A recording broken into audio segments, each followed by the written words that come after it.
Welcome back, everyone. Sorry for the delay. I saw some panic in the chat. Do not panic. Now, I have a little challenge for everybody in the chat. I want you to post your favorite Deadlock dance related emote from 7TV. Now, there's a bunch of choices. You can have Ivy, you can have Abrams, Bebop. Now, that's not a great one. But, you know, in order to show that you're still here and you didn't leave because we abandoned you. So, anyhow, we're back, Mox, and hopefully with 60 frames. Now that's double the frames for anybody doing the math at home. That is double the frames. That's pretty good. How'd you feel about that game overall? Like, did it live up to your expectations of the NA versus EU kind of like cinema? It actually over-delivered, didn't it? Because in a certain way, we're coming into a lot of these games expecting ping to really make a difference and really kind of show that, you know, NA has a very clear advantage. And what Leviathan showed us is that it's just kind of not going to be so easy and clear cut. And we talked on it, and it's going to be hard to kind of avoid talking about the Obi Kim mistake. But after a pretty slow laning phase, Leviathan made really nice interpretations on rotating around the map to create advantages in the lanes that were kind of losing. Remember, OC's kind of had a little bit of a tough time getting caught out quite a few times early in that game, but after maybe 10-12 minutes, something like that, team locked in, made tons of space, and if it weren't for, you know, the one Obikin mistake, but OC's had the lane to kind of carry this game. Yeah, I mean, I have to say, from that game, to me, it's like EU played better for the large majority of the game, I would say. And then they made one really critical mistake that NA capitalized on. So I just want to make it clear, like, Sneaky Golem did a great job capitalizing on that mistake. Yes. And there was great mechanical execution catching Obikim, especially with the Viscous Punch, like just punching him back from his door. That's really the only reason that went so well for them. And obviously, you got to give credit where credit's due. And the League ult in the last fight, like, was just chef's kiss. I mean, I couldn't have asked for a better game one. Obviously, there was always the guys. I want to just shout out to all the EU rage baiters in the chat. You guys are doing a great job. You know, keep it up, right? Everybody that's like EU is better than NA, all that stuff, right? Just keep it up, man. Don't fall for the rage bait, guys. I'm just saying that there's some people whose entire personality is basically EU versus NA. But you know, I mean, I'm down for some engagement in the chat. Now, if you would like to support the stream, also, well, right now I'm running a little bit of a sub goal, and I'll accept the subs during this stream and tomorrow as well for the sub goal, which is 500 subs. My wife plays Deadlock on stream. She's never played Deadlock before. She has no idea what she's doing. She doesn't even play shooter. She just plays Stardew Valley. So if you want to contribute to the goal and also help support Death Slam events, I mean, hey, consider subscribing. It's a great way to do so. But anyhow, I'd like to give a quick little shout out once again to Metal for sponsoring this event and allow us to put a $5,000 prize pool. A quick little clarification as well, and then I'll let you, share some thoughts, Mox. But some people were talking about, shouldn't the servers be like coin flipped between EU and NA for fairness? Now, I want to clarify. This is a North American tournament, and always was a North American tournament. This tournament was not meant to be intercontinental. I simply asked Buff and Jories originally if they wanted to play, and they said yes, and then a bunch of other EU teams showed interest and signed up by themselves, right? Because they wanted to play. Like Abraham signed up through the qualifiers and then they got invited. Leviathan made it through the qualifiers. So the EU teams fully knew that all the games would be played on US East, and they signed up regardless, right? So it's on them. It's not unfair or anything, just to clarify that. It is a North American tournament that EU teams happened to join, and I did not prevent them from joining it because I thought that it would be fun to see. But of course, NA definitely has the home advantage, and it is definitely unfair to the EU teams, but they signed up knowing the rules. Yeah, and it's on them to kind of conquer these adversarial options and show that they can be the better team despite. Imagine if two EU teams make it to grand finals in an NA tournament. You talked about the rage baiters in the chat. They'll be way more than they'll duplicate like a virus. So oh yeah, I'm very excited. I believe the draft is going to be ready for us shortly. Is that correct? I heard a little bird in my ear, and that's correct. And now, what do you think are the adjustments that you would make if you're, I mean, I think Sneaky Golem were on the losing side, so they might make more adjustments. If you're Leviathan, do you change anything? I'm not too concerned about how they drafted. I think they had the perfect game plan. I think you'll see a lot of the same. I wonder if they want to test leaving the Geist over the Mirage. I don't think they'll go that route, because I think Geist is really, really strong right now, and they'll continue with the ban. But I think the Mirage presented a lot of problems, especially when they had Rocane caught out so hard. And that Lash fight, that 5-man like Death Slam at the end, was really a result of Rocane stalling. He had obviously Rejuve in his pocket, but even so, delaying enough time for the entire team to rotate and collapse. I think Mirage presents those problems every single game. And so I wonder if they consider that more in the drafting. Yeah, I think if you're Leviathan, I mean, there's no reason not to go with the Abrams Wraith opening again, or maybe Abrams Mirage would be the only adaptation that I would see. But I think that their game plan worked out, and I think it's easy to kind of like look at it from an outsider perspective and be like, well, Mirage top damage and went 5-2 and 17 and had a great game, and be like, they should get rid of Mirage. But I really think that Leviathan's game plan worked perfectly, and they made one really big mistake in the mid game and it backfired, but I don't think it was a draft thing.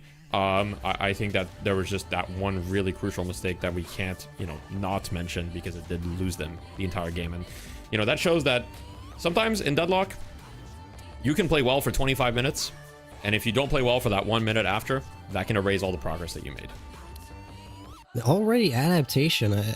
I wonder if Sneaky Golem were actually anticipating like perhaps a Lash ban going into second phase. They pick it top 3. That's really, really an interesting dynamic as we continue to see things evolve.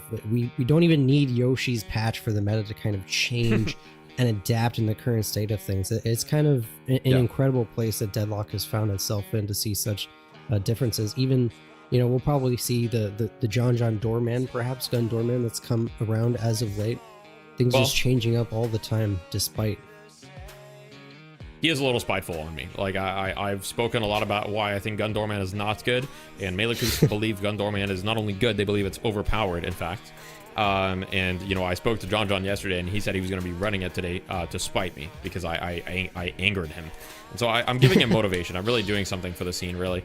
But I do think that this tournament is going to be a fantastic way to advance the meta, because very often the regions are kind of like in their own little bubbles, and this is kind of like a clash of ideas. So regardless of what you think about the ping or whatever, one thing that's very clear to me is that this will help not only advance Deadlock, but this will also provide, I think, great data for the developers to look at and be like, okay, what is being done at a top level? What are the differences between the regions? Is there one playstyle that's more correct than another, right? Like, what things can we look at? But I think this is fun, and I also know for a fact that, like, if I'm at Valve, I would definitely be in Valve offices, like, watching this, because why not? Yeah. Absolutely. You look to your top players to kind of reveal the way forward, the innovations that they don't kind of see and get in testing, and that kind of stuff happens all the time. And so, it's just exciting to just have this tournament in general. Is just such a fun thing for Deadlock. So I know everybody at home is enjoying watching essentially the best teams across 2 continents play. The Viscous ban is something I actually wanted to talk about, because I think heading into this draft, I was looking at Leviathan. If there's one adaptation to be made, I had my doubts about the full support Viscous, but Zerbzy really proved its great utility, and we talked about kind of stalling and making time for these rotations. And obviously it was cube maxing, so there wasn't a bunch of damage, but that cube delays all of these fights and help these huge rotation characters from Sneaky Golem get to these spots to help out their team. Yeah, I think the support Viscous worked out fantastic that game, and was, the source of a lot of game-winning plays. Especially you think about that last fight with the big Lash ult was all because Viscous stalled with the cube, right? And the punch as well. The punch in mid-boss, the delay with the cube on the Mirage to save him after he got, a huge door play. And Sneaky Golem banned Doorman, and I fully agree with that decision, because Doorman was a massive, massive problem last game. And I think that the hero kind of warps a lot of things about the game. And Sneaky Golem opting for the Shiv Kelvin. They weren't able to secure the Kelvin last game because Leviathan banned it, but this time they decided, hey, let him have the Kelvin. We're confident we can deal with it, but this Viscous hero was a problem. Get rid of it. And Sneaky Golem still going with the Pocket. Now, I personally wasn't too impressed with Pocket last game as far as like the hero's utility. So this might be a little bit of player comfort. This might be like they just really like the Pocket, but I personally don't like the Pocket here because Yamato removes Pocket ult, Page builds Divine Barrier. So it's really only great versus Abrams. But then Mo and Krill kind of makes Pocket better, interestingly. and worse. Yeah, yeah, and we saw in the first draft that Leviathan had a very CC forward composition. Obviously, Pocket doesn't want to really get locked down for any particular amount of time. Lord and M, I believe, had some pretty timely kills, but like you said, didn't stand out a ton. We'll see if that makes a difference this game. But Leviathan going back to the Viper, I thought it was really impactful in kind of creating a good mid-game state for Leviathan.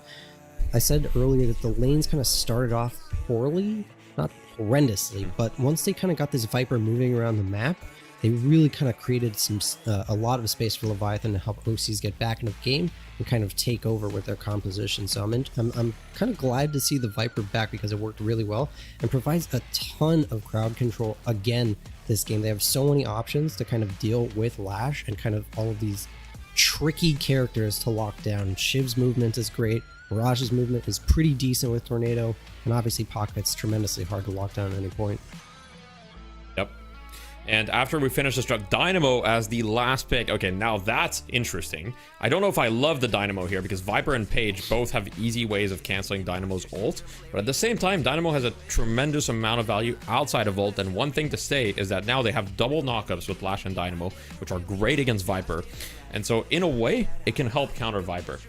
Now, before we get into kind of like, you know, who I prefer and what's going to happen this game, I will say Sneaky Golem have a lot more team fight than last game with the Dynamo and the Kelvin. They've got these huge ultimates. I'm a little bit worried for them in the scrappy fights, and I think Leviathan's front line is still incredibly scary, but Sneaky Golem have pretty good answers in the Pocket and the Shiv against a strong front line, and so it could work out really well for them. We'll see. I do want to just run by the results that we've had from the other games so far. So I don't know if it's possible to show the bracket on stream real quick so that people can kind of just see the matchups and I can just announce the results. Doesn't matter if it's not updated. But, okay, so we've got the bracket here. Awesome. So Cheesy Bread versus Loki W. So all these matches are happening simultaneously. So Loki W versus Melee Creeps is currently 1-0 for Loki W. So Melee Creeps lost their first game against EU. So that's very, very interesting. So we'll see how game 2 goes. That's a 1 to 8 seed, by the way. 1 to 8 yeah, seed. That's 8 seed. Loki W hadn't even qualified. They only got in because Chocolate Labubu's disbanded. So very, very big upset on the side of Loki W so far. We'll see what game 2 is. Abrahams defeated Kawaii Crew in game 1 in a record-breaking 17 minutes. So I think no surprises. a bit of a brutal one. A bit of a brutal one there. And Cheesy Bread was defeated as well in game 1, although it was a very, very close 34-minute game. So Bunny with Clock are currently winning 1-0, Abraham's winning 1-0, Sneaky Golem 1-0, and Loki W also winning. Yeah, really, really interesting. I caught wind of the Loki W map 1 win early, and my brain was almost still locked into the qualifier stage where there was a lot of like best of ones going on. So I was like, there's no way Melee Creeps are already in lower bracket, but that's not the case. We're dealing with best of 3s here. And did we just get an update now? Abrahams are already cleared into their next phase, winning 2-0 over Kawaii Crew. A longer game this time, 27 minutes, but Abraham's already clear on to the next part of the bracket. Yeah, we got 2 updates actually. Melee Creeps also won game 2, so Melee Creeps are now 1-1 against Loki W. So they're going to a game 3 there. So a lot of interesting stuff. Now let me see. Are the players? Yeah. There's a lot of interesting stuff. Now, obviously, we won't be able to cover all the matches on stream. There are certain players that are streaming, so, you know, feel free to check out their streams. But any support to the main stream is hugely appreciated. There's also watch parties and anything. So, you know, thank you to anybody that's watch partying. If you guys would like to support the mainstream, twitch.tv/DeathEDL. Any support on the mainstream helps us, you know, promote events to other sponsors for the year 2026 so we can host these big tournaments because, hey, I mean, you know, we've crowdfunded events in the past, but crowdfunding big prize pools, well, first of all, it's very taxing on the community, and we don't want to be dependent on just, you know, kind of asking for money, although the community has been very generous. But also, if you want really big prize pools, sponsors are kind of the best way, and it puts Deadlock on the map, helps the competitive scene grow very organically, and we're very, like, kind of small and grassroots, and it's a lot of fun. Anyhow, who do you got winning this game? What are your predictions here? I really, I'm kind of hinging a lot on this doorman ban. I think it did a lot to kind of dictate how, Leviathan were able to continue to create leads, and even when they got behind in the end, like stall out. I think it's going to be a pretty interesting game to see how Obi-Kim, I believe he'll probably be piloting the Moen Krill this time, and it's going to be interesting to see if it was really, his doorman doing a lot of heavy lifting, but again, the Viper made a lot of the mid-game rotations in game one. So Empty Dream's doing a really great job there for the Leviathan crew. I do wonder if Sneaky Golem kind of decide to kind of tighten up the bolts here and say, let's like really put our foot down and say that we're in the driver's seat in this match. I think we saw a similar thing happen in the low-key W melee crews who already got results at the game 2 had completed, so now they're going to game 3. Maybe these NA teams taking things a little bit too slightly, so I wonder if we're going to start to see the pressure ramp up and these teams kind of lock in and kind of focus on the task at hand here. I do think it's going to be a kind of a wake-up call for both teams. I think on the side of Sneaky Golem, just like kind of being on the back foot for most of the game is going to really make you lock in for this game 2 and be like, I do think that a lot of NA players have, I think all competitive players have an ego to an extent, right? It's necessary in order to compete. Like if you want to be the best, you need like an ego to an extent, just so you can be confident and, truly think that you can win.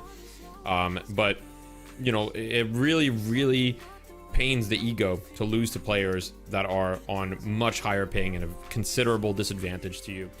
So I think that if you're a Sneaky Golem, they're going to be fired up, hoping to take it home in a 2-0.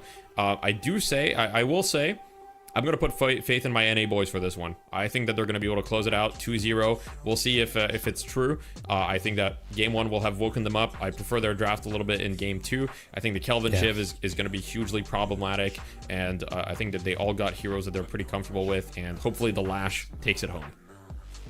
Yeah, if anything, I have a gut feeling that we might see a Shiv movie this game. It's just something brewing inside of me. I think AVG is going to come in mad and angry, and if I know one thing about AVG, he doesn't like to lose too many games. So that first game might have been a little too close for comfort, and I think we'll see a much cleaner performance out of Sneaky Golem here. And like you said, I think the Kelvin's going to be really, really impactful. It was banned game 1, and they're taking their chance not dealing with it this game, so I think it's going to have a huge impact on how this game progresses. Yes, sir. And I believe the players are all ready in the lobby, so we'll be heading into the game shortly. If there are any broadcast issues, please let us know in the chat. That's how we found the 30 FPS issue so early. So if there's anything, hopefully we figure out all the kinks and problems that are going to happen in day 1, so that at least, as the game progresses, we can make sure that we have a smooth broadcast. Now, keep in mind, everybody doing this broadcast, the casters, the desk, the observer, production, everyone is a volunteer. So, we don't have a big budget yet, so we can't really afford to pay staff. So it's really just a community effort. So obviously be nice in your criticism, but we accept all criticism. Just make sure that you're nice about it. And for this game, we've got a new caster. We've got Seymour as well as Rook. So please take it away, fellas.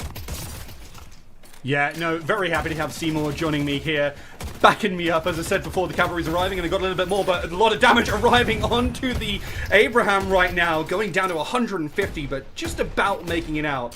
Not a great start for Overkin, right, Seymour? No, not at all. You were doing a great job in the solo cast. You gotta say, it was fantastic game 1 from both of these two teams. I think Leviathan really had a chance. The desk said it properly, is that Zerbzi on the Viscus, the play to shut down Obikim in the pit really turned the tides, and of course that League 6-man ult on Lash really setting things home for Sneaky Golem in game number 1. I think for game 2, this is a lot more interesting with the Shiv Calvin duo lane.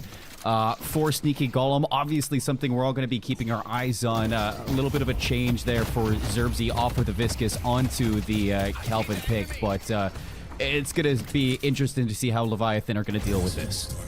I think something that we maybe didn't notice or pick up on in at least the earlier part of this is that we do have now the Moen Krill rather than the Doorman, and I have to say Obikim was doing a really great job of keeping that lane for Osas at the time, and I don't know if they're going to be able to have the same kind of impact and same kind of comfortable laning phase that we saw for this raid this time round, as Osas is taking a lot of damage this time, especially comparatively. And already, you see that Dynamo going behind and just laying down the law. There's so much. This is what I like to see from from Hydration on the Dynamo.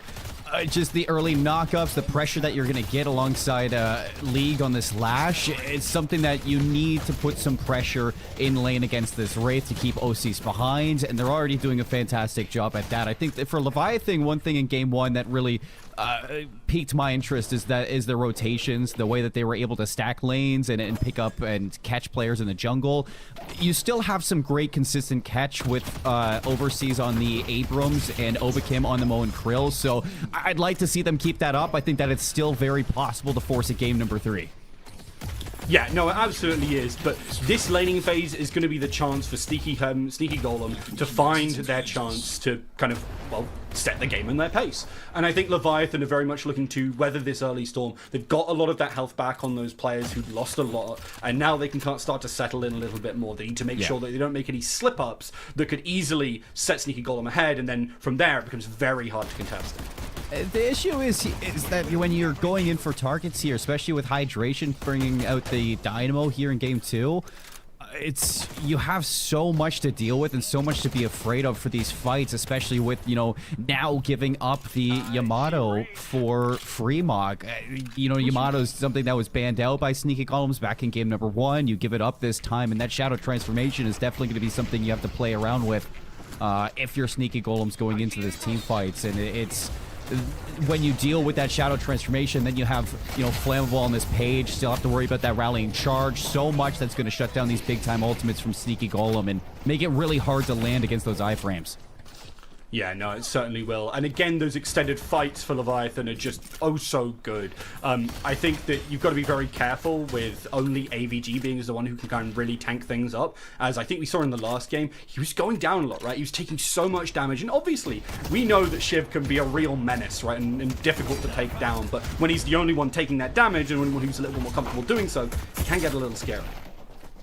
Well, a couple back and forths early in this game. We're coming up on the first wave of bridge buffs in 30 seconds, so not too much of an issue. But again, I'm loving this duo lane between League and Hydration. So much damage onto OCs, already backed up onto the Wraith. Has to be careful not to die in lane, because if so, that's basically a free bridge buff going up to either one of these two. I mean, I think it already is, right? With so much damage going down, OCs is deciding to stay here, which is very scary, but also definitely can't contest on that mid. A lot of pressure onto Fremont here is a good chance for them to set up for those bridge buffs. They're just a couple of seconds away, but a lot of players kind of away right now, and you can see that Hydration is heading on over, and, well, Rokane will just back on out from that one. Doesn't want to contest too much. A lot of damage going back and forth. Goes onto the pocket. That's so aggressive from Fremont. I love it, but he will go down.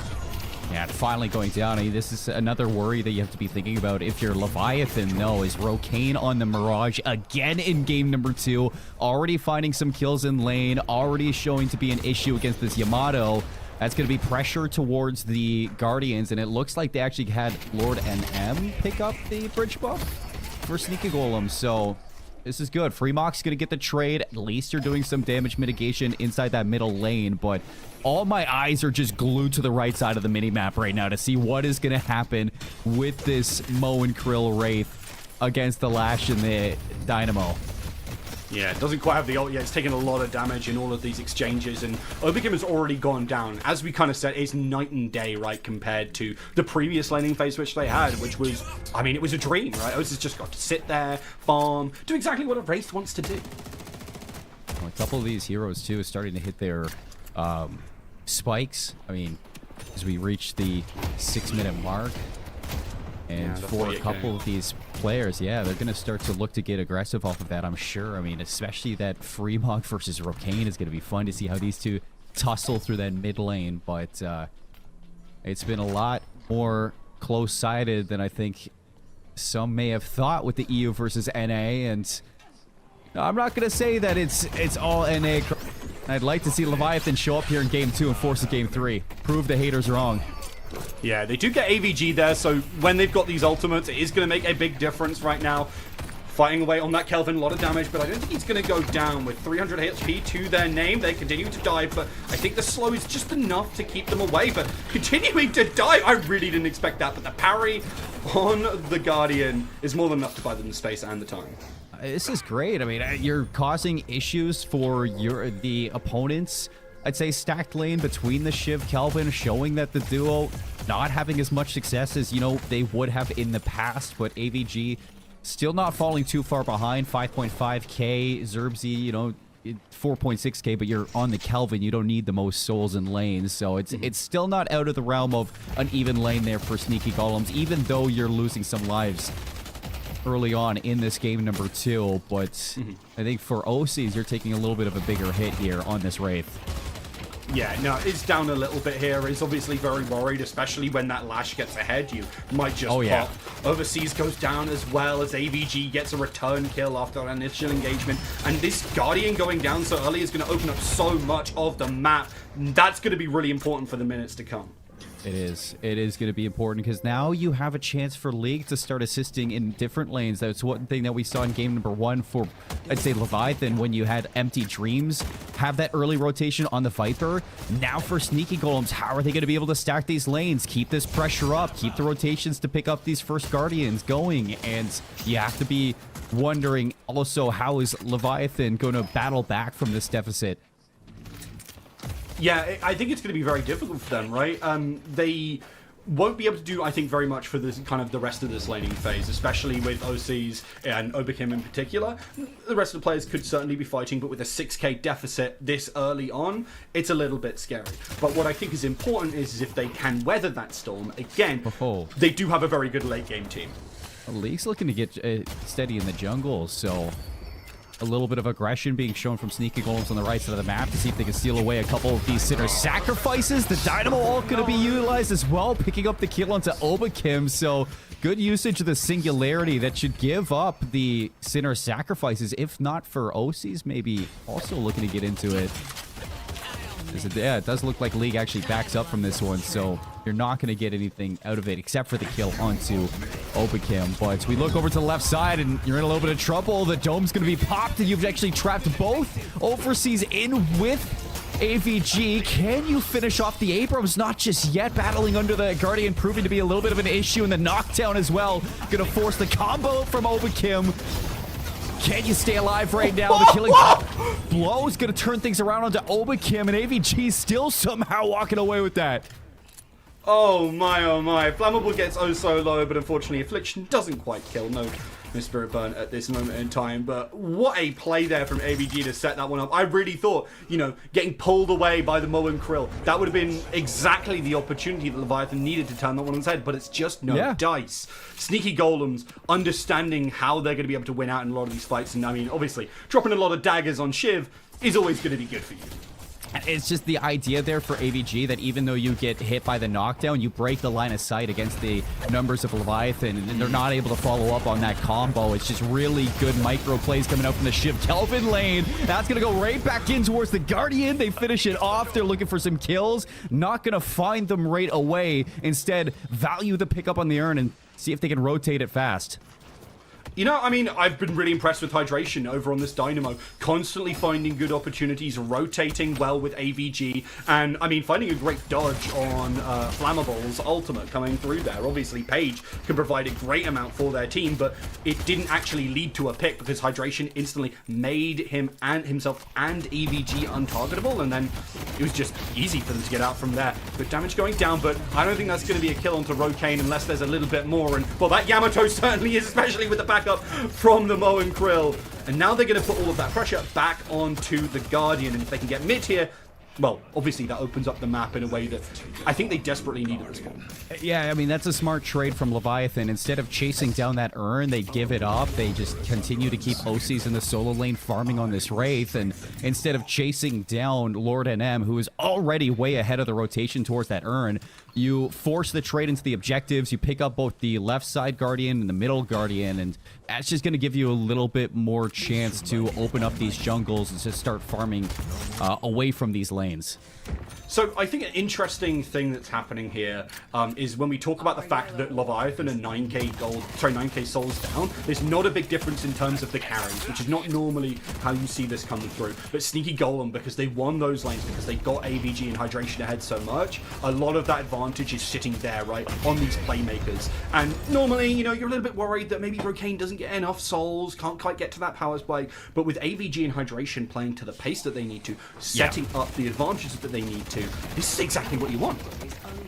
And here is just AVG on the hunt alongside Zerbzy, seeing if that Ice Beam can actually catch Empty Dreams, but Viper's able to slither away and to the rescue. Overseas Fremont, just making sure that you cannot fully engage onto the squishy heroes of Leviathan. Great support coming out from the Europeans to shut down that play.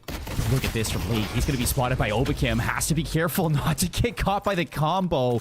Fortunately enough, there's a lot of members here, and you got to be wondering that Obi Kim doesn't want to be caught here.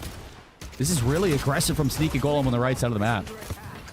Yeah, it really is. They're constantly grouping up, and again, that is the aim of the game right now. Obviously, it's very good for the meta. It's also very good for this team comp, because as we said before, as I kind of said in the previous game, less true this game, they have a lot of different damage sources, a lot of different ways to blow people up, but very importantly, they can layer all that. Just absolutely destroy someone. Gonna be shooting fish in a barrel right now. The combo comes on through, wants to get that damage, wants to get that stun as well, but Zerbzy just about survives. Will be able to pop the ultimate, and instead, it's so much going the way of Sneaky Golem here, and with all that healing coming out from the Kelvin, it's oh so hard to properly shut them down, to properly deal with whatever's coming next. And Fremont, I mean, popped the ultimate, but couldn't make it happen. And that's why you don't give up the Kelvin when there's a Shiv in lane. I mean, So the amount thrown onto Zerbzy just to keep that dome inactive, just to still have that healing output, out-heal or outlive the rest of Leviathan, it's going to be an issue as this game just continues to progress. Rocane getting caught there. Nice usage of the ult from Empty Dreams, but they going to be able to finish off the Mirage. They do, so Empty Dreams will get that kill. He's a little bit going to be taken back there, and, you know, now looking at just the state of the game just in general, I mean, this is a, what, 15k lead for Sneaky Golems. They're going to catch themselves a walker as well on the right side, so a flex slot now opened and a huge soul lead.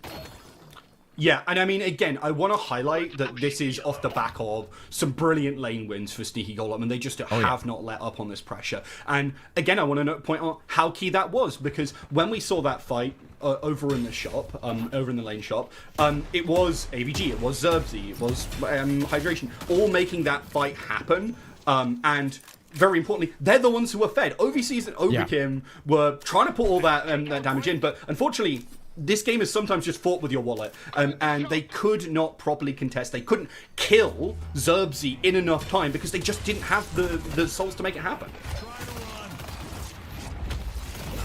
No Death Slam for League, but still going to be chasing down these members of Leviathan, forcing them away from the jungle, back into their base. And that's going to take them away from the urn, which it looked like Sneaky Golem were thinking about grabbing, but with the lead that you have, imagine that's just going to be wait until that lead does lessen a little bit, see if you can force a neutral urn rather than a comeback urn. And look at how deep AVG and Zerbzy are. I mean, Flammable is just surrounded by these two. They're just relentless. Yeah, I mean, the combo's going to come through, but I don't know if you managed to catch Zerbzy here. I mean, AVG is everywhere right now. Not even the one with the teleport like Rocane, but constantly in the right place at the right time, getting those executes through. And I'm sorry, Paige, unfortunately, you've read too many books. You need to go to the gym, buddy, because you're just not strong enough to deal with this kind of pressure. We see Fremont trying as they might to keep that pressure up, keep that fight going, and certainly with the Yamato, you can normally keep that extended, but there's too many players here. There's too much slow, too much damage, and maybe you do end up getting a player, but I don't even think you're going to get that. Going down to 200 HP, trying to dodge, dip, and dive, and this is a good job, but oh my god, they do actually manage to kill a player back. And I mean, as of some good rotates coming through from overseas, but unfortunately, they just lambs to the slaughter and adding more deaths for Sneaky Golem to pick on them. And adding more walkers, they pick up mid-walker. I mean, with 3 dead, I mean, the timer's not really long enough for them to go force the mid boss, but it is going to be a fight over the urn now to return it. Sneaky Golems, another urn return. 2 walkers in their favor. 120 souls to 92k. This lead just continuing to bolster in favor of Sneaky Golem. And I think that it's just this relentless pressure coming out between the Xerxes AVG party that won't end. It's creating so many issues for Leviathan, just trying to come back from already an insurmountable deficit. Sneaky Golem are giving you no chances back into this game. And I think that is showing some incredible discipline in game number 2 that we didn't see in game 1 between these two. AVG still shooting to be no worries there against the Yamato of Fremok. Has to be careful. No objective to back up another combo. Is this one going to be enough to find a kill into Lord NM? It will. So at least you get yourself a little bit of a kill there. It's going to force back Sneaky Golems for a second. I mean, so I want to point out 2 things. First of all, there's a very big difference between the Shiv who is ahead of you, or like one of the most farmed in the game, as opposed to the Shiv who is one of the like closer towards the tail end. And AVG is absolutely showing that right now. Sneaky Golem look at this and go, well, it's 18 minutes. Let's do it. The mid boss is almost certainly going to be theirs. There's going to be a fight over it. Oh, sorry. No, wait. Sorry. I thought they were going to be able to secure it as they came on in, but it's actually the Bison coming back for a fight. However, that is going to be the Dome coming through from the Kelvin. They've already killed Overkim. Let's see if they can pick up anything more as Fremok is continuing to duel away. Some good knockups coming through, and Leviathan do manage to pick up a couple of those rejuves. They do have an advantage there, but it's going to be Ult coming through finally from Hydration. Looking down, a couple of those players does go down themselves as the fight continues again and again and again. But when you don't have the souls to make these extended fights work, Leviathan feels some of that pain. They finish off these couple of extra players. They tried as they might. They did keep some good duels going, but it's not enough. I mean, they take down Hydration and Xerxes, but, you know, after the rejuves, after the, Hydration ultimate there for the Singularity, it's just too much there for Sneaky Golem at their lead to really worry about these team fights. It's just really good patience from Leviathan to try to give them their best. Burning those rejuves is something that's going to give them a chance to at least hold on to this last walker on the left side of the map, but it's still just not enough from this team. So you go back into what seems like the deadlock lull, and you're hoping that you can finally get Fremok and Overseas into a level, maybe, Overseas into a level where this Abrams just can create a little bit more displacement, and then Fremok on this Yamato to at least go head to head against this Shiv at some point. Yeah, I mean, that's the plan, but it's been very difficult to achieve that. When I was talking about earlier, I was going to point out that Overkim only had 10k souls to their name, doing a good job as kind of being the sack player and actually giving chances for Leviathan to pick up the rest of those souls on other players. But it shows how little this Moan Krill can really achieve, because obviously when a Moan Krill has more souls, they can be pretty tanky, they can be a real threat, they can at least put some damage down alongside the combo. But right now, Overkim is like literally just an ult bot. That's all that he's achieving. And, you know, with the way Sneaky Golem on right now, there's actually a couple of ways to deal with that. So it's a bit problematic. And I think Sneaky Golems are doing a lot better at just not really staying separated, denying any chances to be caught isolated. And with that, every single time that combo is utilized, there's always somebody there to back you up. Telekinesis for OC is not going to be burned. Instead, just get out of the jungle. You spot multiple Sneaky Golems, so no need to battle against that just yet. With the comeback urn, you have an advantage in this team fight. If Sneaky Golems do decide to return it, you know, you're late on the Singularity. You do not have that Dynamo ultimate, but League does have the Lash. We saw what happened at the late game in game 1 with this Lash ulti. Already trying to clear away some of the pesky people who could stop them right now is AVG for Sneaky Golems as they commit players on towards it. But there it is. There's the Dome continuing to go for the fight. As soon as people come to scrap, it's just getting locked in. And unfortunately, they're locked in there with them.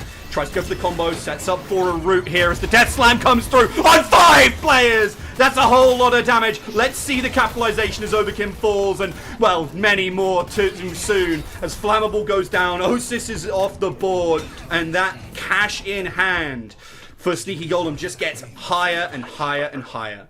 It's just really hard to fight against these big ultimates. The late last shot from League, as soon as he gets to the rooftop, is just the difference in that fight.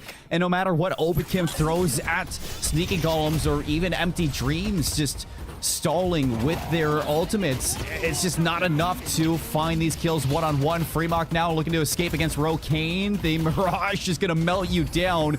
TP is going to come through, and the damage over time will finish off that kill. Fremont not able to live. It's just Empty Dreams on the map, very low.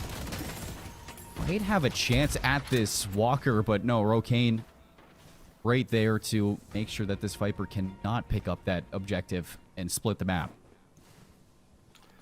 Oh, yeah. So, I mean, what the question is really, what do you do if you're Leviathan here? Every single fight has just been terrifying for them. I mean, you talked about when it's these big ultimates, right? What do you do? How do you defeat that, especially when they're ahead? Well, the answer normally is, well, play around the cooldowns, right? Normally, you've got to worry about very little, but Sneaky Golems are actually very aware of this. They've not been using Hydration's ult in some of these fights, just making sure they don't overinvest too much, making sure they have wide uptime for their different spells, and importantly as well, they're the ones who get to really dictate any of the fights. I don't think that Leviathan, you know, normally maybe if this was even, they get to start a lot of fights, but when you're so behind, you've got to be very careful. That's not really the worst thing, though, for Lev, because you don't really have a target right now on Sneaky Golems to really go for. As soon as you do, if you go for Xerxes, League's gonna ult you. If you go for League, Hydration is there. There's just so many chances to support on the side of Sneaky Golems that it's really hard to battle in these team fights, because as soon as you do, the whole team just able to shut you down. Empty Dreams now just on the chase away from this as Sneaky Golems are hunting them down, looking for the win.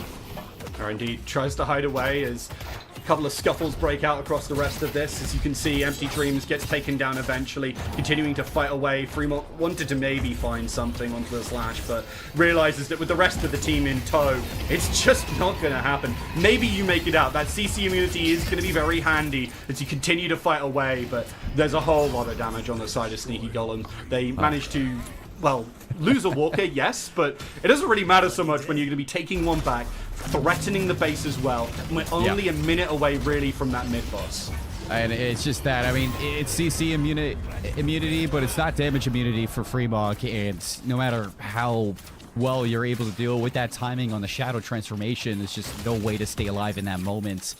And yeah, I mean, that's just kind of what I'm going for in this fight, is just who do you engage on if you're Leviathan? Realistically, you're looking to turn a fight, if anything, and you're hoping that that rallying charge can maybe shut down a potential Hydration ult and get through a Xerxes ult to really break up the initial engage that Sneaky Golem are going for. But as soon as you find yourself in that team fight, I mean, 28k on Fremont, just well behind, you know, somebody like Rokane at 39k.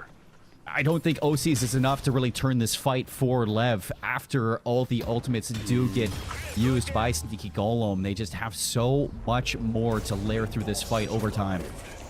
Well, I think the important distinction between this game and last game is even if, you know, a couple of abilities are invested, there's still a lot of burst left on Sneaky Golem, even regardless of these ultimates. So there's going to be fewer Guardian wards as well for Leviathan. So Osis has got to be oh so careful, otherwise they're just going to get popped. Like, it's not even a worry about the ultimates at that point. You've got Rokane, who's willing to just lay down the law. AVG even does a hell of a lot of burst in this situation. And obviously Lord NM and League, I mean, those characters are just built to output damage like that. Well, it looks like we're getting a little bit of a group down mid. Thought for a second AVG was just going to go all into this fight, but you force away that space. Are they going to start the mid boss? Maybe bait this one out. It's exactly what's going to happen. So Leviathan have to make a really tough call on, do we battle for this mid boss? You have all your ultimates, but you've been shown time and time again that you just cannot fight against this team.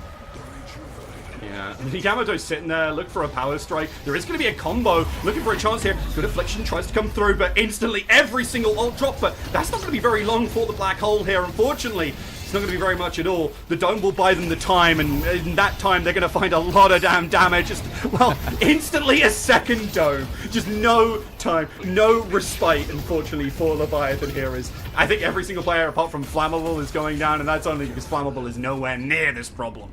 Yeah, I mean, it's a really early rallying charge. The second refresher on Zerbzi, just bringing back that dome, keeping everybody topped off in the health. OC is doing no damage on this Wraith in the team fight, and it goes exactly how anybody would have expected that fight to go. Sneaky Golem, they not only get the mid-boss, they get the urn, they get the base broken. They are walking to a match 1 victory, which is looking to be a 2-0 over Leviathan, one of our EU representatives.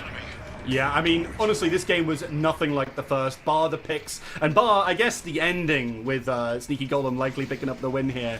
It just is not completely different, right? Lane wins for Sneaky Golem and complete domination as well, whereas in the previous Leviathan were able to do something. Here, it's going to be them piling on in again for the Sapphire Patron, and Sneaky Golem taking it 2-0. I mean, especially after game 1, I certainly didn't expect that. No, I did not expect that whatsoever. And you know what? This is the same thing that kind of what we were seeing in game number 1. Very scrappy, a couple of mistakes from a team like Sneaky Golems. Possibly, early morning wake up, just struggling to kind of get things going and that. As soon as you get that wake up and you kind of realize, okay, we're back in this one. You win game number 1. You go into game number 2. You get gifted the Shiv Calvin lane, which just completely looks unstoppable in so many team fights. You win those lanes. You look a lot more composed, a lot more put together. You're not getting caught out in your jungles, and I think that that deathfall composition that you were kind of going for was really denying any chances for the pick opportunities that Leviathan were hoping for. Yeah, no, it certainly was. And as you said, with those lane wins, I think in particular the Doorman ban was a really good adjustment from them. So loved to see it coming through from Sneaky Golems. And I'm very happy to see them perform like that as well, because, I've been watching a lot of their games and I've really been enjoying especially that high-paced playstyle that they bring to the table. And they certainly showed it here in game 2. Yes, they did. And you know what? I think that we are kind of expecting a little bit more from this Sneaky Golem team after a performance like that. I think game number 1 was a little bit scary. Leviathan really pushed them the distance, but game number 2, very decisive, very straightforward, and AVG just in full takeover mode. Mock said it on the desk. He said AVG does not want it to look clean. He does, or not want it to look close whatsoever. And getting that Shiv Calvin lane, it was not close in game number 2. Look, I know we're prioritizing things like the Billy and in a way the Lady Geist as well, but you've got to be oh so scared of AVG's Shiv. He looked pretty good in game 1, despite the fact that he didn't have a lot of souls. He was still putting up some really good performances, but as soon as he gets that lane win, I mean, yeah, as you said, absolute monster. And honestly, I will really want to call out again to Hydration over on that Dynamo pick. We don't actually see very often, honestly, and he really made it look good, honestly. Great knockups, constantly saving people as well with the 2, and some pretty solid ultimates as well. You kind of expect that they're going to hit a good Dynamo ult, right? You just drop that thing, it's huge, it locks everyone down, but the rest of the kit looked pretty darn solid in their hands. Well, speaking about pretty darn solid, we're going to hand you over to our desk to see their thoughts on the game. Hey guys, thank you so much for handing it off to us. And what a game 2. What a game 2. I mean, first of all, incredible casting by Seymour and Rook. Thank you guys so much for that. And, thanks for letting us know. We are aware of the slight issues. We know that there's a slight audio desync, but hopefully the broadcast quality overall was much better. We are working on the audio desync. Hopefully we can get that figured out. But otherwise, if there's any issues, as always, let us know in the chat. But North America, aka Sneaky Golem, took down Leviathan. Arguably the second best NA team, 2-0 in a very, very convincing game 2. What were your thoughts, Mox? Yeah, I think Leviathan are kind of going to be scratching their heads and maybe even thinking back to game 1, looking that they might have been facing a game 3 very likely today, and just sort of a missed opportunity there. This game 2 was not close. We kind of talked and touched on it. That could be a very early wake-up call for Sneaky Golem to kind of not play with their food too much. Leviathan's a good team. Play with their food is a bit of an exaggeration, but for this metaphor, they clearly came out much more aggressive and much more focused on not giving up silly mistakes or missing out on rotations, and having a more clear picture in kind of shutting down Leviathan in picks and bans as well. Yeah, and I think that I mentioned this at the beginning, but the big challenge, the biggest hurdle for EU to overcome is that laning stage, because like I said, that's where ping matters the most. You know, the denies, just the overall mechanical skill in the laning stage is where it matters most. And in this game, unfortunately, EU just got steamrolled in the laning stage. There's no nice way to put it. They were behind, you know, way too much. Way too many souls at the beginning, and if you ever lose lane that badly at the highest level of competition, it's incredibly difficult, if not entirely impossible, to come back.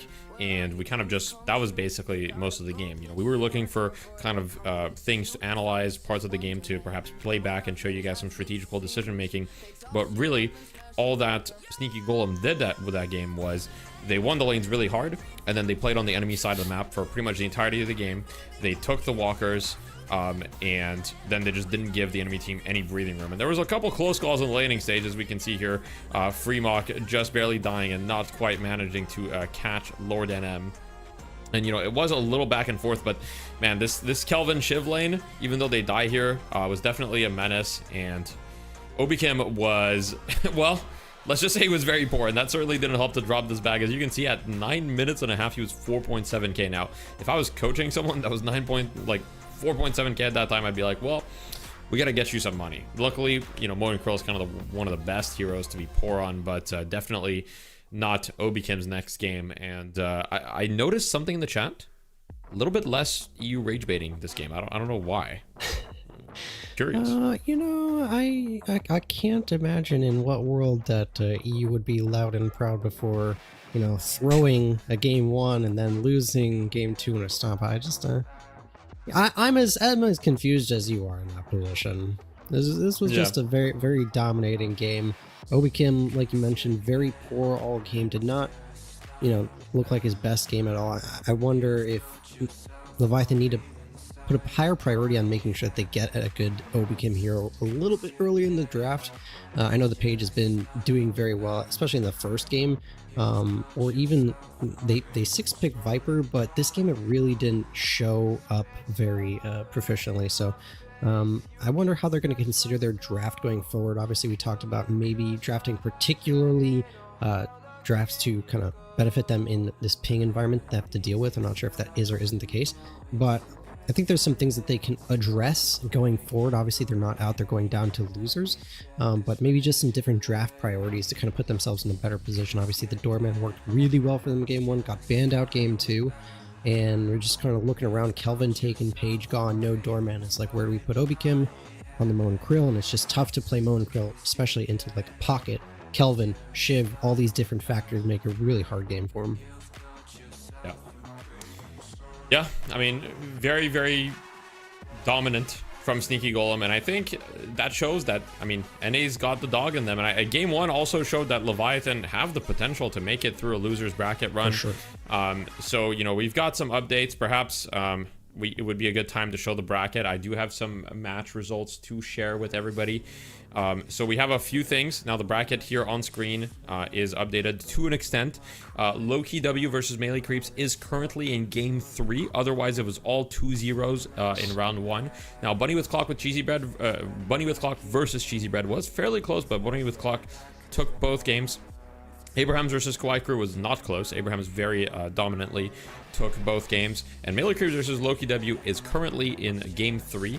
I'm not actually sure how that one is going. I can probably, you know, just tune into Ido's stream real quick just to kind of give an update. It doesn't look like they're in game yet, actually, unless the game just ended or something. Let me see. I'm doing a little bit of research. It does... I'm actually not sure, but anyway, I'll wait for official results before I say anything, because I saw that they won, but I don't know if they I don't know if they won game 3. Anyhow, we are going to be covering, our next match is going to be, let me just double check so I don't get the names wrong, but I believe it's going to be Abrahams versus Bunny with Clock. Now, for those of you that aren't familiar with the teams, Abrahams, the #1 team in EU for a long time. They were the undisputed #1. They've been winning pretty much every single night shift, and it hasn't really been that close. You know, they haven't had a lot of competition pretty much since Buff and Jory disbanded a few weeks ago. It's been just a clean sweep in the European region, so Abrahams might be the favorites to kind of win this tournament, despite the fact that they're on very high ping. And Bunny with Clock is a much more recent up-and-coming team. that has had very, very good showings in North America, but hasn't managed to overtake Melee Creeps as kind of that number 1 spot, but have been consistently at that number 2 spot, beating Sneaky Golem kind of over and over in the last couple of weeks, and even taking games off of Melee Creeps here and there and keeping it close. So I think that this game is going to be really, really exciting, and I don't believe, just give me one sec, I don't believe that we'll be sending it to a break because they're going to be, you know, ready to draft probably pretty soon. So instead, we're going to be talking about this matchup. Do you have any players that you'd like to watch out for? I mean, every single person on Abraham's, you know, there's a lot to kind of digest in that question. I think obviously we have to pay attention to who is kind of filling in for the spot of what would have been ABL, but you know, Hoot is a tremendous EU player, so it's not like there's a lot lost in that transition. But you know, this Abraham's lineup is super duper stacked, so it's going to be pretty tough sledding for Bunny with Clock. They do have a tremendous lineup, and obviously we're going to keep talking about it because it's going to keep being an issue between NA and EU. They have ping on their side, so if there was ever a time to take down the, you know, so said Titans of EU, now is it. For sure. I've heard from the Scrimbucks that recently Bunny with Clock did beat Abrahams, but there was also a period of time where Abrahams also kind of wiped the floor with Bunny with Clock and Scrims. So it's gone both ways. Both teams have taken games off of each other. Now, obviously, Scrims are only part of the equation, right? And very often in Scrims, people are trying stuff, trying strategies. You know, I don't want to say throwing, right? But they probably don't want to show their whole hand as well, considering that there's, you know, one of the biggest prize pools in a while, especially for the European teams. They haven't really gotten access to big prize pools recently. So Scrimbucks are only part of the equation. I think that if ping weren't a factor, the obvious favorites would be Abrahams, as they've been dominant in arguably the most competitive deadlock region. But with ping taken into account and the mechanical skill of a lot of players on Bunny with Clock, I would say that they have a pretty decent shot against Abrahams, but we'll see, as we'll be ready to get into the draft very, very shortly, as I think the player. Yeah, I'm excited to see what the kind of draft difference is. Obviously, every team has their preferences towards heroes, and every player has a different set of pools and different set of, you know, priorities. So it's going to be interesting to see different EU team, different NA team, and let's see how their prios differ. Obviously, we've seen Doorman go very, very highly contested in other recent tournaments, so we'll see if that continues to be the case. Bunny with Clock with some interesting priorities. Obviously, they have Aiden, who's a proficient Vindicta player. We've not seen Vindicta as of yet, and it's neither been banned. I wonder what your take on Vindicta. Has she fallen out of position here, or is it just a matter of team preference? I think it's a matter of team preference and also just like individual skill on it. I think that Bunny with Clock has kind of made Melee Creeps respect ban Vindicta, and so I would suspect that they most likely will pick Vindicta against Abrahams, because like you said, I think Aiden is one of the best Vindicta players in the world. I played with him on the Unks, and we kind of drafted Vindicta very often because we kind of figured, hey, if he doesn't get shut down, we'll kind of have like an easy game, and Vindicta has an insane snowball potential. And I think that if you're kind of like the underdog here, but you have the ping advantage, I think aiming for snowball out of lane is a perfectly valid strategy. And if I was Bunny with Clock, I would definitely be willing to do that. Now, something to note is that Bunny with Clock's strength isn't really the laning stage. In fact, against Melee Creeps, they almost always lose lanes. And they're more of a passive lane team where they're very, very focused on running boxes, being efficient. And we saw a little bit of shenanigans in the last night shift this week, where they kind of just had 4 people in a lane for a really long time with the carries farming, and they like to funnel a lot of money into Poshy Pop. So, you know, making sure Poshy gets the appropriate hero to funnel money into, which recently has been for them Geist or Mirage, I believe. So I think it's pretty likely we'll see them trying to secure one of those heroes pretty early. We've seen a lot of Warden as well. Am I wrong about that? I feel like I've seen quite a few Poshy Pop, like, strange, like, early tier 4 rushes on Warden lately. Yeah, I had a little bit of a discussion with Poshy the other day about his Warden build, and I told him, you gotta build more fire rate, buddy. Because, you know, he was rushing all these items, and I was like, dude, your damage would, like, literally double if you just built, like, Blood Tribute. That's all you would need to build. And he was like, oh, yeah, good call. So, you know, hopefully he's adapted. But yes, they have been picking Warden a decent amount. Now, Warden's a very kind of tanky frontliner. that also dishes out a lot of damage. So I would not be surprised to see the Warden. Shiv, also not a surprising pick here, considering Arctic is very, very proficient on the Shiv. And then Abrams. So Bunny with Clock like to draft a little bit more, I guess what I would call European style. They like to draft very, very brawly, like with a lot of like, you know, tanky heroes. So I'm not surprised to see the Abrams Shiv start for them. I do wonder about the Yamato ban, because Listic is filling in for Abrahams. I've seen him play Yamato on maybe a few scrims here and there between some other streams. I wonder if that's a specific ban, because I don't think the Yamato's been that high priority, especially in terms of banning. You might see your picks top 3, but that's a very interesting ban that seems fairly targeted from Bunny with Glock. Yep. I believe it's almost certainly a target ban, and you might see some cat ears pop up on the camera here and there because my cat just joined me. But anyhow, I'm almost certain that that's probably a targeted ban for Abrahams because they really like the Yamato, and these teams have scrimmed each other, like I've said, right? So this is not their first time playing each other. Now, when it comes to melee creeps haven't scrimmed any European teams because they haven't really been able to do that. We haven't seen melee creeps on the broadcast yet. We will see them probably later today or tomorrow, depending on their results. But yeah, Vindicta, third pick. Not too surprised. Very good against all the heroes on the side of Abraham so far, right? These are all heroes that can't really interact with Vindicta. Geist is very grounded, so struggles. Paige doesn't really do anything other than the fact she builds knockdown. And then the Victor ban, that's interesting. Is very interesting to me because you have Vindicta, who is arguably one of the better heroes against Victor, in my opinion, considering Victor can't interact with her. And on top of that, Vindicta can just like apply debuffs from the sky on him, consistently apply Healbane with Flight, for example, and you know, Mystic Vulnerability, etc. I will say Victor is a very good anti-brawler hero in a sense, where he can kind of stand up to, you know, Abrams and Shiv, and, you know, Shiv executes, but Victor has 2 lives, so it's kind of whatever. And the Doorman ban, not too surprising, and we've got the Pashi hero coming out at last, probably. Yeah, there's a lot of interesting heroes that are left on the board, considering Bunny with Clock's bans. Like Kelvin could be picked up, and immediately Abrams go for it. I was gonna say Bunny with Clock might have a nice advantage to like grab him in the back end of a draft, which would have been crazy, but Abrahams immediately deny it, leaving Bunny with Clock some interesting questions. Doorman being banned now, so they don't really have a quote unquote support. Abraham's very, very beefy, very health forward. It's interesting. They're missing a bit of more secured lockdown. Obviously, Dome is good for that situation. But if you look at what Bunny with Clock have already brought, they've got Tornado Knockup, they've got Vindicta Stake, they've got Abrams. 2 points of 2 different spaces of CC hard control in his kit. So I wonder if Abrahams is even worried about that. They actually take Lash. We continue to see Lash dominance in DSI 2. Yeah, I think Lash is just a very solid kind of like later half of the draft pick when, you know, the enemy team has kind of like shown their hands and shown that they don't really have any strong Lash counters. Against Bunny with Clock, I really like it. Toxic Bullets Lash has also been gaining popularity. I've been playing it a lot on stream too, and I think it's really good this game against Abrams and Shiv.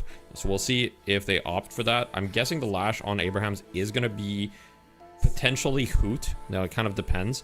I don't know if Sonya Sniper is playing or if it's Listic. They have Listic as a sub, so that might also affect some things. So we'll see once we get into the lobby. But I do really like the Lash pick here, and it's a good answer to Vindicta. You know, make sure that she gets shut down. You can kind of stay on top of her during fights and, you know, heavily reduce her impact. And it's hard for Vindicta really to do much about a Lash other than try to buy a counterspell or play really far back so the Lash can't get to you. And Bunny with Clock respond with Viscous Paradox. So they've got their save hero and their pick hero, and Paradox is a good answer to the Lash. Yeah, I think that's a perfect rounding out of the draft for Bunny with Clock. Outside of, you know, giving the Kelvin away, they take 2 really, really good, as you said, brawlers, but really protective, kind of beefy, dodgy survivalists that really kind of make a nice rounding out of their draft.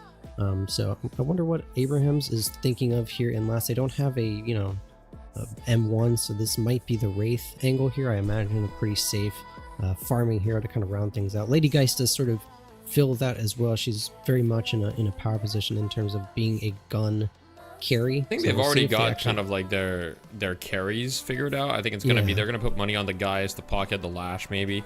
I think that they are missing maybe a little bit of an initiator hero. I wouldn't be too surprised to see like a Bebop coming out here, to be honest. I don't think it's really Haze. I think Bebop could be an option.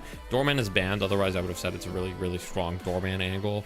Other than that, I mean, Krill here? They could go Mo. They would be having a lot of beef, and it's a kind of a low damage pick hero. I think Bebop would be a better option if that's what they're looking for here. It's also another potential knockdown buyer if you need that. Can also be capacitor and slowing hex. Now slowing hex has a lot of value against Bunny with clock, especially like, oh, there it is. There's the Bebop. Called it. So it's slowing hex buyer against Abrams, Shiv, and Mirage is good. Yeah, I was going to say the only other option I was thinking could have been Holiday, but we've not seen a ton of Holiday as of late. I feel like she's kind of fallen quite a bit out of favor.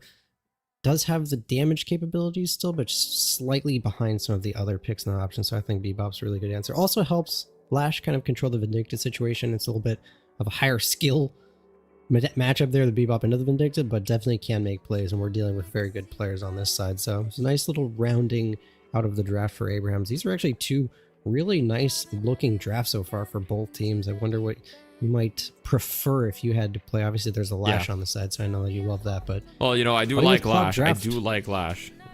Bunny with Bunny with clock draft looking really nice, actually. Bunny with draft. We need the bunny with the clock picture, except instead of the clock, he's like showing a draft. And it's like showing like Shiv first pick or something. So Lash first ban. Yeah, I will say I do like Abraham's draft.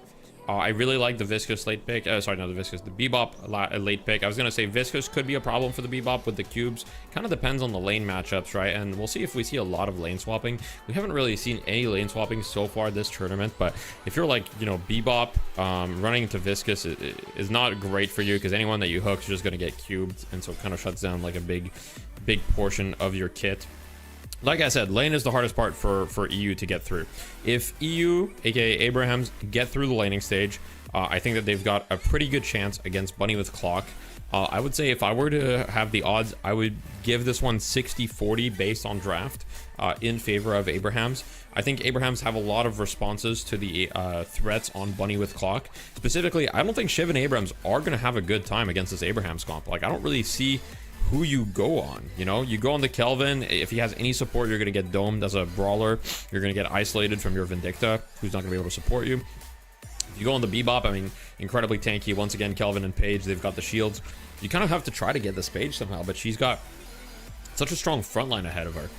And I think a big part of this will be, you know, can the Shiv get any momentum? Because if Shiv is like kind of like too big to fail, like we saw in the previous game where AVG on Sneaky Golem had an incredible performance, then I can definitely see a world where Bunny with clock kind of pull ahead.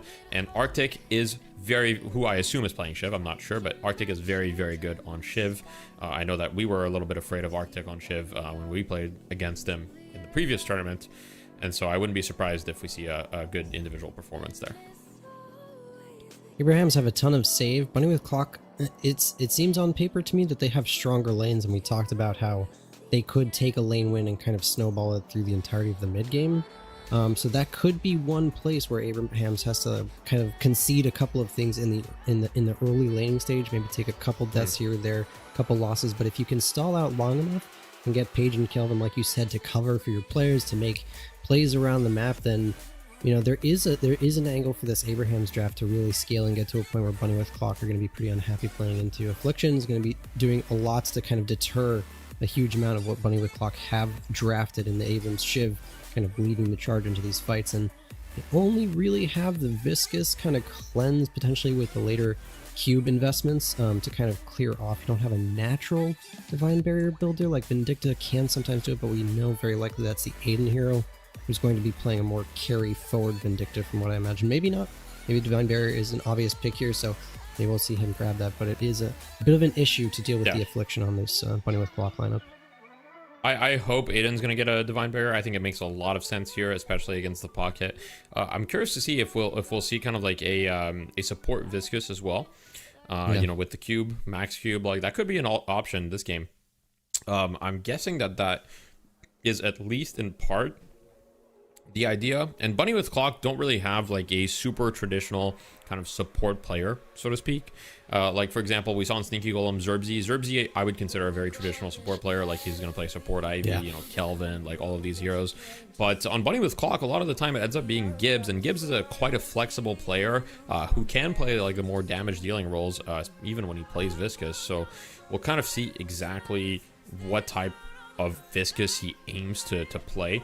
I would probably go the support Viscous. I think Bunny with Clock is not really lacking damage. Paradox, Vindicta, Abrams Shift, like all of these heroes can output a significant amount of damage, especially Abrams outputs a surprising amount of damage with the builds that you can go. If you get like Surge of Power, you can get Bullet Resist Shredder, like you have so many options, and now with the new 4.8k investment spikes, he does a significant amount of gun damage, not only, you know, Spirit and melee. Yeah, we've seen some interesting differences in builds. Some of the we saw in quals, I think it was Boundless Spirit, Healing Tempo, like insane amount of damage coming out from this kind of hybrid, almost Gubami-esque Abrams that's killing you with both Siphon Life and Point Blank at the same time. It's just impossible to kind of cut through his healing, and he's also killing you at the same time. So I wonder if we're going to see that, or more traditional like green and gun from Bunny with Clock. I think that's a little bit more in NA's style, and I agree with you on the Viscous. I think Cube plus Divine Barrier provides enough, along with maybe Vindicta grabbing a Divine Barrier as well, should be enough to cover the pocket issues. And then it's just about outlasting in these team fights. Obviously, if they can keep Shiv alive for a long time, keep these players' health up, then you can get into execute range, kind of snowball through these fights. But teams might be getting pretty close to ready here, so we're ramping up for the start of our game one in our second series here today. Yep. We'll see once we're in game, but just FYI, I was talking about who's going to be playing the Lash. So it's going to be Sonya Sniper on the Lash. So Listic is not playing in this game, just for the people that were wondering. And Hoot is going to be on the Geist, as we will be getting into the game shortly. So we've got Bunny with Clock, arguably NA's number 2 team. And we've got Abrahams, the undisputed champions of Europe in the NA versus EU clash. Take it away, Seymour and Rook. Well, we've already got one European versus North American matchup in the books. Why not a second one to kick off the day here for Death Slam Invitational? Abrahams, the undisputed number 1 from Europe, have a chance to at least get some revenge here on stream. So I'm excited to see what Bunny with Clock can bring to them, but I'm really excited for this Abrahams team to finally get shown. Yeah, no, me too. Really excited to see them fight, well, on the big screen against some of these great North American teams. And, I mean, with what I've seen from Bunny with Clock lately, I'm excited for how this matchup is going to go. And, you know, I think the breakdowns but from our desk were just perfect in terms of, you know, what to expect here with Bunny with Clock. I mean, you have a lot of sustain. You're kind of looking to build into just outlasting Abrahams in these fights. And, you know, when you go to it, Bunny with Clock has also gotten so many picks that just go their way. Arctic on the Shiv, Tanner on the Abrams, Poshi Pop Mirage back. And then Aiden's Vindicta is something that a lot of us should be keeping our eyes on. It's just, especially when we look towards, you know, our Wednesday nights, a lot of North American teams just opt in to straight up ban this Vindicta against Bunny with Clock. So to see BWC playing with the heroes that they want to play, I think that this is their chance to stick it to the number 1 EU team. Not quite getting the stake there to finish that one off, but still some great damage onto Together, and Aiden already showing just how scary it can be over on this Vindicta, as it can be a little bit of a lane bully at times. So, I mean, when you talk about our first matchup that we were watching, Rock, and I think that for Bunny with Clock, it's going to be a little bit different because you already have that, you know, series under your belt. It might be a little bit of a different monster in terms of Abrahams, with how fast Abrahams just rushed through their round 1 matchup. But even still, I mean, you have to be thinking that Bunny with Clock are now in a situation that if you win against Abrahams, quite like Sneaky Golem versus Leviathan, you're sitting there as, you know, one of the teams that is looking to push all the way into the finals from this side of the bracket. And I think that a lot of people are looking with Bunny with Clock at just being that team that is looking to level up in a tournament like this. Yeah, no, absolutely. And as you said before, they've improved a ton so far and certainly wouldn't be stopped anymore. Some good damage going down. Doesn't quite get Sanya Sniper. But instead, it's Aiden who falls as Together got so aggressive there and getting a great push on forward. No, but as you were saying, I think Bunny with Clock really want to, put more great wins on their resume. Right now, they've been struggling to take down their opposite number, and taking down the best team in Europe in Abrahams, that'd be a great thing to be able to argue. Ooh. A good parry, yes, but Dimov does go down, and another kill coming out in the early game. That's a beautiful parry from Arctic. I think that, you kind of put it for sure. And you think about the bracket and how this bracket is really shaping up. That Bunny with Clock, there's a chance that if you do turn around and win a tournament like this, then most likely you'll have the opportunity to play both of the best teams from each region. And if you can beat both of those two teams, what is that going to say about Bunny with Clock? Yeah, it would be honestly a great thing for them to be able to say, really allow them to start, well, writing their own legacy, right? They've been held back so far by melee creeps, and I think they're looking for their time to shine. And this tournament would definitely be a brilliant way to do it, right? Picking up that 5K prize pool, as you said, taking down the two other considered best teams in the world, and also with your own little, pocket pick in the Vindictor. I love to see it. I mean, this character feels really strong right now overall, and having a person who's really good at it, I mean, that's going to accentuate it even more. And you know what? I think that for Bunny with Clock versus Abrahams, this is a situation where you're looking at your previous, Wednesday nights, and you're thinking to yourself, well, the only team that we haven't really been able to get through for the most part is, Sneaky Golems is who we're kind of playing here. So it's just, you look at that, you're kind of hoping that, this melee creeps versus Sneaky Golems game over on the other side of the bracket plays into a situation where if Sneaky Golems do take down melee creeps, you're feeling good about that one because you've been able to beat Sneaky Golems over and over again. Yeah. Oh, some good damage. Taking down Sanya Sniper as well. Honestly, great charge coming through from Tanner. Does actually manage to catch Sanya Sniper as they try to jump away. Just exactly what you want to see. Dimov does get a kill back, but Bunny with Clock taking a little bit of the early lead. Not too much, but at least a smidge. So, we're 5 minutes in. You see a bridge buff up on the right side. The gun buff, who's going to be the one to go pick that up? Are they going to send Taz over, or do you think Hoot's going to walk over? It's nobody really opting in for that bridge buff right now. It makes me think that isn't even there. But we get a Guardian going down through mid so early on. That's a sub 6 minute Guardian down, as Abrahams are off to a really hot start with Hoot at 5.5k on this lady guy. Still not ahead of Poshy Pop, but now you have that objective gone. I mean, that's what I was going to say, right, is Poshy Pop, prior to that moment in time, was 2k souls up. This early in the game, it's a really great way for them to start. And as we said before, I mean, the Death said for sure, is just how much souls, how many souls they put on Poshy Pop, and just how important that is for this team. So keep an eye on that, on them, and keep an eye on that number, because as high as that's getting, that's going to very much correlate with Bunny with Clock's success. A situation where you're farming, you're going for boxes, and they just sneak on by you, but Hoot actually walking to push Poshy Pop away from their jungle camps, and they're actually going right into this one. Sonya's going to get caught into the tornado. They're not giving this one up. Here's the Death Slam back to just confirm the kill onto your Mirage. Poshy Pop goes down. You got to be careful here, as Cool Cheese is trying to at least get somewhat of a trade. Now that Aiden has actually rotated over to assist on this one as well. Assassinate ready. Can they lock down something with Hoot? Gotta watch out for the soul exchange, and Aiden just takes right up to the sky, even though the ultimate is used from Hoot. It doesn't look like it really will matter. Yeah, that was really nicely done to make sure they don't lose too much. MXM does go down here. Shout out to Hoot, actually, for managing to live that one, because I saw, like, Aiden just holding down these sightlines. Obviously, Hoot's been playing a little bit of that CS, keeping an eye on exactly where that sniper is going to be coming from. So really nicely done to keep alive. Almost gets the trade, but we're just showing the level of the players in this game right now, managing to both survive in pretty dire circumstances. Tries to charge through. Tanner is looking for a setup. Here's the dome in, and no shoulder charge this time, so Together right and deep with the rest of them behind the time wall. You have Hoot alongside you, and Cool Cheese has already gone down, so you have to be careful with your Tanner just to back up to safety. As 3 members here for for Abrahams. And that's really scary here for Bunny with Clock because the rotations have already proven to be an issue, but fortunately enough, the Tether's going to come through. The snipe onto Hoot's going to finish it off for Aiden, who's traded out by Sonya's sniper, but giving Bunny with Clock a chance to hold on to this Guardian.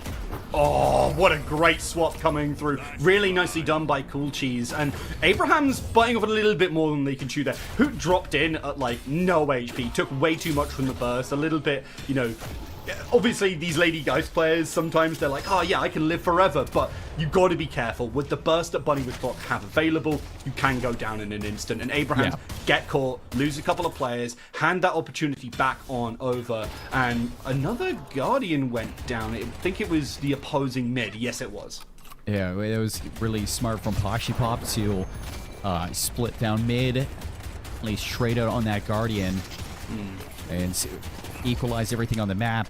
Slight lead, 6k for Bunny with Clock off of these early engagements, but it's nonetheless still very early to really decipher if this is going to mean anything when it does come down to the team fights, as we got 50 seconds left until the bridge buffs are going to be spawning on either side, and I would imagine that that's going to force a couple of these rotations from both teams to, now that mid is gone, to really assist with your outer lanes. Yeah, Lash already in position for Abraham. Sonya Sniper keeping an eye on that one as the pressure comes on to, well, together at this very moment, but does manage to keep themselves in good stead, as I think we did see it. Was that traded 1-for-1 in terms of buffs? I couldn't quite tell. They're not up yet. Oh, they're not up yet. Oh, sorry. I didn't. You lost track of time. My bad there. But we do see, actually, that Abrahams are looking more towards this right-hand side of the map, and instead it's going to be dives on the left, as Together has to be very careful here. Does not have that dome. Will keep themselves alive for now. A death clamp to try and make it happen as they take out Together, but a lot of damage going through. The slam onto Dimov. Really nicely done here by Tanner, as they, well, absolutely give them a hiding in that one. Cool Cheese does get taken down in response, but overall, with the friendly Guardian with the Guardian going down for Abrahams, Bunny with Clock in a great spot. In a fantastic spot. Good cube from Gibbs. At least denying that slam from actually hitting Tanner. Pashi's going to grab this urn above it. It's Taz who pulls the Hyper Beam and is just going to rip through the viscous health. Find some trades in. Now looking to hunt down the rest of them. Tanner finally going down. Sonya, second time around, will be the charm, but you're going to pay for it in blood. Pashi Pop right there to trade out those kills after dropping that urn behind the Guardian. And it looks like now you have to make a decision. If you're Poppy, do you take the Guardian? Or do you give up the Guardian? Or do you take the urn? Dome is up from Together. You go right back into this fight. Tornado through 2. Taz in trouble. Slowing Hex onto the Bebop. And the punch back removes Taz from the lane. Keeps that Guardian up. And you can still think about moving this urn. Yeah, I mean, look, you said they paid in blood, and they absolutely did. Pashi Pop is the Tithe Collector, right? Sitting on 14k souls, turns it to that fight at the end. There are basically no ults waiting for him. He doesn't have to worry about very much pressure going his way, and just goes, well, okay, I'm going to walk up to this ending Kelvin ultimate and just clean up Taz immediately. So really nicely done again. Bunny with Clock aware which side their bread is buttered on, and it's certainly Pashi Pop who is able to clean up these fights, set up their team, denying away that urn. Going to be a lot of damage going onto the Shiv. Narctic will go down eventually here, but it's not going to really be too much of a problem, as that urn is still in the hands of Bunny with Clock. Yeah, no chance for you to even rotate it across the map for this comeback urn if you're Abrahams, but you're finding some value in Hoot. Will be able to get this Guardian for free. So opening up the right side of the map for Abrahams. And a chance to maybe siege into the jungle of Bunny with Clock as well. As you can see, a couple of camps are up there. Taz is on the hunt, looking for somebody, slowing Hex onto Cool Cheese, but not able to have a chance at that hook as it was off cooldown. So you're just going to reap the reward of a couple more jungle camps here. So not too bad from Bunny with Clock, just a good ebb and flow on the map between Abrahams. Yeah, and look, both of these teams know how the game is played, right? Trading back objective, trading back jungle camps, making sure you get that little bit of souls wherever you darn well can, focusing on that urn, as we already see about 6 players on that side of the map right now. They are getting ready to make their moves. There's a couple sitting in mid as well. And, you know, keeping an eye on where you can find these fights. This is the Viscus really far forward. If they have to use these abilities, and in particular his ultimate or the cube early, it can be very problematic for the ensuing team fight. But Saint gets picked. Bunny with Clock keep their eyes on the prize and no, take away these supports and, well, the rest of the carries, they have no leg to stand on. They will go down. And this is an issue as you have Hoot and Poshipop splitting down the right side. Poshipop putting a lot of pressure onto your walker. You have a little bit of damage to the mid walker as well, as that you're just kind of losing the macro across the map in general if you're Abraham. So a lot put into that fight just to battle for this urn. And you're giving up so much space across everything else for a chance at Poshipop to really take these objectives. So fortunately enough, Hoot was there, but next time around, you gotta really be worried about that. And, you know, we were talking about Hoot against Poshipop in terms of the farm race. Hoot has actually been able to close this gap on Lady Geist. 19k now on Hoot. And that's gonna give a lot for Abrahams in these team fights. Yeah, no, it certainly is. And I'm honestly impressed with who always manages to find a lot of farm and is constantly ready to fight and scrap over everything. And I think that's why the Lady Geist is actually a really good fit for him. So very happy to see them continue to play on that. Looking for the kinetic carbine here. Does manage to get the slow, gets the swap, and it's going to be a very problematic moment for you here, Kelvin. No chance, no opportunity. Could have used the ultimate, yes, but they want that for the next fight. They know they're going down. Tanner continues the chase, and frankly, I think he's going to find this one here. 280 HP, is trying to dodge away, jumps under the walker, and will be alive for now as the dive starts to come on through. Wants to make it happen. Gets a great parry. That's exactly what you want. There's the death slam, and that's going to be a lot of damage. Yes, but it's not quite going to be the kill. It's going to have to drop into this building and continue with that cover, even with the rest of their team showing up here. And Tanner potentially makes it out here, continues to get aggressive, dives through the back lanes, and how on earth he made it out of that, I have no idea. Arctic's not going to be in this fight either, so it's not like you have any damage if you're Bunny with Clock. You're just looking at Aiden to do everything, but Aiden is now caught overextended in the side of Abrahams. Ooh. And the Vindicta's going to be in trouble. Could parry onto one, but you still have the rest of the team to worry about, and the Ice Beam is slowing you down. Abrahams, not only do you see some fancy footwork from Sonya Sniper, but some good rotations to assist in turning that fight back around for you. Holding on to the walker, not giving up too much damage either, and that's going to be the Guardian on the left side taken as your reward. Bunny with Clock, they gave that up early just to go prioritize grabbing this urn, and with this too, it doesn't look like Abrahams are really reacting to it, so you're going to have numbers on the left side of the map if you do want to return it. Yeah, they're going to put Abrams over towards that one with Tanner. Bunny with Clock kind of aware that taking the walkers at this point in time, this is starting to be the time where you really can, but they've got all the Guardians. They need to focus on the objective, which is just going to get them the most benefit. And Bunny with Clock, they play a very mathematical style. They know where they get the most souls, and then they go for it. Abraham's looking at this one, however, and going, well, we want to prioritize opening the map, keeping it open wide, letting our pick characters really have a lot of success. Some pressure onto the left-hand side right now. They do actually get a kill onto Demo, but can it lead to much more right now? No Death Slam coming through. The Frozen Shelter buys them a lot of time, but I don't think they're really going to be able to turn it into very much. But what they have done is they managed to stop that, well, at least the left-hand side walker going down. Instead, it's the middle. Poshipop goes down. Hoot has shown dominance now on this Lady Geist. 27k farmed up. You've 1v1'd the powerhouse of Bunny with Clock. And it's a scary look in terms of what to expect next time these two teams match up in a 6-on-6 fight, but still lots of time before we get to that moment. Heads up play from Aiden to march down mid and get a trade onto that walker, opening up that flex slot for your team. As you had a good chance there too on the left side. If you're Buddy with Clock, you put a lot of resources into trying to siege out that left side walker, but it really didn't come. I think a couple of marks missed on those ultimates, and most of it was just giving Aiden that opportunity. But realistically, that engagement between Poshipop and Hoot is one that I wouldn't have expected to turn so quickly after the way we saw Poshipop open up this game. Yeah, no, honestly, it's kind of surprising because Poshipop has been so great at escaping from a lot of this pressure as well. Great usage of the tornado. I don't know exactly what happened there, but it's a little bit scary. I will say the one thing I was impressed with Bunny with Clock is kind of allowing Aiden the Destroyer to actually open up that middle walker. I think that's going to be really important, especially as we kind of get towards 18 minutes, as we start to get towards a point where actually teams can look at this mid boss, and without that middle walker, the presence of Abrahams on the map is going to be reduced. It's not going to be nothing, don't get me wrong, and I think Abrahams are very well aware, and they might even, you know, skew towards it as a result, but it's definitely going to be very difficult for them to contest in the same way that Bunny with Clock can, especially since you can put Poshipop on that side lane. I was going to say, if there's a problem, just teleport in, right? Like, you're playing that kind of across the map play that I think should be so successful for them, especially since these side lanes are the bits that are open. Oh, big hook from Taz, but it's going to be the paradoxical swap to at least try to switch up some of these positions. Coolcheese still going down.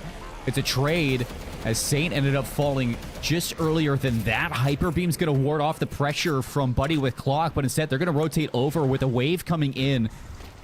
See if they can siege this walker a little bit longer in this fight. You see Sonya has the Death Slam available, just hunting for an opportunity to rip this ultimate. No wave control through mid is something that you have to react to, and a couple of these players will turn around for that. And at the same time, Buddy with Clock's just going to handshake their way back to spawn. So an engagement there that could have gone a little bit awry with Saint going down, but Coolcheese getting caught by that hook onto Taz really shuts down any efforts you had towards that right side of the map. Honestly, that plus Taz investing the Hyper Beam to really stop that fight from happening, I think is really good for them. Hoot was, like, not in a great position to really push that left-hand side. I think maybe he had a bad trade with Poshipop or something of that ilk. Oh, no. And I really like the fact that they were willing to kind of go for this. Here we go. But this is what I was talking about. This mid-boss can be done oh so quickly, especially by Lady Gun. You see her just, like, absolutely drain that mid-boss. It's dead already, and you can see players are rotating, but, hell, Shiv's not even there. I don't know if they can fight this at all. 6 on 5. You have the Death Slam. It's going to be ripped right away. It's going to pull away Tanner. Gibbs going to have to invest that cube very early into this fight. All three rejuves go the way of Abrahams. Now they're going to be hunting this one down. Hyper Beam off cooldown is an early Calvin ultimate from Together just to keep the team healthy, keep your rejuves intact, and without your mid walker alive, getting this mid-boss is everything for Abrahams now. Bunny with Clock, it looks like they want to go back in. Yeah, they're continuing this fight as they might. Demov goes relatively low. The waves are also in their favor right now. Affliction looks good, putting a lot of pressure onto Poshipop. That's exactly what you want to see. It was only one player really getting hit by it. With Coolcheese going down as well, Abrahams have understood they need to win this fight ASAP. They already lose a walker on the left-hand side. The fight continues. Yes, Arctic will fall, but they need to turn this into something. And especially with nothing left in terms of rejuvenators, they've just got to get this push going. Without any waves, though, it's going to be very difficult. So you have only 17 seconds on Poshipop's respawn. Coolcheese not far behind that. So I don't really know if there's time to turn this into an objective, especially considering Gibbs makes the 400 IQ play, pushes the walker in on the left side of the map, grabs the urn, and just pulls it away from Abraham. So literally ripping any last opportunity that Abrahams had to turn that fight win into anything. And Bunny with Clock took the rejuves away. So realistically, just such a smart re-engage from Bunny with Clock, and they get so much out of it. Yeah, honestly, such a good heads-up play. And as I said before, they're a very calculating team, right? They know where they're going to be able to get the most souls. They know where they can get the most efficiency. Frankly, the fact that they managed to take that team fight and honestly have Abraham's number in it to take those 3 rejuves, so there's nothing left for Abrahams, is really brutal. But Abrahams only were able to do that mid-boss because Bunny with Clock were in bad positions for it. And the reason they were in bad positions for it was because they had these waves pushed, because they knew that if it's taken, they can get way more. Another attempt at a pick here and doesn't quite make it happen. Poshipop tries to get those shots in, but goes oh so low. The tornado away does keep them alive for now, and there are players to back on up, but that's the Affliction behind, and Poshipop eating a lot of damage now, but Demov is the one who falls. And what a reversal from Bunny with Clock. That's a big affliction, but I think Aiden just in such a good position to really deny any follow-up onto it. The initial charge in from Tanner, forcing Saint away and giving up that captivating read a lot earlier than you would have wanted into the fight, really gives up anything that Abrahams had to contest that. And now that's going to be the walker for Bunny with Clock, the final walker with them, as they're just out macroing Abrahams, the #1 team in Europe, and showing them how NA does it. Yeah, honestly, a really impressive performance from Bunny with Clock. Sure, there have been some fights where they've managed to, win out on that micro play, but the macro play has been astounding and a real deal breaker, honestly, for this team right now. And I think it's always been one of the strengths, frankly, with Bunny with Clock, and it's why I'm always excited to see this team improve week after week.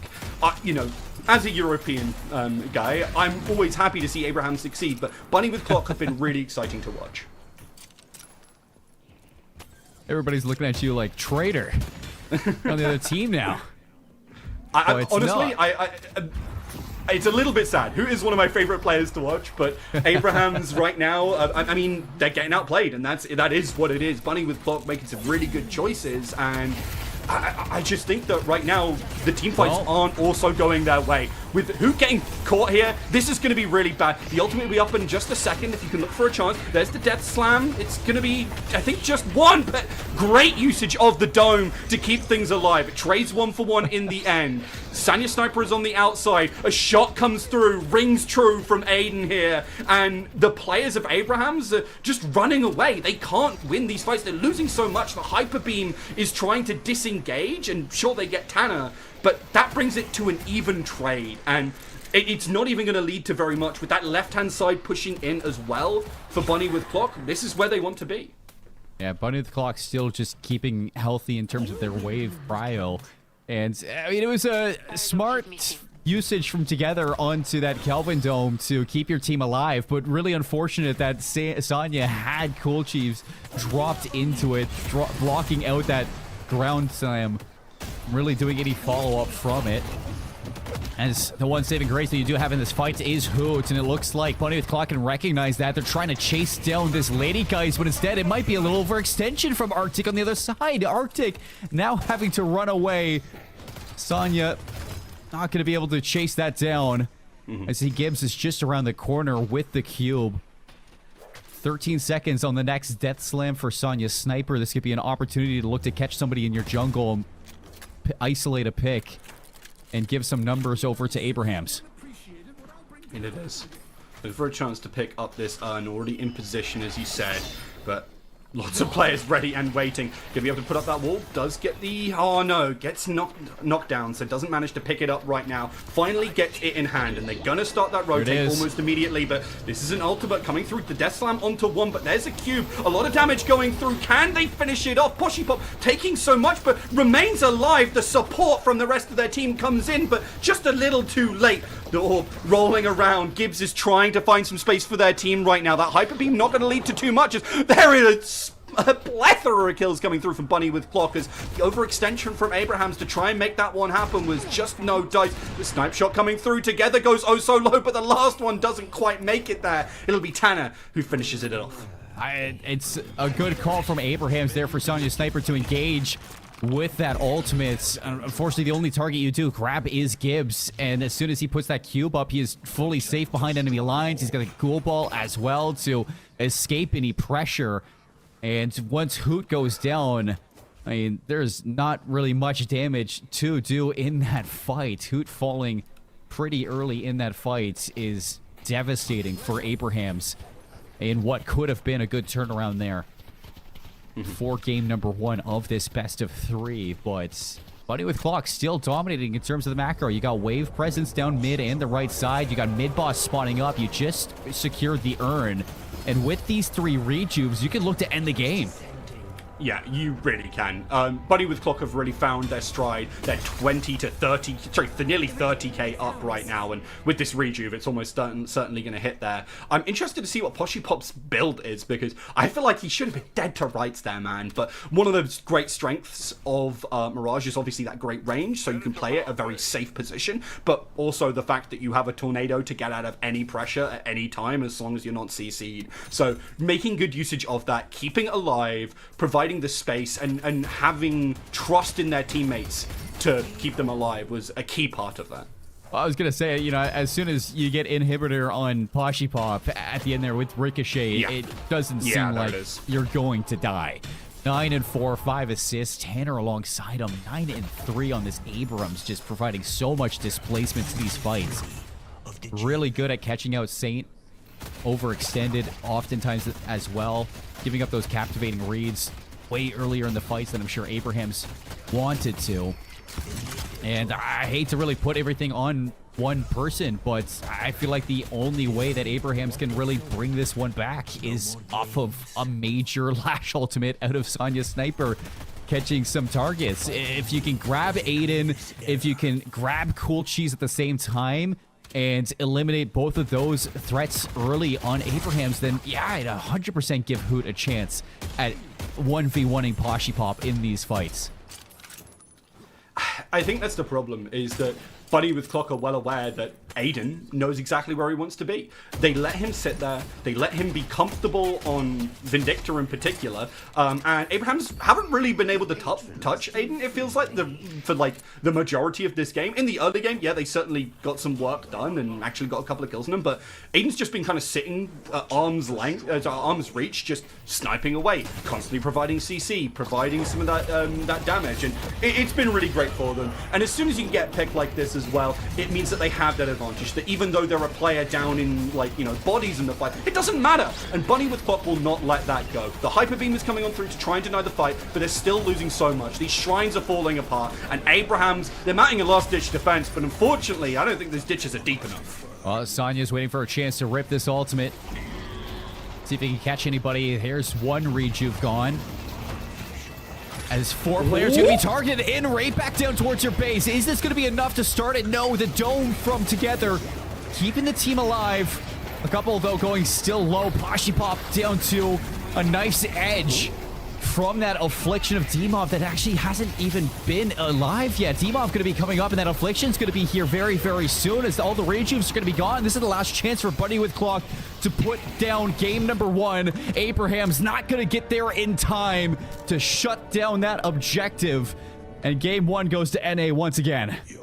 Wow, what a performance. Honestly, really nice pick onto Demov there. As you said, because they were dead, there was no Affliction to follow up, lacking the damage to kill some of those tankier targets on the side of Bunny with Clock. And really well played by them. They didn't even pick up that advantage, well, at least too much of an advantage in the early game. It was some great macro decisions. They rotated around, and I think they exploited the fact that you can basically just put Poshi on that Mirage wherever you damn well please. We had a discussion, I think, about the picks towards the start of the game, or before the game while we were listening to our desk, and I was like, I'm really scared about the fact that this Mirage went over so darn easily, and I mean, Bunny with Clock showed just how scary it can be. I think that you go into this and you look at what you gave up towards Bunny with Clock. You know, you put Aiden on the Vindicta. You give Pashi Pop this barrage that you would just expect him to be over-farmed on all the time. And, you know, Tanner on the Abrams, that it's just so comfortable for this team to play what they want to. That's almost systematic when they're getting into these team fights. They know exactly how to execute on these heroes. And Abrahams just weren't able to keep up with that rhythm, just constantly playing on the back foot, not reaching their engages. And, you know, whenever Sonya was able to land somewhat of an ultimate, Gibbs was right there to hit that cube. Like, there was nothing that Abrahams could do to engage on those fights that Bunny with Clock were not prepared for, even though Together was able to, you know, be there for support with that healing from the Calvin. I mean, 25k is a lot. It's not enough in terms of how relentless the damage was from the side of Bunny with Clock. And then, you know, you're not even reaching the backline of Vindicta. And Aiden is just laying down so much damage with that Vindicta from a distance.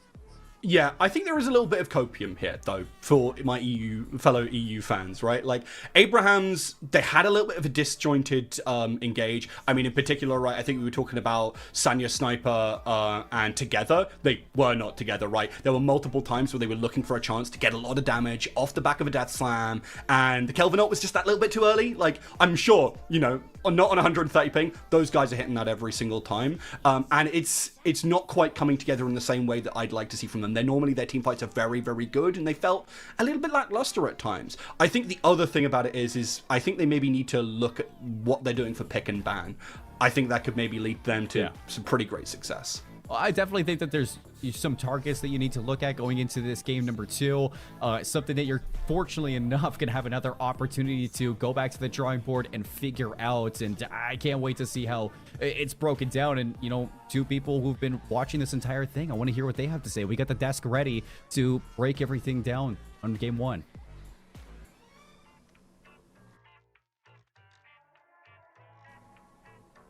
The chat has been incredible. The amount of rage baiting and comments. I mean, I honestly, hats off. I don't have a hat, but, you know, hats off to you guys in the chat with the NA versus EU. Now, I will say, for those of you that are taking it too seriously, you're being a little cringe. But for those of you that are just having a little bit of fun with the banter of EU versus NA, great job. Keep it up. I just want to clarify once again, I've said this. There's a command ! server. It's an NA tournament. All the games are played on NA servers. The EU teams signed up to this fully knowing that all the games would be played on NA. Now for EU, it's a win-win, right? Because if they win, they can say they're the better region. And if they lose, they can just blame ping. So it's really not that deep. If they are at a significant disadvantage, of course. Now that doesn't mean that the NA teams aren't playing well. And Bunny with Clock played quite well this game. And there's a couple key moments of the game that we'll go over in replay analysis while we wait for the second game. But what were your thoughts on that game, Mox? I think a little bit of what we talked about in draft came true. I think Bunny with Clock had really good laning picks, and I think that kind of showed through. I can only imagine a world where Abrahams has a more lane-focused draft, and they kind of press their way into a better state into the mid game, and it's not so bad. Like we saw very early on, like kill streaks on your Mirage, and Mirage is a pretty powerful carry in the current state of things, but you don't want to give a late game hyperscaling carry a good start, and Bunny with Clock had incredible lanes to kind of work and play off of, and it just sort of kind of steamrolled. Now Abrahams made a really good comeback and a really aggressive mid-boss call that gave them pressure and control in the mid lane, but it was kind of later lost on a very strange like walker push, or a very aggressive walker push from Bunny with Clock. We'll kind of touch on those things as the replays come through, but really nice back and forth between both teams. We saw mastery of map control and really great hero piloting from Hoot's Geist that really put a ton of work in, but I think the lanes kind of gave Bunny with Clock enough of a head start to never kind of be too far behind. Certainly. And I think that one thing that we saw that was interesting from both teams is that both these teams heavily invested a lot of their net worth into one singular hero. You saw Poshipop was extremely rich right from the get-go. Like even in the laning stage, Bunny with Clock have this kind of playstyle where they like to abandon Poshi to a solo lane very early on, like as early as they can justify it, really. And then go for ganks, get super active on the map, and just give Poshi free reign to literally just chill. Farm, he goes cultist. I think he had like 10k net worth at 8 minutes or something like that. Like the moment the tier 3 camp spawned, he ate it with cultist, then he was farming the double centers, and like he is, you know, well obviously he's part of the Death Slam Academy with me, and he's you know, very, very aware of a lot of the theoretical elements of efficiency, and he's one of the best farmers that I know, and you know, they're just funneling all their money into them. And on the other side, Hoot also proving that, you know, he's very flexible, can play all sorts of roles. Wasn't playing the money role on Buff and Joys, but now on Abrahams, he's soaking up a lot of the money and had great impact on Geist during those fights. And I've got a couple replays to go over, starting with the first mid-boss fight, which I thought was very, very interesting. We're going to bring it up here on the screen, but as we can see, this was kind of a call to force mid-boss by Abrahams, which I really loved, because if I pause this, I'm going to be trying a couple features. One sec.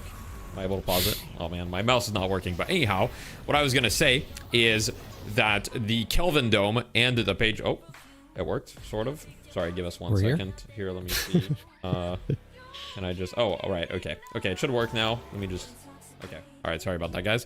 So part of the reason why they were able to do this is because if you can see here, they had they did have the page ult right here, and they also had the dome, and they were able to use the dome in order to kind of isolate the Kelvin, and that was a really, really important element. And then after that, they isolated the Abrams with the Kelvin ult, and then they were able to just clean it up. Now, watch what happens after, which is Poshy here is going to be kind of like on the outside of the fight, and he's so farmed, and he's just staying outside the pit and dealing so much damage. I mean, you can see just the ridiculous amount of damage that this Mirage character can deal. I mean, it's not exactly fair, and, you know, Dimov doing his best with the Affliction, and they eventually, like, I don't even remember if they bring down Poshy. I gotta see it again, but it was like, it took them so much to bring down Poshy that even though they got 3 rejuves and they had full mid advantage, they still ended up kind of like losing, well, not, I don't want to say losing this fight, but it was close enough to the point where the mid-boss play didn't give them enough of an advantage to be able to clean up this fight. So it was really, really crucial that Bunny with Clock were able to eliminate all 3 rejuves right away, and that was like a major event in the game. Now we can move on to the next clip, which I believe is a fight on the Walker right after, so give us a sec while we pull that up. Give me a second. Okay, so here, this fight was fairly interesting. As you can see, it's full even net worths, no rejuve in play. There's kind of a great jump on to the page right away as Abrams is able to, you know, reset. And in this fight, one thing that I wanted to highlight was just how many resources they dedicated to trying to eliminate Poshy, only for Poshy to basically like die. But after they died, he'd already like wasted some. Oh, sorry, Poshy actually lived in this one. My bad. You gotta forgive me. I'm a little new to this replay analysis live feature thing. We're trying some stuff out, but Poshy actually lived on just 1 HP. And then I believe in the next fight, which is the one that I wanted to highlight, is the one that Poshy dies, but they use so many resources to kill him. So we can pull that up right here. As we can see, the lash goes onto Poshy. He uses debuff remover. They're all kind of diving super deep for him. He's 1 HP, still outputting a ton of damage, and they do end up cleaning him up. But if you look at how isolated the players are from the side of Abrahams, there's 3 of them that are really deep, and the side of Bunny with Clock is just collapsing. Aiden is in the skies, fully undisturbed, full HP, ready to, you know, just snipe everybody in the server. And so despite the fact that Abrahams were able to get Poshy, it cost them quite literally everything. And those last 2 fights where they, one, dedicated everything to Poshy and couldn't kill him, and then the fight after where they dedicated everything, killed him, but then all died for it, really kind of sealed Abraham's fate in this game 1. Yeah, in that second clip, you can see the kind of allocation of players. I was talking about how they caught Abrahams a bit off guard. They sent, it was essentially a 5-1 split. Viscous is on the opposite side of the map, clearing jungle, moving something, not sure what, but they commit 5 onto that Walker push, and Abrahams is behind on that tempo. I think they might have had 4 players on the situation, but just a very aggressive maneuver at a stalemated point in the game really kind of turned the tides back into Bunny with Clock's favor, like very clearly, because before that point happened, we had just seen that mid-boss fight, and, you know, Bunny with Clock get the rejuves, but lose 4. Like, it's still kind of in Abraham's control here, and Hoot is feeling very powerful at that moment in the game on Geist. So, really nice recognition of map state for Bunny with Clock to kind of say, we're going to make a play right here, right now, bring all the players and allocate it before Abrahams can respond. It really kind of brought the game back into their favor, and after that point, every fight, like you highlighted, that next one that followed, was just kind of a clean wipe for them. Yep. And well, thank you so much for that. Now I've got a couple words before we get into game 2, which we'll be getting into the draft very shortly as the teams are starting to get ready. Firstly, thank you to Metal for sponsoring, and if you guys want to save your own Deadlock replays, I mean, Metal is a great place to do that. So if you want to be able to do some awesome replay analysis, kind of we did just now on the stream, well, Metal's a great tool, so check them out. And I also want to just take a minute just to explain what Death Slam Events is doing for those of you that aren't familiar. So if you'd like to join our Discord, you can type !Death Slam in the chat. I'm sure somebody will do that.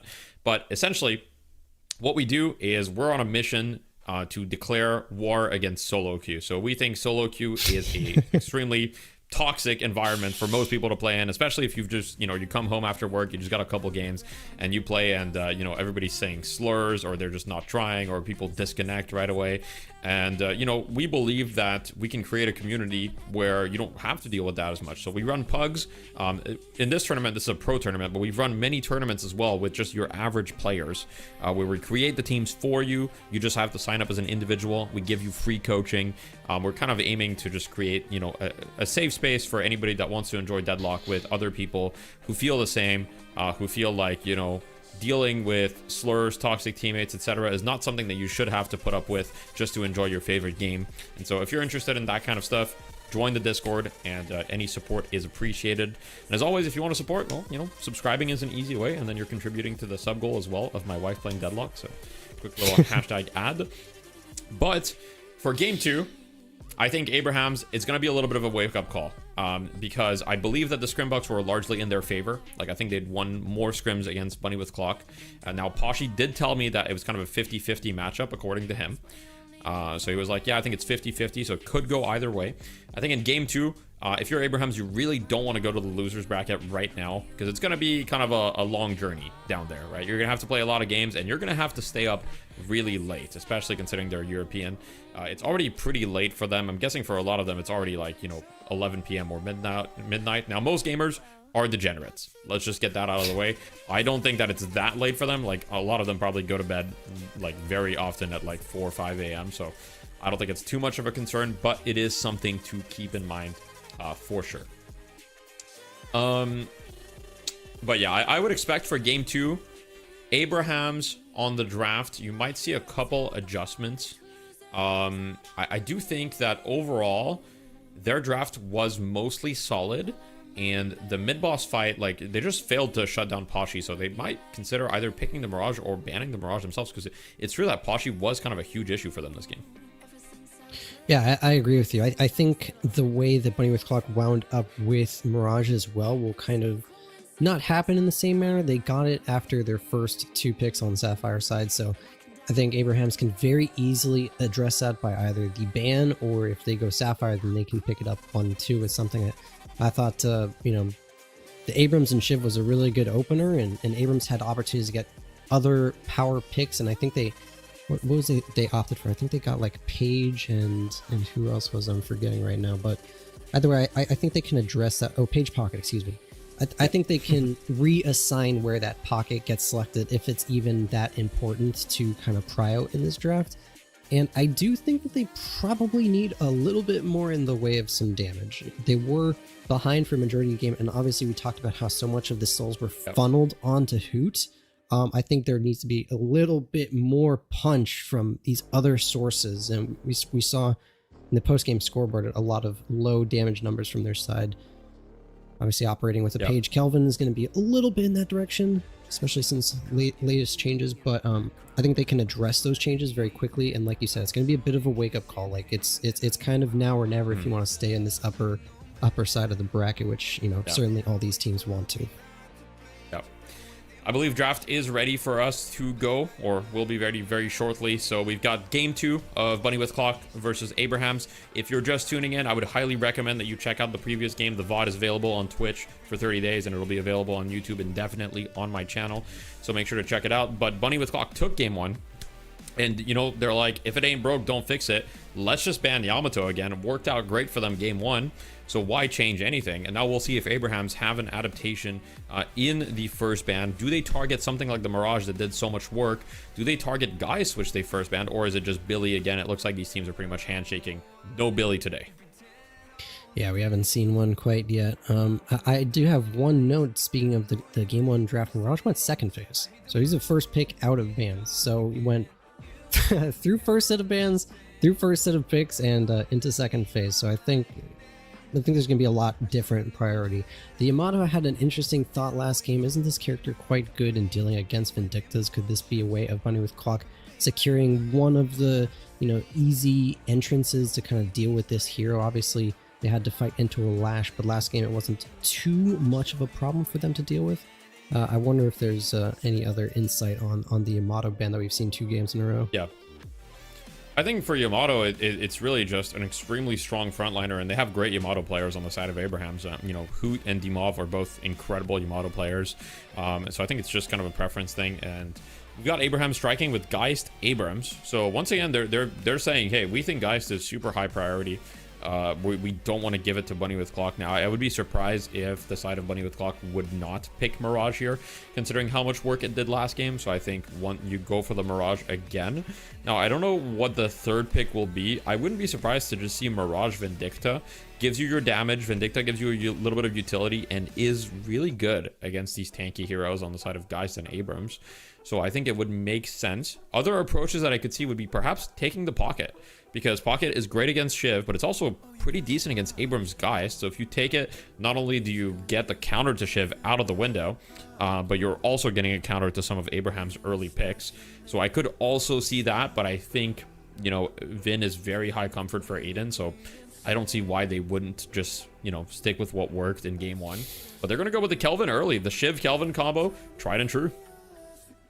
I was going to suggest this as you were talking. I was going to say Mirage Kelvin just sitting there on the board when you already have Shiv is kind of a gimme. At first thought it was like a, you know, it was Mirage Vindicta or maybe like Vindicta Page or something like that, and you gamble on seeing the Mirage in the second half, which did work in the first draft. But with Mirage Kelvin being on the board, Shiv already in your pocket, I think you're feeling pretty good about those top 3. I wonder if Abrahams want to maybe take the Vindicta, or will look at that in the bans, or if they're just going to kind of leave that be and take Page here because they picked it first game. It is a difficult hero to deal with, but maybe Bunny with Clock not too worried about that. We've seen quite a lot of Page, but Abrahams will happily grab the Wraith, so I think we'll see that for the first time in these two teams matching up here.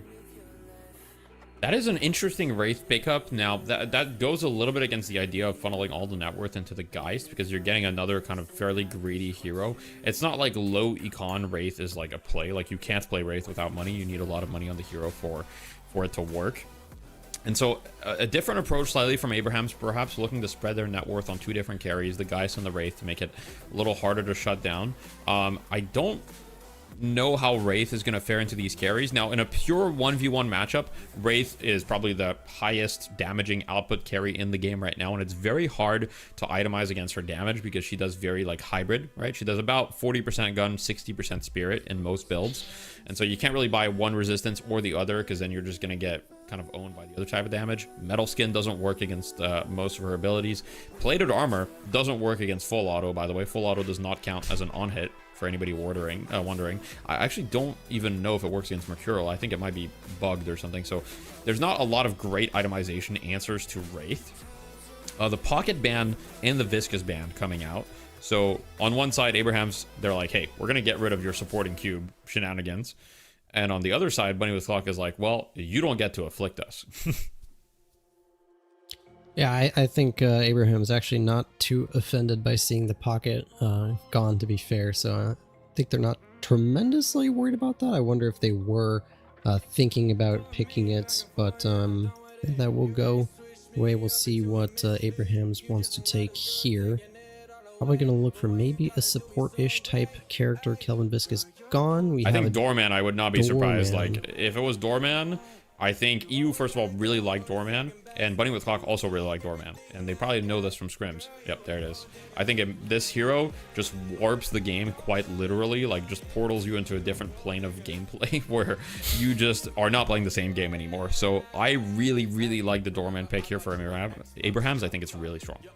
Yeah, there's actually a sneaky good counter to Kelvin too, because if your door is placed in the right spot inside of a Kelvin dome, you do technically have a way out of that situation. I believe it can work in that situation. So yeah, it is extremely particular, but I wouldn't be surprised because of where these fights happen over urns, over mid bosses, over sinners. There's very clear points that Doorman can have doors preset in situations and kind of create advantages for Abrahams to actually escape in clever ways from dome. Yeah, that's actually a great point, because Doorman can definitely set up the door on the urn, and Kelvin Dome does secure the urn if somebody else turns it in, but Doorman is the only hero that can actually interact with that, with having a door preset and just using cart to kind of delay that. So great point on that. And then we got Victor Vindicta. Now, we saw Victor banned last game, but we haven't seen Victor at all other than that last game being banned. I put the hero at one of the lowest spots in my tier list, personally. I haven't seen Victor do really well.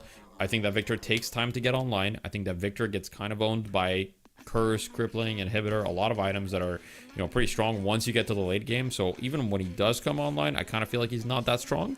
But we'll see. Perhaps Bunny with Clock's vision will come to light this game. And once again, Aiden's going to get Vindicta.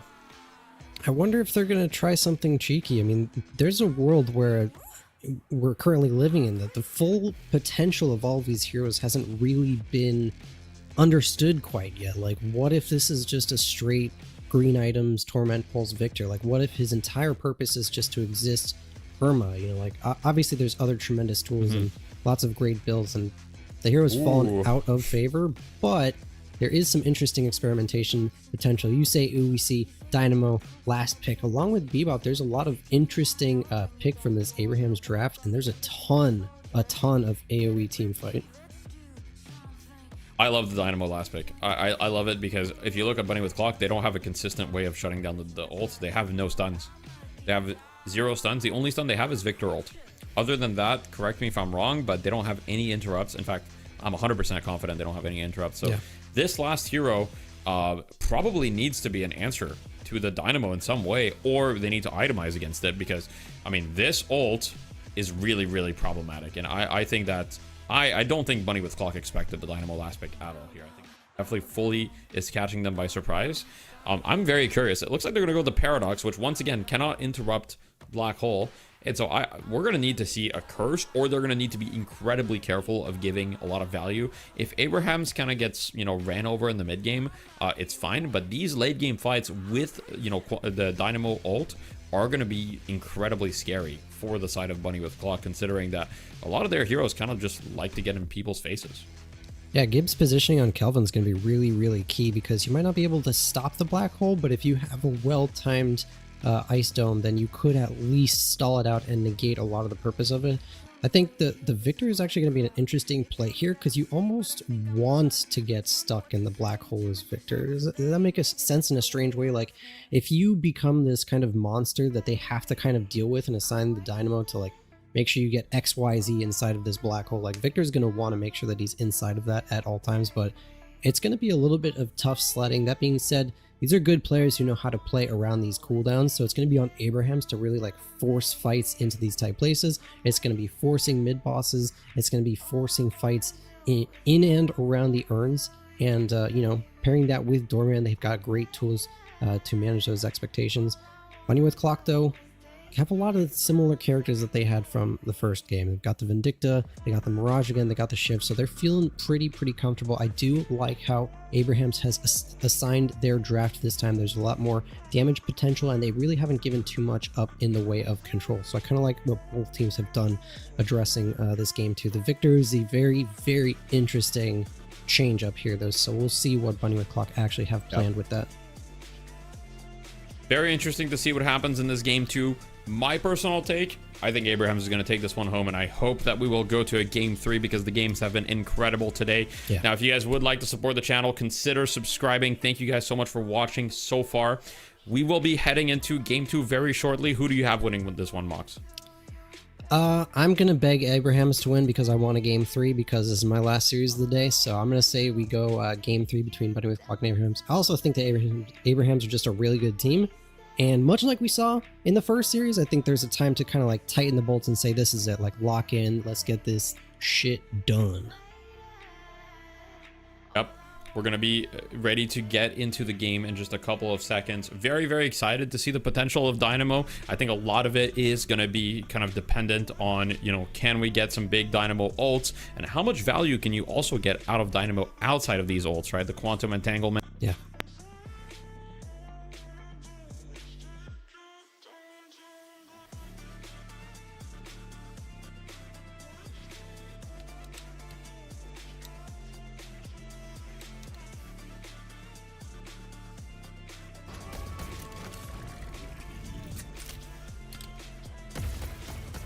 Well, it looks like we got a second chance here for Abrahams to see what they've cooked up in this draft, to see if they can take Bunny with Clock to a game number 3 and put Abrahams ahead in the winner's bracket. It's not going to be an easy road, though, to get through, as this Bunny with Clock team really showed some dominance back in game 1. Yeah, they really did, and it really turned up in that mid game, and that's certainly where these teams are looking to fight, right? With the Wraith, with the Victor in these games, these teams are looking towards that mid to late game, and that's where I think a lot of the fighting's really going to be. We're not going to see it have nothing happen in the early game. However, we're going to see some crazy fights as this game goes later.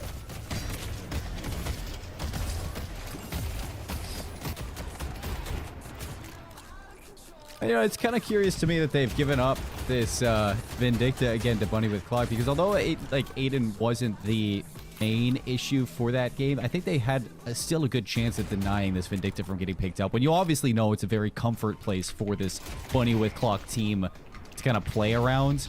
But the fact that you've stolen away the Abrams, you know, you also have the Bebop to kind of play around there. It's going to make it a little bit easier for you to kind of play around that with the displacement that you're going to bring here if you're Abrahams.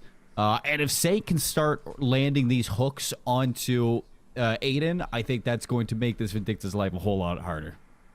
Yeah, it really is. I mean, the problem for me is that I don't really feel like it managed to, that we actually saw too much from the Bebop in the previous game in terms of hooks. There were a couple of good ones, but they certainly weren't hitting the Vindicta, and I think that's because Aiden's positioning is actually pretty sublime. And I think it's a big part of the reason why that Vindicta is so darn scary, because interacting with the Vindicta requires you to basically forgo everything else. Some scuffles start to break on out as we see the Victor desperately wants to scrap with the Bebop here, but I mean, Saint just walks away. I can't tell you the last time, honestly, that I've actually commentated a Victor, which is kind of surprising to say after how dominant he was at first. But this is some good movement coming out from the Bebop to stay away from Tanner, as the uppercut's going to make it a little bit more difficult. Can you get away in the TP? Double parry coming out, and maybe you get away. You're still alive if you're Saint. You get through the TP, and Tanner, in fact, dies from that. So all of that chase for nothing.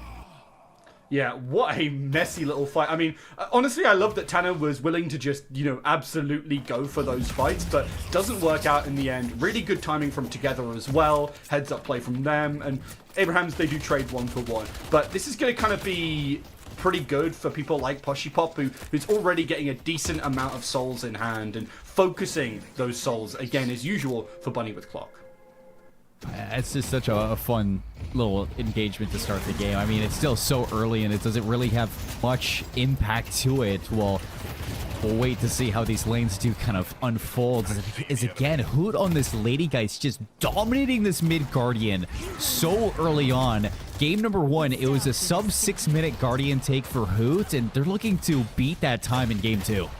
I mean, that's one of the strengths of this Lady Geist, right? Like, great early game, can also completely decimate those towers, and is going to do that just again. That is a sub 4 minute mid Guardian. What the heck is that? And you know what? This time around, you're looking at Poshipop, and you know you're walking away with this in Hoot. You're even in souls. Last time around, Poshipop was like 2k souls ahead of Hoot after losing that Guardian. This time around, you don't have that same grace right now. You're just going to have to force Poshipop back into that solo lane to see if he can bring things back and get ahead on this Mirage. Yeah, it's going to be interesting to see exactly where Abrahams take this, because now they have a big advantage on the map, right, with that Guardian down, and I think it would be really interesting to see them get into some of those more scraps, and they have great characters for kind of making those picks happen in Together, Saint MXM and D-Mov, all on these picks that, well, can find picks.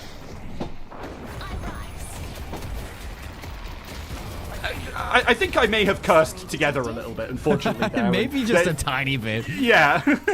You know, but I think that you're looking at Together in the sense of, you know, you're playing the Kelvin in game number 1, you're playing the Abrams, so it's, you know, it's still kind of similar in displacement or just trying to, you know, slow things down on the other team and catch people, but it's very much a situation where Together had a slow start on the Kelvin in game number 1. You know, you weren't like the superstar to open up those lanes, but over time, Together was, you know, hitting the timings on those ultimates, the domes, and making sure that, you know, you were having so much impact in those fights. I'm not too worried about Together just dying in lane like that on the Abrams. Yeah. It's just good to see that, you know, you still have this pressure from Bunny with Clock on the other side after losing mid. Yeah, going to be trying to get the kill here. Wants to finish off Arctic. Will get the melee in, but won't quite finish them off just yet. He's trying desperately to make it happen, but that's some great dodging. A lot of damage going on to D-Mov here, but it's not really going to lead to a kill. Instead, they're just continuing to fight away with Gibbs, but even with Tas there, you're not quite going to be able to take that Kelvin. He does have pretty good survivability.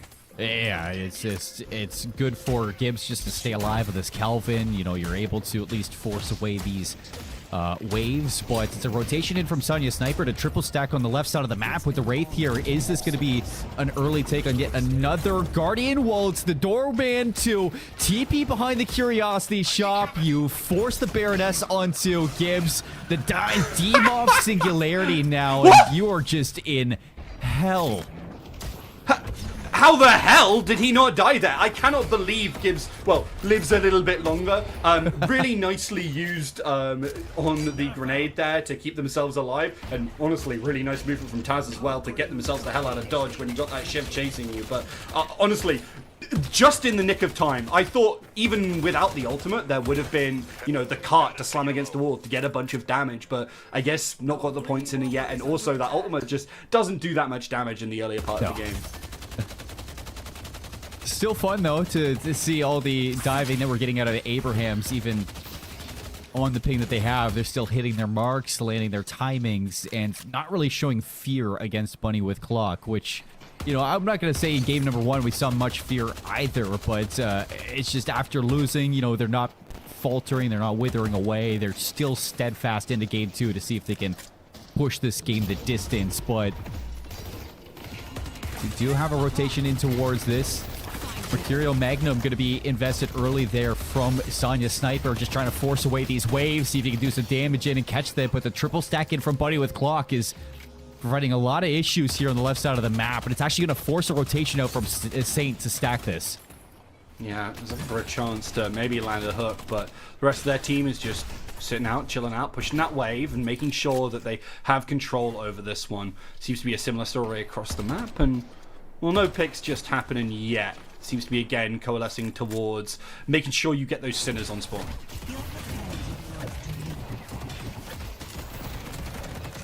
It's a bit slow coming through. This is a lot of pressure on the Hoot right now, but it is. I don't really think enough people are in position at the very moment. He's got the ultimate. Can he go for the swap? Doesn't get the timing, and Arctic just gets the execute. That's all important. Hoot not hitting that makes, I mean, well, the difference, obviously, between him being dead and, well, literally not.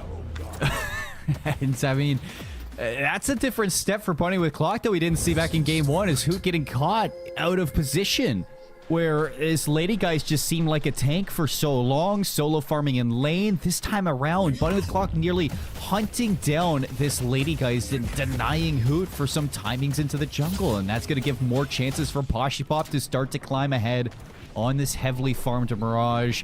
You got the Shiv and the Calvin paired up on Bunny with Clock, and we saw this in game number 2 of our series between Sneaky Golem and Leviathan, is that when you put these two together, still, it is something that you definitely need to worry about. I mean, something else that's really interesting to me about the way we're seeing solos be distributed across this game, right, is we're not seeing a huge amount put towards the Victor right now. No, it's going to be a fight. Speaking of said Victor, does have the ultimate, so even if things go all too wrong, it's not happening. Saint MXSM probably biting off more than they could chew there. I mean, you get caught in the hook there if you're Tanner, and you're just like, wait a second, this is exactly where I want to be. I'm Victor, man. What am I to worry about with that?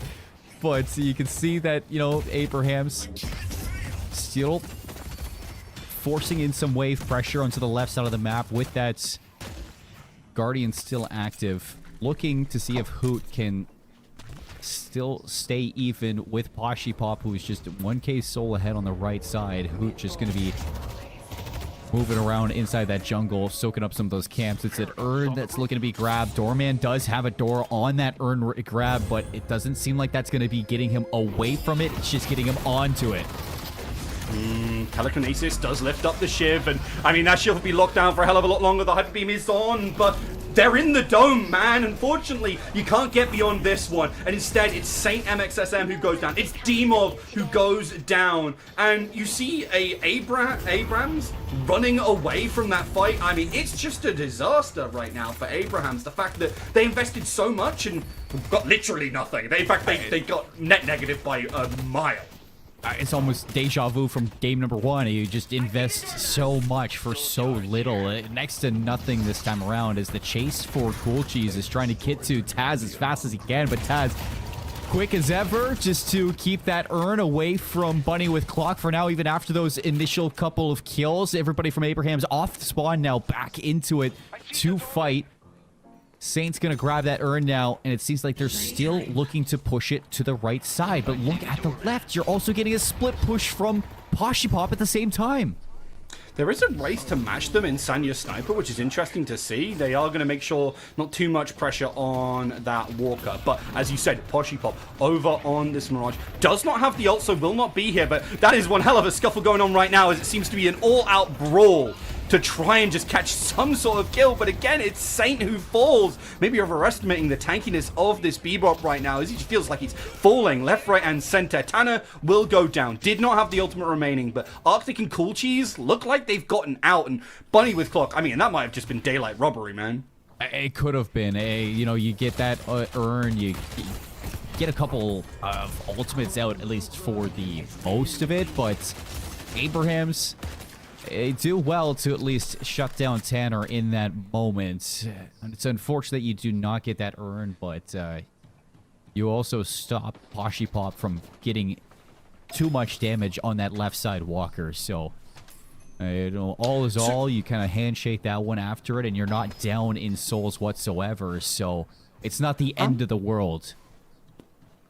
I think it's a really interesting thing now. I'm thinking about the Wraith a little more, and obviously is a great side lane threat. Definitely can match up to the Mirage, especially in the later game, and, you know, can literally just ult him. The problem is, obviously, the Tornado does exist, but can literally just ult him and take him out immediately. So, can actually match him. I think whereas sometimes this Lady Geist can really struggle to, like, interact with him in any meaningful way, because he has relatively good range and can walk away from her as soon as she attempts to do anything, or spends that long cooldown in the drain, for example. So I like this. I think it's actually really interesting, and I think I'm expecting to see that kind of be the side lane matchup very often, actually. Good swap coming through. This sets them up nicely, but nice ult. Seismic impact out for Together just to stay alive off of that. It was almost a really good catch from Cool Cheese, but wrong target, and now you're going to have to go back to spawn for Together to reset. It won't have that seismic impact for a little while. This is a big lull that's happening on the map right now, as everybody's just trying to farm to an advantage right now before the next urn, before the bridge buffs will most likely crack open the next team fight. And we're still seeing Poshipop and Hoot on the race to see who can beat the stronger carry on either side. Both sitting at 18k right now. I think for Abrams, what I'm really looking forward to is what kind of early builds are we going to get towards D-Mob for these team fights? Is it going to be an investment into the singularities? Is he going to be building to see if he can get some extra duration for these fights, land some heavier ultimates on them? I really think that I'm going to be looking at D-Mob to see if he can, you know, really have some impact in these team fights for holding Bunny with Clock still, but he's going to build into that rapid recharge, Surge of Power. Just for the knockups alone, D-Mob's going to be doing a lot of damage into these fights, but not as much duration onto that singularity as I think one might want. Yeah, I think it's an interesting choice, and I think it makes a lot of sense from one perspective at the very least, right? Obviously, sometimes you want to maximize the amount of utility that ult brings. Sometimes you want to make sure when it's down, you actually have something to do, and I think this build for D-Mov is much more effective compared to other builds when that ultimate is down, and I think that's kind of nice. Oh, Bunny with Clock with a small little edge in the soul lead, but realistically, I feel like this is going to be the breaking point for who's going to take the lead into this urn fight. As you see, the door's open. Yeah, they're just going to grab it, steal it away. And Abraham's on the great escape. Paradoxical swaps, though, is going to put together in a really rough spot. Ice Beam slowing down the Abrams as the movement is good to just escape slightly. Abrahams have backed up towards their walker, and behind them, Hoot slowly closing in. Yeah. This is interesting to see. Keep an eye on those sidelines as well, as we do see Sanya Sniper pushing that one in as the urn is in the hands of Bunny with Clock as this fight continues to rage on. Some good damage, but doesn't quite land it onto Arctic there as we see Kelvin take that urn all the way over right now. But there are already players waiting for Abrahams towards where that urn needs to be cashed in. It seems like Abrahams are just trying to force somewhat of a fight into the jungle of Bunny with Claw, keep the attention over to the right side of the map while the rest of Abrahams try to contest this urn on the left. Saint's gonna go down, overextended past the hoot on the Ladygeist as he's just backing up towards that walker, and Abrahams have successfully shut down this urn push, shoving this wave in, sieging out Bunny with Clock on the left side of the map. I think it's interesting to see exactly what Bunny with the Clock do to respond to this. They are actually looking to move that urn up, and they are going to rotate Arctic actually away from that Walker. I thought potentially they would have them put the pressure on. They get the deposit, and Abrahams are completely distracted. I mean, yeah, they get Tanner, but how much does that really matter? Just getting this one pick. If they can get a second and maybe look to get something off the back of it, that's great. We are in a position, a kind of time in this game where you could maybe look towards the mid-boss if you get 2 picks here, but even then it's kind of scary, especially with this Shiv looking to get on top of Demov right now. So much damage, and that'll tick away. You take that Dynamo off the board, and Abrahams feel like they're making some key mistakes here. Just the little bit of target difference. You just contest for the urn and then give it up. I think they got caught up in a team fight that was down inside the subway and didn't realize that Gibbs was actually nowhere close to that. So good rotation out from the Kelvin to return that urn, and Arctic able to go 1 for 1 in that fight. Doesn't give Abrahams anything to work with. Walker's still up though, and you look at the lead in terms of souls, you're not behind by too much still if you're Abrahams. You're still looking at when this first team fight does start, who's going to walk away on top, because that is going to be the tipping point. It certainly is. I think right now, Buddy with Clock would be very happy to take a fight. They just got the Infuser over on the Victor. Sure, he has no ult, but the rest of those ults are still sitting up, and they can be very impactful. And I just think they're in a great chance for something. This is a great hook, as you say. Going to get a lot of damage, but will they be able to kill it? They will, in the end, get there. And there's nothing they can really do about it. Abrahams find the pick they need, and this time actually getting the Vindictor, as opposed to, I feel like last game, I don't think I saw her die after like 15 minutes. Oh, that's exactly what you enlisted this Bebop onto your team to do. And Aiden gets caught a little bit extended. Mid-boss now 5-on-6. Do you fight this? Gibbs has ultimate. You will be able to dome the crystals, but will you be able to make your way in? Arctic's even backing off Tanner, but all 3 rejuves go. Saint goes down before the rejuves are going to be picked up, and the Doorman door to get out of mid-boss safely with the 3 rejuves. A minute up on these next bridge buffs, and it looks like that's what Bunny with Clock are going to be looking to grab on the left side of it. Can Tanner grab it on the right side, though, is my question. Good question. Ricochet now in hand, by the way, for Poshipop, an important breakpoint. Don't think they have Inhibitor yet, but important to keep in mind. Great kinetic carbine, but unfortunately no follow-up. Even with that snipe, it's kind of too healthy, unfortunately. Little Bunny with Clock, so Abraham's going to keep themselves alive. They're quite spread out on the map at the current moment, and they're just trying to pick up, well, whatever souls they can, wherever they can.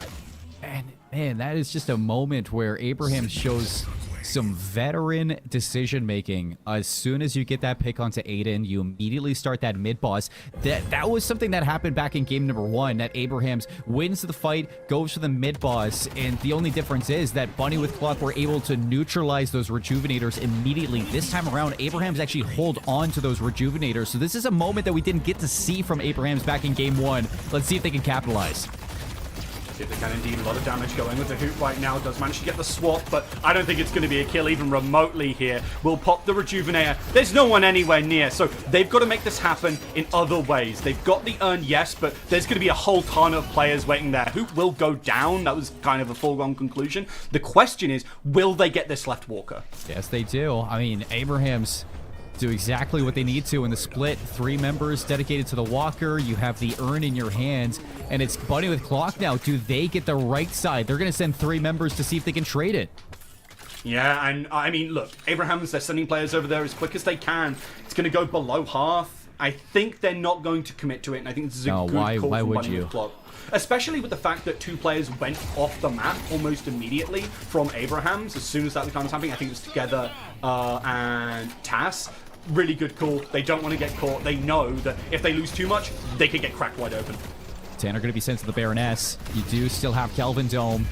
Will that be enough to turn this fight for you? Demo jumps right in the singularity. Now for Together, punches thrown left or right, and you don't even get a chance if you're Gibbs to invest that ultimate. Tanner falls quickly after with no reanimation for the Victor. No chance to come back to life. Arctic soon to die. 3 down for Bunny with Clock, and they've completely blown open this game too. Abrahams taking this game by storm.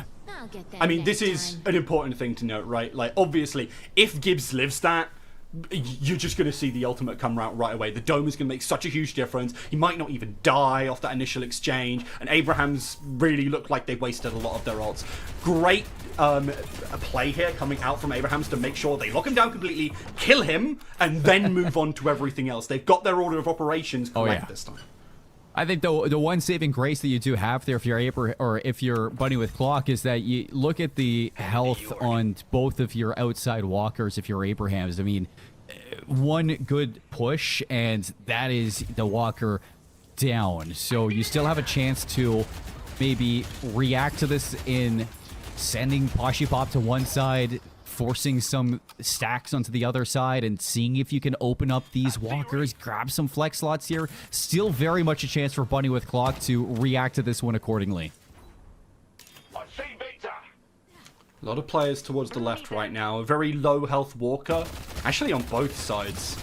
But it'll be interesting to see whether Bunny with Clock commit towards taking that on. Obviously, when they want the extra slot, and it would be really nice for their carries right now, especially with Poshipop on 33k. Must be itching for that extra slot, but not quite in their hands yet.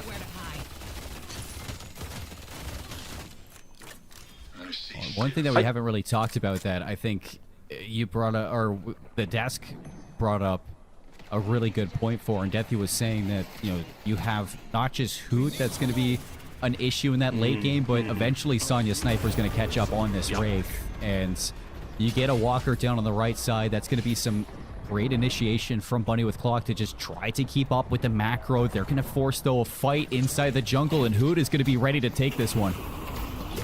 Oh, great slowing Hex means that Hoot can't find quite as much. A good usage of the dome means that there's some massive damage going on right now to the doorman. But Poshipop is half health. It's taking way too much together. Manages to find them, and Gibbs was trying to find anything for their teammate to keep them alive. But unfortunately, they are rendered to his namesake. And Abrahams find the opportunity they need in spite of the tools available to Bunny with Clock there. And now they're gonna push these towers down. Yeah, I mean, this is a complete difference from what we saw in Game 1, whereas Bunny with Clock really clutching up in a lot of those moments. Abrahams this time continuing to keep up with this lead that is now 13k ahead and counting for our EU team.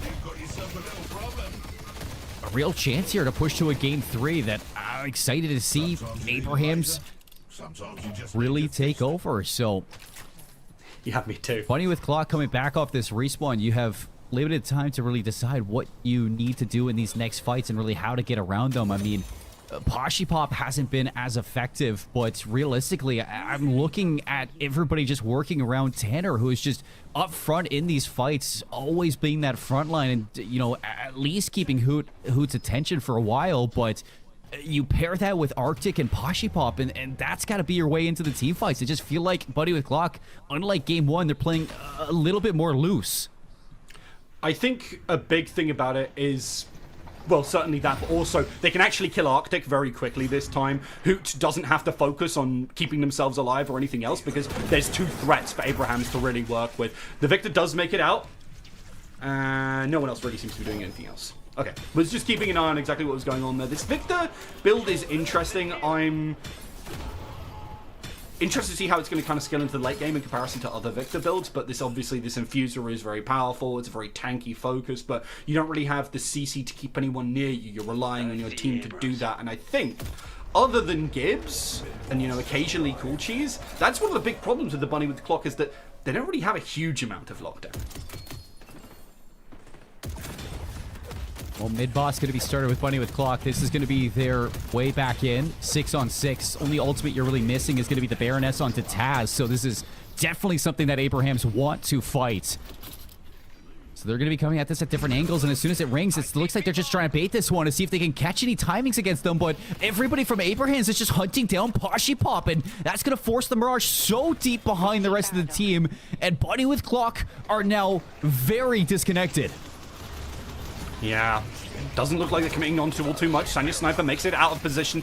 Out of the dangerous position. Cool Cheese goes down as well. Look who's remaining in the sky. It's Aiden to Destroy, looking for a chance to snipe away on a couple of these players, but won't quite land the shot. The Guardian Ward also on together. He's not going down in this situation. The urn is picked up, and it looks like neither of the teams are committing too hard to this opportunity, other than Arctic getting picked, and I think Abrahams kind of don't really see much more of a fight available to them. They're instead going to take, well, the dead players that they have to potentially just do this mid-boss. Abraham's going to be able to take this one around. I love that decision, just to hunt down the players from Bunny with Clock who are just staying a little bit too far ahead of the play call, as they were trying to bait Abrahams in, but instead they get trapped, and Abrahams reads them like a book. So another 3 rejuves over to our Europeans.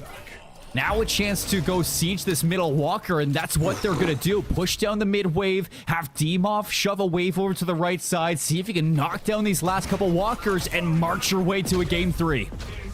Yeah, I mean, this is what Abrahams really want to do. They keep finding pick after pick after pick, and it's because of the utility that they have on their team. Yes, their carries are good. Yes, their carries are fed. But it is this Abrams. It is this Bebop. It is this Dynamo, and it is this Doorman who are setting up so much for their team, and it's why Europe has such a priority over on this Doorman in particular, and the rest of these picks as well.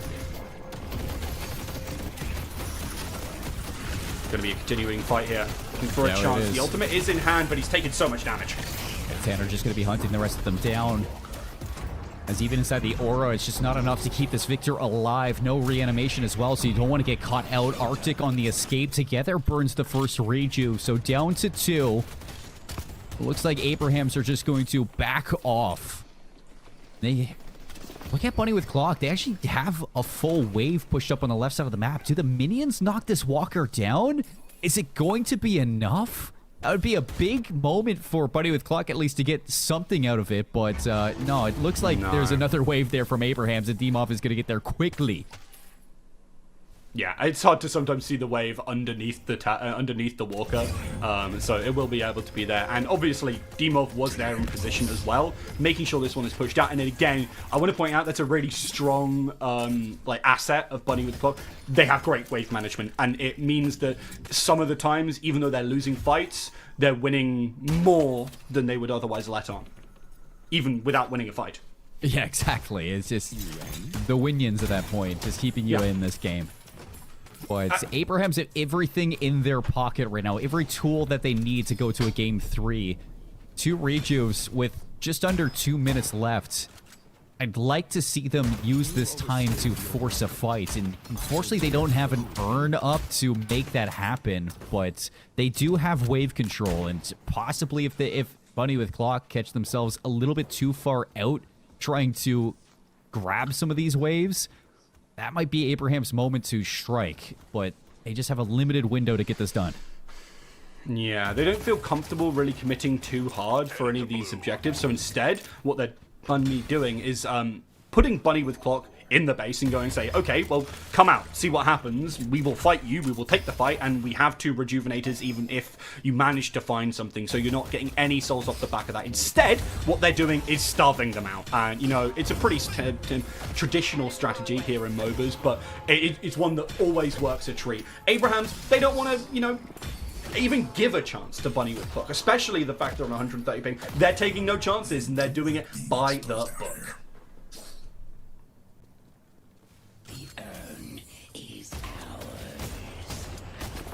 So,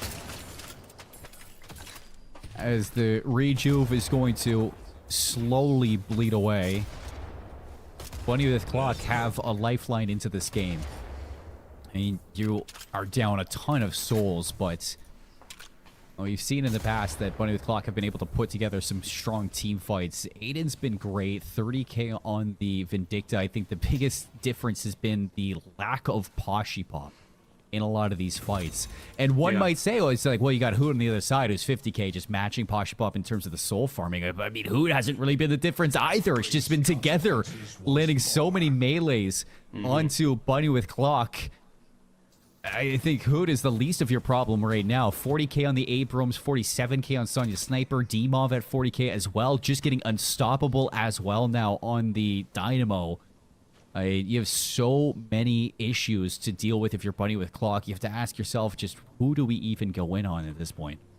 I mean, that's the thing, right, is when you get significantly ahead and when you have the positional advantage, having that double carry setup makes a world of difference, right? Because you could just eviscerate every single piece of farm on the map, and that's exactly what I was saying before with the starvation that they were really applying. I mean, Abrahams have a stranglehold on this map because it's on this map right now and on this game, right? Because in these team fights, even if you do get onto one of these key targets, it just doesn't matter. There's going to be the singularity as well. There is going to be a dome in response, and the Hyper Beam doesn't really find all too much, but you see the rest of these players ready, and there's the refresher. D-Mov goes down, yes, but they're trading out for player after player, and all importantly, Poshy Pop, and you could just see, right, Arctic is not having the pressure or the performance that he had last game because he just can't do anything against all of this damage, and Sonya Sniper just tears them apart.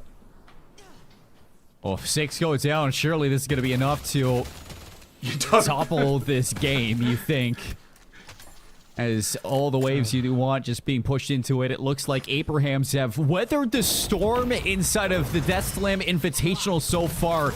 And you look back to game 1 of the day for Leviathan, they weren't able to get it done. They choke at the finish line, and they allow Sneaky Golem away back in. Bunny with Clock have a little bit more work to do if they want to take down some European representation here in the tournament, because Abrahams have shown up, and they look deadly. They're not even going to finish it just yet with 3 seconds left on the mid-boss.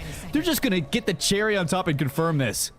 I'm telling you, man, they are looking here to do it by the book. They back out, they see people respawning and like, well, why would we take a risk? There is literally zero reason for them to do it. Abrahams are cool, calm, and collected. And, you know, I mean, people talk about European teams in a lot of games as being patient, sometimes boring, but this is because this team, they don't want to muck around. They don't want to lose out to Bunny with Clock, and they know they certainly can. Some good pressure coming through. They will take down Saint, but they're going to completely take away that Kelvin for a couple of seconds. Will it be all important? Still has access to the dome, and they kill Cool Cheese within that time frame, but can we see that little bit more rushing towards the base? They're actually going for the back door while all of this fight is going on. It might be ill-advised, but Abrams don't care. They're gonna win this fight anyway. They're gonna find the pressure. They're gonna go to kill. The end of the game, the patron. They're just confident, and they know what they're doing. And that's going to be game number 2 to the Abrahams. They force a game 3 against Bunny with Clock. A big change-up for our Europeans to get it done. And suddenly in chat, everybody, it's not rage bait anymore. You know, now you're thinking about it might be the real deal where EU is showing up here in the Death Slam Invitational. Ping or not, we get a game 3. And you got to be thinking now, you're a little bit worried if you're Bunny with Clock that, you know, you're getting a couple of those tools that you wanted, Rock, but you weren't able to get it done in the second game. So game 3 is going to be a treat. Just to take another half of that copium, you know, I'm just thinking about the fact that, I mean, hell, even melee creeps are banning away that Vindicta, but I'm just saying, didn't even need to ban it away. So really nicely done overall, and honestly, I was worried. I thought letting that Vindicta through again would have been a terrifying prospect, but they changed things up. They moved to that double carry, less of a focus on a single player, and I think that's pretty good, right? Like, I think Hoot is a great player, for example. Do I think he's the best solo carry in the game? No, I don't. I don't think he needs that, because I think he's a really talented player with even that little bit less. So he has a great bang for your buck, and that's what I love to see. So the fact that this team is so flexible, I think is actually one of Abraham's strengths. Yeah, I agree, and I think even we're going to see a little bit of a difference when we look towards the scoreboard too, because The change up for Abrahams that I think was the biggest difference was having Saint on the Bebop and Taz with the Doorman this time, because every single time you got those team fights around the urn or those team fights around mid-boss, there was always a target from Taz and Saint to make sure you're taking some players out of it, whether it was Gibbs or Tanner sent to the Baroness or Aiden just ripped out of the sky by this Bebop. Just so many chances where I think Bunny with Clock weren't comfortable in setting up for those fights, and Abrahams were just always in the right place to catch these characters and to just rip them away from those setups. So I think that for Bunny with Clock, that's something to consider going into the drafting for game number 3, is that you can't let this Doorman get through. I think Taz was just fantastic at it, just sending the right people to the Baroness. Yep.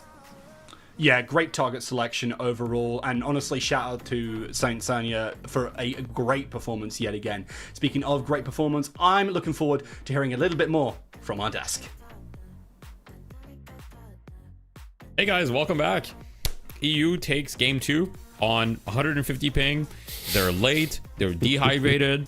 I'm pretty sure that I'm keeping them in a basement and forcing them to play this tournament. They don't have any free will. This is all my vision just coming to light, you know, mastermind behind the scenes. WWE style, it's scripted. No, but for real, obviously, really awesome to see EU being able to put up a fight. And you know, the people are right. Like, EU putting up a fight against one of the best NA teams. Now, granted, Bunny with Clock is not the best NA team, at least from recent results, but they are a top NA team for sure.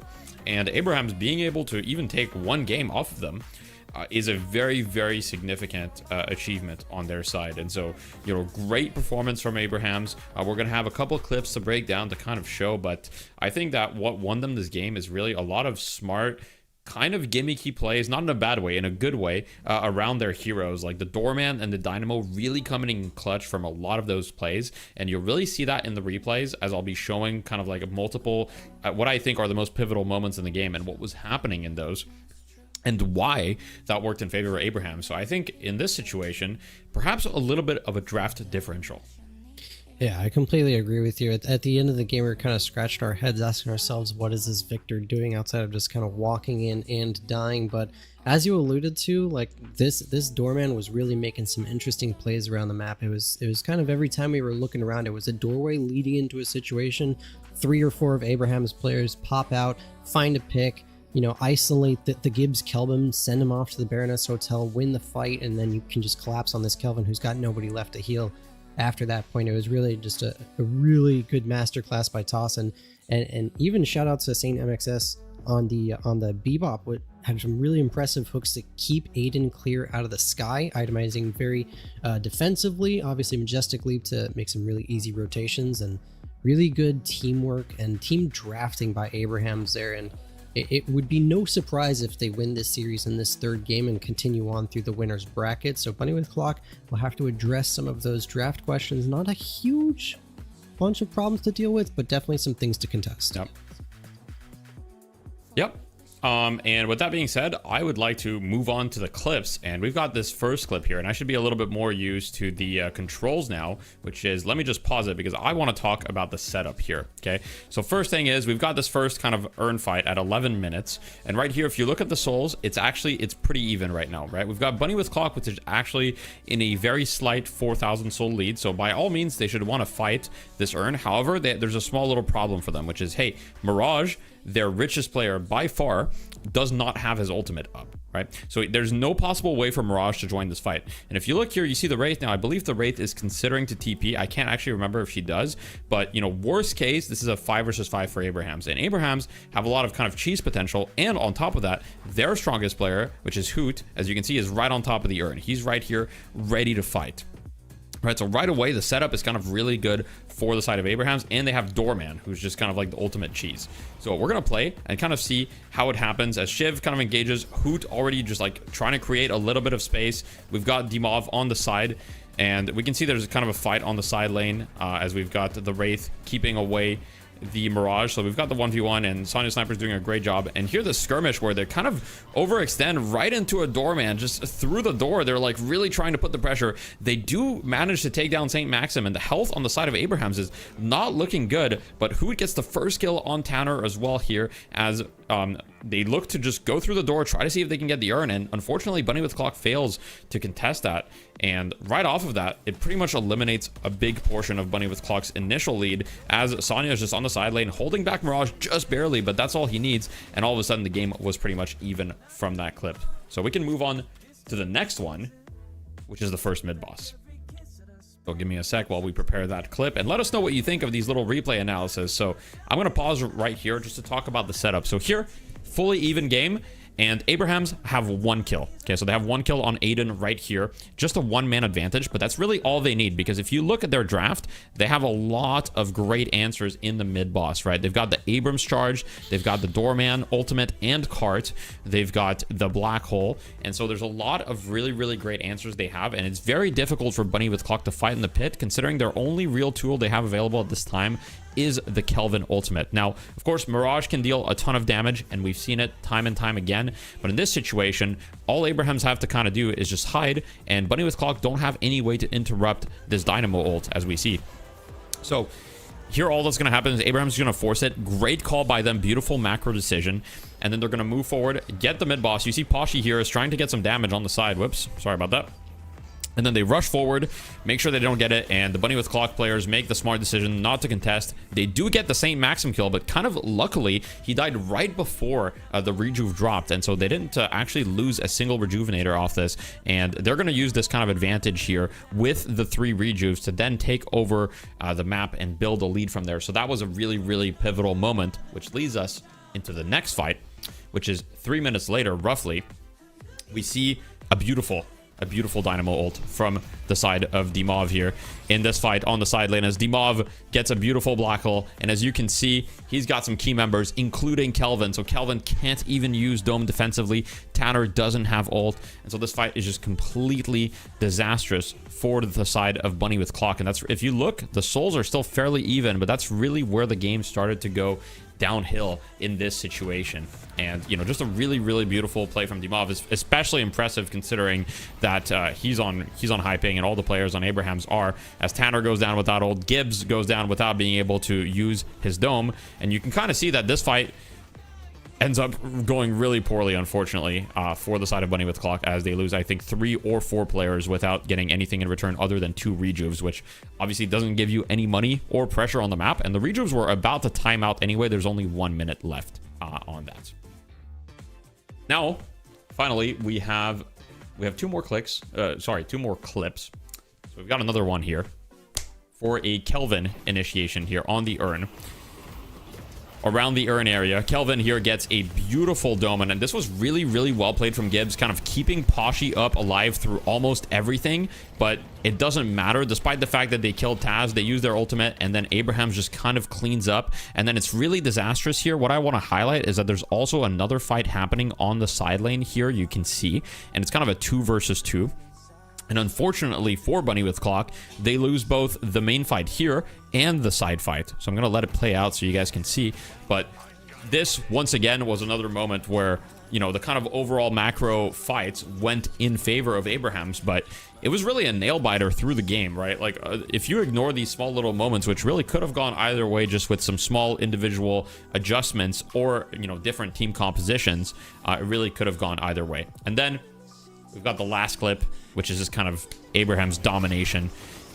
They've got a 50k lead in this fight. We've got the black hole, just the team wide. I mean, he tries to dome, actually kind of a good dome on the edge, and you know, you've got the Victor ult and all these things kind of going in favor of Bunny with Clock, but the second black hole just cleans it up, and Dimov, despite going down, did his job, and Bunny with Clock, they're just too far behind at this point to really be able to do anything in the fight. So, you know, really, really, really great game 2, and I'm super excited for game 3. How are you feeling, Mox? Yeah, I'm pretty pumped. I was saying I'd like to see a game 3 just because the quality of play has been there, even in the second to last clip. Despite, you know, multiple clips of watching Abrahams kind of win fights and dictate the macro, it was only like a 9,000 soul advantage. It was only into the very last one they were talking about that the souls were completely out of reach, and they were just doing the EU classic of clean up the map, play everything nice, safe, clean gameplay, make sure you do everything by the book, as our casters kind of mentioned. Up until that point, it was still scrappy. Like, there were still opportunities, and I think just little things like with the draft, kind of leaned into Abraham's favor, made the game a little bit easier to play. D-Mob with the incredible Dynamo performance. Obviously, you have a full kit that provides you, damage, evasion, and you kind of get the black hole as the cherry on top of everything else. So nice job by D-Mob, really good work as a team by Abrahams, and I'm gonna be interested to see what Bunny with Clock want to do in terms of reassigning their draft prio for the game 3 and kind of nailing this one down, because they do have a good opportunity to stay on this winner's side, which, being slightly lower seed, they do want to maintain kind of a lead on this tournament. Not that they'll have a hard time in the losers bracket, they still got a good puncher's chance, but these teams definitely both want to stay on winner's side right now. 100% winner's advantage is going to be significant, and it's also not going to be as exhausting as going through the entire lower bracket, which most of it is being played today. To be clear, the stream is going to keep going for a little bit. We've got at least 2 series ahead of us after this one, where, if considering this goes to game 3, very likely we are going to the next game we're going to be covering are the winners finals, which are going to be melee creeps versus the winner of this game. So the game that's about to happen now, the players are ready to go into the draft, so we'll be going into the draft very shortly for game 3. My personal takeaway is, if you're Bunny with Clock, do not let the Europeans get Doorman. They are experts at the Doorman character. Do not let them get it. Yeah, I agree with you. I think there's good reason that we've seen it be a very highly contested pick in Night Shift specifically. So I think we'll probably see that addressed in bans. I do believe that it was banned in Game 1, so we'll probably see a resurgence of that. I'm curious if Bunny with Clock want to consider picking it, because we always talk about differences, NA, EU. I think a lot of NA teams could really afford to kind of prioritize this character a little bit more if they're not already doing so. So it doesn't necessarily need to be banned. Maybe you could top 3 the hero, grab it 3rd for your side, whichever you feel like doing. But I think that will definitely see a lot of priority hinge on that character. Yeah, I mean, Abraham's decide to ban the Shiv. They're like, hey, this hero's a problem, and then they get the Billy first pick, so they actually took a little bit of a gamble here to take an insight for the viewers. So Billy's been banned every single series so far that we've seen, okay? And Bunny with Clock has had first pick in the other series, and they've banned Yamato against Abrahams, as they're clearly afraid of the Yamato. I find it interesting to ban Yamato over the Billy, because I think that Billy just kind of does what Yamato does, but better. As in, he's kind of an insane frontline. And also, Abrahams has arguably one of the best Billy players ever in Together, who is very, very, very solid on the Billy. So I'm a little worried for Bunny with Clock. I hope they have an answer, because personally, nothing infuriates me more than a good Billy. I rage. I'm furious. Yeah, it's really interesting draft adaptation from Abrahams having first pick here. They kind of clocked that Bunny with Clock was going to continue the Yamato ban, and they say, well, we can leverage that. We can grab something, and so we'll see our first Billy game, and we'll see Abrahams have to deal with, not getting the Geist on their side. We'll see Bunny with Clock grab that, along with Abrams, who is a good, strong frontliner. Obviously, I think Billy slightly gets the edge, especially the higher you climb into, these player ratings, so... Not going to be too upset seeing the Abrams on the side of Bunny with Clock. It's going to be interesting what Abraham's priors after this. They could take away the Pashipot Mirage, but they seem to be able to handle it in game 2 pretty okay, but they will grab that. I wonder where their prio is. This would be a nice spot to grab Doorman if they want to make sure that doesn't get banned or picked away, and sure enough. Man, look, Bunny with Clock is my friends. I'm friends with a lot of them, and I really want them to win. But seeing the start of the draft, man, that's tough. I gotta be honest. I think Abrahams have, like, Thanos top 3. Billy, Mirage, Doorman, I'm a little worried for Bunny with Clock. Now, Bunny with Clock got amazing heroes as well. I just want to make that clear. Abrams and Lady Guys, really hard to deal with. I think Billy versus Abrams is kind of just heavily Billy favored, in my opinion, though.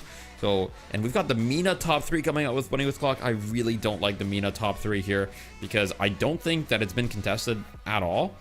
And, I think that they're picking it for Aiden, because I've only seen Aiden on Vin or Mina recently, so it might be just a comfort pick. But I think it's very, very early to pick the Mina when you could get something that's been a bit higher priority in these games. Like, perhaps you want to, beef up your front line. Perhaps you want to go for the Kelvin, and they banned the Victor. So just decisions that I find myself difficult to agree with on the side of Bunny with Clock. maybe they know something that we don't, because the way that they've been drafting kind of like defies what we might typically see, particularly in the bans. They're very clearly targeted at something they know that we don't.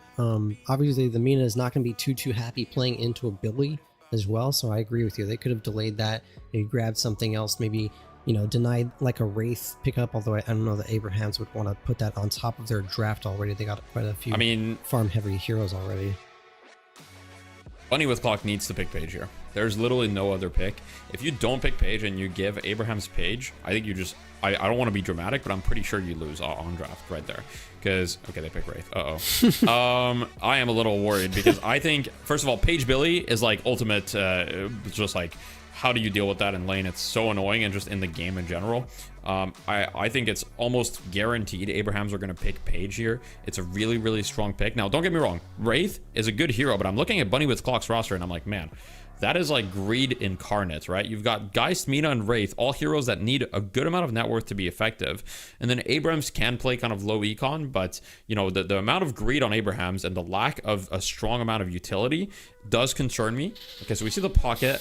If they don't pick Page, I will be surprised. Now, there's a world in which they don't pick Page and they opt for other options. They could take Kelvin, I really too. think that Page is a very strong pick. Yeah, they could take Kelvin, although I don't really love Kelvin with the Abrahams roster so far. They could. I don't think they will. I really do like the Page here for Abrahams, like, a lot. But we'll see. They have a lot of their problems already solved, so even if they don't go the Page, like, it's kind of, you know, taster's choice for what they want to do. They actually lock in the Kelvin, so I think Bunny with Clock will probably grab that Page that you were talking about. They kind of need somebody to be the they go for the Kelvin. Okay. Yeah, they need somebody to be the low econ hero for Bunny with Clock here. I think that'll be the Gibbs character. Interesting to see what they want to round this out with, because I'm not sure what they've lost so many powerful heroes already. Oh, no, yeah, they've lost a lot of options spot. here. I mean, it could be a Bebop. It could be a Bebop. They go for the Page. I mean, I like the Page for Bunny with Clock too, and I think it was pretty unlikely for Abrahams to pick it at this point, considering they had Doorman Kelvin. I doubt that they would have picked Page.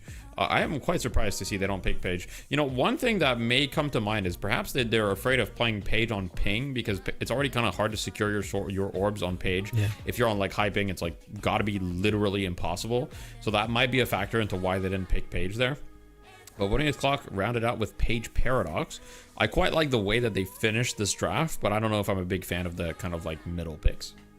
Yeah, I agree. I think Page Paradox are really good 5 and 6 there. They kind of assure your control. They give you some more beef in that mid-game fighting prowess. Do a lot in the way of creating space for your Wraith and Mina. And so it's a really nice finisher. I wonder what Abrahams is thinking about here. Maybe an additional pick character. They might get the Bebop again if they want to, right? You just alluded to it for maybe Bunny with Clock, but you know, in response, Abrahams could just grab it. It was just like a little cherry on top. But they go for the Lash. With the Lash. Yes. The Lash is... Okay, so I didn't tell anyone. I told the teams, make sure you pick Lash. There's a bonus prize. Well, there's not any bonus prizes or anything if they pick Lash, just to clarify all the allegations. But I do like the Lash pick pretty much. I would say the main issue on the side of Bunny with Hawk is Paradox for Lash. Other than that, I think the matchups are fine. Mina does get a little weird, especially if you're playing in lane versus Mina. It can be a little weird for Lash, but if you don't rely on, you know, hitting big ground strikes on the Mina, it's fine. I think that Lash is just a great hero against Page and Wraith. Really good answer to both those heroes. Against Wraith, you can go Suppressor, and when you get Max Flog, you can, like, even against Geist, right? Like, with Suppressor, Max Flog, you just slow down people's fire rates so easily. And so you apply debuffs. Now I'm curious who's going to be playing what, because they, you know, Abrahams do have like a pretty greedy draft as well. Perhaps a little bit less greedy than Bunny with Clock, but I'm assuming we're going to see something like Demov Pocket, Sonya Sniper Lash. I guess it's going to be who might be on Mirage. I'm trying to think. They've been putting Hoot on the kind of like money character, so he might be playing Mirage here. Together's for sure on Billy here. I think, although I'm not even sure. Yeah, I guess we'll see. I think don't really. It's going to be Doorman on Task. Going to play Doorman again. Saint will be Kelvin, and then I think you pretty much nailed the rest of it. So, yeah, we got a screenshot of the lobby. It looks like Hoot is on Mirage right now, so I think that pretty accurately called it on that side. Now, this game, if Abrahams wins this, just to be clear, they will be facing melee creeps next. Whoever wins this will be facing melee creeps, and we will be covering that game on stream. So the stakes are high. If you win this, you stay on the winner side. You get to face melee creeps for a chance of hitting the grand finals without having to play through lower brackets, which is going to be exhausting. If you're the European team, you really, really want to go through this to stay on winners, so you don't have to play a lot of losers bracket, which is going to go very late tonight. You know, if they go through losers, they've probably still got like, you know, they've probably easily still got like 4 hours of gameplay ahead of them if they go through losers. So there's a lot at stake here. But, and I believe that we have a caster change as well for this, because Seymour, this series went to game 3 and it went a little bit longer than expected. So Seymour had to go. So our casters for this one are going to be Rook and Tempo, for those of you that are familiar. So he's European as well, so we've got 2 European casters. The casters may be a little biased towards Abrahams, who knows, or maybe they're repping NA, but make sure that in the chat you share who you're repping. You know, are you repping North America? Are you Team EU? And try to be as obnoxious about it as possible while staying within the terms of service of Twitch. Okay, please no slurs or anything bad, but you know, be obnoxious. However, you know, it's time for our casters on the side of Rook and Tempo to take it away, as we've got the classic EU pause. Yeah, you know, we've been working through this the entire time to make sure it's double EU on cast, to get rid of these Yankees. No, we are here and I'm ready, and we're already paused. What would it be, Deadlock, without some pause? But as you said, I'm joined by Tempo here, and you know, I mean, we definitely had some feelings about that draft, and I'm feeling none the more pride in EU than right this very second. Yeah, I mean, this is a very interesting draft for a lot of reasons. I mean, Bournemouth, Cluck, and Abrahams coming into this last game with the 2 very different styles in mind, right? Abrahams going for this very farming playstyle that they've been showing like on one character specifically, while Bournemouth, Cluck are trying to spread it out among a lot of characters, and it's going to be interesting to see how that goes. But meanwhile, as we're talking about that, Tanner getting absolutely shafted by a Billy Kelvin lane, and I mean, Billy going through a draft against an EU team, that's just unfortunate. Look, Tanner, man, it happens to the best of us, and yeah, I mean, what can you really do as the Mina to assist that one in any meaningful way? It's kind of hard to do at all. So I like the fact that we are seeing Abrahams take the strength of the picks they've gotten. We've seen, for example, Shiv as that first pick do a lot of good work, and this Billy is certainly going to do something very similar. Tanner is almost dead already again. They just wait, they take him down, and they're putting pressure now onto the Mina. It does not stop. I mean, this is Abrahams through and through, right? Yeah, this is what happens when you give together his beloved Billy. He's been doing so much work on it throughout this these past few months, and he's super strong on it as well. And you can clearly see that with Tanner getting absolutely destroyed so far in the lane, 0-2 already. But perhaps a little bit of a comeback could come, given that you are paired with the Mina. Mina theoretically being a pretty strong lane character, so we'll see if they're able to at least get that lane even in the future.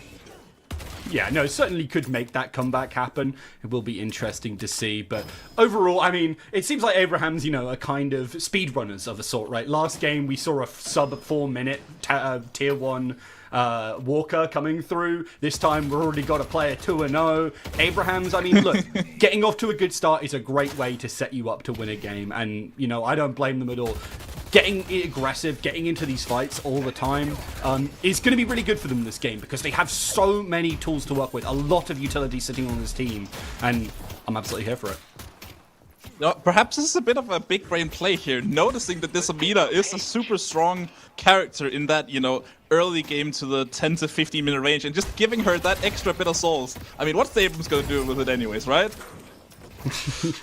True, I guess. I mean, other than be tankier, maybe he'll actually live for a couple of minutes rather than the previous one. But already, kind of, we're seeing tri-lanes come together as Taz was just rotating over and fighting away with the Page, who is honestly beating him up right now. Has to be a little bit more careful, but returns to that lane, provides a little bit of space for their team, and makes sure that we don't see too much coming out from Gibbs in this early game. Yeah, and I mean, it's definitely been the talk of the past 3 minutes here. Gibbs needs to actually use this advantage for something here. You have 3k souls, and you are against the Billy. It's a hard matchup, of course, especially when they get ult here on the Kelvin and Billy. Super strong ults, especially into the Mina. But right now, if Mina can get a couple of love bites going, get a little bit of poke damage, it's gonna be pretty hard for the Billy and Kelvin to actually get a good all-in. Yeah, no, it certainly will be. If they're on these lower healths, they can easily get taken down, especially when the ultimate comes up, the root trying to come on through, but unfortunately not as captivating as a read as they would have liked. Not got a particularly high score on good reads, but Bunny with Clock, I like the fact that they're putting these supports to be more active in the early game, and I'm very happy with Gibbs for getting on that. Yeah, and looks like we have a couple of rotates already happening around the map. Abrams, certainly, I think he already got killed once more, and perhaps looking to rotate, looking to add presence somewhere else. Never mind, I am seeing ghosts. As Tanner does die in this, I don't know what I'm seeing. Yeah, I mean, look, we're seeing ghosts again in the Vampire going down, and the Abraham's going down. So Abraham's again not kind of letting up any of this pressure, trying to get as much damage onto that Guardian on the left-hand side as quickly as they darn well can. But I think for a chance to trade back over on this Lady Geist, but doesn't manage to continue that fight for all too long. Does have the swap, but not able to really move it into anything, and they're pretty healthy themselves. Yeah, looking pretty healthy as we take a little bit of a pause here. At least Sanya Sniper had some technical difficulties. Looks like he's back and ready to get into the game. But so far, situation looking pretty good here for Abraham's. Hoot already with 4.8k. And you would imagine a Mirage being able to snowball that throughout. Oh, never mind. Looks like Sanya is still lagging. That's a bit unfortunate to see. Hopefully that gets resolved. Always, I was doing a little bit of ribbing of the Americans earlier, but I have to say they're being good hosts. They're making sure these pauses are all good, and they're being very kind in chat. You know what? I love you guys in chat for being so kind to the Europeans, and as good guests, obviously, as Europeans are being so kind back. I don't know if that was how we would describe our coverage of that early game, but hey, I mean, there's at least some positives here for Bunny with Clock. Poshipop and Arctic, two of the guys you want to be fed right now in the game, are pretty fed overall, and they might be able to get that going throughout. Yeah, they certainly have. Hoot has got a decent amount of farm as well in this game, as it is going to be returning to a little bit more of that kind of focus around one carry, as opposed to what we saw in the previous game, which is, again, what Buddy with Cloak have kind of gone with. You kind of said it in the draft that we've seen a little bit of kind of swap around of priorities, and obviously there's some differences, obviously with the Mina and with the pressure that's going on to Boshi right now, but there's some great fights going on. It's so much damage, they don't quite manage to make it happen. The kinetic carbine gets here, and that burst could be huge, but doesn't quite go down, and both teams step away from the ashes. She's managing to get out of there with just a hair left. Sanya Sniper going down in the side lane as well, as there seems to be another fight happening here. Dimov going very deep onto Gibbs on the page, and Gibbs ends up going down to that shotgun off the pocket. Yeah, really nicely done.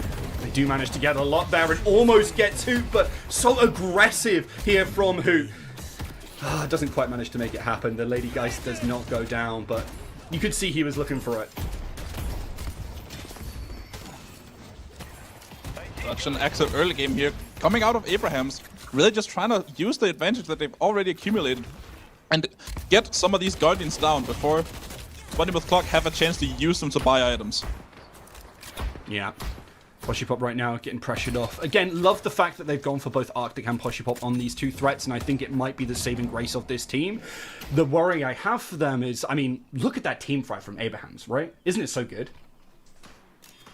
Yeah, I mean, Billy ult, Lash ult, Kelvin Dome, even the Doorman to just quickly get a pick early on in the fights. I mean, this is looking like a very tough team to fight in the team fights. You're completely right in that. Going to put 3 players over onto the left, do Bunny with Clock right now is an interesting choice. We do see the rotate come through from Sanya Sniper to move over there and match, but a rotate back from Cool Cheese. I think it would have made a lot of sense to keep a couple of extra players here from Bunny with Clock, because for the simple reason that they're kind of getting pushed in a lot. They don't have access to that Guardian, and there's so much pressure that you'd love to negate from, well, in particular together. Yeah, I mean, together on the Billy here, usually a pretty impactful player when he gets his signature Billy at this point. And especially when we get to those mid-game fights, he's gonna really be able to show what he can do on this Billy. Really strong, especially with that slowing Hex ultimate, not being able to use any movement abilities. It's gonna be really impactful, especially at shutting down this Wraith of Pop. He's gonna have a pretty hard time when it comes to that mid-game. Yeah. Be interested to see quite how the difference in advantage goes through here. It's going to be looking for a chance to engage, but does just barely clip him down. Hoot Buddy, you might be out of this one. Those shots are just going to come through. Tanner picks up another, and that's a good opportunity for Bunny with Clock, taking down that solo carry. Yeah, and Taz gonna go down there on the side lane as well. Gibbs also getting traded for it, 1-for-1, but Dimov now in a little bit of trouble here. Pop chasing down on the Wraith. Cool Cheese is there to follow, but not gonna get any fruits for their labor. Yeah, we'll see any potential counter-engage here. Sub 200 health, it just goes down to Hoot, who rocks up to the right-hand side. So nice pick coming through. Might be able to get those souls in just a second. They are up there. Another 200 in the bank. And, well, Abrahams take what looked like a little bit of a dicey situation on this right-hand side and turn it now into their own pressure onto that Guardian. Hoot looking very strong at this part of the game, and he's just looking to use the advantage that he's accumulated and just keep on going. That's the power of the Mirage in that early game. Being able to teleport anywhere on the map if you have the Traveler on off cooldown. Looks like he is in a bit of a sticky situation here as Wraith and Page are trying to dive under, but it's not looking like they're gonna get anything for it. Yeah, they were looking for a chance. Freshly bought, freshly healed. Would have been a good opportunity. Has a huge cash bag right now. Does Sanya Sniper. If they can make it out of this, this is going to be oh so key, but there's a lot of damage coming their way. Some great movement. Does look like they might make it. 100, but drops that just there. I don't know who got that in the end. It looks like it was actually Poshy, and that's pretty good if you're a Bunny with Clock fan. Pop on 10k now, Arctic 11k, trying to match together and Hoot. Doing a pretty good job of it so far, but look at what's happening on the side lane here. Hoot being able to pressure Cool Cheese underneath his walker and just take some of their small camps. This is super, super good for them. Oh. I mean, yeah. I mean, the fact that they're actually rotating through, picking up really good farm here is so key to what's going on. And I think it's actually one of the big advantages that Bunny with Clock have over Abrahams. For the simple reason that there are two players picking up a lot of that farm, it means they are going to take all of that farm a lot more effectively and a lot quicker. So they're going to be able to pick it up. They're going to be able to iterate through as it respawns. And I think it's going to make a big difference as we hit the mid-game, and it's why Abrahams haven't really pulled away too much in spite of the fact that they had some pretty big early advantages. 58k to 58k now as Abrahams are looking to do a bit of a Doorman earn play, one of the classics at this point, and one of the big reasons why you would pick the Doorman in the current meta. Super strong for getting that earn delivery. Meanwhile though, Aiden trying to pressure Hoot here underneath his Guardian. He's getting pressured. He needs to use his Traveler to get out of there, managing to get out. Actually deciding to join another fight here. Gibbs overstepping a little bit, but it looks like he's going to be able to get out. Nope. Jin's mark, never underestimated. No. Gibbs does go down, but that is a trade, as we do see Arctic actually pick up one of the Guardians right now. It seems, I think, yeah, every single one is down on the map. So the game is well and truly open at this moment with Dimov killing that. So nicely done, and, well, I'm interested to see where we're going to see the pressure on the jungle in particular. I think that's going to be the next focus for the next couple of minutes. Yeah, looks like both sides right now are just trying to fight for control of this left side jungle. Abraham's matching all 6 players here. Meanwhile, though, Pop has a bit of side lane pressure if he manages to use it for something. He's gonna go back and buy instead. On screen now, Gibbs looking to apply some heals and some shields to some of his allies here. And trying to regroup for this next fight that appears to be transitioning over to this right-hand lane now. Does indeed. Again, I mean, I was talking about it for the entirety of the previous games. Obviously, you weren't here. You might have been watching. But I love the fact that you've got this Mirage right now for Hoot. I was talking about for Poshipop, but it's still very good here, as you can constantly be inside and in a lot of those fights. Doesn't have the ultimate right now, but not too far off of it. If they delay this fight just that little bit more, it's going to make a big difference in the fact that they can apply pressure on these side waves in a way that Bunny with Clock were doing very effectively in previous games. For the fight here. Yeah. For an engage, and wow, immediately Cool Cheese is taken down. They get knocked up, they get some good damage, but I think Tanner might just barely make this out, making great usage of the geometry, but the pressure continues as they chase them down. My question is what comes off the back of this? I think it's a little too early for mid-boss. They just lost Hoot as well, very importantly. Where can they go now? Looks like they're gonna try to push on this middle walker and maybe just take as much of the Bunny with Clock jungle as they can. They have a bit of a lead now, and they have the map control to be able to make whatever play that they want to. Looks like they have a lot of jungle up for themselves. Maybe they just want to farm the jungle, push the waves, and just calm the game down for a little bit, waiting to regroup for that 1 minute 30 earn and buffs. They've started to increase their lead that little bit. They're at about 6k now. It was around 4k for quite some time, but they're not increasing a huge amount. And I think a lot of that is down to the fact that Bunny with Clock are making great usage again of their double carries, and also just making great fights as a whole. The knockdown does come on through, but was not in the sky, all importantly there. Couldn't go for the ultimate, so great heads-up play from Gibbs. Yeah, I mean, knockdown, super strong item here. Definitely one of the meta items for Page, but looks like he's going to be able to use that Death Slam now. Sanya Sniper hitting, Cool Cheese down into the ground, and Cool Cheese is going to go down here. But meanwhile, Bill going to get popped here. Abrams not being able to do too much here. Mino going to get popped as well to try and get Tanner out of there, but together it's just going to keep going back in. Another Doorman now being used as well for the Geist, and this is looking like a very chaotic fight. Yeah, but I think this chaos is actually really where Abraham's team comp sort of thrives. There's very few characters in that comp that can't really handle themselves in the way, like, for example, a Page can't really sit alone in the same way, and sometimes a Wraith certainly can't either. But, and they're just constantly finding these small little skirmishes across the entirety of the kind of area in which they're fighting, and they turn that into something more. They keep on layering it, and, well, as soon as that happens, you know what time it is. Yeah, mid-boss coming up here. Abraham's gonna try to take it. Bell already wrong. Mina looking to the top side. Maybe just gonna push a wave in instead. Doesn't look like they're trying to contest this whatsoever. And how would they be? Actually, Tanner is gonna try to go for it. The Maxim here, though. All three going down. Tanner not really being coordinated with his team here, going for a bit of a solo hero play, but it does buy the time for Bunny with Clock to get a walker on the side lane, so maybe that was the idea of that play. The enemy could be here. Yeah, I think I like the fact that Bunny with Clock make a lot of heads-up plays here. Poshi does get caught in the end. Nice pick there from who. I like the fact that Bunny with Clock look at the situation and go, okay, well, actually contesting this is not really worth it. We want to trade it effectively. They're making good macro decisions in a way that, you know, sometimes I don't see from even pretty solid teams. They're like, oh, we have to fight this. No, Bunny with Clock understand very acutely that they don't have to fight anything. They actually need to be focused on what the core part of the game is, and that's killing the patron. And that all happens through towers and waves. And frankly, some people look at MOBAs and they're like, well, it's all this game about all these characters fighting. No, it's a game about waves and pushing them. And Bunny with Clock play that just right. They can sit under the walker right now and look to contest this aggression as they continue to push on forward. No ultimate here for Poshipop over on the Wraith.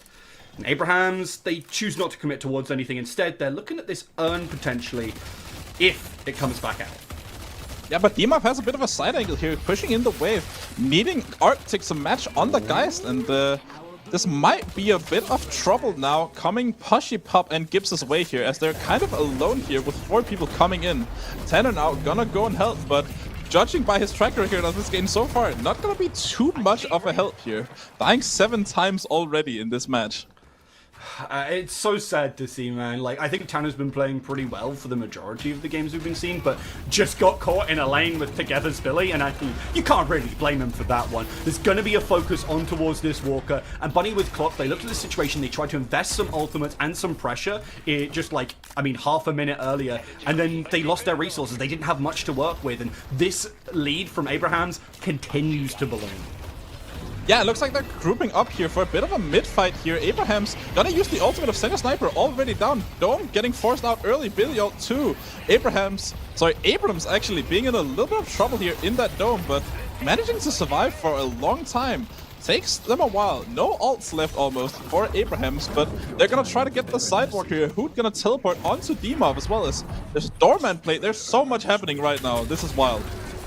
I think it's, again, a big strength of Abraham's, the fact that they can make these plays all across and they're all in sync as well. They know what's happening, they can move players across, and they're very flexible, not only in their roles, but in their thinking. Tries to get some damage, but doesn't quite lead to anything altogether. There is Sire Sniper waiting in the wings for that one. They're looking for a chance here to pick off one of those key carries. There is still one Rejuvenator left, but only one. One Rejuvenator left here, but a lot of objectives already being taken here by Abraham. Massive lead for them now. Poshipop in a little bit of trouble here against a pretty fat Mirage at this point. 23k for Hoot. Looks like he's gonna try to see if he can get out of there.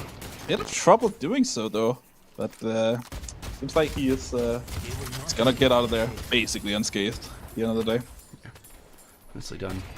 Abraham's looking for a chance to break down that mid Walker.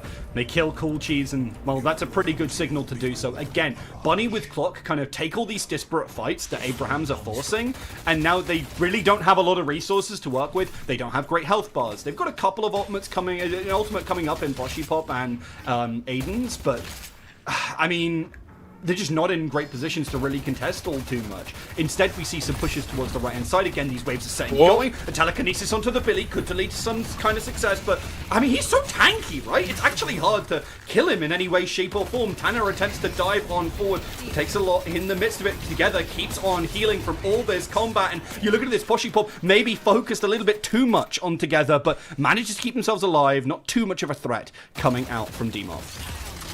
Yeah, but they used a lot of stuff there. Wraith ult being a pretty significant initiation piece. Now only having the ultimate of Cool Cheese on the Paradox left to get a swap to start a fight. It's gonna be hard for them to dictate the game how they want for this next minute. It is indeed. And I think the biggest problem right now is you look at Poshipop, you look at the nameplate and you're like, wow, Poshipop.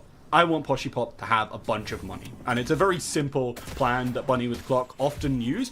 It's not exactly what they're doing here, but sitting on 24k, especially on the rate, compared to, I mean, there's a pocket on 25. It's a real problem because they're behind in part, but also just for their team, and it's going to be a real issue that they're going to have to solve.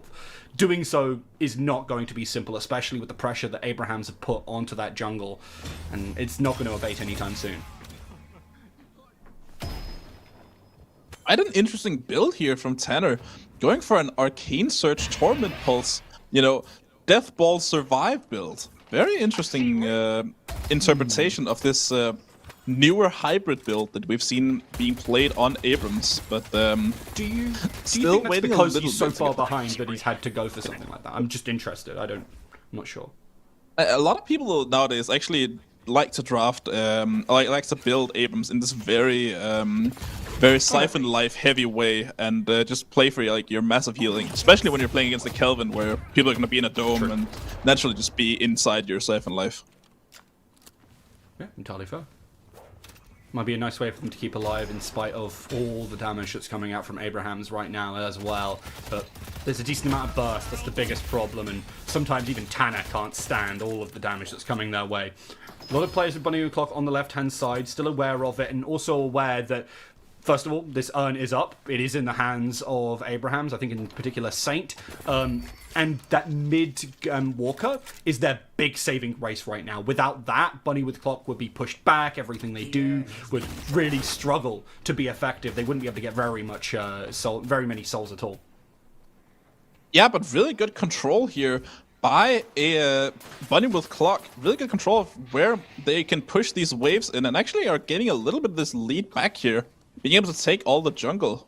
Though there is one wave that is looking a little bit spooky at this point. That right-hand lane, and Hoot is looking at that thinking, maybe there's a little bit of a push here. I have ultimate. Yeah, but there are two players already there from Bunny with Clock. They are aware of this potential problem. Well, two is a strong word. I guess Arctic is close is more what I was thinking about. Thinking about that urn as well, which has actually reset by now. And Poshy is over on that left lane. very importantly, split off from the rest of their team. We haven't seen Abrahams make a move for that yet, but it could be all important. Yeah, now gonna try to take a little bit of control here of this mid lane. Playing it as safe as you can here. It's, definitely not a team you want to just dive into them with on the Mina. Will get punished. Taz here gonna go for the ultimate, try to get the play on early, as Bunny with Clock are gonna be able to turn in an urn while all of this is happening. A bit of a distraction play perhaps by Bunny with Clock, and Abraham is just gonna answer that and saying, okay, sure, you can take that comeback urn, we'll just take mid boss, thank you very much. Whoa! A lot of damage going onto the doorman right now. I'm trying to stay alive as much as they can before the rejuve comes through, but it doesn't quite happen. Here's the death slang coming through. That's going to be 2 players getting picked up as the damage comes through, but that's going to be a dome that's all important for Bunny with Gloves. This is an interesting time for that pause to come through, as it feels like we're being a little bit... I'm a little bit stressed about what's going on, but Saint aware that he really wants to trap that away, and Tanner is in the roof? Oh man, I think he might have gone pushed up by the dome. Unfortunate. Well, I mean, Deadlock is a pre-alpha game, right? This is not even this is not a released game at all, and these things will happen. Interesting to see another bit of a bug by that dome, but hey, sometimes you just get unlucky. Sometimes you do indeed, as the fight continues. They're looking for a chance to get those rejuvenators, and it is Abraham to get at least 2 of them. I think they get they get all 3 actually in the end. They will immediately use one of those on together, as there's been a lot of damage going into that fight. As Bunny with Clock have been fighting very admirably. Problem is they might lose a couple of players off the back of this, but the Abrams continues to fight. I mean, he is really just going at this one. The Siphon Life doing so much work for him, but with Arctic falling as well, Tanner is likely not far behind, keeps getting caught, the knockup comes through from the tornado, man. This is going to be that mid-walker going down, and frankly, likely much more. Yeah, super strong by Abrahams here. Really good call to just go for that mid-boss play, and managing to lock out a little bit there in the big team fight, but it ends up going their way, and now they have a really good idea of getting this middle walker down, maybe going even further for the base. Still 3 death timers to take a look at, but perhaps also just taking a bit of jungle in the meantime. I will say an important part about what happened there is actually the gold lead closed up a lot during that fight. It's now going to start to widen again, but Bunny with Clock playing really well to mitigate the problems that they've been having this game. So kudos to them yet again, but they are still very much on the back foot. Abraham's looking for a chance, gets the tornado, but still gets lifted up, taking so much damage here. There is still a rejuvenator, and there are many players willing to fight for this one, and a very greedy and aggressive position from Poshy Pop will get punished. And wow, even Together doesn't even go down. Gibbs falls too, and this is feeling like it might be death knells for Bunny with the Clock. Buddy, I'm pointing at it as it's striking towards midnight. Looking real scary, this Abraham's lineup. 4 down for Bunny with Clock. Arctic soon to follow. Tanner trying his best to get out of there, but looks like the Patron is next here. Abraham's gonna try to take all the shrines, try to take Tanner down with them. Manages to stay alive here. Maybe that's a little bit of a saving grace, making sure that they cannot end here, but it's not looking good right now for Bunny with Clock. I don't know if Tanner will have the ability to stop them in any way, shape, or form. There are a couple of players living soon, but they're just there's going to be so much damage pouring onto that patron, right?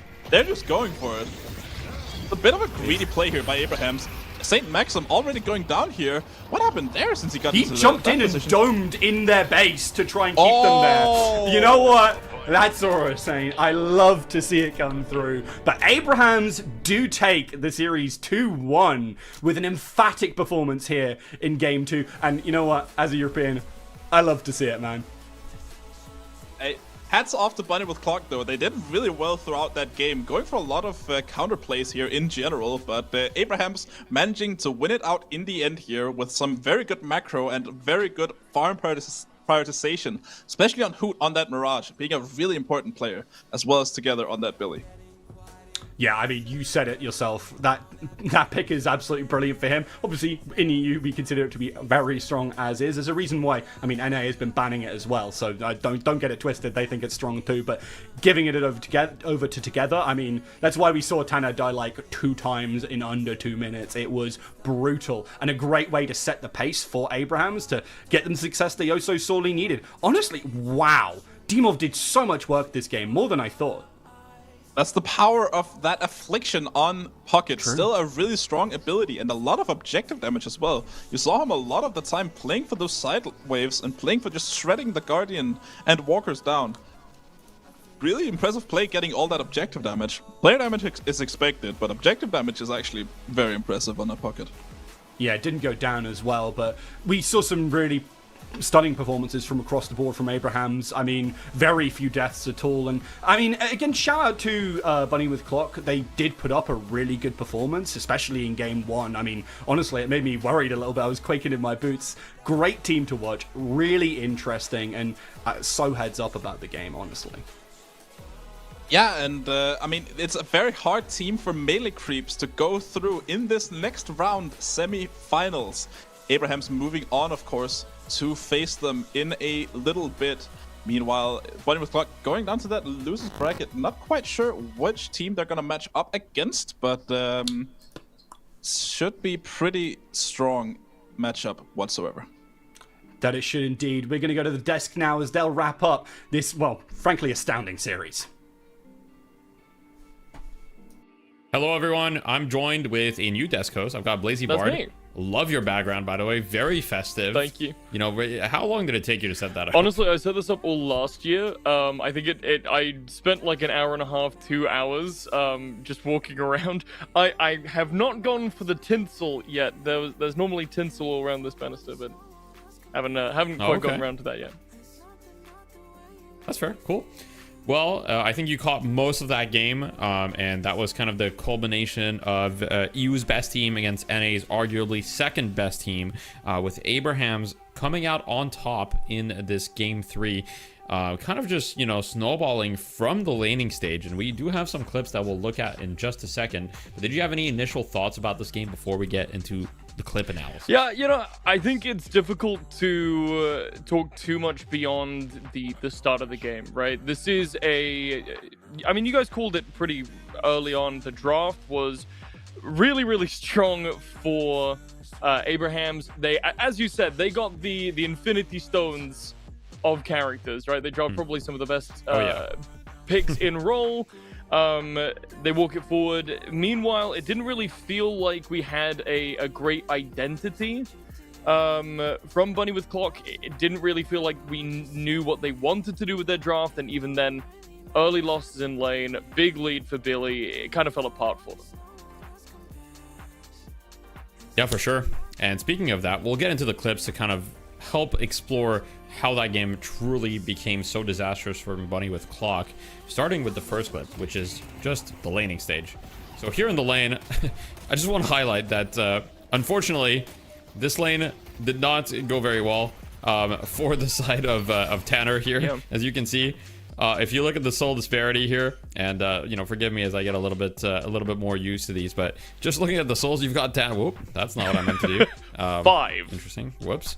You've got Tanner right here. Yeah, you've got Tanner with 2.1k souls to Saint Maxim and Together, who already had their ultimates.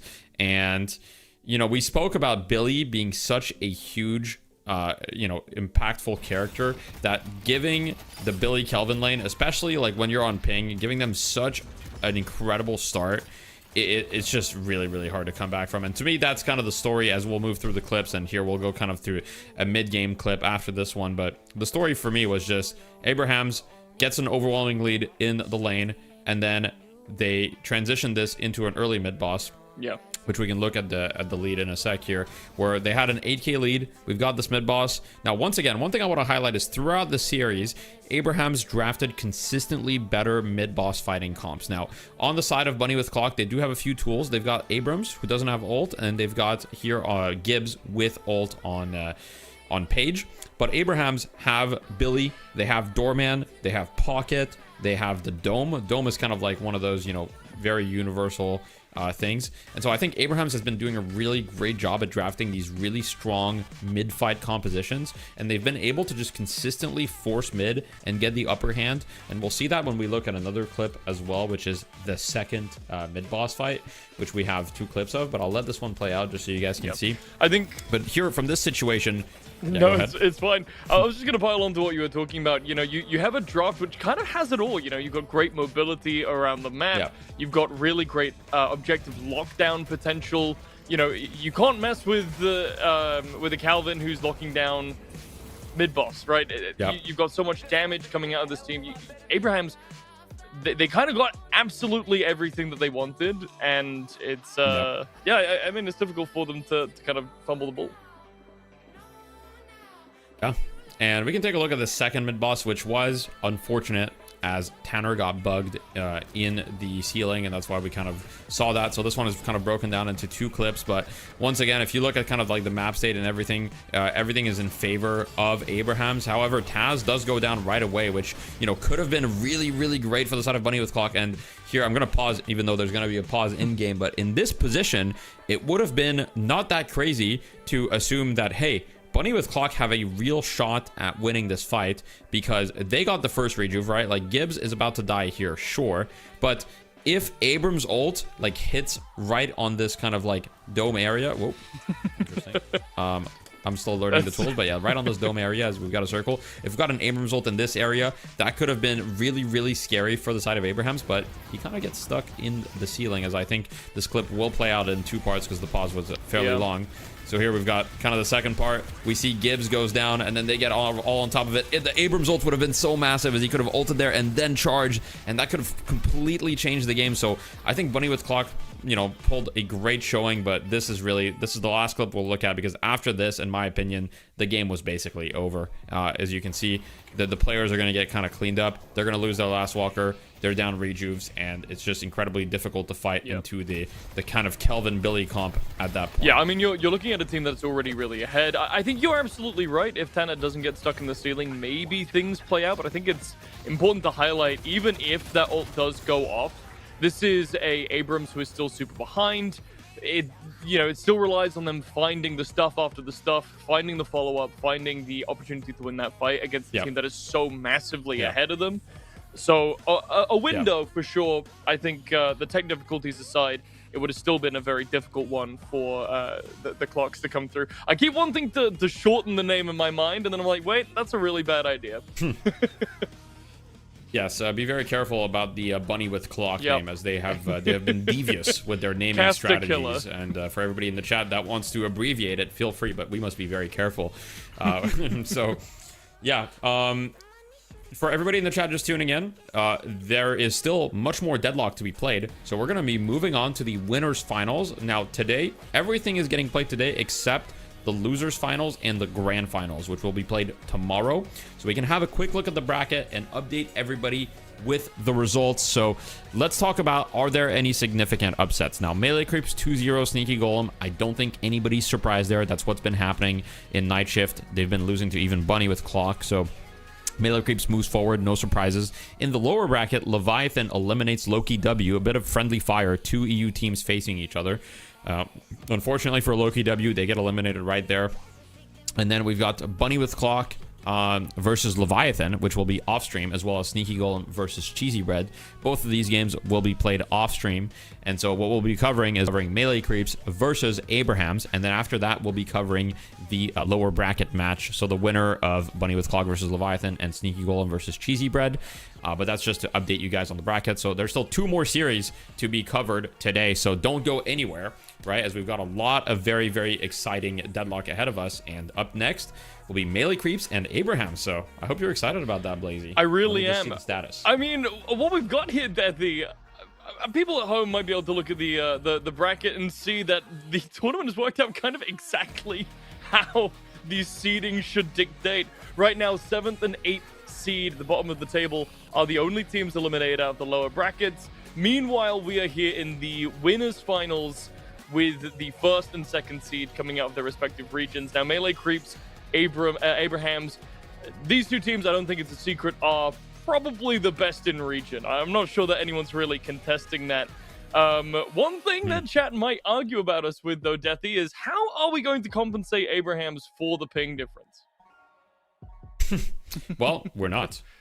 No! And, you know, that's kind of the beauty of it, is that this is, I'm going to repeat it again. I've repeated it many times. This is a North American tournament. It always was a North American tournament. And we've had some disasters in the past of tournaments that pretend to be international and try to accommodate. And there's always kind of like, you know, in the past, there's been this tournament. I don't know if you were in the scene for that, but it basically went to game 3. It was EU versus NA. NA won on the North American server, EU won on the EU server, and game 3, and the way they decided the server was a coin flip, and then it landed on EU, and NA just forfeited. They were like, no, we don't even want to play. Translation. Which, first of all... Oh, sorry, Deathy, you go ahead and finish, then I'll translate for the people at home.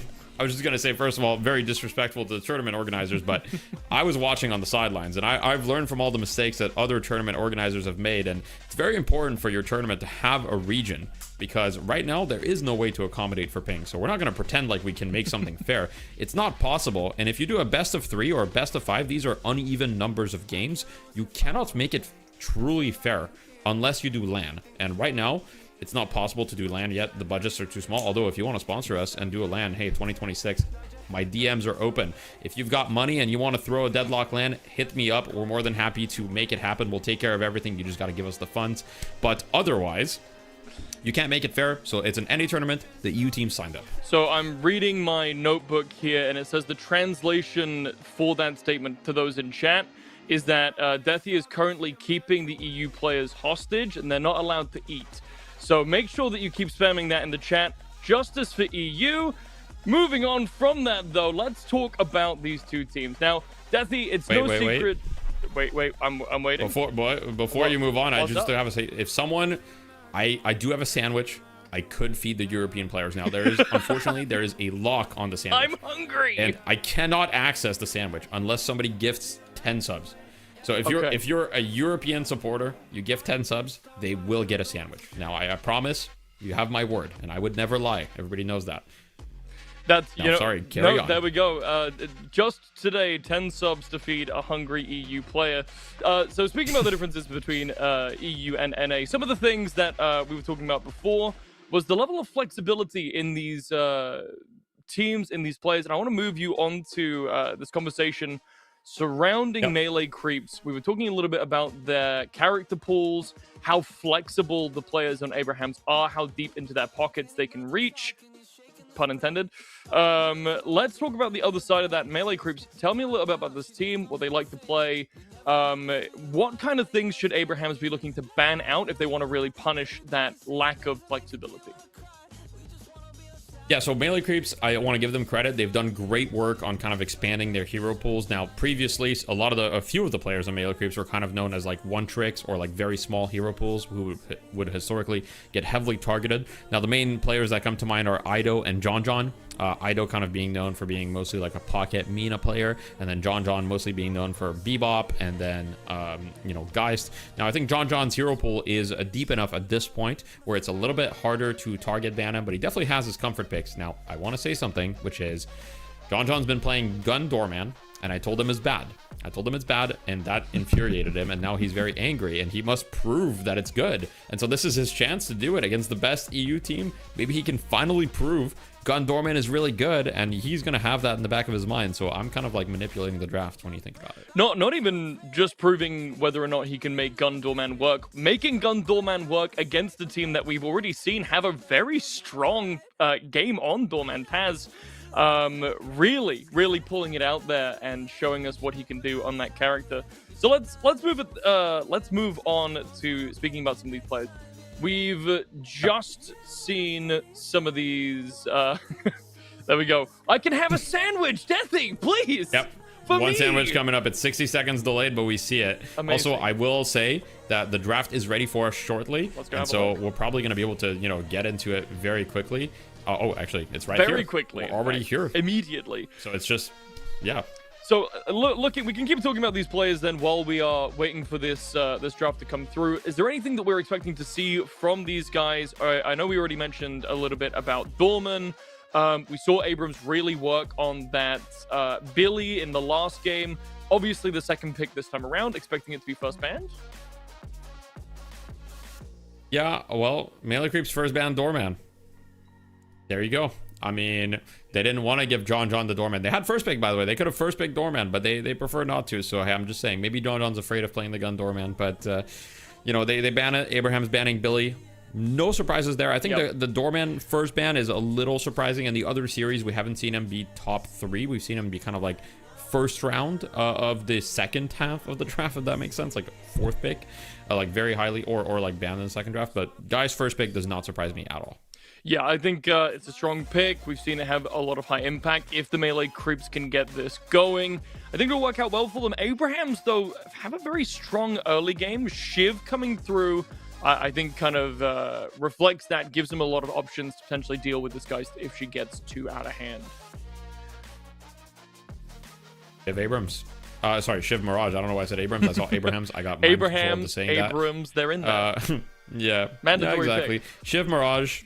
I don't think it's too surprising. I mean, I think right now the go-to carries are basically Geist and Mirage. And this tournament is showing that both regions kind of agree on that. Now, there's a small disagreement, which is Wraith kind of being kind of a third option. So EU does, you know, had like Leviathan specifically likes to prioritize the Wraith a lot more than these other teams. And I think Wraith definitely can be good. But we'll see how Melee Creeps respond. Looks like they're going to pick Abrams. So what's interesting is to see what regions agree on, right? So both EU and NA agree that kind of getting a really strong frontline comp right now is very crucial.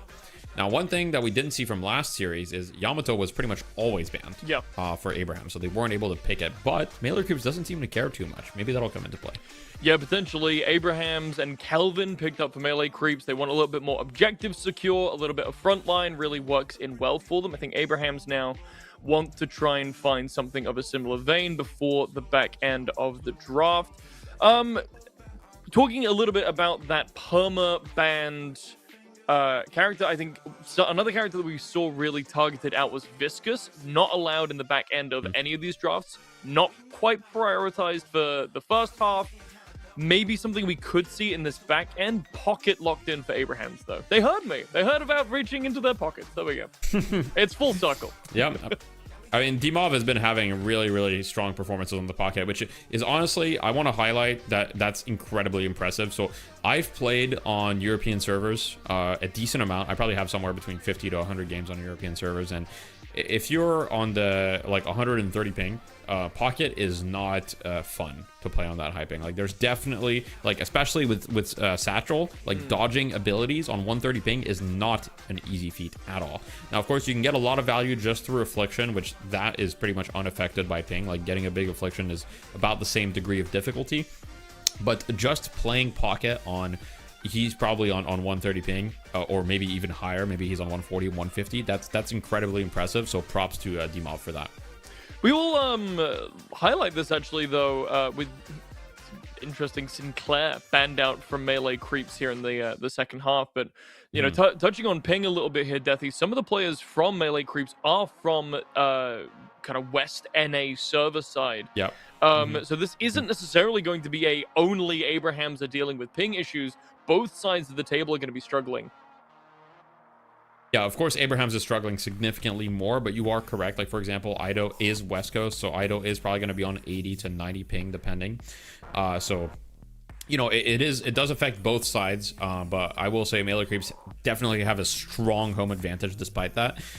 Abraham's targeting Ido perhaps a little bit with some of these picks, right? Because we see a lot of Ido signature heroes being gone. Ido and Mina probably being, sorry, not Ido, Pocket and Mina being Ido's two most known heroes, one being picked, the other being banned. And then Abraham's picked the Yamato, which was always banned last series, so we'll see how it performs. Yeah, this is really going to be interesting to see. So I think Abrahams themselves were banning it away quite often in the second half of their draft phase. So it'll be interesting to see who this is going to go to and how it's going to play out. In response to that, though, Paradox, a character that we've obviously been seeing pretty much nearly at least once every single set, showed up, I believe, in all 3 games in the last set. Really great at relocating people. Obviously, we all know the utility of a Paradox. Yeah, Paradox Calico. I believe Calico is likely to be the Ido hero unless he's on Abrams.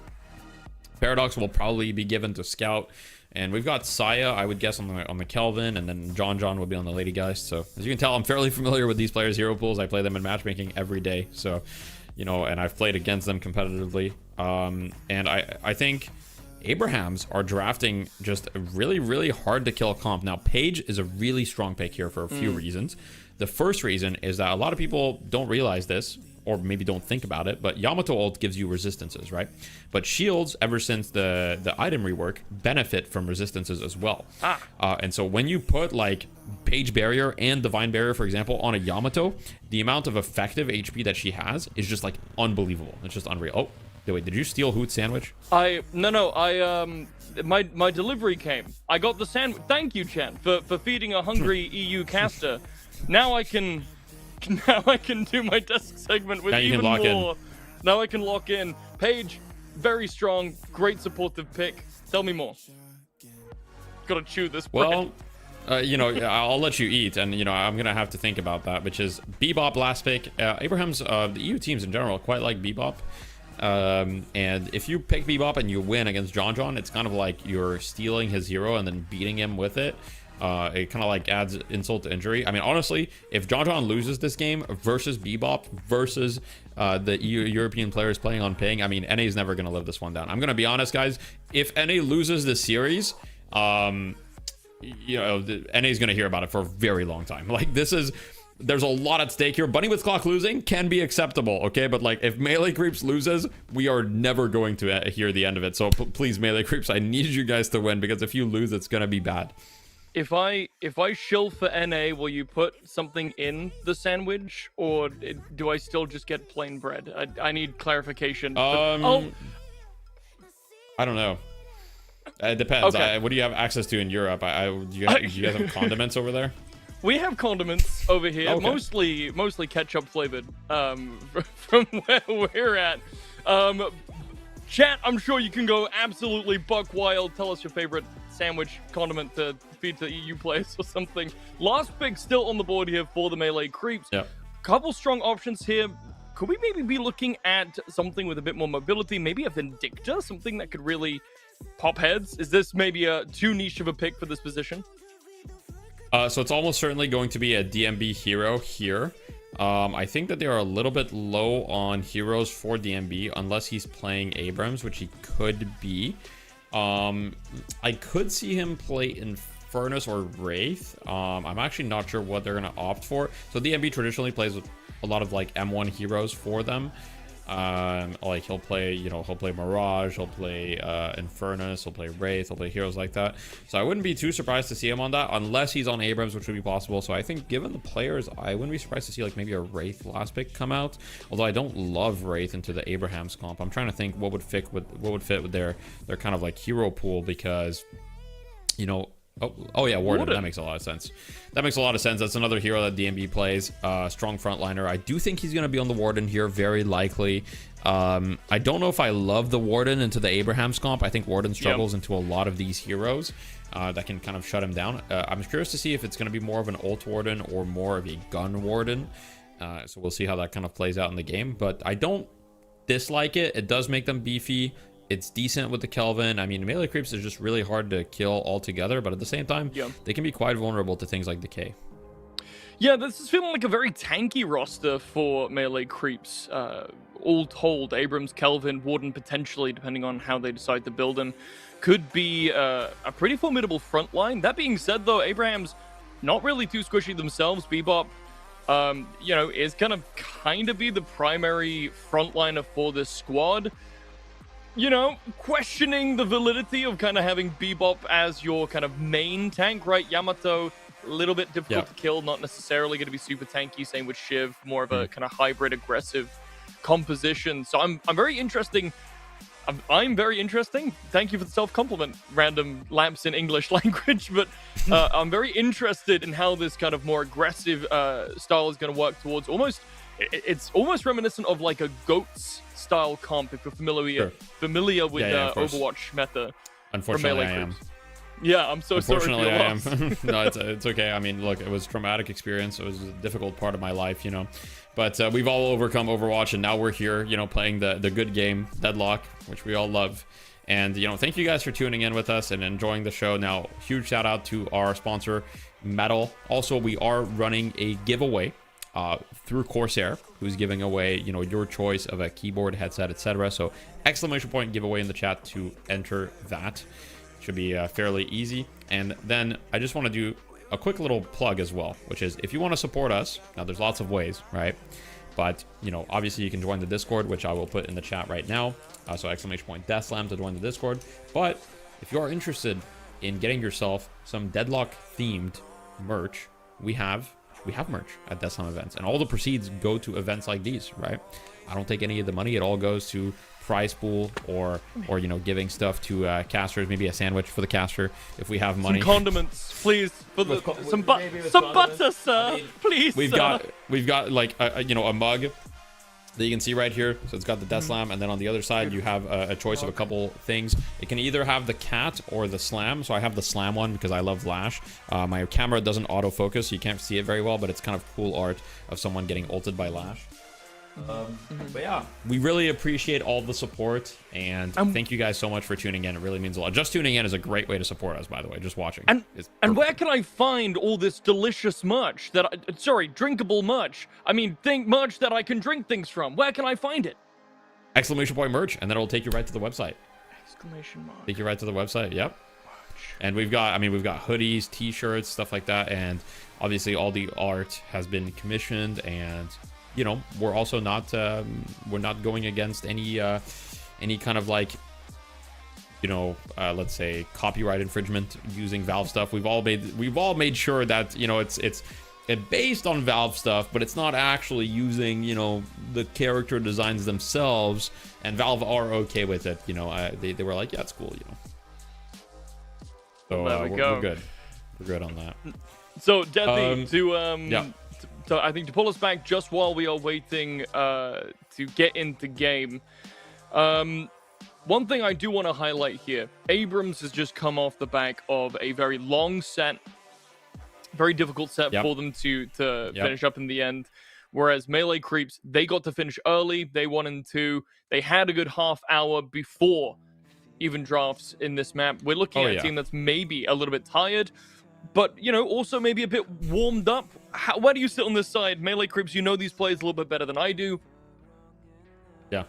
Yeah. I mean, I think that definitely, like, Melee Creeps are going to be fresh. It's still early for them. It's 7 p.m. here. On the side of Abraham's, it's super late. They're on hyping. They just came out of a, you know, 3-game series that was pretty close, so they had to work for it. So I would say Melee Creeps definitely have the advantage there. And on top of that, you know, on the side of Melee Creeps, they got to watch that last game of Abraham's versus Bunny with Cluck. So I think, all things considered, Melee Creeps definitely have a lot of home advantages. So like I said, if they lose this, it's not looking good for North America. But without further ado, we will be giving it away to our wonderful casters. We've got Tempo and Trick Slayer on the casters. Take it away, please. Hello and welcome everybody to the upper bracket final, and we've got a good one in front of you. Before we hop in, it's my boy Tempo. Tempo, it's our first cast together. What's up, my dude? What is up indeed, Trixler? Gonna be a very exciting series here. Melee Creeps versus Abrahams. Already getting at what it would actually be almost be described as a finals matchup here in the upper bracket finals. Gonna be interesting to see what's gonna happen throughout this series. I mean, just for a fact of the matter, before we begin this and we watch how it unfolds, we have pure talent and skill right in front of us. We are lucky individuals, and we get to bring it to you. So Melee Creeps taking on Abrahams. Looking at our current lane setup, the one in the middle is the one that I usually look at right away to get an idea of how the match is going to unfold. We have a Yamato and a Page working together, trying to clear out the lane. What do you think about this matchup and who they're facing off against? Paradox, and I believe that is a Geist, is pretty strong mid lane here for Melee Creeps, and same thing with the Yamato Page. That'd be hard to kill either side, but I would actually give the advantage a little bit here to that Paradox and Geist. Super strong characters overall. That Geist Bomb doing a lot of damage and has really good trades, especially with the life drain. So gotta be hard for Abrahams to kind of burst them down with that Yamato. And looks like Yamato's already getting very low here. 150 HP. St. Maxim trying to shield him all that he can, but Dima already very low.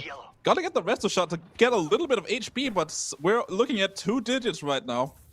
see. Yeah, guys showcasing that early game strength. If you're ever looking for a character that has solid early game strength, after you get a couple of levels that is, and good wave clear, Geist is a great candidate for that, and we have that out on full display. Now, Yamato's going to feel a little bit better when we get up to that 3,400 mark and we start building into the ultimates and, of course, getting a few items built up, and then, of course, Paige helping her, but that is going to be a rough lane for now as the experienced lead is starting to bleed right over to our melee creeps. Now, on our other lanes, we have Shiv and, oh gosh, who's he playing with over here? He's by himself. Oh, I see. Bebop had to go back because he got bullied out, as Paradox is actually playing quite aggressive on that right side. But Shiv and Bebop together, what do you think about this lane? What are we expecting for it to unfold like? I mean, really solid lane as well. Bebop, Shiv, super strong cannons on their own. Shiv usually likes to be paired with someone who can give them a little bit of bit of health as well for his health bar. Maybe some barriers, maybe some healing in that Kelvin. But Bebop also pretty good, strong character.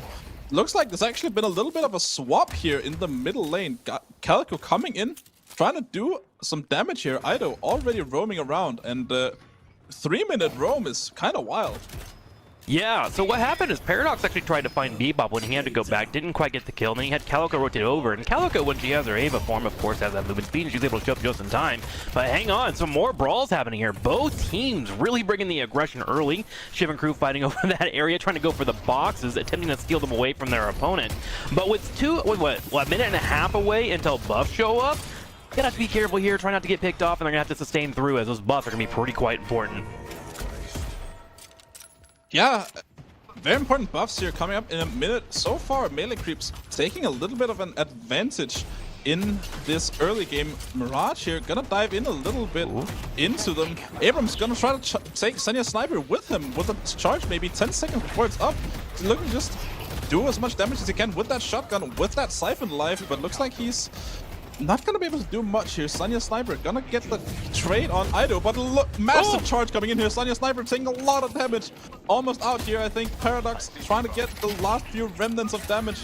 He's actually gonna end up going down to some chip damage.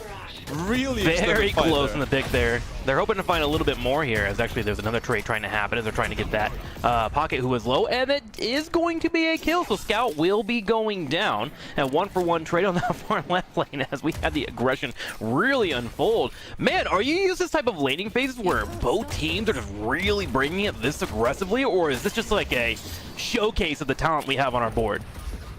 Yeah, when you get to the higher elos, you would think that the game slows down quite a bit, but a lot of teams just wants to get that advantage for themselves, and they're gonna brawl to every advantage that they can find. And a lot of time they might maybe overreact to what advantages they have, but so far, both sides doing a very good job of just maximizing their damage output here. Speaking of the aggression here, buzz spawns at 5 minutes. We have 4 folks in the area. Calico trying to chase down that Mirage, but a last-second Geist Bomb is not going to be able to follow up onto Mirage as he's able to get out of there with the last-second dash. And Calico is actually going to fall. Next target is going to be our Paradox as she's trying to fight with Geist, but Yamato gets chased down, and the kills are just stacking up here as Melee Creeps finds another one, but they're going to lose Scout in the middle of the entire interaction. Yeah, what an early game we're having so far. Really active from both sides. Melee creeps, Abraham's gonna tie it up eventually now with all these trades. Definitely some winners so far. This Mirage looking very strong right now. And Warden gonna use his ultimate on Together Shift here, but Bebop gonna counter ult here. Not gonna be able to do much here, I don't think. DMB in a bit of a sticky situation here, and one Shiv execute could be it, but execute on cooldown. Looks like one's gonna be great ultimate uses there from Bebop. For those that don't know at home, Bebop's ultimate, while it does do some solid damage, one of the main appeals of it too is that you actually slow down the target. So when Warden popped his last attempt, his last fight there to go and force a kill, Bebop was like, all right, let's go ahead and trade out ultimates here and make sure that he was able to get his teammate out. Solid exchange between both teams, but really showcasing the depth of their knowledge. We're at 6 minutes, and there is going to be a center in about 90 seconds. What do you think our team should be doing right now as they set up for that center? It's going to be coming around relatively soon, and of course that jungle clear that comes with it. I mean, 6 minutes, both sides are just trying to get as many souls onto their carries as possible. Generally how you like to play that early game. Abraham's doing a really good job of that so far.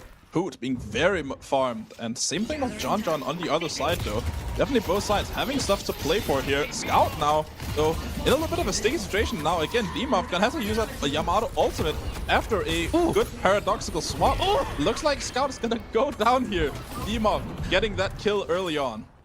Remember that early game when we saw poor Yamato having a hard time? Now we have ultimates, and she can showcase where her strength is. Able to dive straight underneath the tower, hitting the parry and chasing the Paradox all the way into the realms of death. Meanwhile, on the opposite side of the map, together falling on Shiv, while Kevin's trying to find a kill and Bebop the bomb, but explode! And he's gonna get picked off. He knew it. He turned around and grabbed some experience before he got picked off as well. Man, back and forth game so far. Look at the souls too. We are tied 33k to 33k. And if you look at the Guardians, it's shift damage galore on both sides.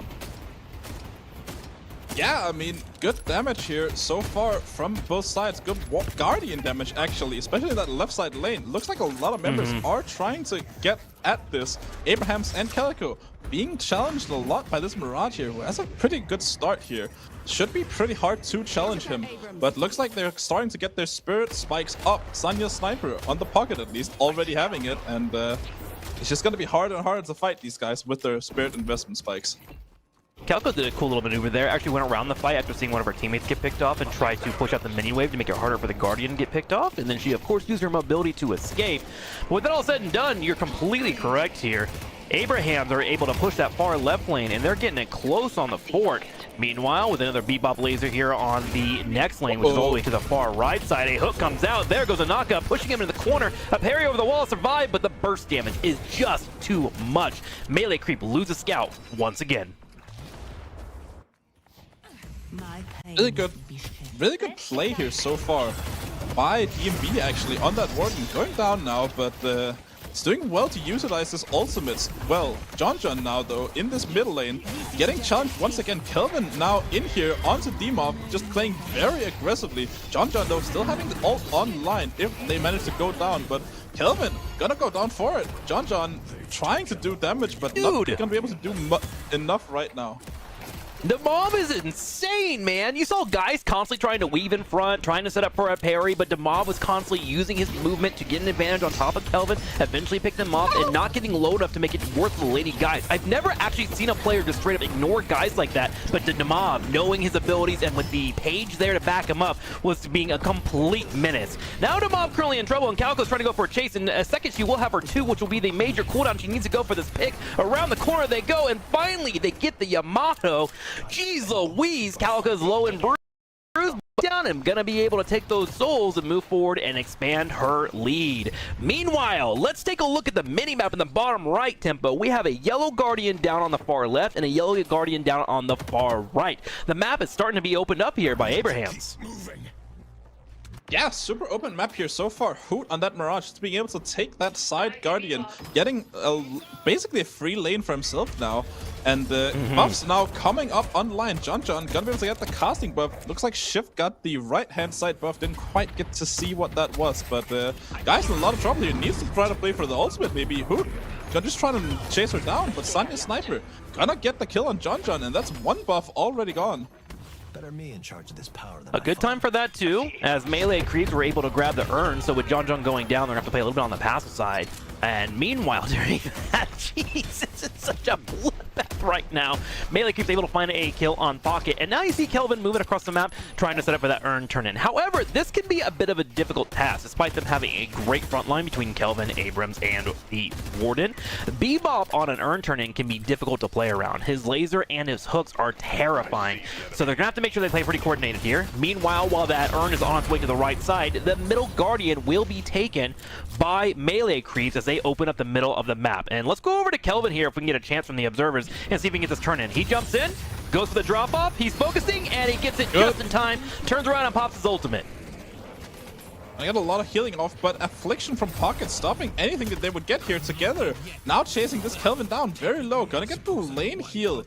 250 HP right now, but he's gonna go down in the end. Not gonna be enough to sustain him there. Together, getting a kill, but going back in here. Abrams now in trouble here. Fishcake getting caught out of position. 4 people getting a parry off, even on the high ping of the Europeans. And yeah, looking very interesting here. Both sides playing really well so far. Dude, I feel like I'm watching two Mafia gangs just go at it right now. If you take anything in their territory, you're going to get a punishment for sure in some way or some form, as both teams continue to find these takedowns. And the map is starting to be opened up. You actually look at the current souls. It is dead even, 65k to 65k. And with the Guardians being cleaned up, except for one lone Guardian on the far right, you see the map being opened up as we head into that 12-minute form. Now, this is where I am starting to see a lot of I guess adjustments from the higher level play. Around 20-minute mark is when we start seeing people starting to look at the boss. But with it being so close right now, what are you thinking of as a high level player? What are you trying to achieve while you're chasing down these folks and trying to find these picks? You're looking to get as many picks as you can here to steal jungle from the enemy side and get the walkers. That's the goal here right now. And together, already going down here, Scout gonna get traded though, so no real advantage for either side here. But maybe if the MB goes down, that opens up a little bit of a window for Abrahams to do what they want. Okay, well, D-Mop and crew were continuing to get their chase down there in the sewers. Bebop also moving up with a bomb, finds a kill on Kelvin. And this is kind of like showcasing the difference between EU and North America. North America really likes Kelvin and seems to play around them, especially with the ultimates when it comes to the actual macro. But Abrahams and crew have been showing, hey, we can match you toe-to-toe and we can take down that Kelvin before he even gets a chance to use his ultimate. We've only seen one usage of it, but poor Saya is having such an issue on Kelvin right now. He'll be coming back here and looking to get his own fights. But now with Kelvin back, we see 3 head to the middle lane, 2 to the far right, and Lady Geist on her own, controlling what she can. What are you looking for here, Tempo? Because this match has been bonkers so far. I mean, there's still a right-hand Guardian here that melee creeps can be looking at taking. Sanya Sniper and Saint Maxim gonna try to defend it, I think, but Kelvin now moving over. 2 players stuck in the middle lane for Abrahams. This could be a bit of an opportunity for Warden to try to change the world, as he would say. Change the world. Reminding me of that old show Hero, Save the Cheerleaders, Save the World. I don't know why, the way he said that. Regardless, this Guardian here on the far right is in trouble. A Paradox wall does go up, and they take that down relatively quickly. Yamato finds herself in a situation where she might be getting caught out as there is a flank on the way. Here comes the Warden's attempt to lock her down with the Claw. And the Claw is not going to hit her, but she is low on HP. She goes for a strike, but didn't quite get it. And that is going to be a pick-off. The melee creeps earning a fight there and looking for a little bit more with the big ultimate. You're right, Timbo. Can they find this kill? Looking to try and push this out. Dome now out for Cyan. No more ultimates for melee creeps, and I think they've blown their window here. But Pocket's gonna try to get back in, get a little bit of that poke damage that we've seen Pocket be very effective on so far. Idorian gonna go down, or Ido, I should say. Gonna go down that Calico. Saya now getting chased as well by Shiv, his usual lane partner. Saya going down, and this might be a mid-boss call here by Abrahams. Yeah. 2 people down. At 15 minutes, ladies and gentlemen, we are having a boss call from Abrahams, and there will be a shriek in a second alerting all of the melee creeps. Will they try to contest it here? Unfortunate for them, they don't have their ultimate on Abrams. They don't have the ultimate as well on Warden. They do have guys who can move in. Everyone is circulating and moving towards the location. Are they going to try and fight this? Here it comes. It descends. Laser comes out. Abrams trying to get in there. 1 Rejuvenator stolen by America. 2 and 3. The melee creeps turn around and get all 3 Rejuvenators. However, Abrahams and crew are trying to back away and find their own picks. It's going to be another bloodbath. Melee creeps have turned this around. Tempo, was that the result you expected? No, I was getting a little scared there seeing all the ultimates melee creeps had online, but I was not expecting this much of a bloodbath. Melee creeps killing every single member here, and that's surely going to be an urn that they pick up. Now they're in a lot of trouble here. Melee creeps going to be able to push out that left side lane to create that space that they need to turn in that urn, and that's definitely not going to be what Abrahams want here. They have so much control now, melee creeps. Oh my gosh, this game is ridiculous. My nipples are getting hard. Okay, so melee creeps is now grouping up. Urn being grabbing the jungles. Hey, you gotta say it out there, man. You gotta let it go. You can't hold that stuff in. And Timbo, you're more than welcome to join me if you want. Meanwhile, the rest of Abrahams are getting back in the game here. There's gonna be an immediate pocket step as melee creeps are not slowing down. They are a complete bulldozer running over anyone that's showing up. Meanwhile, Abrahams is trying to get their own fight here. They want to try and equalize this soul as it's currently 100k to 92k. Although though, could be a lot of trades here for Abrahams as melee creeps are finding themselves with the very low health pools. Hoot gonna teleport in as well, try and kill John. Maybe we're gonna manage to get out, but Hoot is gonna finish that off. And in the end, it actually looks like a 3-for-3 trade. 3-for-3 trade, but the map has been opened up quite well for the melee creeps. Okay, now that we have a slight second here to breathe. What are you doing if you're Abrahams right now? You're only 6k down, you did lose a mid-boss, and of course you did kill off all the rejuvenators, so you don't have to worry about too much of a push. Do you wait? Do you reset? What's the call here for Abrahams? You have to use this Mirage right now. Mirage is a very unique carry in the way that he's played at the higher elo. He's super active as well, like while being a really good farmer on that side lane. As you look at what he's doing right now, he's just gonna take that side wave and gonna play for his ultimate once he has that online. Just keep farming that side lane, keep farming it, but he has a lot of kill potential as well in this part of the game. And it's looking like he's becoming a bit of the carry here. 22k souls on the team here for Hoot, so he is going to be instrumental for turning these fights around. Meanwhile, as we're getting through this rest period, we are setting up for the next phase of Sinners coming in, as well as the buffs. Buffs are about to spawn up in 2 minutes. So right about now, you're going to see your team start to try to circulate and find a pick or two so they have a number advantage on the map. But look over the far left. Guy finds a Mirage all by himself, steps up, adds a little bit of damage, and tries to poke him out and makes him back away from the fight. And meanwhile, Abrams was actually going to cut off the actual flank, but Mirage took a very safe approach to escaping that fight, so well done by them. I'm looking at Bebop on the minimap right now. I think he wants to fight Tempo. Yeah, I mean, very big grouping of Abrahams coming in for this left-hand side. Gonna try to kill Fishcake and John if they get the opportunity, but they're gonna respond with their own little counter push here, melee creeps, on the right-hand side. Also, Hoot specifically gonna try to get him behind a little bit. He just picked up that Ricochet as well, so he's just gonna be an even harder scaler than he was before. Ooh, Ricochet coming on live. What do you think about trying to get Ricochet fast on Mirage? Is it something you want to kind of wait for? Do you want to have a soul advantage? Because I've been told not to rush it too early. You want to make sure you're not like hurting the rest of your build, but what do you think about Ricochet on Mirage?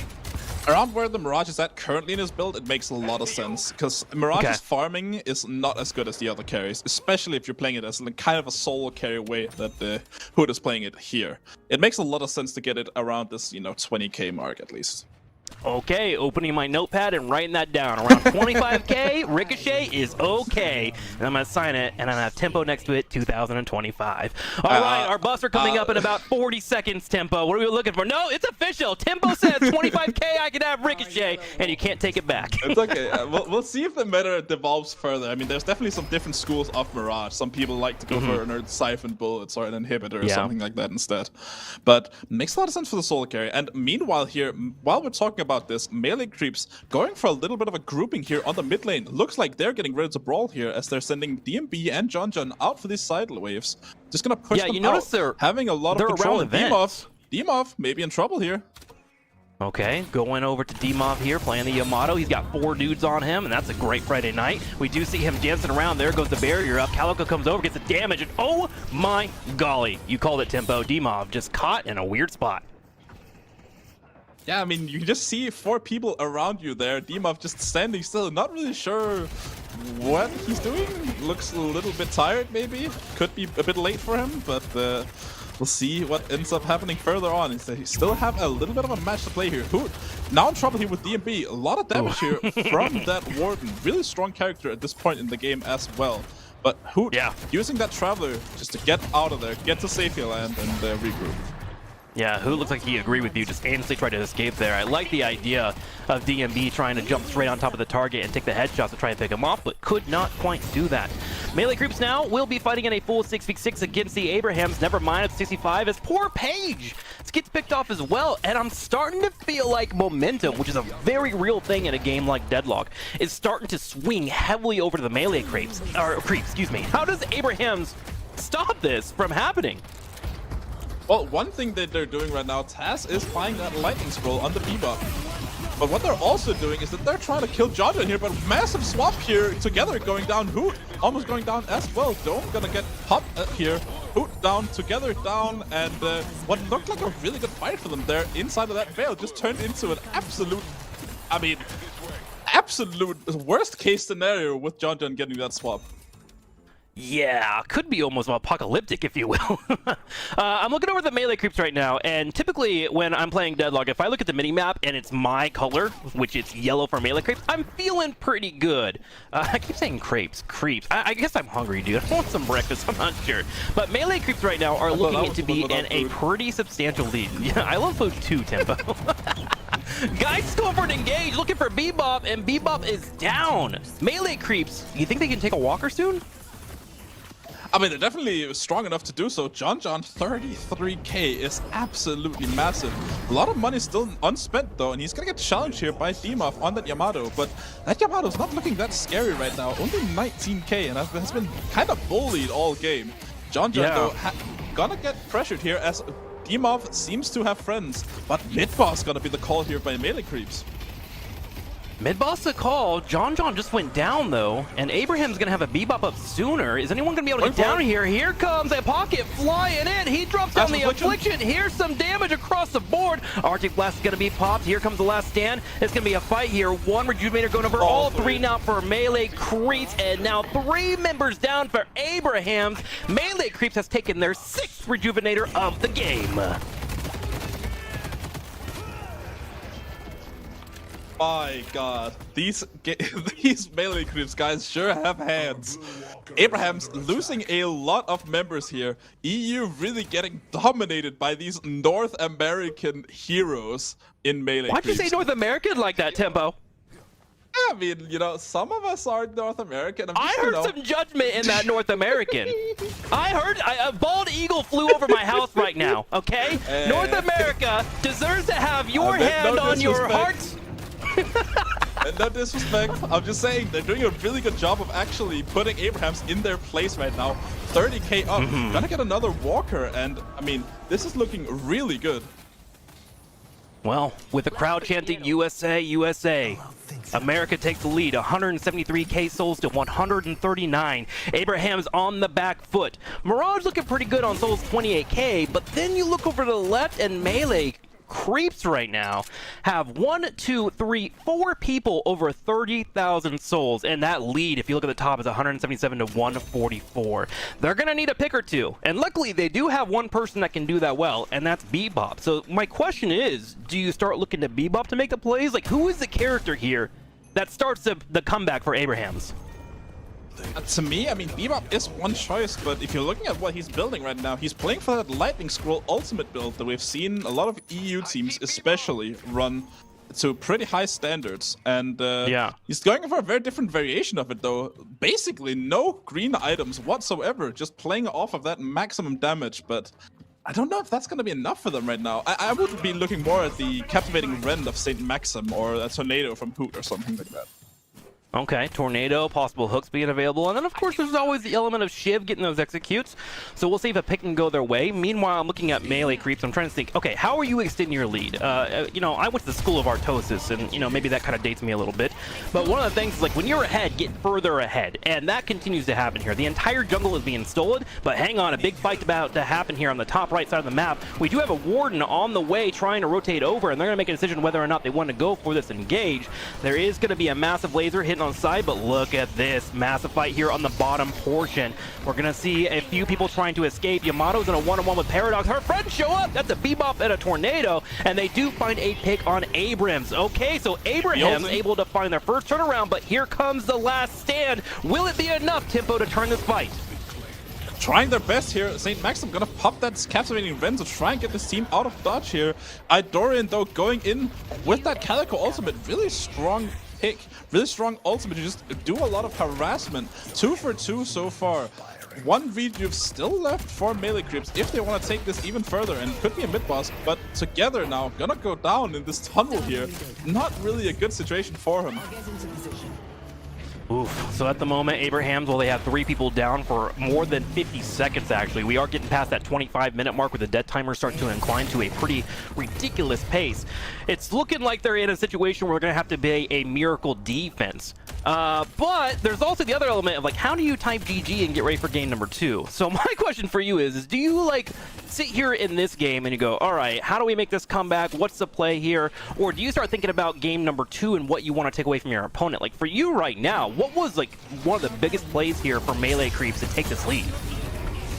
Exactly what they're doing right now. They're just winning out in these massive team fights here. Saya gonna take Bebop down as well, getting that urn too for themselves, most likely. Taz gonna pop that Bebop ultimate though, but I'm not sure it's gonna be enough. Urn taken by Melee Creeps, still a 40k lead, and it's fights like these that are really giving them the advantage throughout this game, as the desk will surely cover later on after this match. But perhaps there's still a little bit of a comeback chance here for Abrahams if they manage to get more of these players from Melee Creeps down and out of the fight. Yeah. I think I agree with you. I think Abraham's like, all right, we need to get kills. Because look at this. They ignored 2 lanes. There's literally entire minion waves on the middle lane and the far right lane as they were chasing kills across the middle of the map. And Melee Creeps were able to try and pull them back far enough into the middle of the map so they could get value out of that. But Abraham has clearly made a decision that we need to find a couple of tickdowns. I mean, you even saw that there from Demov, who tried to go for a full engagement on the urn there by himself. He was hoping to try and maybe steal away some of those souls. They're like, all right, our comeback window is definitely trying to find a fight or 2 to get those souls in our favor. And we're going to have to see if we're going to be able to pull that off, but the task is quite high. Yeah, gonna be hard for them to do that. I mean, Abraham's facing a pretty steep hill now. 40k behind here. Warden now as well, getting that Spellslinger online. 40k Warden, 44k Geist. Even this Hoot Mirage is gonna have a hard time contesting that, but I do like the inhibitor buy here this early on. Instead of going for something like a Siphon Bullets, he really needs to limit the amount of damage that DMB and John can pose upon his team. Yeah, for those that may not watch Deadlock all the time, you know, what's an inhibitor do? What's the main pickup here? What is that trying to achieve in this fight? I mean, Inhibitor does 2 things. It's one of the best items in the game for reducing someone's damage, as it has a negative, I think, 35% damage penalty to whoever you get it onto. And you also have a lot of anti-heal on it too. And it combos really well on Mirage specifically because of the Ricochet buy that you will basically go for in every single game on Mirage. It's a super pretty much effective tool for shutting down the enemy carries while still getting a lot of damage for yourself. So it sounds like you have Hoot that's going to make a shot call and be like, I hit this guy with the inhibited, blow him up, please. And that's pretty much the game plan right now, is kind of what it sounds like.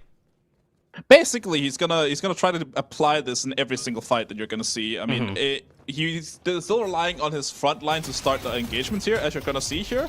But Melee Creeps now gonna start a little bit of a force of their own. Gonna go for baiting this mid boss actually and looking back out for the fight. I kind of like this from Melee Creeps.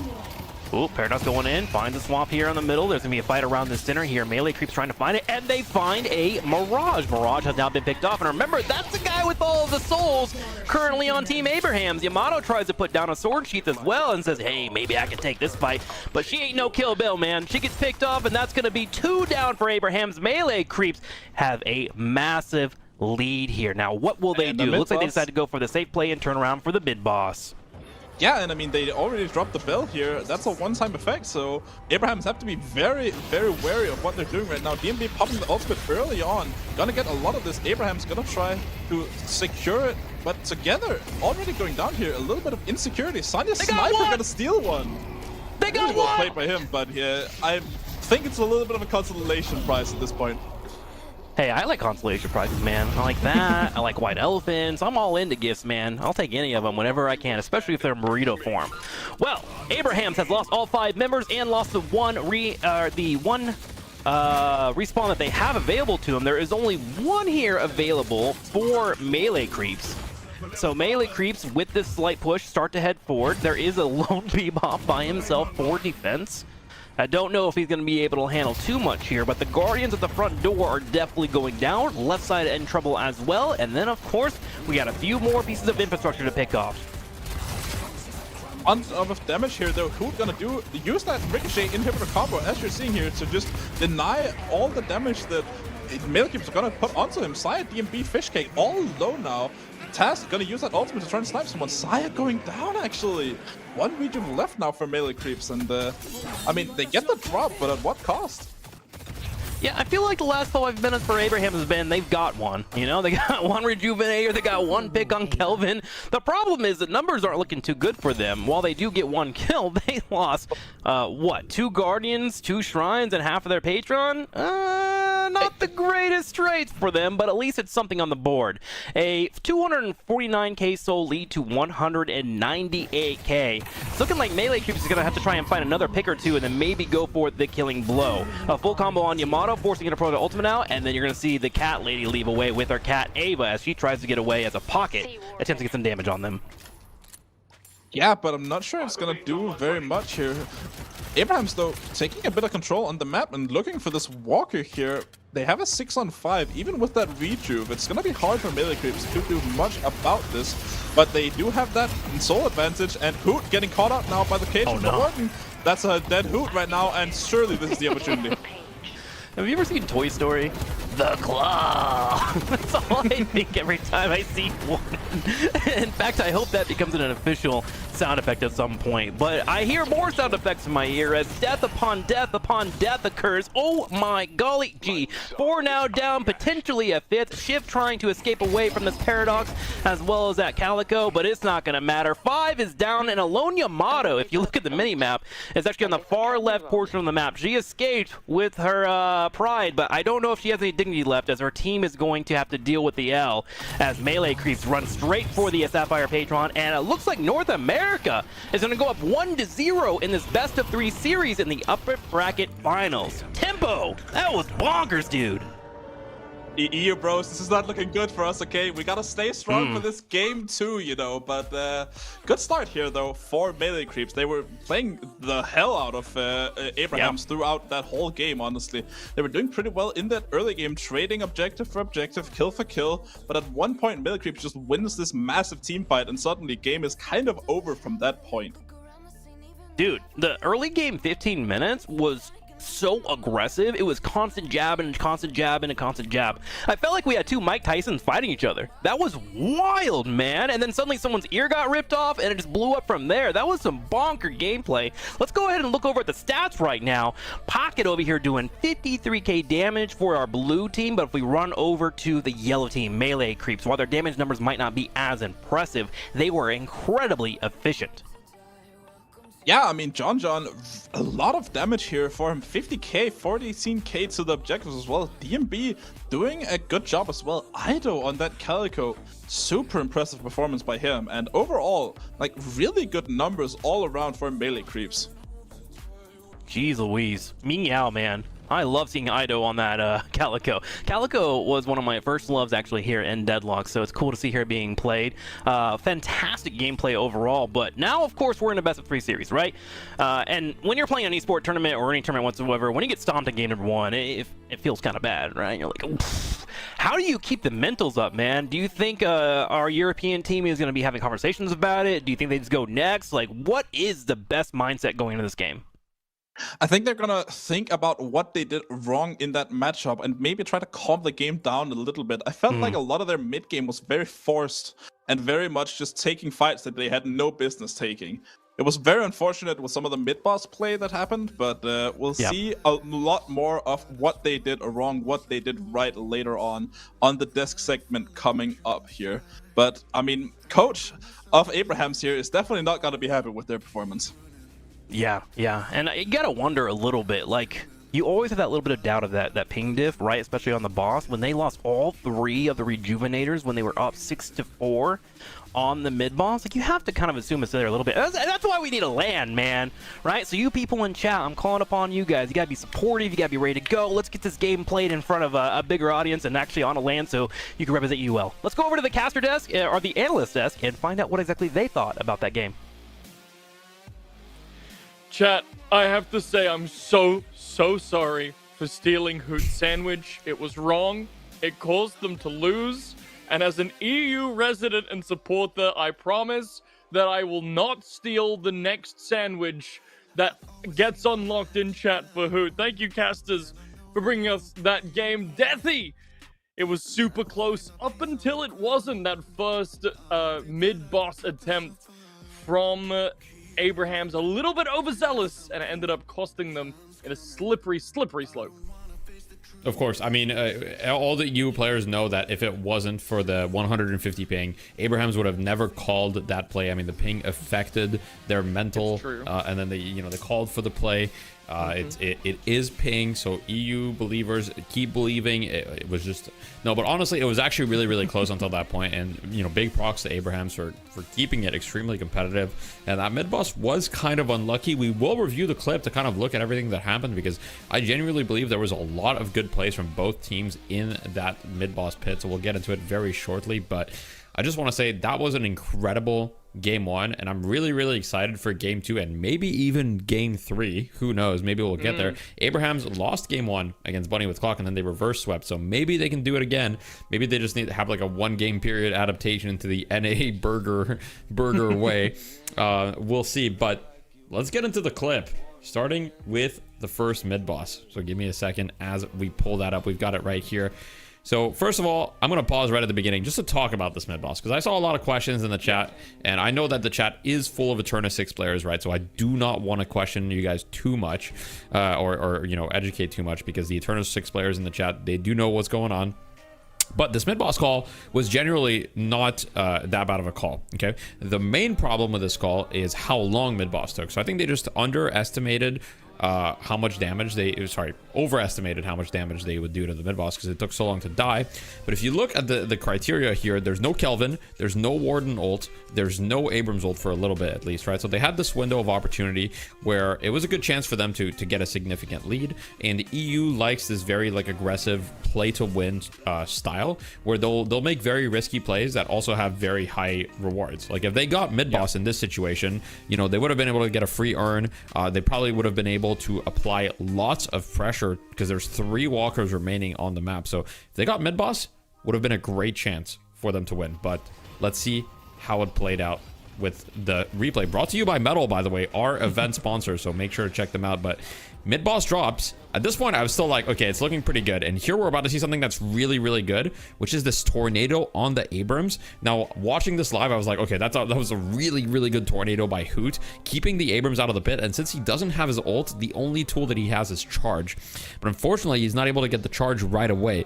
But we've got all of melee creeps kind of charging it at the very last second. As you can see, the Warden, the Calico, even the guys here dealing tons of damage. And they're all going to go in for the parry. And there's going to be this kind of chain on parries that happens right on top of it.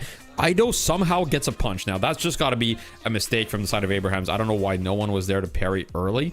But Ido gets the first redo for free. That probably never should have happened.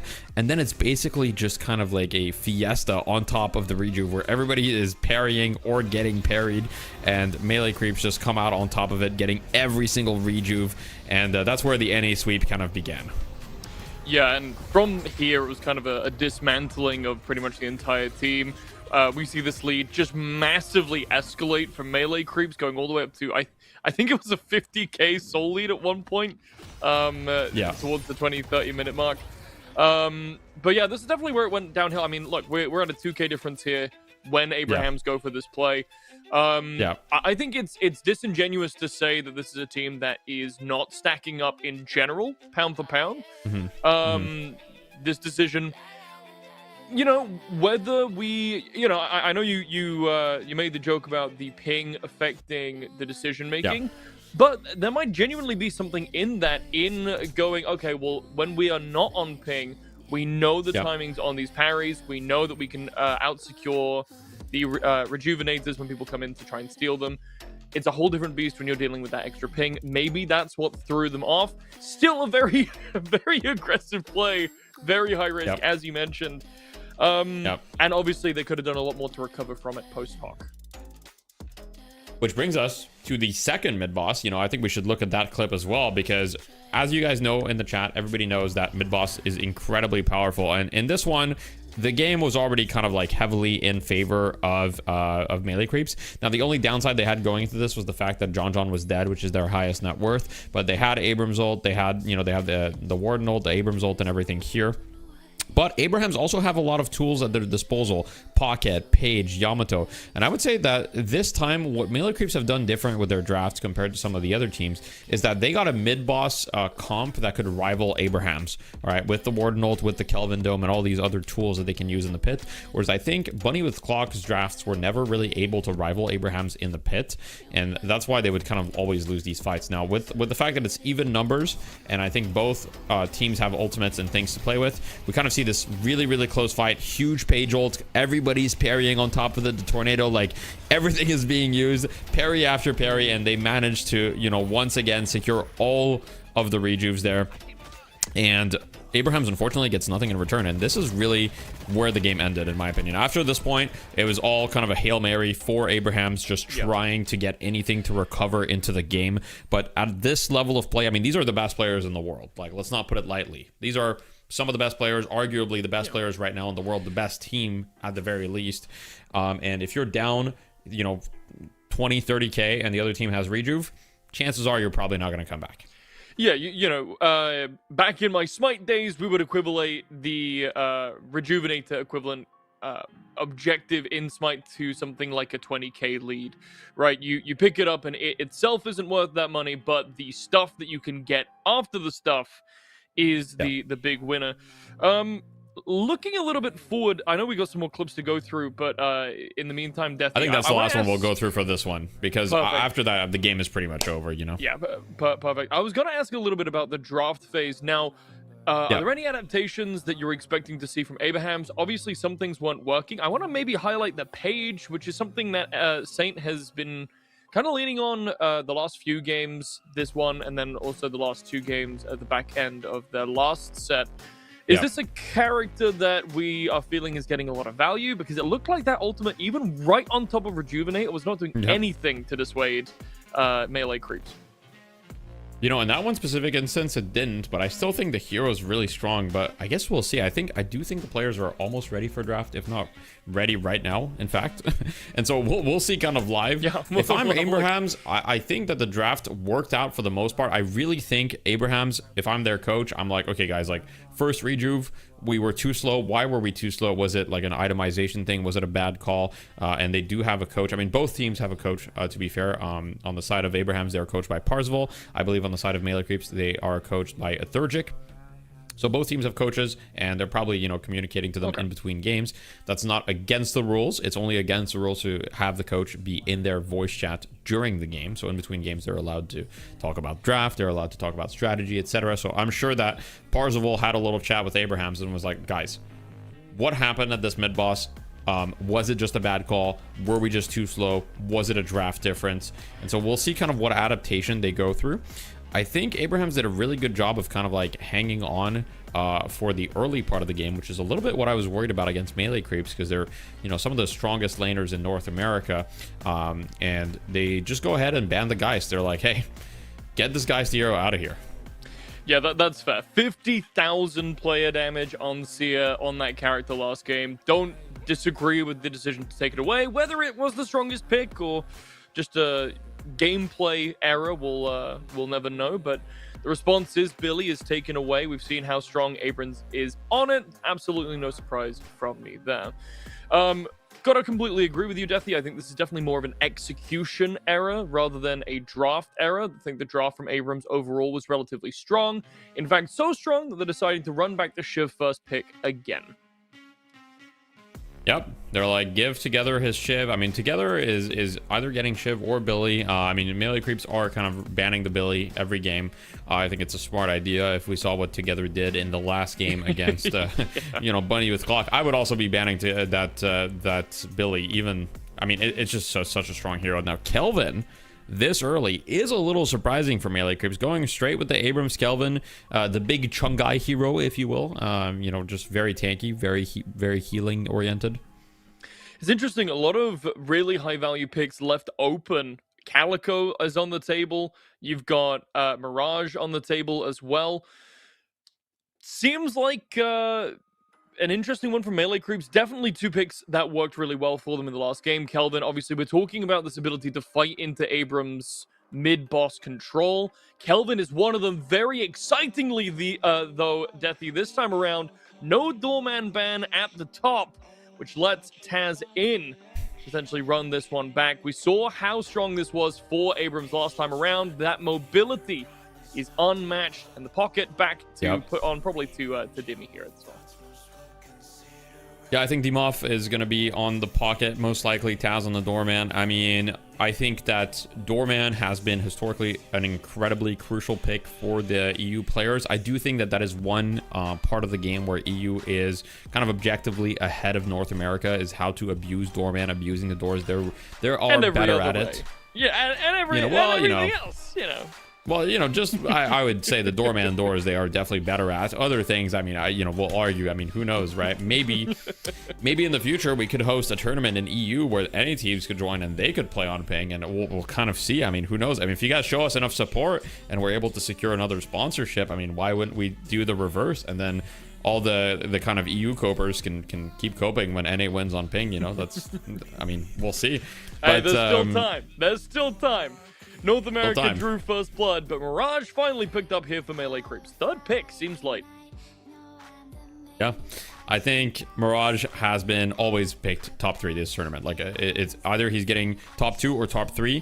Not picking this hero would have been insane, especially considering Geist was banned, right? So that's kind of, like I said, Mirage and Geist are kind of your top carry options. Interestingly, Abrahams this draft are like, hey, we don't really care about getting Geist or Mirage. Like, we'll just ban Geist so we don't have to worry about it. But we're not really going to prio Mirage. Maybe they feel like Hoot wasn't able to have as much impact as they would have wanted on the Mirage hero. So they might get him on something either that's going to be, I mean, it's going to be one or the other. Either they get him on a hero that can be a little bit more active, or they just put him on Wraith and kind of do the same thing. Here's a question for you. Last time around, we talked quite a little bit about the Yamato, a character that we've been seeing banned out pretty much the entire rest of last set. Didn't really show up in a massive way in the last game.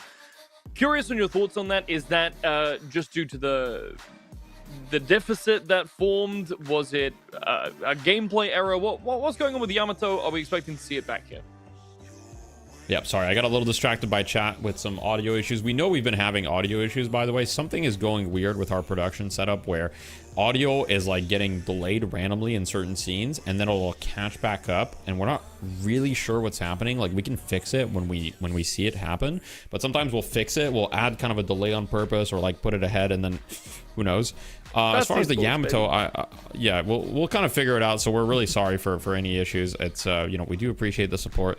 As far as the Yamato, I wouldn't be that surprised if we saw it again on the side of Abrahams. Melee Creeps with Dynamo kind of going very, very heavy into like once again a mid comp, so to speak, for the mid boss, right? Like Dynamo, Abrams, Kelvin, all very, very strong heroes in the pit. And so I really, really like this draft start for Melee Creeps. Now Abrahams is going to need to answer in a way where Melee Creeps is all very long ult cooldowns. Okay, so Kelvin, Abrams, Dynamo, all super long. So if you're Abrahams here, I think that they have the option to go Vindicta. I haven't seen Abrahams pick Vindicta at all, but I quite like it here because all of Melee Creep's team is very reliant on healing. Vindicta can heal bane everyone. They are very reliant on being tanky, and they're all very grounded heroes that struggle to deal with Vindicta in general. Maybe saving it for that last pick, though. Still, 2 more pickups to the Melee Creeps here before we can see that last one locked in. I think saving that Vindicta for that very last slot just gets rid of that ability for Melee Creeps to counter it before then. Like you mentioned, though, the Dynamo, kind of an interesting pick. Yamato is going to be run back by Abrahams. Clearly, they thought that it was not the problem. Last time around, talk to me a bit about this Wraith. This isn't a character that we've seen necessarily too much of over the last few sets. Yeah, so I think Wraith, I've said before, is like one of the highest damage output heroes once she gets there, out of any hero right now in the game. Like, once Wraith is fully online at like 35, 40k souls, she outputs like a ridiculous amount of single target damage. Now, it's not going to be as much multi-target as perhaps a Ricochet Mirage with Jin's Mark, Toxic Bullets, etc. But for single target damage, just melting someone, Wraith is very difficult to beat. Now, she does struggle a little bit in the early game, and she also can struggle at getting, kind of jumped on by multiple heroes because she's very squishy. And so it's gonna be perhaps a difficult Wraith game. Now, they don't really have a lot of heroes that can easily get on top of her so far. I would be surprised if Melee Creeps doesn't go Paradox here. I think it's almost guaranteed gonna be Paradox and then another hero. I think they need like an Ido hero most likely, so they might do Paradox Calico again as kind of their last 2 picks, and I honestly think that would be completely reasonable to go Paradox Calico here. I quite like it. I don't actually know who's playing the Dynamo on the side of Melee Creeps. That's something that we'll see. That I'm not entirely sure. Here's a question for you, Deathy. Last time we were talking about this kind of GOATS style, very frontline focused composition from Melee Creeps. That's being run back again here. Dynamo, Abrams, Kelvin, 3 characters who are quite difficult to get off the field. I'm looking across the board. I'm not really sure who Abrams' frontline is. You got some kind of off-tank brawler heroes, but correct me if I'm wrong, there's not really a big meat boy that you put at the front. You mean on which side? On Abraham's? Yeah, on Abraham's. It just seemed to be lacking a little bit in chunkness to me. Yeah, so I think that they have some fake kind of chonkness. Okay, so basically the way that I see it is tankiness can be defined in all sorts of ways, right? You can be evasive, and that can be a way to be hard to kill. For example, Pocket is not easy to kill. Pocket is squishy, like they're squishy, but they're not easy to kill. You are kind of right. I think Yamato and Shiv are very strong frontliners. They're just not as traditional as perhaps an Abrams or Dynamo or something like that. But they're very tanky. And Yamato in EU is very often built with Colossus. Like, they love building Colossus on Yamato and just kind of getting in there. And so they do play tank Yamato. But we have the Lash. Yeah. Lash kind of comes in, I think, covers for that Vindicta option, right? It's at that point a little bit more difficult to justify going for this character that can get quite easily locked down. Running back to the page, though, Deathy. Now, this is a character we haven't necessarily seen a bad performance from Abrams on. Didn't get a lot of value last game, but as you mentioned, a very strong character, lots of great utility, really great team fight ultimate. Where are you standing on the page now in context with the rest of the squad? I think I still like Paige. I mean, Paige is kind of a strong response to frontline on the enemy team because she doesn't have to worry too much about getting dove. Now, she does have to worry about Lash, but that's pretty much the only threat. Maybe a Paradox swap if she's very out of position, but she should almost never be in position to get Paradox swapped. Now, of course, fights in Deadlock are very chaotic, so anything can happen. But I quite like the Paige, and it's also a way to reliably cancel Dynamo ult, right? Like, if Paige has ult, Dynamo ult, Paige can cancel it from pretty much anywhere, anytime, like as long as she's remotely near. Obviously, if she's across the map, it's going to take too long. But, you know, Abrahams have you know, great ways to deal with the black hole. Like, they have Page ult, Wraith ult can help as well. They have Dormant Cart, which can also cancel it from a distance. And if they get to the point where they can start building curses, I think that it'll be scary. Now, Abrahams that chose to fight Melee Creeps back on just having, hey, we're going to brawl against you, rather than like taking an option like taking a Vindicta, which is, hey, we're going to play on a different plane of existence, which would have gone countered by the Lash, to be fair.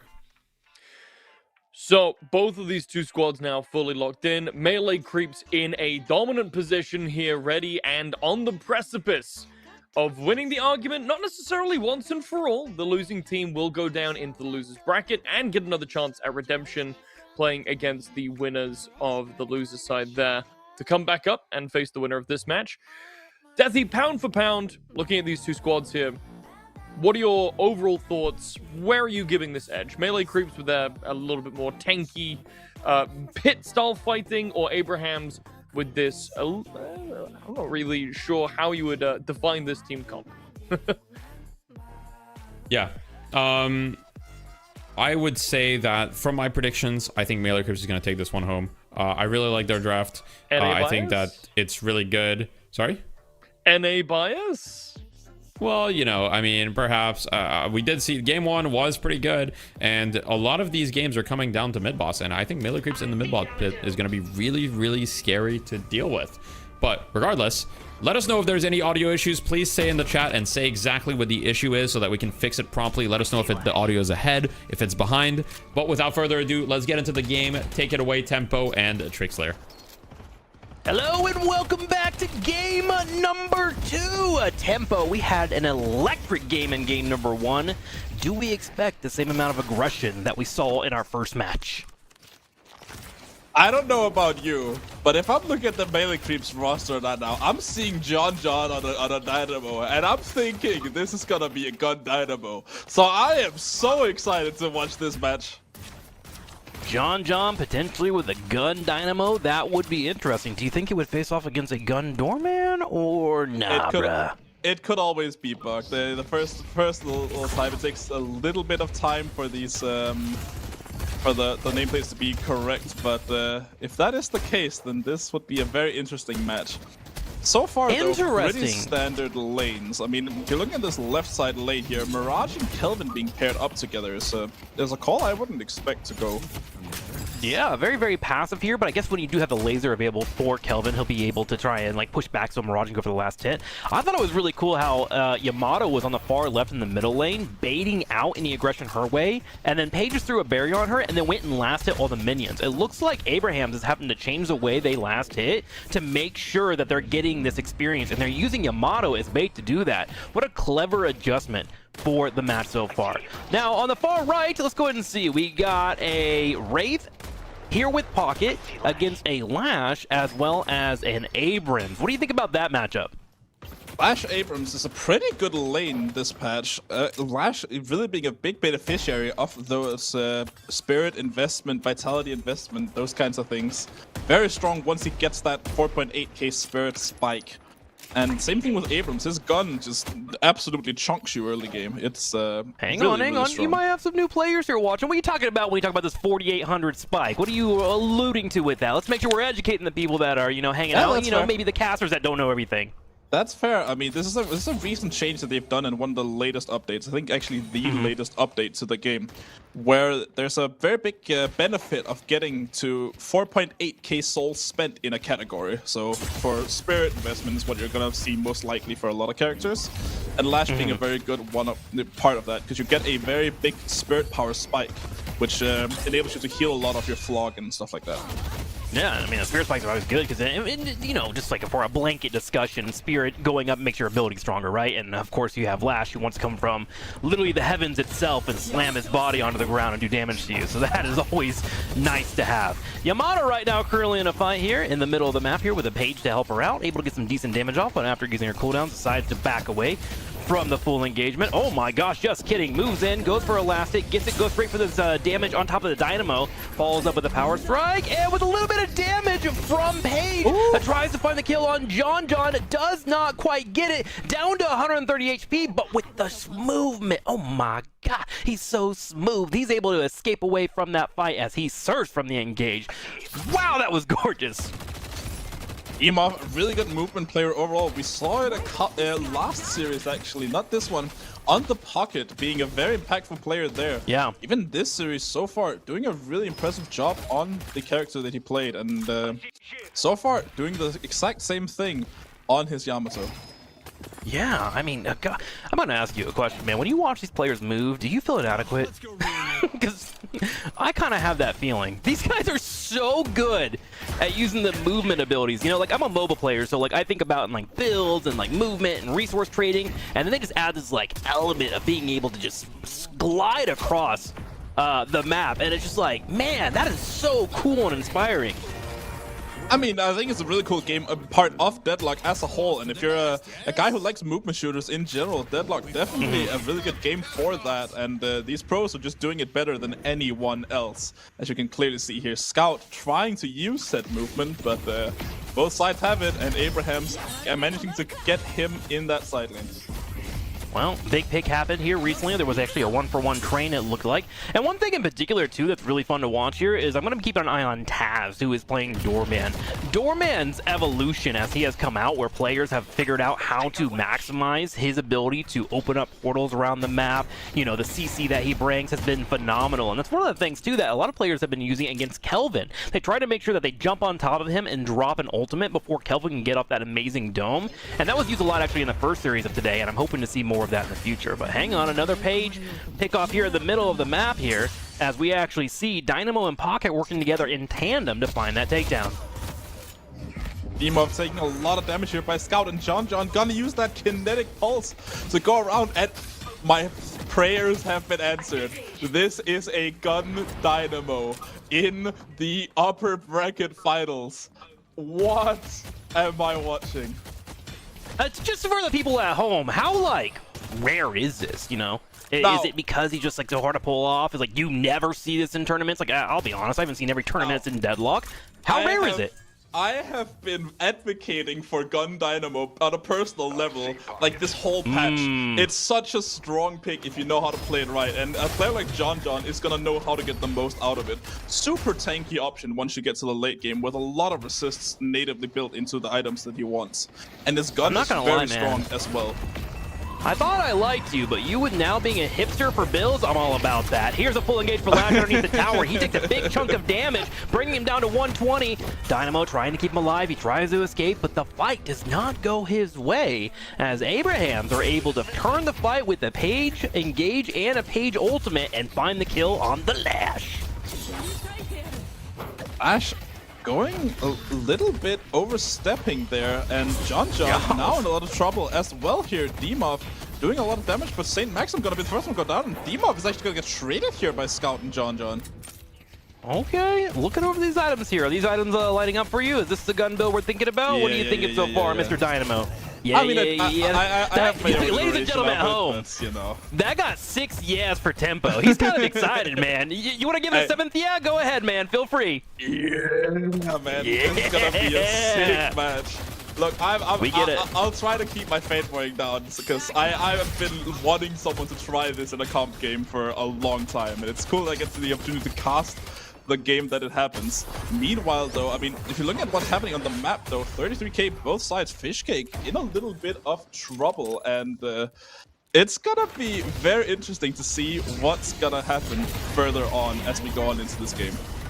Well, full combo coming up from Paradox, follows up with a punch. There's going to be an entanglement taken here from, oh my gosh, a turnaround parry coming in from Dynamo. John is nutty at this game. I'll say it. John 69, be mine, dude. You are a gamer. That turnaround, that parry, that entanglement, that was sublime. Then he died. But it was sublime before he died.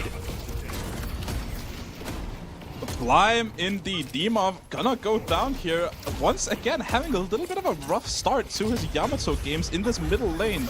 Perhaps a little bit of overconfidence, as we also saw in that game 1, where he never really got the opportunity to get back into the game on that Yamato, and it's gonna be very crucial for him to get back into that game, as you really want that Yamato to be able to snowball her early scaling. We'll see if she'll be able to pull that right now. These souls are very similar. Sinners are going to make it an opportunity here for that to break open a little bit more. And in fact, we saw some of the Sinners getting procced, and Hoot is going to be able to take that as they're trying to put that damage on top of the pocket. Just for those at home, why is it so important to have your individual carries when you're playing in a team environment? Like in this case, we're trying to get pocket, a lot of souls. We're trying to get Wraith, a lot of souls. What is the reasoning for that? A lot of the time you're gonna see a lot of teams play around this singular hyper scaling carry. Both sides here have one in this game. DMB being the choice for melee creeps on the Mirage. Very good scaling hero that does a lot of damage the more souls you put into him. Very efficient, at least, for that. And the same thing on the other side on the Wraith of Sanya Sniper.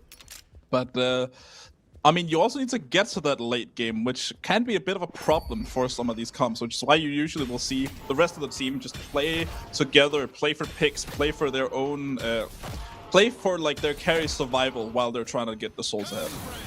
Well, right now, Abraham's going to have to deal with a Abrams and Kelvin in their side of the map. You had Doorman grab the centers to the far left, but the double centers is actually being taken by Abrams, and it just got scattered out. He's trying to escape here, even getting a heal. Fishcake is relatively low on AP. Shiv wanting to chase it. Here comes the Doorman, and boom! Toss is able to find a bell. You are now checked in. Would you like to check in as well, sir? The two of them jump around, and the Concierge are just a little bit too strong, but Kelvin able to escape, and he will get out. We're not tipping the Doorman on that one because Kelvin was able to escape.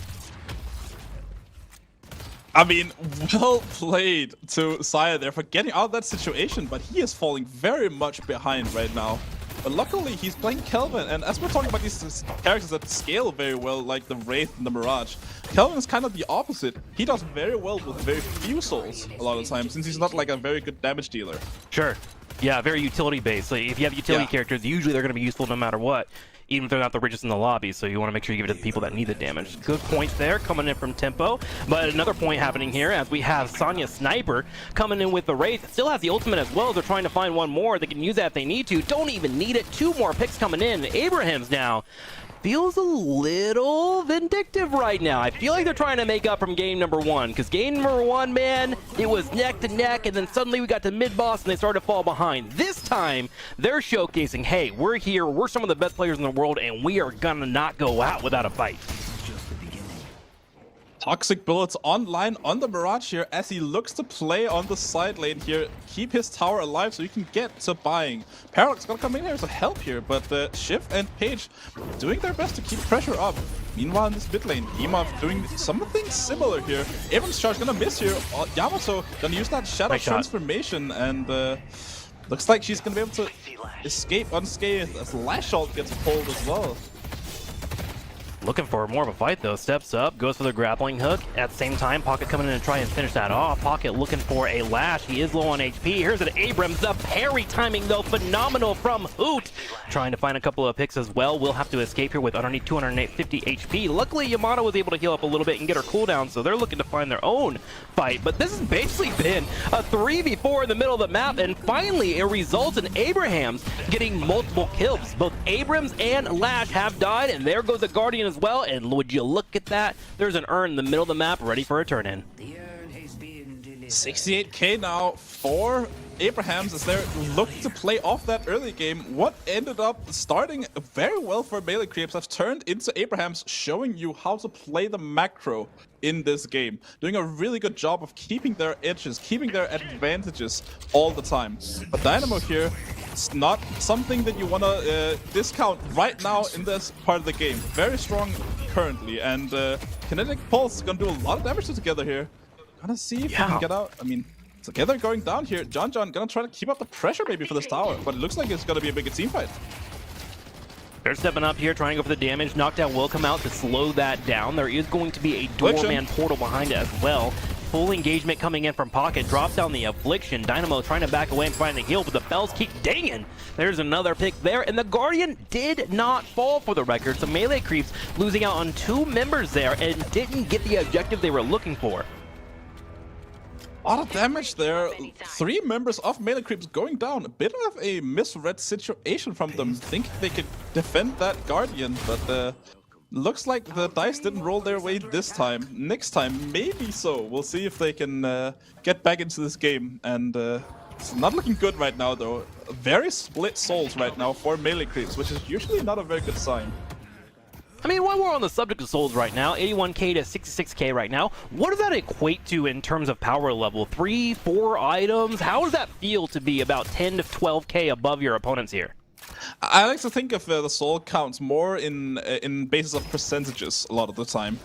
If you're like 10k above someone right now in the 14 minutes that we're in right now, then you're like, okay, they do have an advantage, but I mean, they have a pretty significant advantage actually. But if you're 10k ahead later on, it's basically nothing, right? So sure, they 1% have versus 10%, right? They have a pretty sizable advantage right now, Abrahams, and they can do basically what they want right now on the map as long as they don't screw things up. Well, right now they're trying to push over here on the far left, and Pocket says, I'm not really aware about that, as we're going to see a full engage happen there, a swap coming out from the Paradox, and that will be a pickoff on Shiv, who is looking to get some damage on top of that Walker. Abrams is here as well, but he goes in the sky trying to go for an escape. It's going to be a 1-for-1 trade as Fishcake will be taken down. Meanwhile, on the far right, that Guardian still stands strong for Abrahams, and they're continuing to defend it. They actually have Doorman here, who has great wave clear, and they have Yamato, who has great chase potential in case anyone oversteps. Out of chase potential indeed, but not a very scary character right now. Still only 14k, but looks like they're putting a lot of their souls into this Wraith as predicted. And Sonya Sniper on that Wraith is a very scary player. Emov though, gonna chase down after DMB here, carry on the opposite side, but he's gonna get caught up by Fishcake here. Has to use that transformation very early on.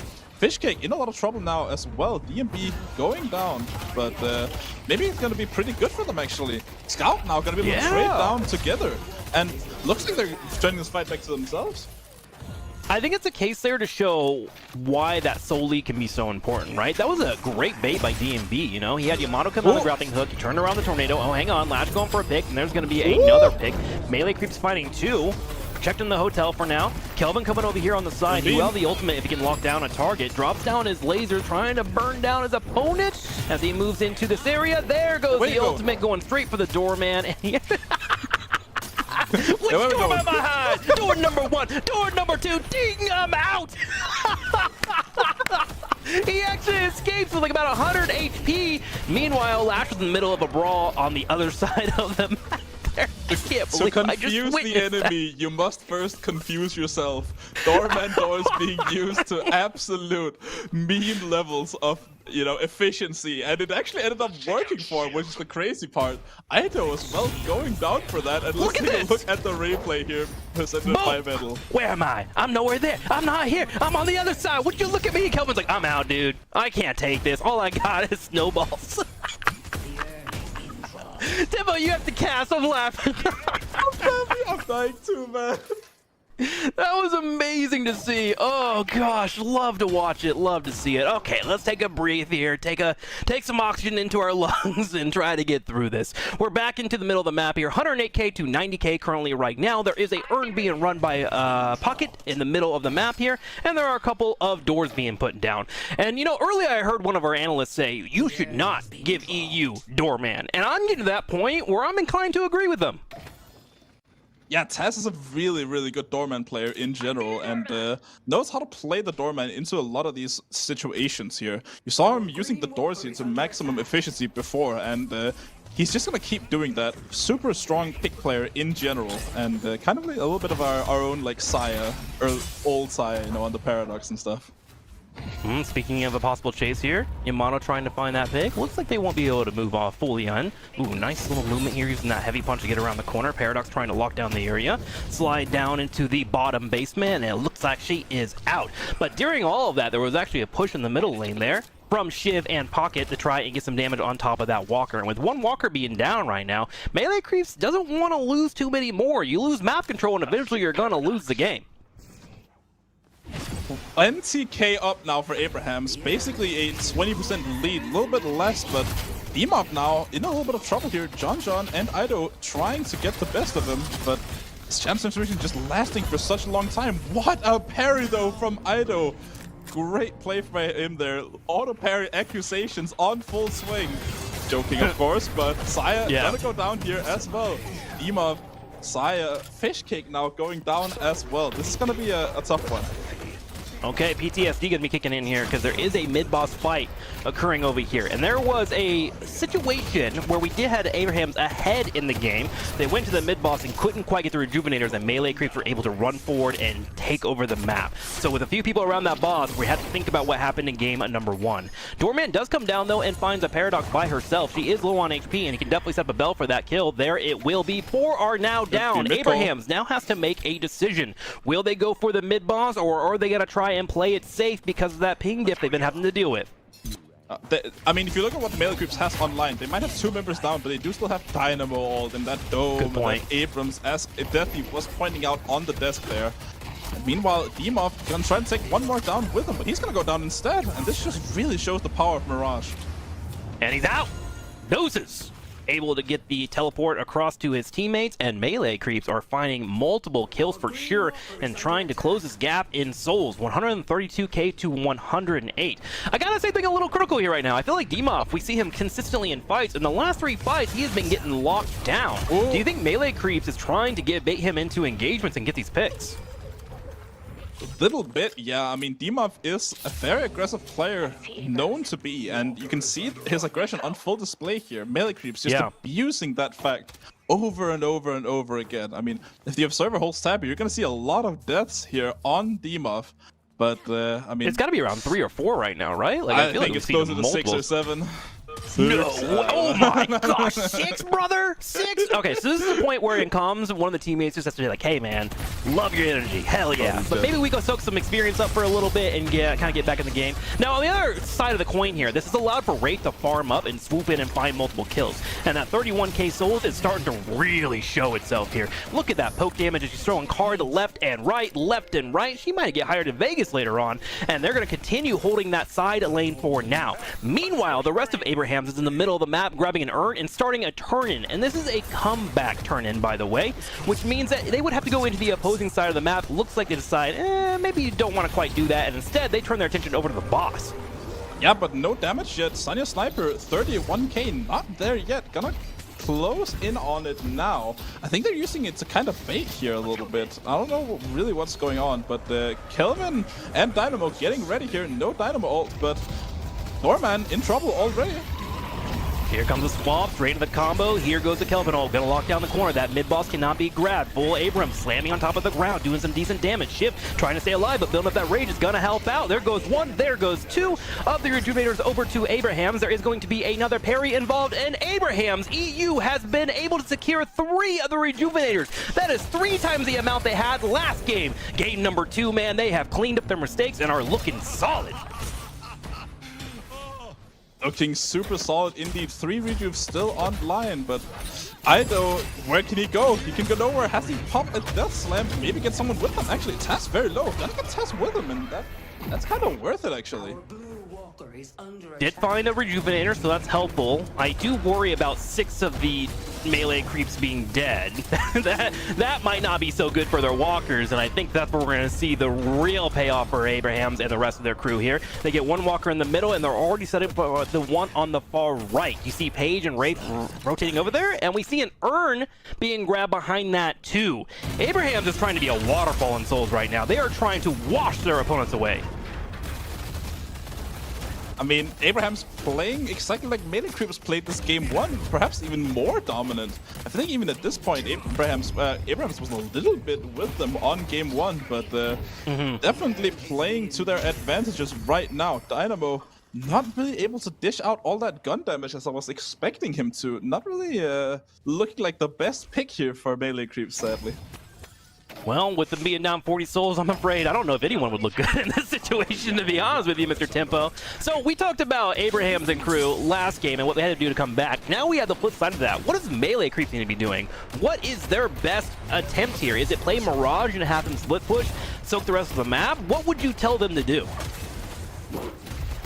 I don't know if they're the religious types, but I would tell them to start praying. I mean, this is looking very rough for them right now. DMB gonna go down here. Did trade Taz out though, and they only have 1 rejuve left. If Hoot gets caught out here, maybe that could be in their favor, but it looks like he is back out. And the new team fight seems to be brewing up here. John going down. Saya, Fishcake, Scout all low together, trying to chase them down, but I'm not sure he's gonna be able to get much out of this. Yeah. Just trying to like push them back in their base at the minimal, right? And meanwhile, they had Yamato on the far left pushing out the lane, so that will be crashing into that Guardian. And they do have a little bit of time left on top of this 1 Rejuvenator they do have. So a few of them are grouping up here in the middle, and I'm assuming they're going to do a big push here to try and open up those Guardians, especially with 3 people being down. Well, it'll be 2 in about 10 seconds though, so perhaps there will be some defense. But when it comes down to it, the big massive ultimates are not available for melee creep, so they may have to take a back foot one on this one here and play a little bit on the defensive side. Sniper here in a little bit of trouble though. Lack trying to pair his best to get him down, but Wraith just saying, nah, I'm chilling. Try again next time. Oh, Lash comes in. Doesn't quite land on top of that. Wonder if he had Unstoppable, making it hard for him to go for it. But it doesn't matter. Parry comes out with 2 HP. Ido gets picked off. And it might be a few more here. Yamato charges forward, gonna take the last Rejuvenator. And poor Dimov has once again found himself in a bit of a weird situation. Luckily for this time, he will be able to respawn. Here comes a Dynamo ult though, and they're going to be able to pull in a couple. Here comes the Kelvin ultimate, and you're going to see a few folks running away as they could not quite get the pick. Shiv finally will be dispatched of as Melee Creeps earns a kill of their own. Kelvin low on HP is hoping to get out, but he doesn't get the mark. Abrams trying to dash away at the last second with his Warp Stone, hoping to get away from this Wraith, who is a complete terror right now. Slams her into the wall, goes for a punch, but the damage is just too high. They're going to be able to start backing up, and that Patron is now being focused here at 25 minutes. It's down to 43%, 30%, down to 20. Could it go lower? The defense is coming in, the numbers are dwindling, and with it all being said and done, Abrahams are going to tie it up 1-1 as we get ready for a game number 3. I mean, really efficient slaughtering here by Abrahams. Sure, just yeah. absolutely taking every single advantage and making the maximum out of it. Even here in the end, I mean, this was a very risky finish call, but I mean, it worked out and they got the finish. So well played to them. Gotta tie the series up now. Were you getting vibes of like maybe a little anger, you know, a little rage coming out from Abrahams and crew? They felt like they were on a mission, dude. Like, I didn't want to stand in their way. If like they were walking down the street, I would be like, go ahead. You know, they had it in their eyes. I mean, I think after that game 1 there, they were just this Abrahams roster was just looking like, yeah, no, that's not happening again. Let's show these North Americans what's up here in the EU region, and they delivered on their promise here. Sanya Sniper, 45k damage, more damage than Souls, and this is the power of Wraith right now, really being slept on, I think. And Dimov, and I'm just poking fun at him right now, I think you're an incredible player, but I mean, you know, after the 6th death power spike, he really turned it on. He went to the side lane, soaked up some experience, got it back himself, and then she came in to finish the game out very well at the same time. So, with it all said and done, I think, and we're going to have to go to our analyst desk and have them let us know, but I think that Doorman is a potential issue in the early game that needs to be resolved. Either A, we ban him out, or we need to get a plan for taking that fella down. Yeah, I mean, that was one of the big draft distinctions from Game 1 to Game 2. Melee Creeps banned Doorman first ban. Game 1, and clearly Taz is very scary on this Doorman, so perhaps don't give him again. I think I agree with you completely. So we'll have to see what our analysts think whenever we can throw to them.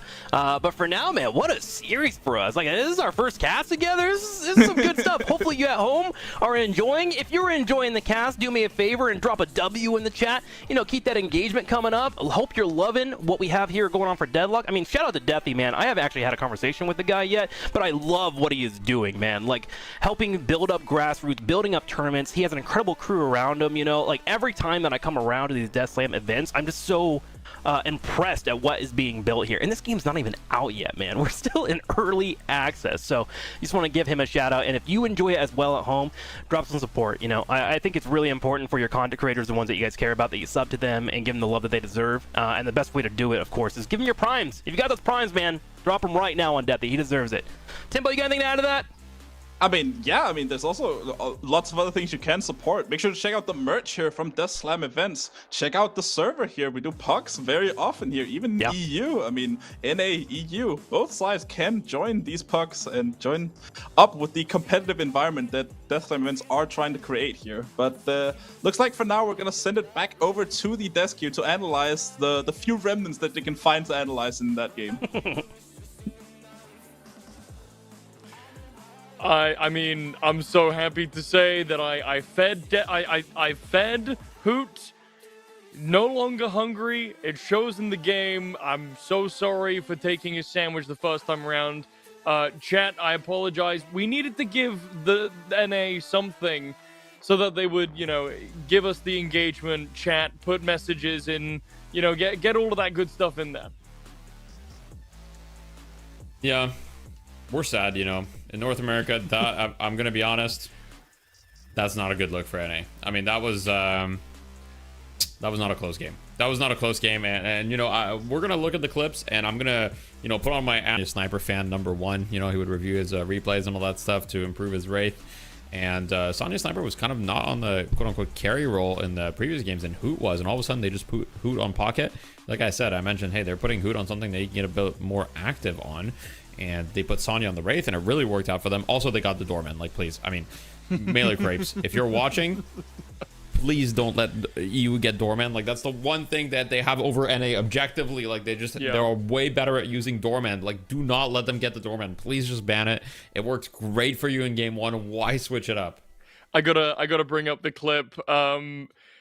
Saya getting absolutely brain broken. I think we have that clip. We can pull it up right now. Please just play it because it speaks for itself. This is the power of a doorman with some panache. It literally locked in a corner. You would literally have Look the at this guy. dead to right. Look at this. He's got the door there, the door there. It's just, there's 2 of them, and just the shield is enough to save him. And I mean, if you're Saya, you gotta be depressed, because I mean, look at Saya's items, right? I'm gonna do a little. Ooh, wait. 1 sec. I'm getting used to this. I can do a rectangle. Wow, look at the items. I mean, he has no damage, like literally 0 damage. And so just the shield from the barrier, right? That little HP there is enough to save Doorman. And that kind of leads into a crazy escape. But that was such a funny little moment for sure. And, you know, tried to leave with their life, but they unfortunately, they can't get out. And right off the back of it as well, you know, Lash had just gotten a kill. It was potentially going to be, you know, not necessarily a massive swing, but getting 2 pickups there could have led to some more stuff. Instead, Lash ends up coming in, getting killed himself, trying to bail out Calvin. Everything's just so great. Worked out so great for them. You gotta agree. I gotta agree with you, Deathy. You cannot give this team Doorman. They're too dangerous to be left alive. Yeah. Also, I'm getting news from the chat that the audio is about 0.5 seconds behind the video. Please confirm or deny in the chat. But yeah, we are aware there's some audio issues. We're really sorry about that. Now we're going to move on to the other clips so that you have something else to look at other than just audio issues. What's up? I do have a theory to posit for the audio issues. We just want you to experience what our players are experiencing in-game. So you have a 0.5 second delay. That's all this is. You guys now get to experience what it's like to be an EU player in the Deathy tournament. Genius. I mean, that's truly genius. And you know, yeah, I mean, it's not like a good roll the clips. I mean, let's look at the clips, because it's kind of like looking at a funeral. I'm just sad looking at these clips, but we're gonna pull up the clips here. We've got here the next one. I'm getting trolled, apparently. I'm told by my producer that you guys in chat are trolling me. I know you guys would never do that, by the way. I've never been trolled by chat in my entire life as a content creator. You guys always say the truth. But anyway, let's get to the other clips and just, you know, see the EU domination. So I think the next one that we have here is I think we have a little bit of a kill on the Yamato from the Mirage, which is actually a DMB clip. So we get a glimpse of NA domination amongst, you know, just a sea of EU overwhelming presence as DMB you know, tries to pull a quick one for North America, just killing Demoff and kind of farming him a little bit, and then TPing away and abusing the fact that Mirage's hitbox is well, you know, it's pretty bugged when he TPs. Now you know, I was actually asked if Mirage was going to be allowed at all for this tournament because of that bug, to which I said yeah, he's going to be allowed. So it's kind of my fault. So once again, rigged tournament. Well, we can move. What's up? No, I was gonna say, as a DMB enjoyer, I was sharing this with you before the stream. DMB and I go way back. He introduced me to my first ever Mexican restaurant in the United States when I was there for a cast. Good dude, great player, and shows it off there. Transcends through MOBAs. Probably, you know, kind of the main angle where Melee groups had some opportunities to come back in to this game. Highest player damage, highest soul count, really had some lights going on there. Unfortunately, it was just a little bit too little too late. Yeah, you're right. It was too little too late. He was trying his best for sure, though. Moving on to the next clip, which is going to be the first mid-boss.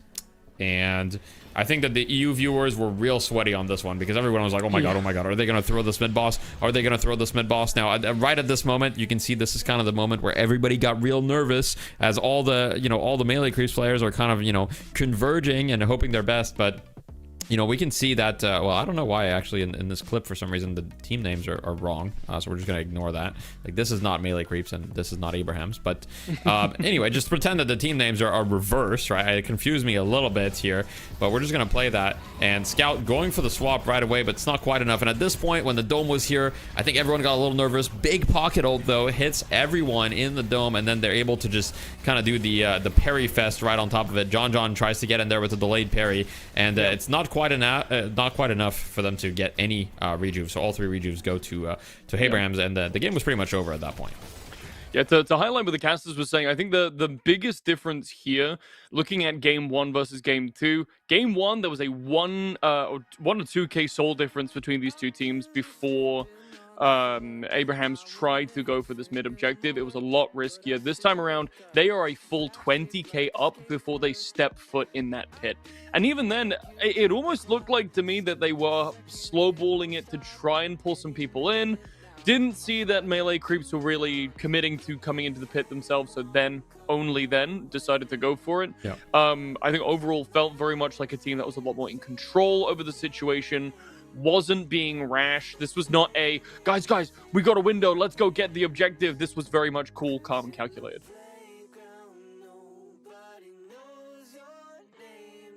Okay, sorry, I'm dealing with something. That's okay. Sorry, we're just talking about the schedule with we're having some issue with apparently they would like to play the losers round 3 tomorrow, but we have a schedule to kind of follow. So I'm kind of handling that as well. Give me 1 second. I will handle that, but we will be going to the draft very shortly as well. I just want to update everyone that Bunny with Clock did defeat Leviathan, and so they moved forward into losers round 3, which will be Bunny with Clock with Sneaky Golem, which will be after this series if everything goes to plan, which, you know, I guess is just rallying the teams. But yeah, we'll just have to tell, hey, Sneaky Golem, if you don't want to play, I don't want to have to forfeit them out of the tournament. But we have a broadcast schedule, we have people that are scheduled, so we're not gonna, you know, move around just because one team is fatigued. You know, they signed up for this. It is what it is. Or is the draft ready? Little bird in my ear. Little Cashy in the mines. Yeah. We are ready to go into the draft. Yes. Now, looking at the draft, Deathy, obviously Doorman needs to be taken away. Melee Creep's first pick this time around. Query whether or not they want to take it and put it on, I believe you said it was Ido, who is kind of looking at trying out this character, making it work in a different way to what we've seen from Abrams so far. But other than that, any other major adaptations you'd like to see from probably Melee Creep's draft? Right. Well, Doorman ban. It's there. It's gone. I think banning the Doorman, great idea. Keep it up, you know. You know, Sonya Sniper looked really good on the Wraith. I kind of want to see him on the Wraith again. I don't think Melee Creeps are going to do anything about that. I think they're kind of fine with Abraham's having the Wraith. I think banning the Doorman just makes a lot of sense, though. Like, EU are just so good at moving around with the Doorman. Like, Abraham's especially abused Doorman like no other team. Tass is just such an incredible player on it.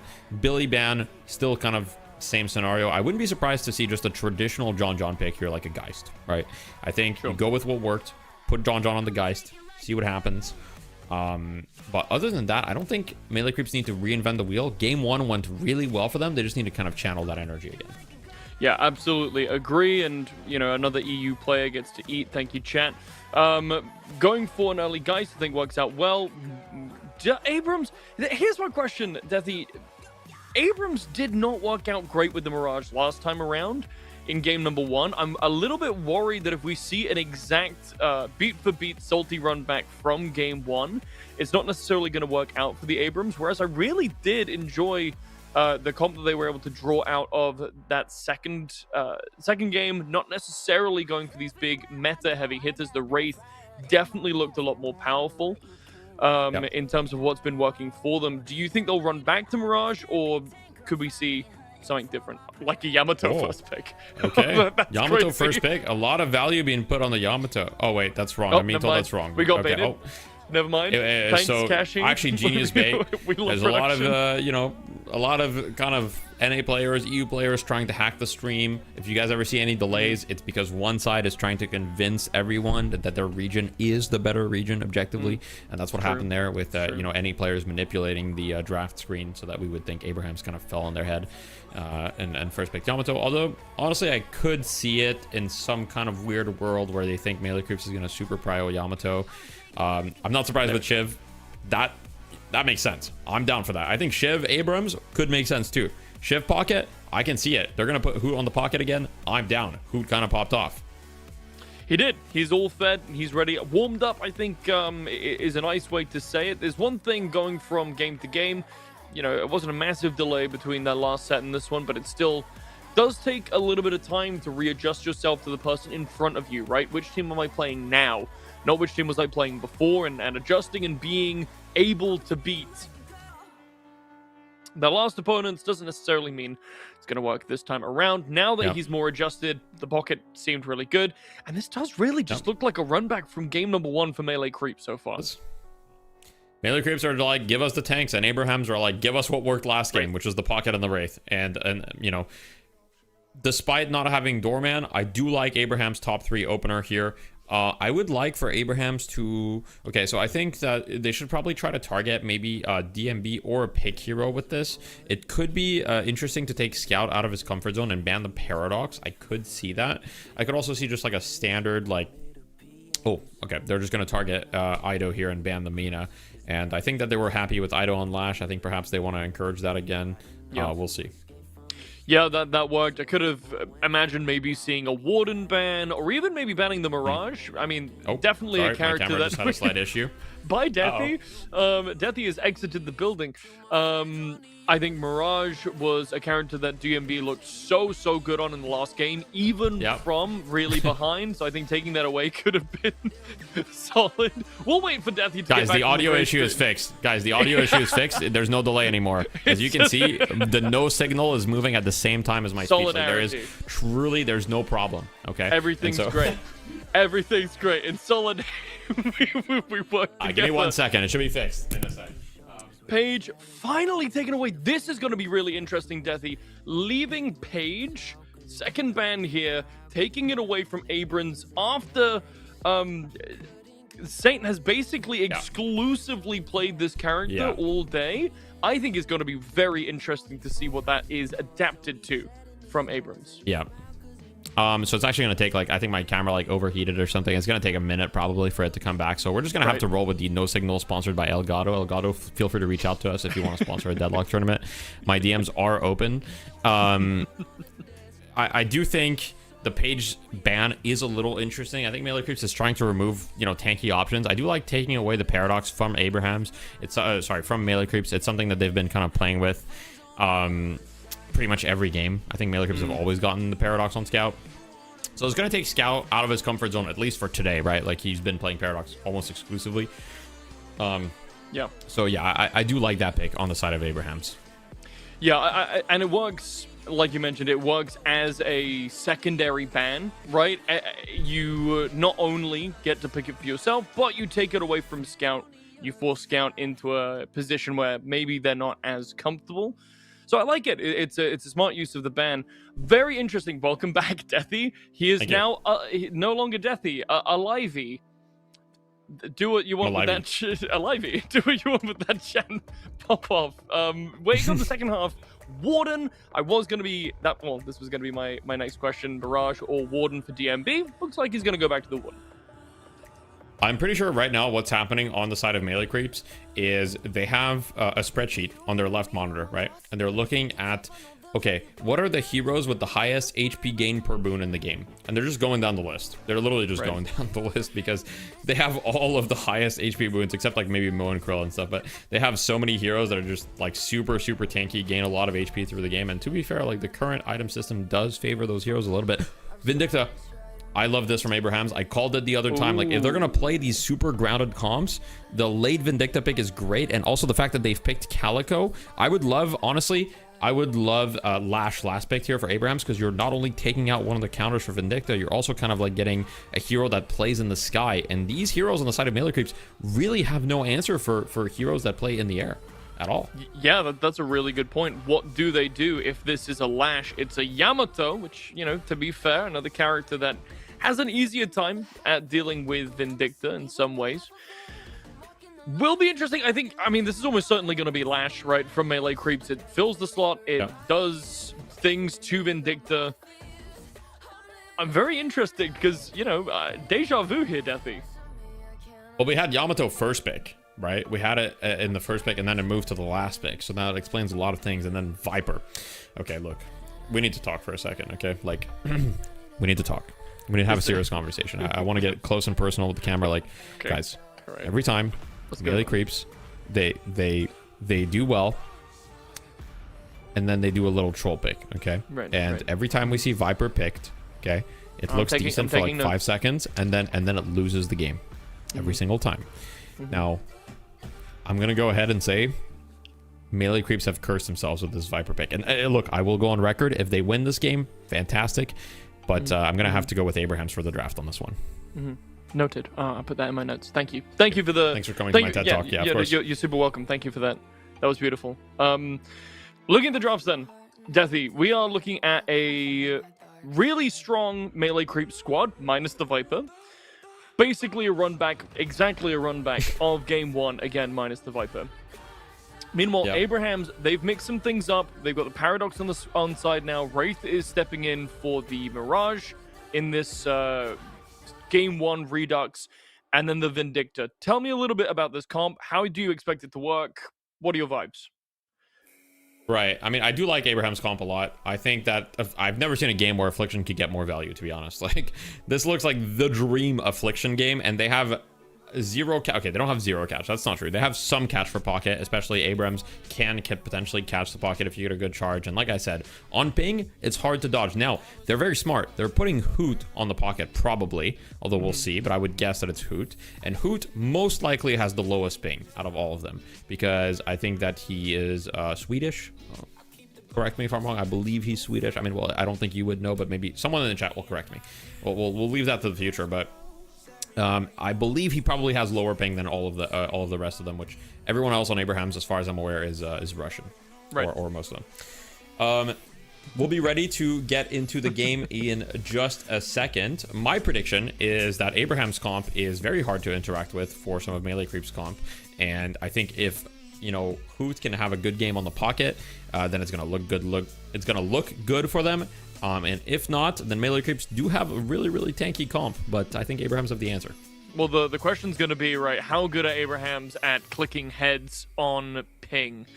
That's going to be the big question mark for me, right? Will this Vindicta do numbers, or will it do nothing burgers? I think is going to be a tipping point at some point, right? You got to rely on that ultimate as Vindicta. But, to Urus to human, we'll have to find out, because we're about to go into game number 3 to close off the series and to bring us a champion, EU or NA. That's right. Welcome to game number 3. We are deciding who will be in the grand finals between our two amazing teams, Abrahams and Melee Creeps. As we get ready to hop into this, Tempo, I'm always excited to hear your analysis. What do you think about the draft so far?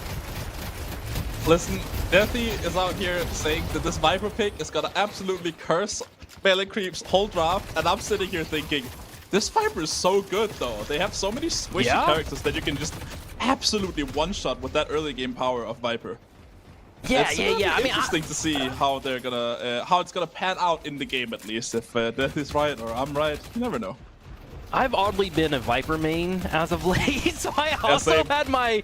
I didn't want to say anything, but like when Deathy was like, it's cursed, I was like, wait a minute, like Viper's like maybe kind of nutty here. So we'll have to see how it goes out, obviously. Deathy's a much better player than I am, so I will have to see how it unfolds. But I am hyped for Scout playing the Viper, seeing if we can get those picks later on with her ability to assassinate folks. Also, I think she has a very solid advantage in how these two teams have been fighting. There's been a lot of back and forth between both of these teams in the early game in particular, and Viper is going to be able to win those with that Spirit on her too, with the ability to get that, of course, her lethal poison on them to get that pick off, but also she has 4 stamina bars there, right? So that mobility hopefully will be able to trade out well. We'll see in the future though, as our matches will be unfolding. Now, let's check out our lanes really quickly. Which lanes stand out to you, Mr. Tempo? I mean, there's some good options here. Kelvin Warden, we've seen so far having a lot of success here. Pocket Wraith on the other side, though, really strong into this Kelvin, especially with that Affliction. I don't know how many points you're going to get in it early on, but if you get that tier 2 Affliction online, then this Kelvin Dome's not going to be able to do much. Ooh, hang on here. Pocket in trouble, being pushed around the corner. Kelvin can't quite get it. Went for a grenade. Beautiful sidestep there coming in from Hoot as he's able to escape from that. At the meantime, we do have a Kelvin who's also low on HP himself and is going to have to retreat. A complete back and forth and health bar exchanges on that far left lane. Wraith doing okay too, having a little bit more HP, but if you look at it, the major winner there is our Warden, who's over half HP, and he is pushing the envelope. Yeah, I mean, he's gonna get a lot of damage here early on in that lane, but I mean, it's gonna be hard for him to win it, I think. I mean, there's some good opponents on the other side too. It's also some pretty interesting matchups here in that mid lane. They're gonna elect to put the Viper in mid lane, and actually a little bit of an interesting AP ordering here from Scout. He's gonna go for the extra charge early on to get more damage on his screw jab daggers, and could be an interesting way to see this Viper played.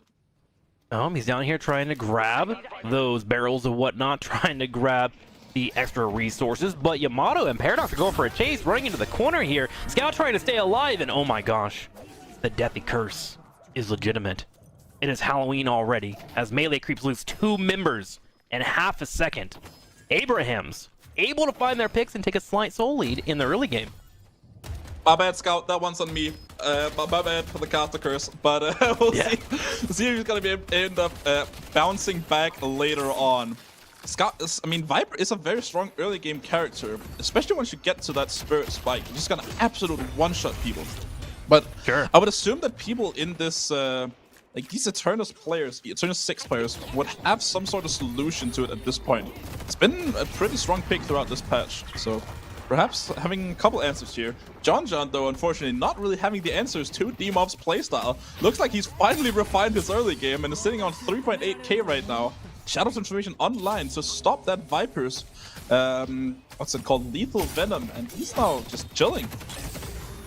Able to cleanse that, goes in with a grappling hook, tries to retreat away, but Calico's finally get the pick. But yeah, Demov has a fantastic understanding of how to dodge under a turret and find a kill. He has done it multiple times in these last 3 games, and I think each game he's gotten a kill in the early game before 5 minutes underneath the towers. Just incredible movement and understanding how to run that mid lane. Now, of course, the pick does come his way, and he opted that 1-for-1 trade overall. But another fight occurs over here as Melee Creep's going to be losing their Abrams. Abraham's finding another pick. Shiv getting low on HP. Calico able to get the pick at the last second, down to 120 HP. And looks like she may be able to get away with her being able to slash forward. Ooh! But gets picked off at the last seconds. Wait a minute, did Abrahams go up and above and behind her to get that pick? John going down as well, and my bad for doubting Deathy here. His curse seeming to be much stronger than mine. I mean, this Melee Creep's not looking too good right now for that early game, especially that Viper. You really want to snowball on Viper. That's kind of the whole point of the character in the current meta, is that you're just like an absolute demon in those early single-digit soul count numbers, you know, like the 9Ks, the 10Ks, when you have that spirit investment, as we talked about earlier. Yeah, sure. You want to get ahead of the curve that you typically have, right? Yeah. Well, right now, someone that is getting ahead of the curve is Vindicta, starting to get pretty powerful on that far lane as she continues to try and poke her opponent far. You do see that there is a attempt to go for a far right gank. You actually have Viper behind the enemy lines, looking for a target. There is a low Shiv, moves in, goes for the poison, goes up for the parry, tries to find a kill, gets a bola underneath the tower as well. Shiv does finally go down at the last second. Great coordinated gank, and Abrams there to help out, and now that Guardian is left for the pickings. There is a Vindicta though, left to try and defend. She is low on HP, and I believe that was actually a 1-for-1 trade as Warden also got picked. Yeah, I mean, Scout here managing to survive with so little HP after that engage onto that right-hand Guardian. Looking pretty good though, very good mobile pick in the early game here, and that's kind of the way these games have been going so far, as both teams have been playing super mobily in the early game. So, I mean... Yeah, I haven't captained like 2 to 3 weeks. And I was like, Tempo, is this normal, the amount of aggression that's happening? And he was like, man, this is a really aggressive game. These, like, you can tell, and I mean this in a good way, that these players have ego about them, right? Ego and aura. Like, they understand deadlock, and they know how to push their advantages. And this is when an unstoppable force is able to go against an object that's just moving at full force, right? You're seeing both of these teams, the best players in North America and EU, just going at it, and it's resulting in multiple one-for-one trades. And like, while we see one lane maybe get an advantage, another one gets another advantage. If you look at the Souls right now, we're once again tied up 35k to 33k. Where we're going to see the big explosion going into the mid game is when we see a Guardian go down. Yeah, and a good start here for Abrahams, really getting a lot of good players online. I mean, Hoot, we've seen the pocket today, especially from the European side, being a very strong pick overall. And getting 8k early on is gonna make that pocket look very scary here. Sanya Sniper, though, on that rate, being a little bit behind. It's not that good, but Scout going in now for this Guardian, missing the ball, just doing a lot of like air AoE damage. You normally want to get that direct hit instead, but together it's still gonna go down for it. Fishcake doing a great supportive job here with that Viper. Yeah, trying to get 3 people on top of a Guardian, and one of the good things about Bola is it's a relatively short cooldown, right? So even if you do toss it out and you miss, you can still come back in about a minute and a half and go for another possible pick. Now, Guardian goes down to about half HP, but remember while it's happening, there is also other lanes that are having a hard time. Poor Hoot taking some damage here. He was able to get off his ultimate, though, and see Guy's getting low on HP, and she can't quite get the angle. Kelvin's going to be able to escape, maybe. Oh, hang on here. He's ice skating. He's moving. Oh, not enough. He doesn't have this movement to get through that. And now Melee Creeps is going to lose a total of 3 folks. Ooh, big bear, they're coming out together here. Fishcake gonna go down as well, and that's 4 members of Melee Creeps who have died in very quick succession. This is looking very bad right now for Melee Creeps. Abrahams as well, getting that Vindicta online with the rapid recharge. Just gonna be an absolutely a demon now in this part of the game. Kind of the same idea as that Viper, you know, where you want to use those snipes to really get ahead in Snowball. Yeah, you mentioned starting to get a little bit bad here for Melee Creeps. On a scale of 1 to 10, how bad would you put it, with 10 being the worst? You know, like we're literally falling into the core of the earth. Where would you put it? I'd put it like a 6, I think. A 6? It's looking Wowzer. pretty bad for them right now, but it's definitely still playable for them, I think. They have a couple of good leads still. I mean, DMB looking very strong on that Warden right now with that start, but getting this Guardian here is actually a big help for them. So that could maybe be an angle that can go for, but they're gonna need more than just one Guardian.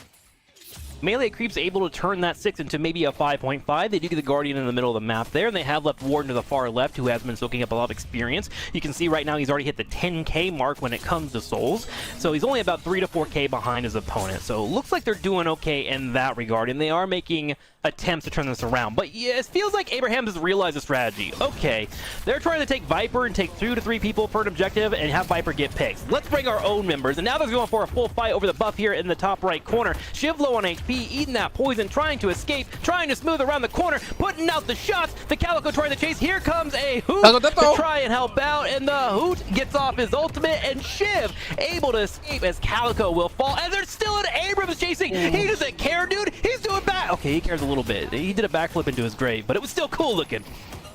Ilbay from Shift almost saving him there, but the Abrams just holding that W key, gluing it down to the keyboard, down into the stems, and gonna end, the end of Together's life. And suddenly, look at the souls. Melee Creeps brought this back. They're actually looking like they're taking the advantage now. Okay, so we have to look at our Richter scale of badness right now. Where are they at? They feeling like a 4? Feeling like a 5? Feeling like a 3? What are we thinking? I mean, it's looking better for them right now, but Abrahams maybe getting this earned though, but they're losing Sanya Sniper on the side lane. That's gonna mean a Guardian trade for them as well. If they get this earned though, that's at least something for Abrahams here. But Fishcake not gonna come in with that charge here, and Paradox looking in trouble here. Okay, Soul's looking easy, 61 to 60k, and we walk in here for a second to get our favorite moment of deadlock, pause lock. Oh man, I love this. This is a good time for me to take my hands off the keyboard, make sure my hands are nice and dry, make sure the internet's plugged in, check that router, take a bite of your sandwich with nothing on it. I still can't believe Blazy literally had 2 pieces of bread with no condiments on it. Like that was probably the biggest shock of this entire tournament today. Like, that's all that he gives us, EU folks, man. That's kind of No our budget. way. That's all that's in the Listen. budget, man. I don't know what to say. I mean, we had to rebel a little bit by taking out his camera, but even that wasn't very effective. He just plugged it back in. I don't know. I might have to donate a jar of mayonnaise for you guys, because that feels really bad. I'll be quite frank with you. We get back into the match, so all tied up, 63 to 63k, and let's go ahead and look at a sense of the macro right now. There is 1, 2 Guardians down. Is that 3 Guardians? 3 Guardians down for Abrahams, and Melee Creeps has actually gotten their 2 Guardians here. So in terms of macro, I feel like they've really turned around this early game and have gotten into the mid game in a solid state macro-wise. Don't mess with me. Being very strong right now, both sides. Scout getting a little bit more into this game, but it's an interesting interpretation of the Viper, actually. I haven't seen anyone play like the full Spirit Viper in a while, but that's the angle Scout is going for here, and kind of makes sense into this Abraham's comp. Looking to take a lot of damage though, but great parry coming out though. 4 stacks off that kinetic pulse grenade though, and he's gonna go down here. Saint Maxim getting that snipe value. Alchemical Fire now online for him, and this is gonna be a tough one now. Gonna be adding a little bit more damage with that fire. Meanwhile, you see Geist in the bottom lane trying to steal some of this farm away from her opponent. That's one of the advantages of you taking down the Guardians of the opponent. You take away those resource hubs or those anchors for them to run back to and play defensive. And there's also a large potential bout that's about to occur here on the far left. As you see some of those jungles being taken, Shiv does not like that Warden was trying to take some of those minions, steps up and pushes them away from the fight overall. Meanwhile, you have Abrams pushing in the middle of the map here, and he might get flanked. Calico going to show up to try and help out. Pocket low on HP. Full combo coming out from Calico, and Ido finds a quick snipe. What a parry though onto Ido. Saint Maxim gonna get sniped here. Vindicta getting very online, and Saint Maxim is a very, very competent Vindicta player. If you get him online with this snipe build, it's gonna be very tough for them. Sire now going down as well to that snipe, and like, look at Saint Maxim's soul right now. Yeah. 14k right now? Are you talking about saying a sniper? Or sorry, Yeah. who are we pointing out here? Vindicta here, I mean, right, like, a second ago she had 10k, now she's up to 14k. I mean, really, really good scaling option here for that early game, if you can snowball on it. And Abrahams are playing it well. And with that scalability, we have 82k to 75k. So it's kind of a bit of teeter-totter on souls, right? We've gone back and forth between the teams as the aggression continues. And one great thing for Abrahams as well is when they take those Guardians, they're going to get additional souls. So now you're in a position where Melee Creeps is getting into a weird spot where it's like, okay, well, now we got to make sure that, like, either we find a couple of picks on them or what. Hang on, though. Tempo potentially getting into this fight here. You see Paco playing around. There's Abrams as well. You have a Wraith on the far left. You can rotate in at any point if the call is made. Yeah, I mean, Viper missing that bowler early on is really bad for him, and Scout gonna go down here. Taz gonna get that execution onto the Snake, and let's hope that they can at least try to claw this a little bit back. Abraham's really showing you what they can do in these macro situations like this. Really good rotations by them. Well, one rotation that didn't go so well for the Melee Creeps on the far right were able to take an entire walker behind this. Pocket tried to slow it down, but he just didn't have enough wave clear. And does take a bit too much damage. Pocket comes in as well, and then we have a Paradox going for the engage, and there goes the Vindicta as Saint will be taken off the board. Now in a little bit of trouble here. John gonna keep chasing this onwards. Gonna try to push back to the Walker, but uh-oh, that Walker's gone. No free resist for you, and looks like it's not that big of an issue, as Melee Creeps are just gonna say, you know what, let's just back it up a little bit, take a chill, and reset again. Even game. I didn't know Calico could fly. My gosh. Turn around, he's bouncing off the walls, dashing up. Ern has been grabbed by Pocket, and he's trying to retreat back to the safety of his teammates. Here it is. Old Front comes out. There goes the briefcase as well. Abrams on the side here, but he gets picked off at the last second. Meanwhile, Shiv is trying to chase down Kelvin. Kelvin trying to skate away from the location. And there's also a Calico and a Paradox are firing on the left side. And during all this, well, Wraith is trying to push, but Calico trying to escape, gets down the bottom, turns around, puts some bombs. And even though the movement is nice, it's not enough, and she will get deleted there, as she is going to be picked off. Here comes Vindicta, lining up a snipe, goes for the Snake. Snake gets low, and there's going to be a pick too. So 4 members of Melee Creeps have been picked up. Oh, a snipe! Not enough for the kill, but it was close on John. boundless online for Saint Maxim on that Vindicta, and he's looking so scary right now.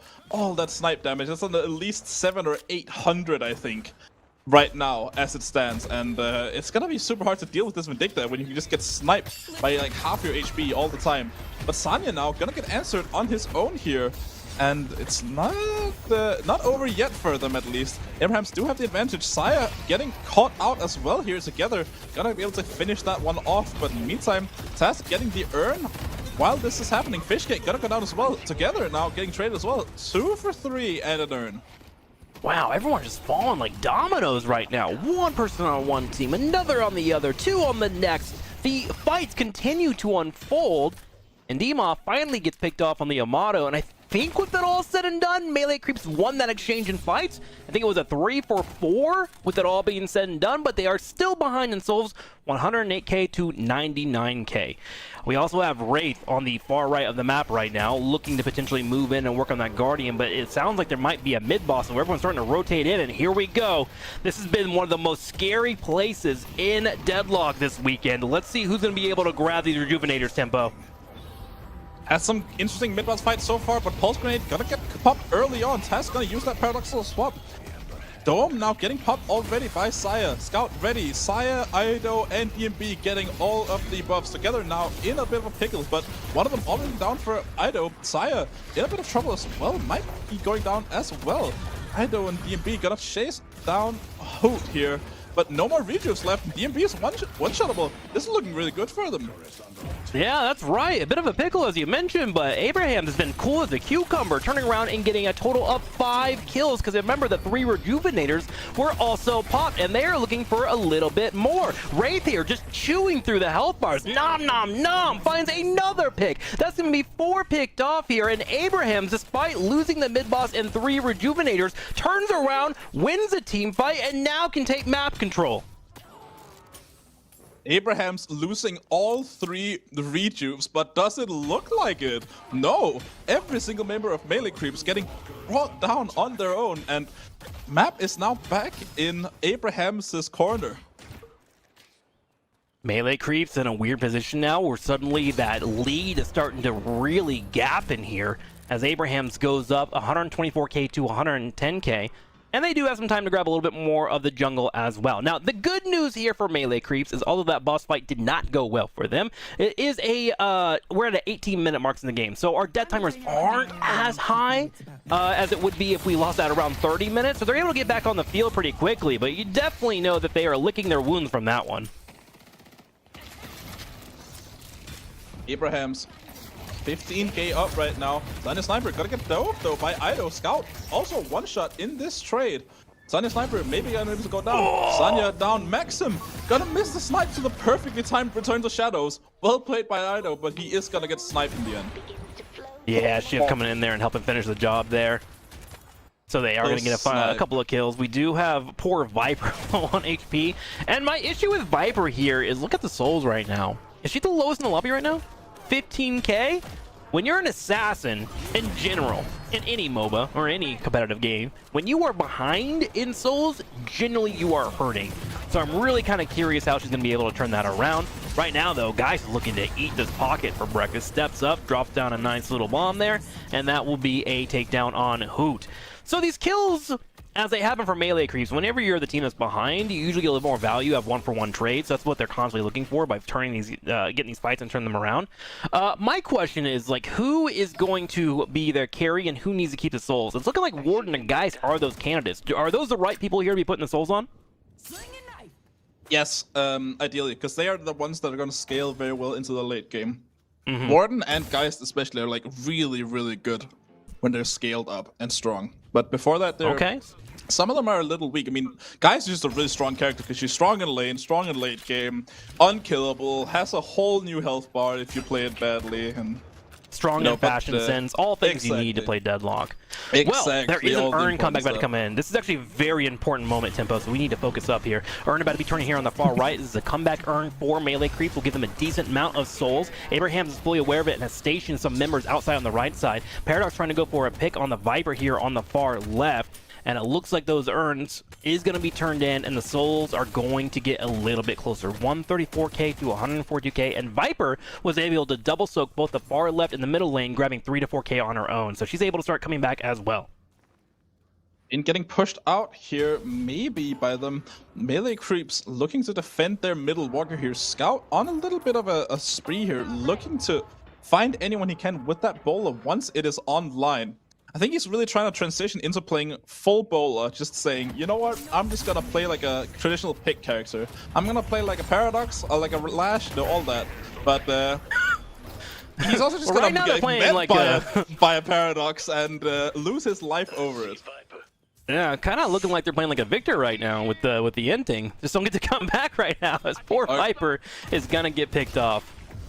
Are we sure D-Muff and Scout haven't swapped the card for this game? Like, are we sure? Well, with the Viper being down, it's a 5v6 for melee creeps, and they're going to have to play a little bit defensive. And you can see it on the map, and Abrahams is taking full advantage of it. They step up to the middle of the map, they take away all of the souls and experience available on the jungle, even grabbing the heavy camps to the far right and the far left, widening that lead to 154k to 143k. Now, as we get to the middle late game, as mentioned, a 10 to 12k difference isn't that steep of a hill. It's like a little molehill. You know, you might like, if you're not paying attention to your feet, you might trip over it, but you're not going to fall flat on your face. So very doable here for melee creeps here in game number 3, which I wouldn't want to have it any other way. Remember, whoever pulls off this win is going to the grand finals. And final spot on the line here for both teams. That is correct here. Abraham's looking like the prime contender to take it, but one bad step here and it could be melee creeps right now. John, a little bit of a low health bar after a pretty successful engagement, but Dimov looking like the one that's going to end up getting traded. Shadow Transformation having to be used and still going to go down probably. Bit of an over-aggression once again, and we've seen this a lot from them today. Yeah, that's the Yamato life sometimes. You just get a little bit too far forward and it's suddenly over for you. Apaka able to escape, but he is low on HP and most likely out of the fight for now. Multiple ultimates being used from Abrahams and crew. Melee Creep's looking for a chase here to try and find a pick on anyone. Does get a little bit of damage, but Geist, who is being low here, has her ultimate and might be sneaking around the corner trying to get an engage that could turn her health around, and she gets it! 2 kills going down here as Abrahams gets picked off. Saya will also be picked off on the Kelvin, and he did not get his ultimate off, by the way. Viper and crew are floating around as there is a Vindicta looking for a snipe, and she's going to have to escape from the fight. With it all said and done, melee creeps actually walk away from that feeling really good and get a walker. Pretty well played from melee creeps. I mean, it was looking dicey for them for a little bit there, but they managed to place that out here. Sanya's sniper being very pivotal for Abrahams, managing to recognize that and get him out, as well as pushing into that walker. I mean, this is looking good for them right now, but there's still a little bit of a hill to climb. It's not looking big anymore though, and Fishcake being taken down is just gonna make that hill ever so slightly bigger. Still, well said and done. And I feel like I said that all enough. I'm gonna stop saying that phrase. But with a boss potentially spawning up soon, within 8 seconds, that Abrams death is kind of rough to deal with. Abrahams maybe thinking about moving towards that. They can find another pick, but they have to deal with a Paradox right now who's been hit with the bola. Turns around, drops a bomb, and the bola will result in a death for her. Swinging the favor over to melee creeps. Just back and forth, the teeter-totter of skill continues. A little bit of revenge there for Scout, as Taz is the one to get the short end of the stick on that one. But saying that though, I mean, I gotta be cursed at this point. Now it's Scout getting hit by the absolute roughing up there by Abrahams, and I mean, both Taz and Scout really putting their lives on the line to get their team ahead right now. I mean, you gotta admire it. My heart right now is just completely weeping for Scout. I think they may have been in the death screen a little bit longer in the actual game for the last 5 minutes. Okay. But that's just the life of an assassin, low on HP, and, you know, going for that comeback gold, you know, just getting it slowly accruing over time. There is an urn up and available here. We do see urn up, and I think Yamato is trying to move in and grab it. There she goes, is able to get it at the last second and pulls it away from the grasp of melee creeps. We'll see if Abraham can get a turn in for that, but for now they do have control of the objective that will result in a lot of souls farm. A lot of souls farmed indeed. Really strong performances so far. I mean, we're talking about Scout here dying a lot, but look at his kill participation. He's doing a lot for that team right now. Yeah, being able to throw out poison, getting the spread of damage, always helpful as well. And remember, being able to drop their ones will slow folks down. They do go in and get that boss baited, trying to make it scream here to see if there is going to be a fight around the corner. Ava sharking around, trying to find anyone that might be in the area. Meanwhile, Abrams and folks just sitting in these tunnels. Here comes Calico, jumping straight on top of the Yamato, trying to get some damage on top of her while Pocket attempts to put out his Affliction. Will he get a hit on anyone? No, he actually doesn't even get to use the ultimate. He gets picked off, and so does Vindicta. Melee creeps are able to find a quick pick, and they turn it into a 2-for-1 in their favor. Great job by melee creeps here. I mean, they're really catching Abrahams out of position right now, but looks like every time I say that, it's the opposite way around. Demov now getting caught a little bit out of position here. Science Dome has been used now. Demov gonna go down to Ido and his Calico. And he's actually gonna get another one down here. Sanya's Sniper going down. That's surely gotta be a mid-boss call, and they even have an urn for it as well. A little bit of everything would be a good name for a band name, but also a great way to explain this situation. They have an urn, they have the mid-boss available. You have Shiv down there just trying to get anything, as he would love to steal away one of these Rejuvenators.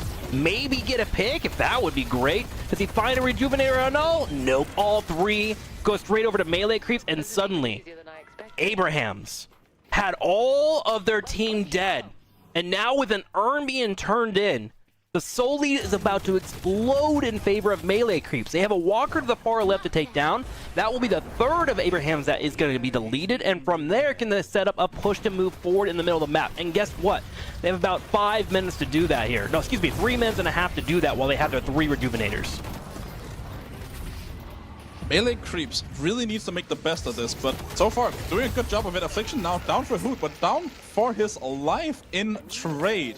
Not a very good swap there, if I may say so myself. I mean, come on, Abraham, you gotta do better for EU, you know. I mean, I'm trying not to get my bias in here, but I mean, melee creeps are actually outplaying Abrahams right now. They're doing a really good job of playing to their outs.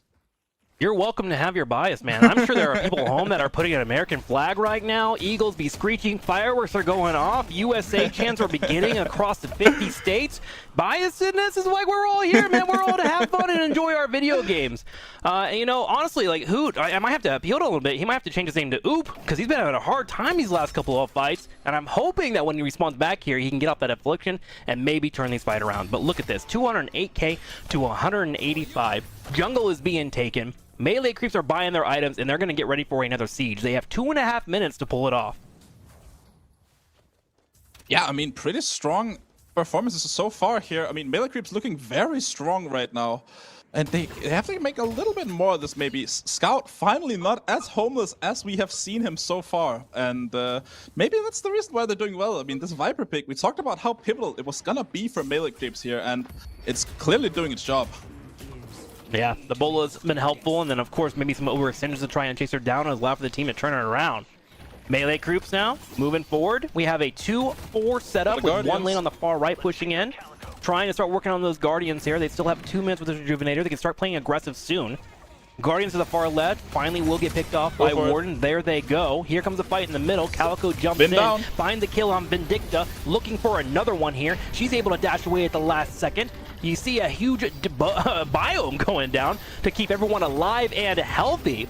Abrahams has their Pocket down to half HP and attempts to move forward with Shiv as they want to try and find an execute, but they just can't quite find it as another member goes down. And Melee Creeps is starting to look like they might be able to turn this around and get the win of the game here. Get the barbecue ready, put the hamburgers on the grill, get the cheese. America might be able to go up 2-1 over Abrahams as they burn down the patron. 80% down to 50, down to 30, and there it is, ladies and gentlemen. Melee Creeps be moving forward to the grand finals with a 2-1 victory.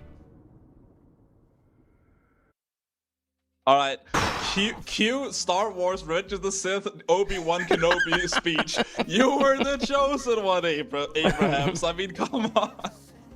Now, all seriousness though, well played to Melee Creeps. They really made the best of their situations there. That mid-boss was a really good call by them, and I mean, it clearly shows that these guys are very experienced in the macro.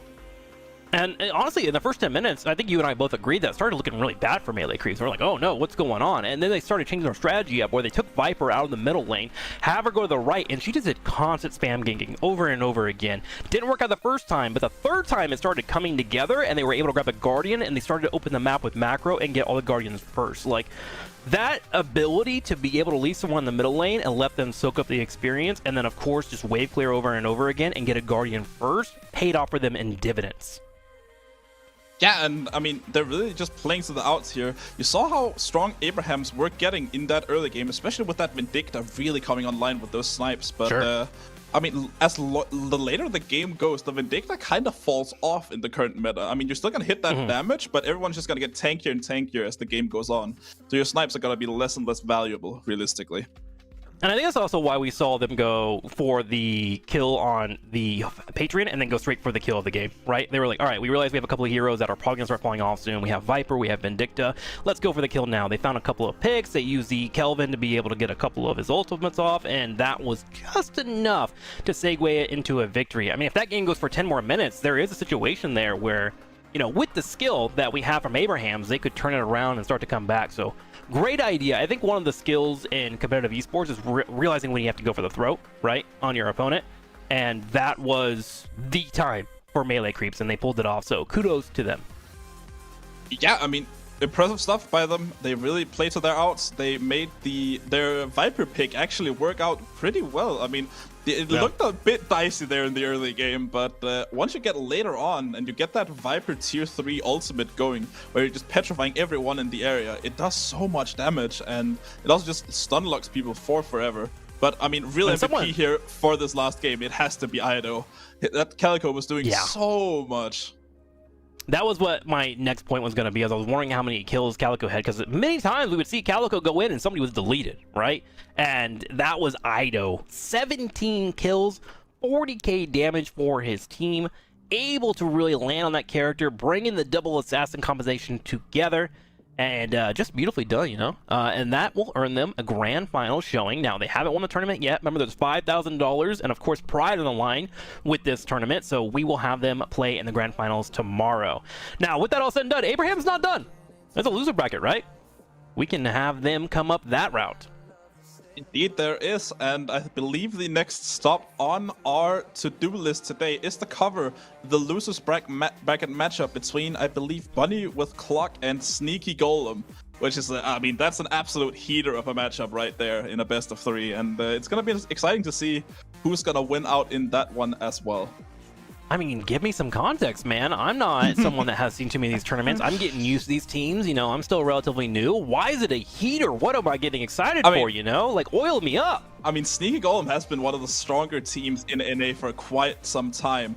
And Bunny with Clock also. But you're going to probably hear more about that in a bit as we send it over to the desk where we have a couple of guests involved here today.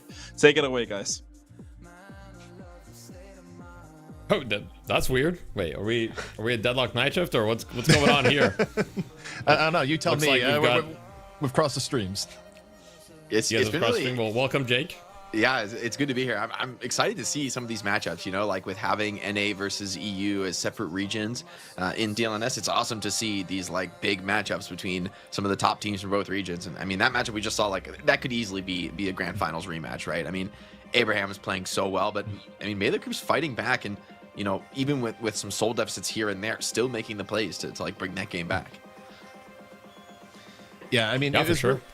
It was really interesting because, I mean, honestly, you had the entire element here of going in that draft of Abraham's going, okay, the EU teams weren't picking Vindicta, they weren't picking Paradox, just saying we can't play these heroes on ping, and they said, okay, we're just gonna send it, we think it's gonna work anyways. And I mean, it was close for quite a while, and then you know, some of the later team fights just did not exactly pan out in their favor. Yeah, I think that, you know, we were talking kind of like as we were waiting for this to wrap up, ZP, but, you know, from that game, as well as Abraham's performance just today, I think that it would be a fair assessment to conclude that if ping were even, Abraham's would probably be the stronger team, considering how close these games have been. Now, obviously, not to take anything away from Melee Creep's gameplay, they did win Game 3 fair and square, but, you know, considering that there's such a huge ping disparity, I think it's really impressive for Abraham's to be able to, you know, hang so close. And they probably should have even won this game considering the position they were in. I think that they're definitely like kicking themselves in the foot and being like, man, we kind of threw away a winning position, because they were up, I think, almost 20,000 souls at one point in the game. Yeah, they were super far ahead. And I mean, the other thing too is I do wonder how much different it would be for something like Saint on Vindicta, where we've seen Saint just completely take over games in EU. At one point, I mean, did get pretty far ahead, and I don't know, like some of the execution towards the lighter end. I don't want to go full Metro here and be like, guys, it's just ping, it's just ping. You know, that's almost disrespectful to what we saw from the other side. It's just, again, you had a few fights I think went way against them, and whether it be ping or not, you know, their opposition is strong enough that just it wasn't something they're going to be able to come back from. Yeah, I thought Fishcake on the Abrams was like a key part, and same for Scout on the Viper, right? Like it's they're not like gonna get the craziest stats, they're not gonna look particularly impressive in the endgame screen, but I felt like they were able to find a lot of these like crucial first catch initiations, especially sometimes like the Viper bolas, to be able to like lock people down for the Warden traps, kind of like a sick combo. It's like virtually guaranteed. Unless you have like exactly the right counter items to deal with, and it made the Gun Warden really feel effective in this game, where in some games I feel like the Gun Warden just, you can't really get on top of people, you can't really like leverage all the farm that you have depending on how the fights go. But with the help of Scout and Fishcake, I feel like they were able to make that work and bring this whole draft together around John and DMB on those like frontliner carries. So I thought this was like classic Melee Creeps, able to get the win here. But fair to say, yeah, like if ping were totally even, considering how close the game is, you'd gotta lean Abrahams. But hey, for this tournament, Melee Creeps are showing, hey, we can win it all. But Abrahams are absolutely going to contest that, and I think they're going to want another shot at that. You know, having to fight back to the lowers, but. Then again, this Abrahams we're talking about, I have every confidence that they're a team that won't go down and will actually have another chance here in the grand finals. It's a dangerous team to meet in the losers. Yeah. So we've got a couple clips to look at before, and then after that we're gonna just look at the bracket, and I've got a small little thing to announce to the viewers just to make sure to do after that, and then we'll be heading into our next matchup. So we do have another series left today, which is why, you know, Jake and ZP are joining us. They're not just joining us to say goodbye. There's one more series, which is Bunny with Clock and Sneaky Golem. We'll take a look at the bracket before we get there, but before we do that, we've got a couple clips. So let's start with the first mid boss, which was pretty interesting to look at. Now we're gonna pull that up real quick here, which was at 17 minutes here. We can see mid boss was called, and the dome is right on top. I think this is kind of the first time that Melee Creeps had like a better mid boss draft. They had like the Kelvin dome, they had all of their cooldowns except Viper Bola, you could say, and like perhaps some other ultimates, but still they start the fight and it starts off really great, right? They get all 3 rejuves right here. Paradox is dead, so it's even numbers, but the problem is really their positioning. They're all in the pit, and Wraith is just throwing so much damage from this angle, and they end up basically losing everyone and not really getting anything out of the 3 rejuves, as they lose all of them very quickly. I wonder what you guys thought about that. Yeah, I think they were almost overexcited with the fact that they got all the crystals, and they thought, oh, we can just like tempo this into a fight. But then it took them a while for them to get into this kind of position where they're actually able to fight well, like from a position, you know, where I think you're right. Like the Wraith is able to just keep chasing them down and clean up. You know, it's like you need to exit strategy. Usually I think teams are so focused on just landing the rejuves because they're so valuable. It is pretty rare that a team's able to get the cleanup like this against them. So props to Abrahams for continuing to fight it out despite, of course, the bad position they were in. Like not, you know, losing all 3 crystals typically is like, could be game losing in a lot of spots. So props to Abrahams finding the way through that scenario. It's been really apparent at EU, but also to NA to an extent, that teams have really changed their strategy of how to go after rejuve. Like, people have realized it is better, even if you think you're going to lose the fight, which Abrahams didn't in that case. But even if you think you're going to lose, it's better to get wiped and then, like, you know, lose like 3-4 people, but take all the rejuves down and have it be done in middle, than actually defend a push at your base with the other team having full rejuves. So this is kind of what you have to expect. Unless your advantage is overwhelming, the other team is always going to make a full run on you in the pit, because again, you'd just rather get rejuves out there. It is way safer than having to defend that at your Walker or later game, like at your Guardians, you know, at your throne. Yeah, 100%. We do have another clip to look at, which is a clip kind of more in the mid game at around 19 minutes where Abrahams was super far ahead. And I think from this position, they probably should have, I mean, I think that they were in a very winning position. And like I was saying to you guys, you know, they've got to be kicking themselves in the foot. I think if you're Parzival, the Abrahams coach, you got to be like, all right, guys, look, we got to really analyze how this went down, because ping or not, we were up, you know, 15, 20K in the mid game. We had the winning position. We had map control, and we let it slip through our hands. So I think we're going to pull that clip right up. Give me 1 second right here. So here, this is kind of like where it all started being, you know, a little rougher, where Sanya Sniper got caught here just barely by Ido and Scout as the kind of hit squad, right? And yes, Scout does get traded, but all of these trades benefit melee creeps because they're far behind right now, and they're getting comeback souls, not only from the kills, but also the longer that the game goes on. They were really happy about that. And they were able to prolong the game really, really well in the mid game by doing these small plays. And look, I was a Viper hater, but Viper was enabling that playstyle for sure.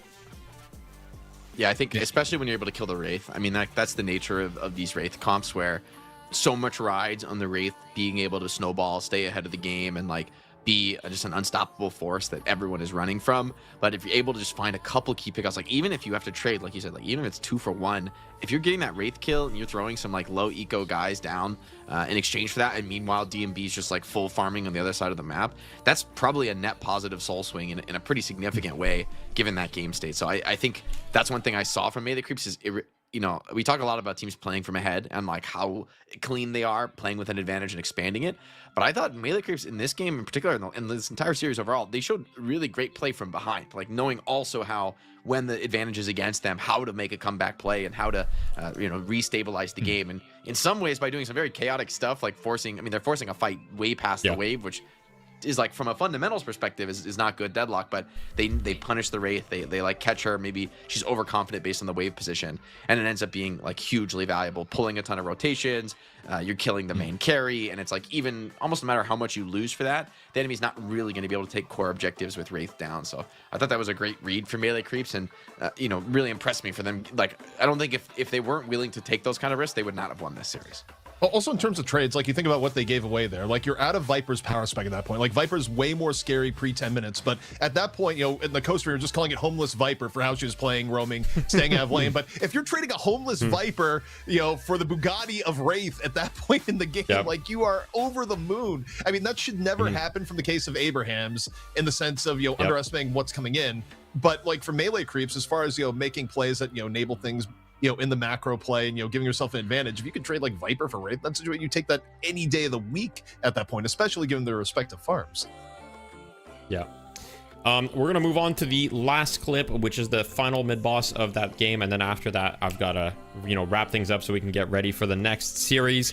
But here we had the second mid-boss, which happened after 4 people from Abraham's died. And of course, you know, Shiv, you know, he tried his best. He really went for the kind of Hail Mary. I think Together thought that perhaps if they didn't get a rejuve steal that the game was over. That's really the only explanation for that play, because obviously it's like a 0.1% chance of success against players of that caliber. You're probably not going to get one, but you never know. You could get a lucky parry. And then after that, it was kind of just, you know, Melee Creeps just got so much momentum from that mid-boss, and second mid-boss very often kind of just determines the game, and that's exactly what happened. I gotta wrap things up so that we can go to the bracket. So just to show you guys, you know, you've been co-streaming, but you haven't seen a lot of things that have happened off stream. So on the bracket, we are left with 1 series today, and then the last 2 series will be played tomorrow for the people that weren't aware. So grand finals will be Melee Creeps versus, we don't know yet. But today we've got Bunny with Clock against Sneaky Golem in the lower bracket, which is kind of the NA Classic, as you guys have seen. I mean, you guys of Night Shift have seen this matchup a few times, you know, in the kind of best of 1 round. And recently, Bunny with Clock has come out on top, but now we get to see them in a proper best of 3, which I think it's been, I don't know, have we ever seen it in a best of 3? Yeah, I don't know that they have, because it's been Melee Creeps on top in DLNS for quite a while, and so they've just been brawling in the BO1. But I will say, Bunny with Clock, they've just won every time, right? It's been a while since Sneaky Golem have gotten that W. Yeah. There's been some close games, and Sneaky Golem, I mean, it's not like a one-sided affair, and so honestly, I do expect this to be a closer best of 3. You know, this is all, I think there's a lot riding on this probably for Sneaky Golem from like an emotional team perspective, right? Because you've been taking this L over and over and over. It feels like it is close every time, but you're still taking the loss every time. And so that starts to kind of grate on teams. And for a team with a lot of history of like roster changes and, you know, not a lot of like facing adversity, this is, I think, a key test for them as a team to get a full BO3 in a crucial spot in a tournament.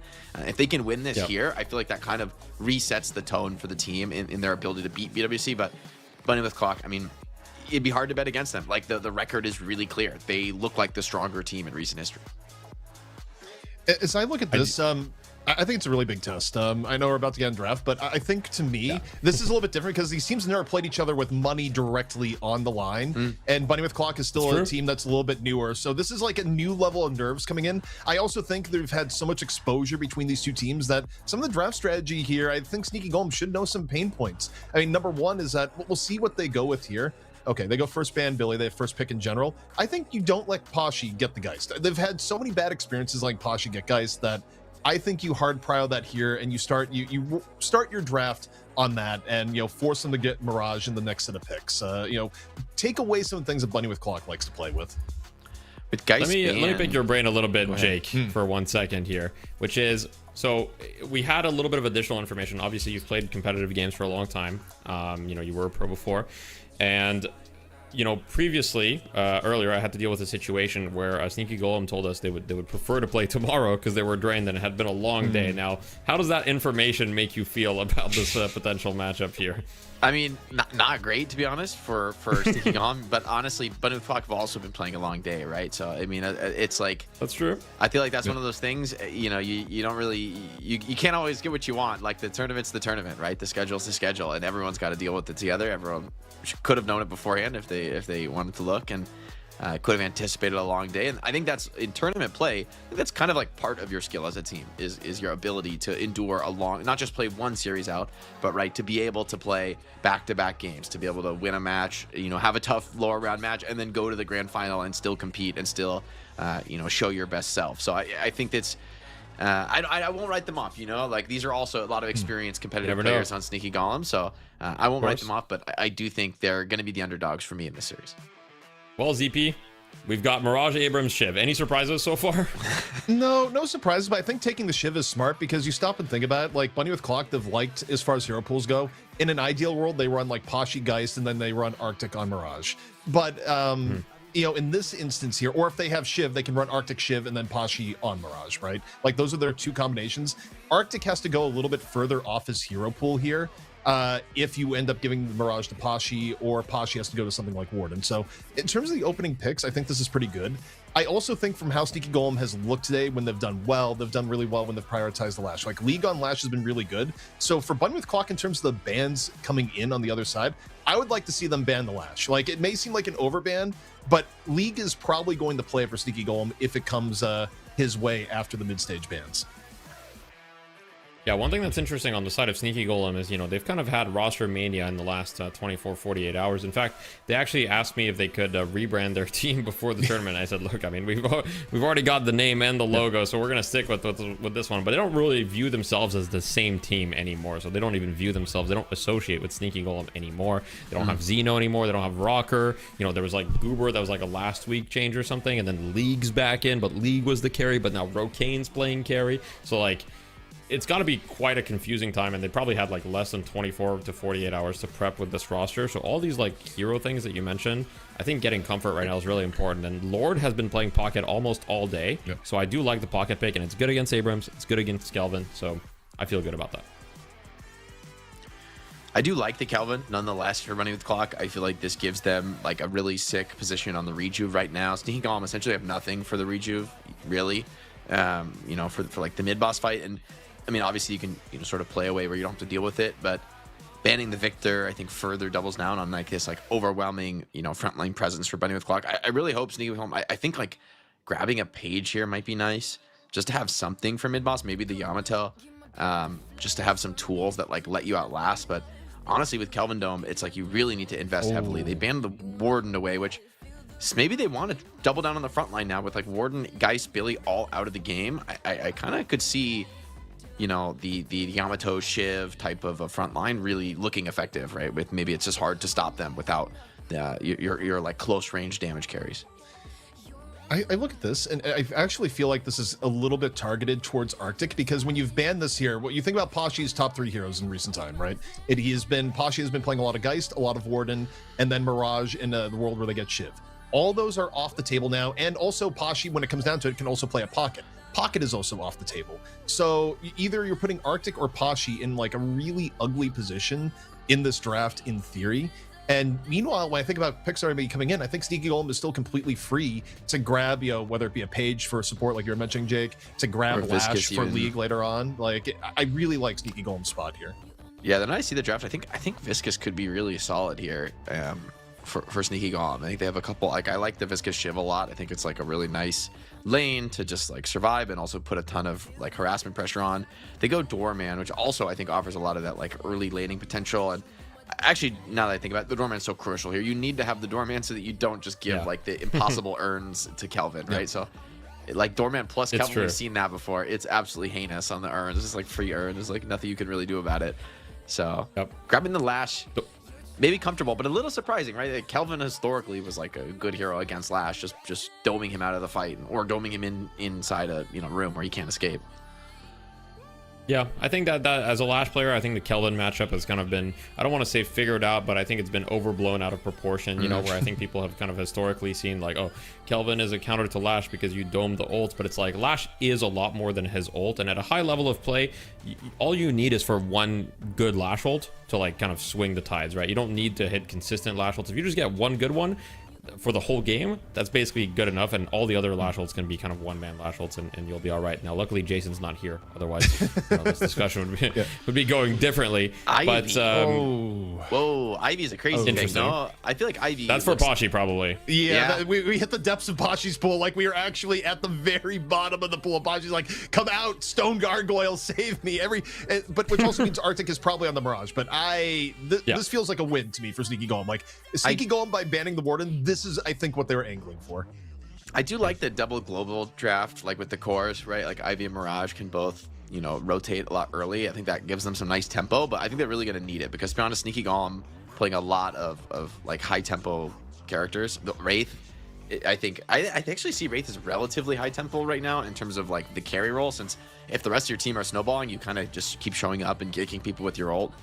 In between, farming the jungle and then adding the Page, like only triples down on that. I do think this is a game where if we go late enough, like if Ivy and Mirage both get super farmed, like the game's going to be pretty hard. But I think the laning phase, the mid game looks really good for Sneaky Golem. I kind of like this draft from them. Mm-hmm. Yeah, for sure. I think it's a really strong draft. I love the Page with the Wraith. I think it's kind of an underrated combo, but like that extra fire rate on the Page shield like synergizes with Wraith better than any other carry, just because of full auto and the way that the spirit damage per bullet works. On top of the fact that Wraith already is stacking shields with her TP, kind of getting to obscene amounts of, like, you can easily get 600 shield from the TP, and then if on top of that you got a Page shield and then a Divine Barrier, it gets pretty complicated. So I am a little worried for Bunny with Clock, but this is not a best of one. This is a best of 3, right? So you can't really cheese the draft for one game and then kind of like be like, all right, we surprised them. We took Pashi out of his comfort zone. You got to win this game, and then you got to win the next one. So even if they won the draft this time, if it goes poorly for Bunny with Clock, they're surely going to prioritize Pashi's hero a little bit higher and make sure this doesn't happen. So even if they win this one, the job's not done yet if they do it. Yeah, I mean, as I'm looking at here for Bunny with Clock, I definitely think they're in a really, really tough spot. I think their main win condition here is that Aiden has to have an incredibly good lane as Mina. Like, if you power spike out of control in lane, then maybe you can use a little bit of overflow to stop other things from getting out of hand. But the overall win conditions in this game, I feel like Sneaky Golem is like far, far more stacked with the comp they have. I mean, you're going to be getting plays at Doorman in terms of Urn, that's right up there with Kelvin. I mean, in actuality, given the fact that Kelvin likes to save Dome, and we've seen that a lot from Bunny with Clock and, anyone playing Kelvin, like, you don't love using Dome just for Urn. You'll use it if you need to. Like, Doorman is probably giving you more overall Urn play. And I don't know. I mean, there's a few scenarios where this goes well for Bunny with Clock, but short of them getting ahead of early game, specifically out of Aiden, I just feel like Sneaky Golem wins late game and probably like has more advantageous early to mid too. All right, so ZP's got Sneaky Golem winning. I've got Sneaky Golem potentially winning, at least based on draft. Jake, who do you have winning? Get your last word out. I gotta give it to Sneaky Golem too. I think Bunny with Clock, they're just too low on the control for me in this draft. Maybe if they build like a ton of like knockdowns, or they get to like the point of the game where Pashi has a curse, which by the way is Pashi on Paradox here, and Coolchi's. No. You gotta give it some time for the names. Okay. But before we get confused, like everybody in the chat, there's a reason you guys delay the names on Night Shift, and perhaps we'll adapt that strategy. But anyhow, we're gonna hand it off to the casters. Tempo and Trixler, please take it away. Thank you. And welcome to our final match of the night. Before we do get into it, I want to thank you all that's been hanging out and chilling with us all day. It's been over 6.5 hours of just pure Deadlight content. So if you're in the chat, appreciate every single one of you. And then, of course, if you could do me a favor, drop some hearts for our production team that has been here the entire day getting this show going. All right, guys, I'm Trixler, and I'm here with Tempo. We got Sneaky Golem and Bunny with Clock playing. You were talking about this match, dude. You were excited. Give me some details about it. I mean, this is basically an every week matchup at this point when you're looking at the night shift broadcast. But I mean, it's gonna be interesting to see these guys play in a best of 3 because we haven't seen that for a while, and especially with this newer roster that Sneaky Golem have acquired here, you could say, kind of the classic move by their usual player group. But I mean, we'll see how this ends up working out. Interesting drafts here, though, overall. Yeah, I'm kind of curious to watch it as a full, and as mentioned by Deathy, there was a big change up on the roster, and of course yourself as well. So obviously it comes down to like growing pains, right? You got to figure out how your team works together, things like that. Sounds like there's been some like changes in terms of like who's playing a carry and whatnot, and that kind of stuff can be a little confusing and trying to hard to iron out. So we get to actually watch it unfold live in front of us. So we will see how that is going to be popping off. But then of course we got another Doorman available to us. This Doorman seems to be doing well in this tournament. How do you think he's going to really help out in his lane and go from there? I mean, it's gonna be exciting to see how this Doorman plays out. I mean, so far tonight, I mean, we've definitely seen some of the best Doormans in the world play. Especially, I mean, that last series we did with Melee Creeps and Abraham's task in that match. I mean, we all saw the clip. I think that was an exciting one. Let's see if Serpsy can match that energy, though. Very good support player overall in the North American region, at least known to be. Okay. And we'll see how ends up going here. So far, though, in the lanes here, Paige, I believe, paired up with a Shiv is a pretty standard matchup, but Paradox Mirage in the side lane is interesting to me, at least. Sounds like it would have a lot more wave clear, which would be helpful for the Mirage, who's trying to get to a few items, and so we'll see how that goes. Actually, it looks like Kelvin and the Paradox are actually potentially setting up for a couple of their passives here as they're running over and grabbing those boxes in the middle, and I want to see if they're going to catch that Shiv, because actually Shiv is about to walk by Paradox. Actually, Observer, can we actually go see the Paradox and Shiv, see if they get into a fight? Ooh, looks like there's a bit of an engage on top of the rooftops, but nothing too crazy happening there. We will be having our buffs come up soon, but I gotta say... Deep dive, though. Oh, hang on here. Doorman trying to escape. Abrams wanting the chase. Has no 2, and he gets out of there. A little bit of a goose chase here. I mean, we've seen Tanner lane so far tonight. I mean, we saw him play earlier on the Abrams. Not being, like, not having the best of games, you could say. But maybe that's about to change here. Getting the first blood early on, actually, and queuing up that high velocity rounds, which is quite an interesting opener for the Abrams. I saw him do it in the other game as well, at least, and I'm curious to hear what your thoughts are on that. Tanner is fascinating to me because, again, I'm still new to the Deadlock scene, but I saw a couple matches this morning when I saw him playing on a few of his engagements. And you know how, like, there's different types of martial arts? You know, you have, like, karate where you're, like, trying to be controlled. You have jiu-jitsu where you're trying to use the body mass against the other opponent and you're trying to, like, you know, use that against them with their momentum. I feel like Tanner is a headbutter. Like, that's how he fights, dude. Like, he just takes his head and slams it into your head, and he's like, my skull's thicker than yours, bro. Is that, like, an apt description of him? Like, is he just, like, highly aggressive? Like, what is this playstyle that he provides to his team? I mean, from what we've seen so far today, certainly so, but yeah. I mean, makes a lot of sense. And wow, are you seeing what the Pushapop just did there? Using the Ivy ultimate to delay the wave, I think, for his side on that left lane. That's something I've never seen before. Macro players, man. Dude, support players, they got some crazy stuff cooking, you know? They'll be like, hey, you want to make some french fries? And they'll put it in a sous vide. Ooh, hang on, though. Tanner using that head right now, looking for a kill on the lash. He gets low on HP, and with a Wraith pretty close by, he's not going to go too far into the full engagement. Is healing up, though, thanks to his passive as he continues to do well on that far left lane.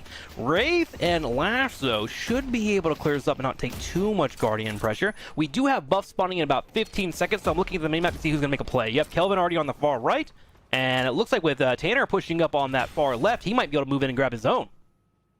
Yeah, I mean, Tanner looking to position on this buff here. Gonna take the pocket away here. Lord and them having to pop that affliction early on for this buff. Not gonna be able to get this buff, I think. Gun buff gonna go to Abrams. Whoa. Never mind. It's gonna be taken by the Mina instead, but Abrams is gonna go down here. Tanner over-aggressing once more. Perhaps head-butting a bit too hard into the walls there.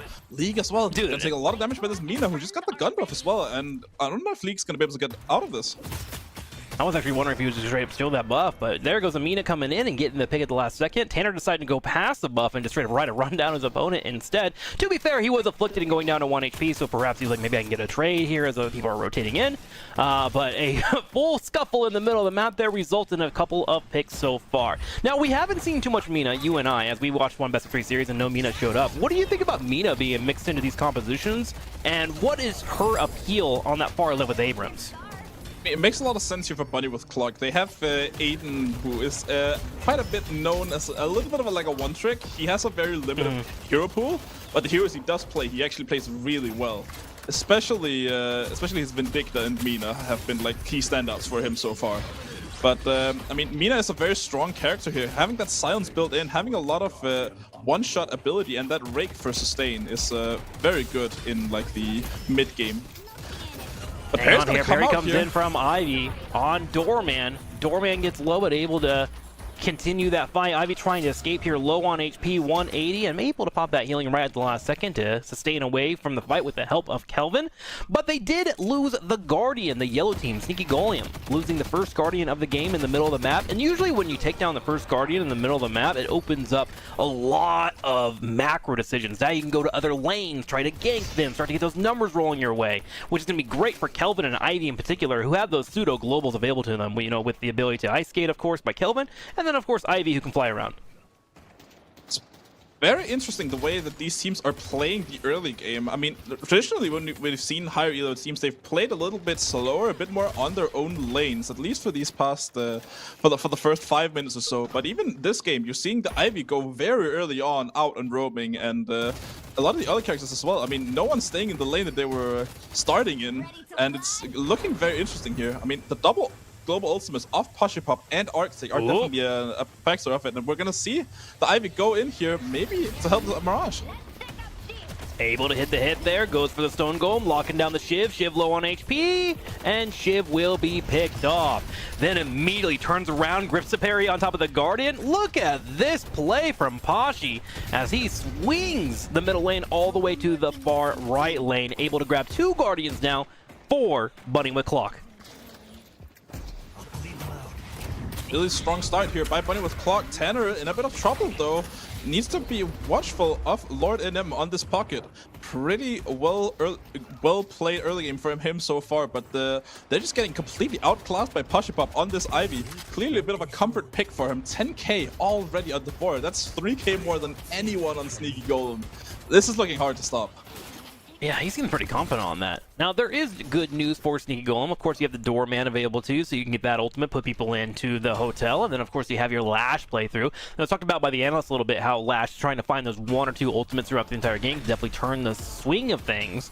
In terms of actual farming too, Pocket's got up to about 7.5k, so while he is behind Ivy here, who is killing it right now, he is of course getting built up for that mid game. 8 minutes and ticking. Sinners are up and available, so you're gonna see a few more rotations already. In fact, if you look on the far left, you see Mina trying to hold down this lane while Abrams is in position to potentially flank, but there's 3 people there. We'll see if Tanner can get the engage he wants. Trying to do so at least. I mean, Aiden gonna get pressured pretty hard under this tower. 3 members of Sneaky Golem trying to match this, but Tanner using his headbutting strategy here to go in. Gonna get hit by the Wraith ultimate though, and not gonna be able to do much here, but Lash ult gonna get used and hit absolutely no one. League gonna go down like a wet noodle. Wet noodle down, and Abrams was hoping for more kind of doing a Superman pose in the middle of the map. Was hoping to maybe land on top of somebody. But here is, I guess, the trade that we look at there. A Lash for a full Guardian. And that feels pretty good. If I'm Lash, I take that trade anytime. Bunny and Clock are able to react backwards and be able to grab their own Guardian, and they are ahead in souls 51 to 42k, so they're probably feeling pretty good about that entire exchange as they are able to continue to rotate around the map. And really, that's being bolstered out here by Ivy in the middle lane, and then Kelvin always just watching the other lane. Like, the macro right now from Bunny with Clock is pretty darn solid. Yeah, I mean, 9k up right now, Bunny with Clock. 9k this early is actually a pretty big power swing, and Bunny with Clock are able to play the map exactly how they want. I mean, do you see how you can see how slowly they're playing these buffs, knowing that Sneak Golem are not going to contest them, but looks like they're actually trying to do something anyways. AVG gonna go in onto Tanner here, gonna try to headbutt him away though. Looks like he's gonna be able to survive, unless these knives from the ship can kill him. It's looking very close. I think he survives. Ooh, 25 HP, and he's feeling fine, man. That's 24 more than you need. Kelvin comes over here and grabs the ship afterwards, and we'll say, hey, man, you back off my detective, and finds a pick there. And yeah, actually, good point there. We literally had 4 people standing on buff, and they're so far ahead, they were like, no, you take it. No, you take it. No, you take it. That's usually a good sign of like, all right, we're doing pretty well in this match to where we can actually sit and think about who is going to be taking the buff. Now, with it all being said, here, there's going to be a massive push on the far left as the Walker's getting picked up. Sneaky Golem's in such a weird position right now that they actually have to make a play for an earn. Yeah, but Pop going for the old gun Ivy meta of just rushing that Siphon Bullets, already having it at 15k. Does he know something that we don't? I mean, he probably knows more than I do, I'll be honest. I'm not, you know, I'm okay at this game. But, you know, if I were to get into like a game of Jeopardy of Deadlock, he probably beats me. Yeah, and it's an interesting buy though, because that Siphon Bullets has that stacking element to it, right? So you're just gonna get a bunch of max HP if you can keep this pressure up, and I kind of like buying it this early, even if you are giving up a little bit of your damage. Okay, well, we'll keep an eye on that, see if that sustain is enough to continue moving forward. I mean, there's also a discussion of just like pure like, you know, strategy. If you're ever in a position where you're ahead in most MOBAs or any games and you have a spot where you can sustain, you can force your opponent to buy defensive things that like reduce healing, technically you're going to be ahead on the damage in the long run. The question is whether or not you can keep that going. So we'll see how that unfolds. As we look in the middle of the map, though, you can start to see there is 3 Guardians down, completely here for the Yell team. Sneaky Golem is getting to a point where they feel forced and almost pushed back into a cage a little bit. Like, their backs even feel like, if you look at the minimap and how they're moving slowly with each other, they look like they're rats in a corner at the moment, whereas Bunny with a Clock is just taking whatever they want. Yeah, and this is kind of the luxury you get when you are ahead in the early game. Seagull, to their credit, have managed to claw back a little bit of that lead, but Bunny with Clock with Pop especially, I mean, Pop is just an absolute raid boss for Sneaky Golem right now. If you see Pop, you are going the opposite direction. Find out where that Ivy is and make a play on the other side, or put like 4 members on him. Those are your 2 options. When I was watching this match earlier, I think Deathy was talking about a player that's very efficient at farming and knowing what to do when it comes to like getting ahead in experience. Was that Pashi? Was that what he was talking about? Maybe. I mean, Pashi is a very proficient M1 player at this point, having played a lot of these carry roles throughout his career in Deadlock so far. I need to watch this guy play the game and learn from him. Abrams currently going for a dive here underneath the Walker, gets hit with another form of CC, able to get out of the Wraith ultimate. Lash is above him and ready to go for a combo if need be, but Lash does not have his ultimate, and Tanner says it's go time. He starts charging forward, his head is ready for this possible pouncing on the opponent, decides against fully chasing as the Wraith card is going to get them out, but he has another subject that he can look towards, and that's going to be the Walker that's already been prepped by his teammate. They turn around and get it, and they will go ahead and pick that far left Walker off. Arctic gonna have to use his ultimate here to try and chase down Lord NM on the pocket, but looks like Lord NM is gonna be able to get out of there. Unless Pop has something to say about it, chasing him down all the way. Looks like he might be able to get it. Is he gonna get the kill? Looking close though. Running out of stamina here, watching the pocket. She comes around, great coordination, able to find that pick as they were trying to go for the potential disappearing act.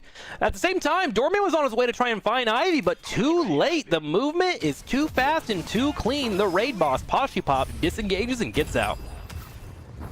Yeah, and I mean, Arctic very strong right now, but has like a K on him right now from the shift. Xerxes in here as well to try and stop Arctic from surviving, but look at those beetles. Not gonna be enough as Xerxes with that calling bill gonna take down Arctic on that Mirage, but Pop is here though. We talked about the raid boss. Wow, what a cool escape. I am stealing that. That's going in my notebook and in my gameplay in the future. The Doorman able to retreat from that fight. 2-for-2 trades for Sneaky Golem and Bunny with Clock, but what I'm mostly worried about is look at the minimap on the far right. On the left lane, there are literally minions, uncontested, just moving straight into this walker, and that walker going down could be a great way for Sneaky Golem to really close the gap on the macro that Bunny with Clock has been utilizing. In fact, if you look at the souls, we're getting really close, 89k to 84k. That Wraith, that Shiv, that Pocket starting to become a threat. Looking pretty scary right now. 22k still on Punch Pop. Arctic climbing up there though. Rocane trying to match as well. So the game is definitely not over by Sneaky Golem. But look at Cool Cheese right now, taking all the attention right now away from this fight with that, what's it called? The Carbine. Kinetic Carbine, able to get the snipe there, get some decent damage on him, slow him down, but however, he took a beating, dropping down to 66, 34, 1 HP. Looks like the Affliction is not going to be able to find that kill on him, is going to be able to escape away, and he was able to actually grab the urn as well. So Cool Cheese got in a bit of a warm cheese situation for there, but able to get the urn to his teammates, and Tanner is going to be running to the other side. But I do hear an uh-oh, it looks like we did just lose a Pocket. What happened there? Ordinem just found himself in yet another sticky situation, it would seem. I mean, he's getting outplayed a lot right now. I mean, the whole map basically is just in Bunny with Clock's favor right now. Tanner taking the urn as well, as Bunny with Clock are looking for this urn play perhaps, but there's a lot of members of Sneaky Golem here. They have to be careful. I see Tanner here. I'm just staring at the mini-map. Like, Tanner is just one of those players that, like, just has gravity about him, man. He has aura. And so I'm just waiting for him to walk in with his urn. Lash taking a decent peck, as well as Wraith floating around here. They're starting to set up a big concave around the area. But meanwhile, on the back line, Shiv is actually going for the walker on the opposite side of the map, and so Ivy has to deal with that. Mina comes over and drops up a slash to heal up for a bit. Big Lash combo, boom, it goes in. There's going to be a Kelvin ult, though, to lock him down, and poor Lash is now under the ground at least 6 feet. Now look, this is one of the reasons why Kelvin is so strong into the Lash. Either you make him, either you slam a bunch of people in and you get that dome off before he can slam down with his ground slam, or you just stop people from getting dragged up altogether. I mean, such a strong pick into it. Lord and M gonna get taken down as well now. Pachipop 28k, and I would assume he has a bunch of stacks in that Siphon Bullets as they're looking to get this mid boss basically uncontested. Pachipop looks locked in, dude. He just picked up Kelvin and dropped him right on top of the boss entrance so they could all get down here in time. All 6 turn around to focus, and I'm looking at the mini-map. I see a couple people that could be an area to contest, but it doesn't look like any of them is going to take the bite here. And this is where it can be really, really terrifying if you're the yellow team. Blue team's grabbing all the rejuvenators, and so you got to make a play. They move across the map and grab the walker in the middle and the walker on the far left. Who do you think wins that trade there, Timbo? 2 walkers for a mid boss is an interesting one. I think that was a really good response by Sneaky Golem to get 2, but Rocane looking like he might be caught out here. Tanner and Pachipop ready for it, and yeah, I think he's just given up at this point. He knows what's about to transpire there. Tanner gonna finish him off. That's a moment where you yell my life for ire, and you just let it happen, man. One person down, but on the other side, Mina was looking for Lash, moving forward, getting a couple of love bites on him. Nom nom, he will take some damage. Lash finally does fall as well, so 2 people do get picked off for Sneaky Golem, Wraith and Lash, and Bunny with Cloak still has 3 minutes where they have 3 rejuvenators. All they have to do is get their lane set up and start a push. Yeah, and I mean, they have 3 rejuves right now, looking to maybe maximize their farm before they're going for a big push, and there is only really 1 walker and 1 objective to go for here, so it kind of makes a lot of sense that they're just taking their time right now, getting that farm lead before they do anything crazy.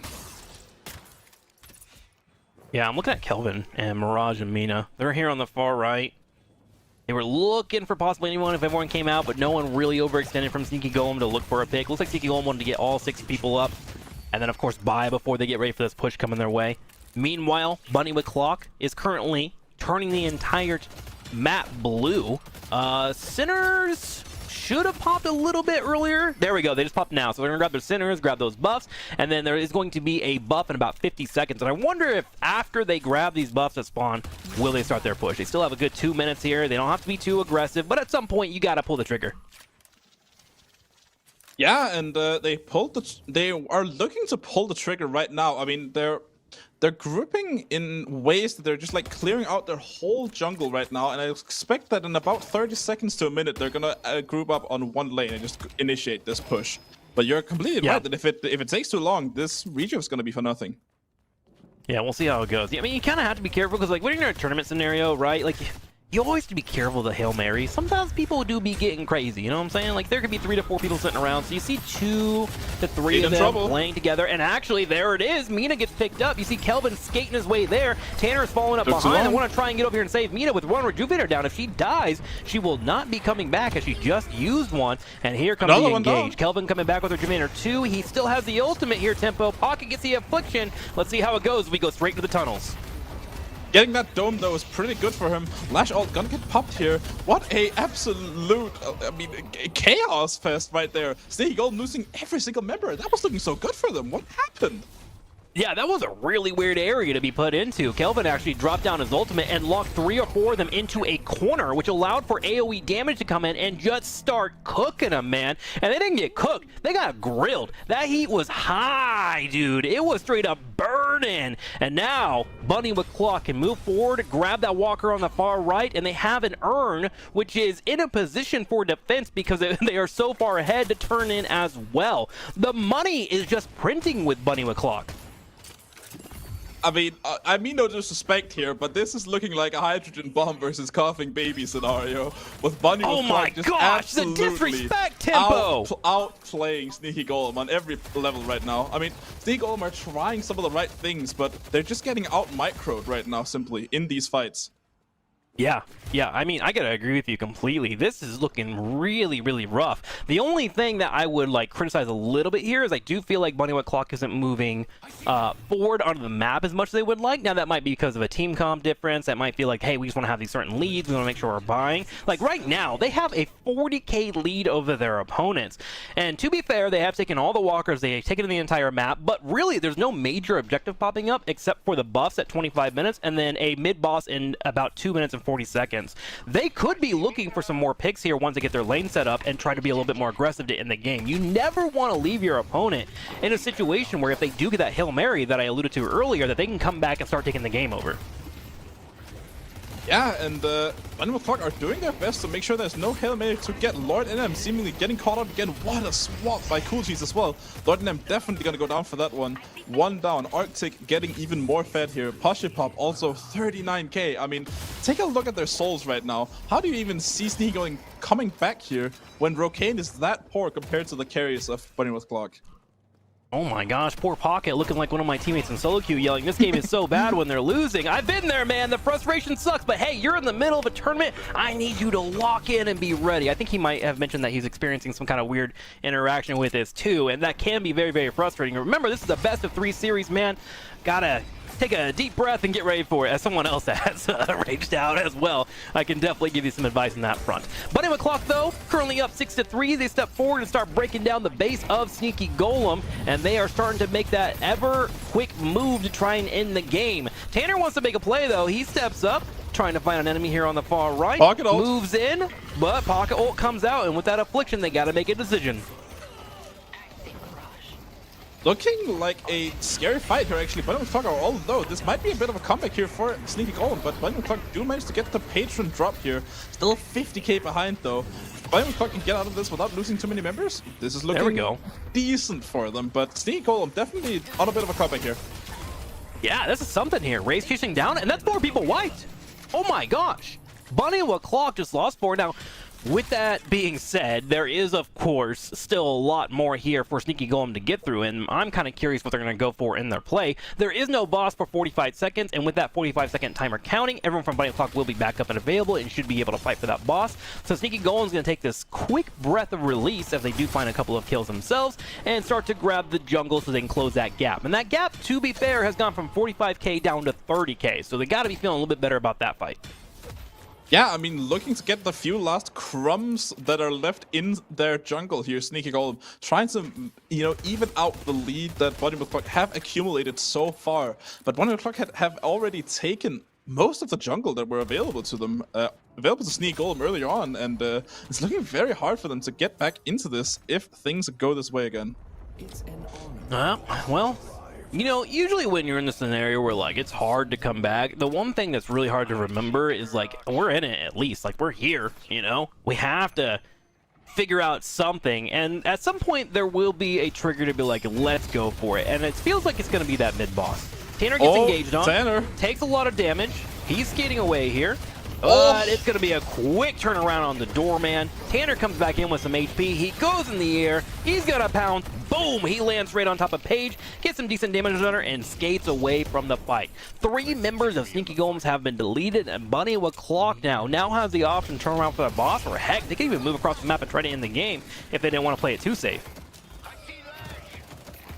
It's not looking good now. I mean, they were doing really well there, Sneaky Golem, getting them out of their base, but 5 members down, AVG the only one left. I think it's pretty safe to call it at this point.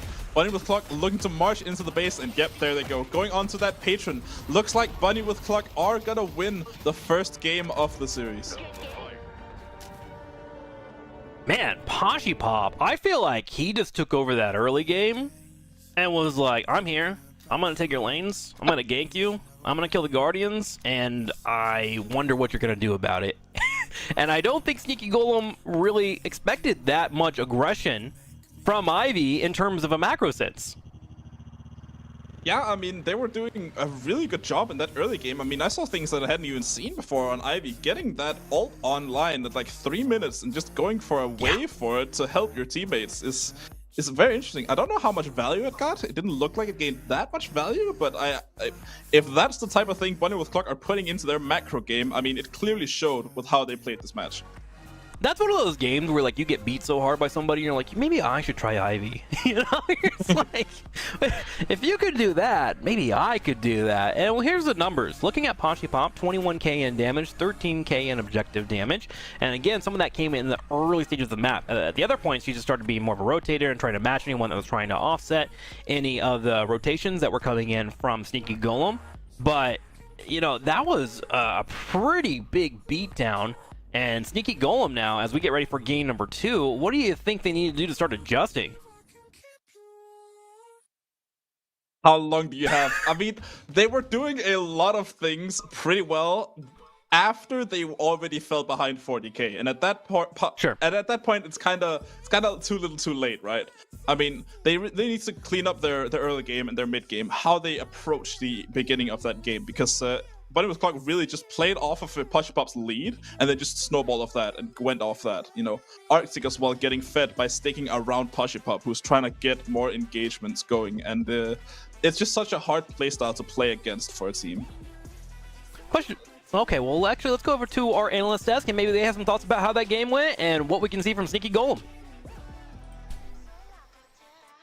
Hey guys, we're back, and I do believe we have some thoughts to share about that game. We witnessed, I think that, you know, the exact verbiage was the hydrogen bomb versus coughing baby. What did you guys think about that interaction?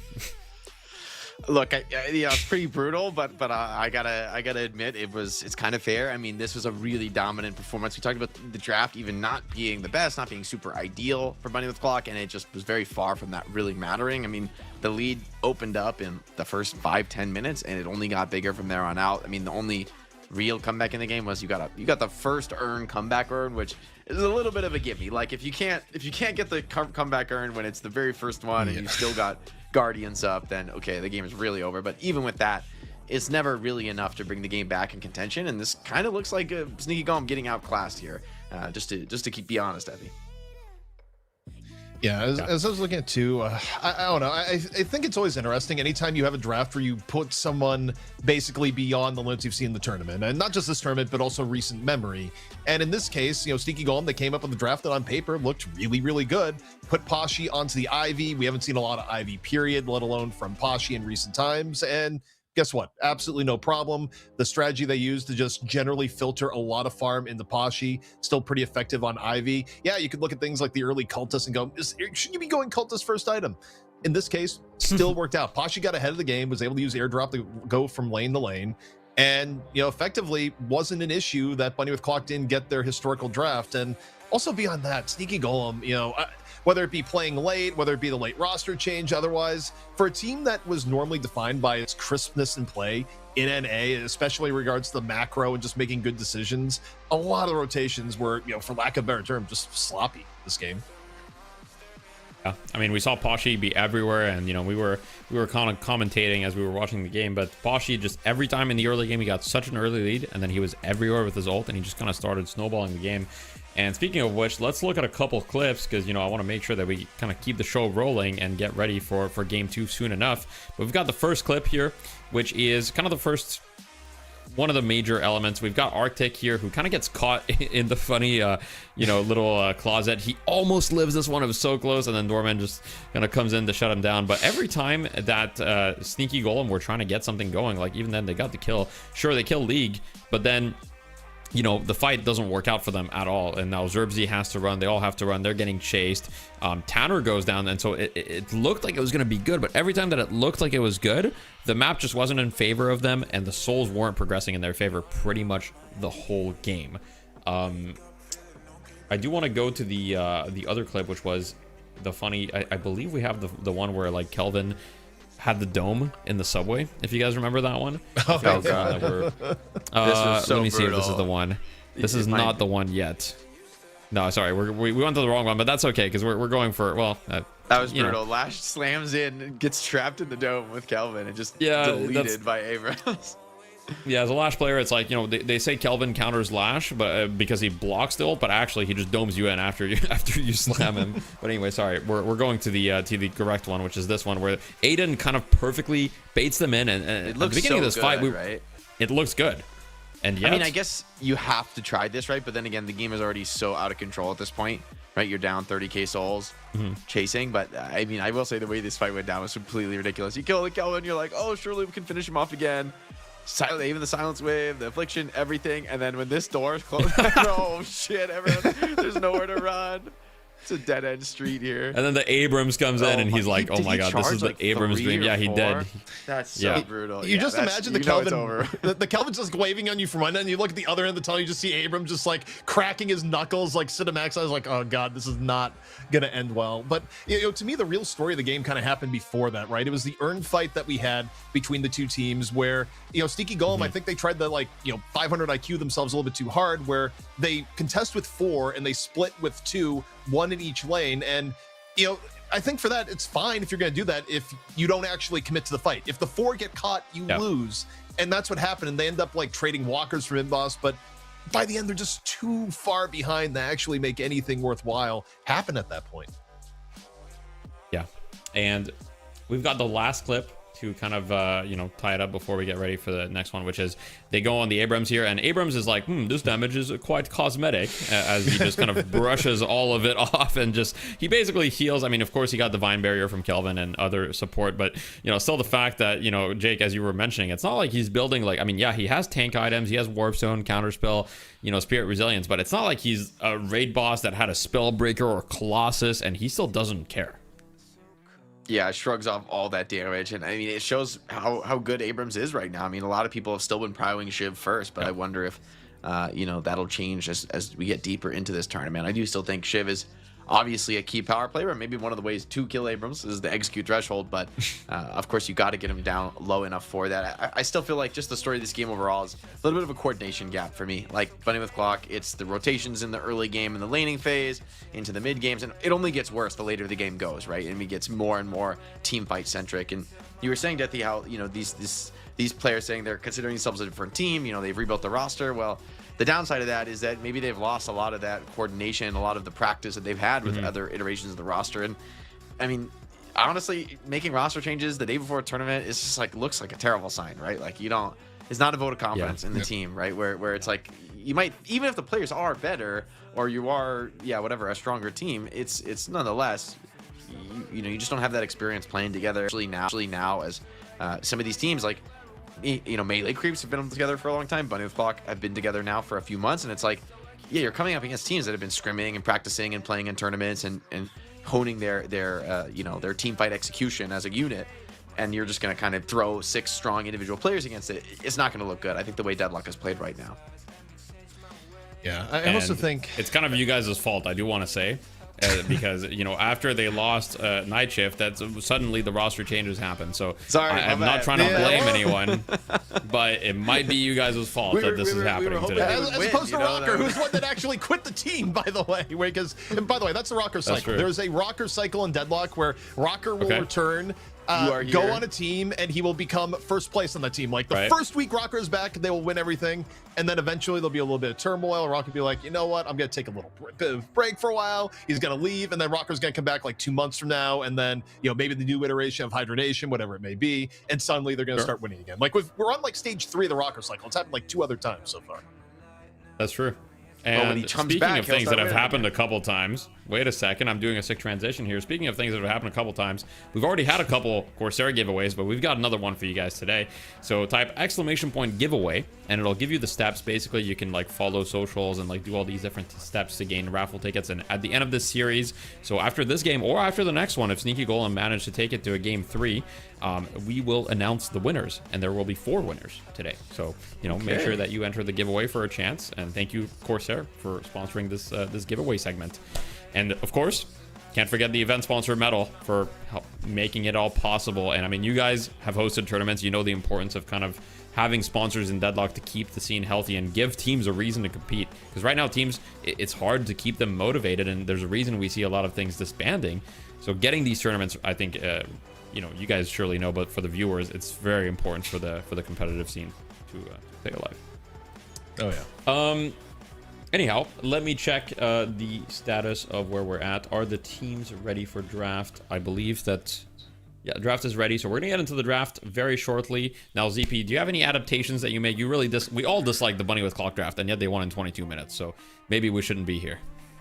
Yeah, I mean, I think on paper that draft was completely fine for Sneaky Golem. I think a lot of it came down to execution. I mean, even on the Doorman stuff, like looking towards the end, obviously Doorman, you're picking a little bit more for the utility, but when Doorman has had a really good game, especially in EU, the Doorman is also getting like really good damage contribution. It was kind of a rough game for Zerbzy, so I do wonder if for Sneaky Golem at their current state, if the Doorman is as good of a pick for them, even with the utility that's being gained. But okay, Bunny with Clock, they're going to open up with the Wraith ban, answered in return by Sneaky Golem with ban on the Billy. I feel like Bunny with Clock first pick, this is still likely going to be either Geist or Shiv, or Valiant Mirage, that's fair. But that's giving up more power than expected.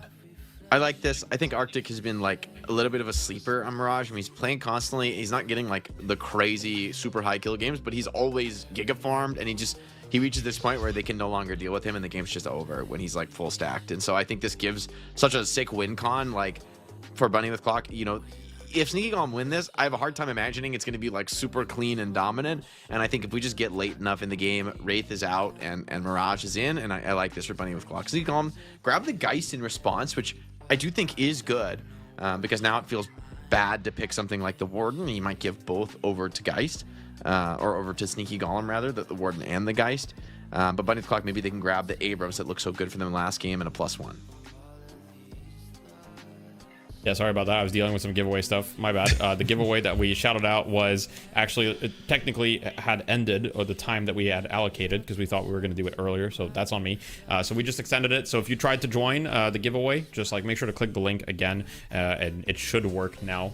Or let us know. But anyway, sorry. You guys were saying, Jake, carry me through the draft. I've kind of missed this. I'm expecting to see Abrams come in this next phase for Bunny with Clock. I think it makes too much sense. I'm not sure what, maybe they'll want the Kelvin again. I do think it's giving them like this really sick team fighting tool, and that's been the biggest weakness for Sneaky Golem. And yeah, they're gonna grab both. So I actually like this, even though Kelvin has dropped a bit in the prio. I kind of think, look, if you just like double down on you're the better team in the mid game, the rotations, the team fighting, in the end, you can't concede those things. It's Sneaky Golem. Sneaky Golem have to win team fights. They have to like have some early game rotations that match what Bunny with Clock are able to bring. But the question is, what are the heroes going to be that enable them to do so? Yeah, they just go the pocket, sure. Yeah, I don't hate it. I mean, it's again comfort for them.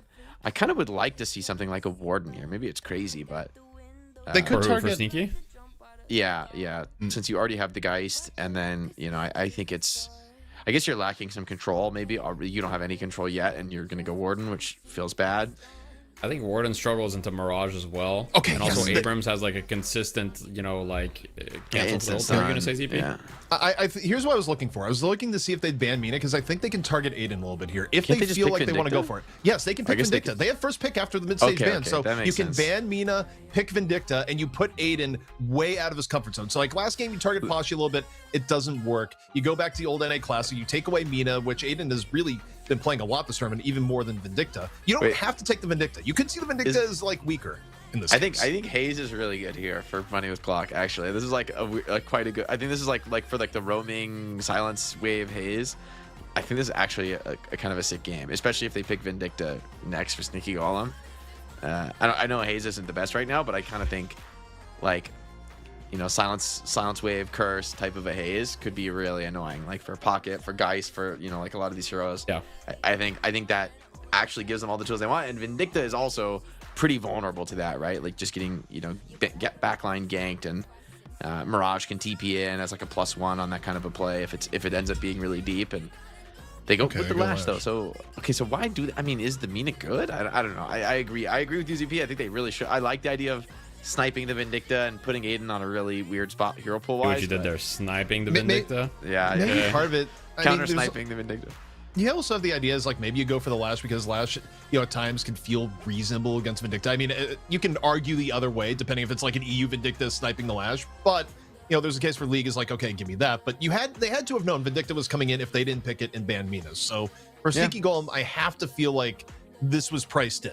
Now, in terms of other heroes that come in here, Page wasn't banned. I doubt. I want to see Clock Viscous. ends up I still picking think Viscous is good here for Sneaky Golem, like for what they're playing. I mean, like they just need to like have a hotter start out of the lanes, I think, to play this style. They need to like have I would say a dominant start in the lanes where they're winning by enough. They can, you know, start roaming and you know, taking some of those early fights where Bunny with Clock, I think, are so willing to play the early fight game. You kind of need to match that tempo, or else you're just going to be down Guardians and the game is going to get out of control, and you're going to be put in a scenario where Bunny with Clock just control the game. And okay, they do grab the Viscous this time, which I'm a big fan. I'm a big fan of the Viscous Shiv lane. I think it's pretty sick to play against.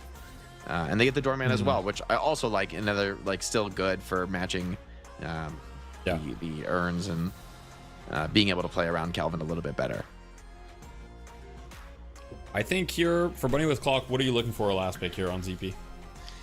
Last pick for Bunny with Clock, like, well, you think about what they have and don't have here. You know, like we look back at Arctic and Pashi, right? Where between the two of them, is it gonna be, you know, perhaps Pashi's Ivy again hero, here? right? Yeah, because like Yeah, it Arctic could be is Ivy. gonna be Mirage, so it has to be Pashi's hero. I would guess Ivy. I mean, I don't really know what else you're gonna put Pashi on here, because again, you think to his hero pool. It also could be Warden. Like Warden is still available. They could actually use a little bit more frontline because they're a little bit squishy. I think Warden's so bad though, because they have Doorman and Geist. I think it's really hard. I guess agree the with Gun you. Warden doesn't care that much, but I don't know. Again, if you look at what they've picked historically, you would suggest Warden, or with recent memory here, Ivy, or they come with something completely wait, if they out of pick left Ivy, field. is it literally the same draft? Or I guess with Vindicta instead of Mina, that's the only. Did they have Kelvin? Yeah, they had Kelvin They as had well. Kelvin, No, you're they right. had I think Paradox. I think Yeah, it's same just draft. Paradox is basically everyone. Same draft with Which the I think swap the for draft's Vindicta. actually significantly better with Vindicta. They're just gonna pick Ivy again. Because I think Vindicta actually gives you more of what you need in this comp in terms of like catch, initiation, early game, which is what we were worried about before. Where Mina's, for me, is more or less just damage. It's like she's like a damage carry, and so I He think has the draft like actually, silence, but you know, Yeah. you're right.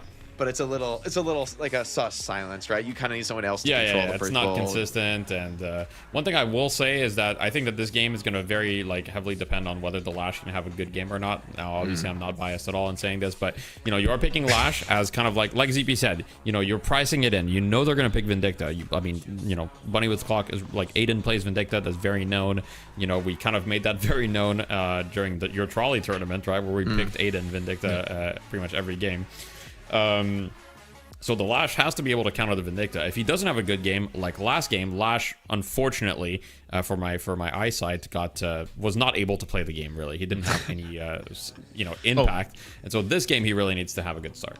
Sneaky Golem's earn fight, by the way, is absolutely disgusting. When you take a look at it here, Oh, yeah. you have Doorman plays. Doorman You have Viscous. Viscous delays. You also have Lash, who frankly enjoys being out in the open. Like, yeah, Vindicta enjoys being out in the open too, but when Death Slam is up, like, you have to be really cautious going for earn. Yes, you have Dome, but are you going to get to the earn safely with Kelvin to deploy Dome? That's an entirely other thing completely. So, I mean, Sneaky Golem can keep things even and have good earn fights. It is going to give them a pretty substantial lead, just because, again, I don't really know how you fight earn against Sneaky Golem short of just having the lane way pushed up and, you know, Kelvin sprints for his life and drops a Dome. Like, other than that, you actually cannot fight. And even then, you can drop Dome and there could be a door in your face. So it's, yeah. I agree with you guys. Earn fight's good, but Sneaky Golem last time when the earn first dropped, they were getting a comeback earn. So I like, let's see them get out of the first 10 minutes and have a real game here before we start to believe, because I see no reason why Bunny with Clock starting with like an Abrams Vin lane. I think the Vin is actually such a big upgrade in their draft to where now I actually feel like their comp makes a lot more sense to me.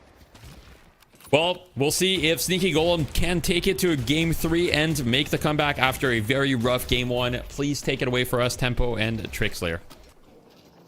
Welcome back to the final match. Bunny McClock up 1-0 over Sneaky Golem, potentially our last match of the evening. So thanks again for everyone that has joined us. Tempo, let's see how this goes, man. It looks like Pop is playing that Ivy once again. Cool Cheese is on the Paradox.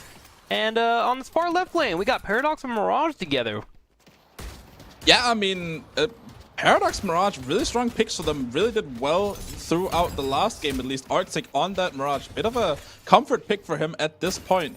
But I'm really interested in Pop though. I mean, we saw him this game 1 absolutely transform the map with how he played on the Ivy. And we're hoping, I mean, it's gonna be cool to see if he can do that once again, because if he can do that twice in a row, I mean, this might be kind of a new meta pick. Yeah, he was full Optimus Prime, dude. He really did, like, take the entire map and just transform it into his will. So I actually already am gravitating and keeping an eye on that middle lane. And it's the same lane that we saw last time, which was Kelvin and Ivy together. And we did, I believe, have a rotation on the last game that allowed for them to really open up the map and allowed for that macro to occur. But we'll see if they get that same lead that we saw earlier, or if this time Sneaky Golem can lock it down. Already, though, we see Tanner on the Abrams doing what he does best. He's already on the opposing side's minions and just straight up is tanking damage and taking away the minions from his opponents. Although I think Viscous almost took those himself. I didn't see who actually got the pick. I don't know either, but hydration on Viscous is something I don't think we've seen for a while. I mean, hydration is known for being able to play like basically every hero in the pool at this point, but it's still cool to see a Viscous getting played here. I don't think we've seen a Viscous today, at least us two casting today. So it's gonna be interesting to see how Sneaky Golem are gonna use that to perhaps stop Pop with all his split push shenanigans. Man, I love Viscous to death. The only thing I don't like is his death animation, man. Or the death sound. Like, when it screeches, my heart literally melts every single time. I didn't know I had an affinity for gooey things, man. I think Flubber may have gotten me to this part in my life, but that screech is just so aggressive. And sometimes you need a bit of goo in your life. And Viscous is here to provide that, as Rokane here taking down First Blood actually on that Lady Geist. And Rokane is also definitely a player to watch here. Was talked about a little bit on the desk, I believe, about how the roles have been switched up for this team. Rokane now being the M1 player, and so far, at least in this match specifically, he hasn't had the best start.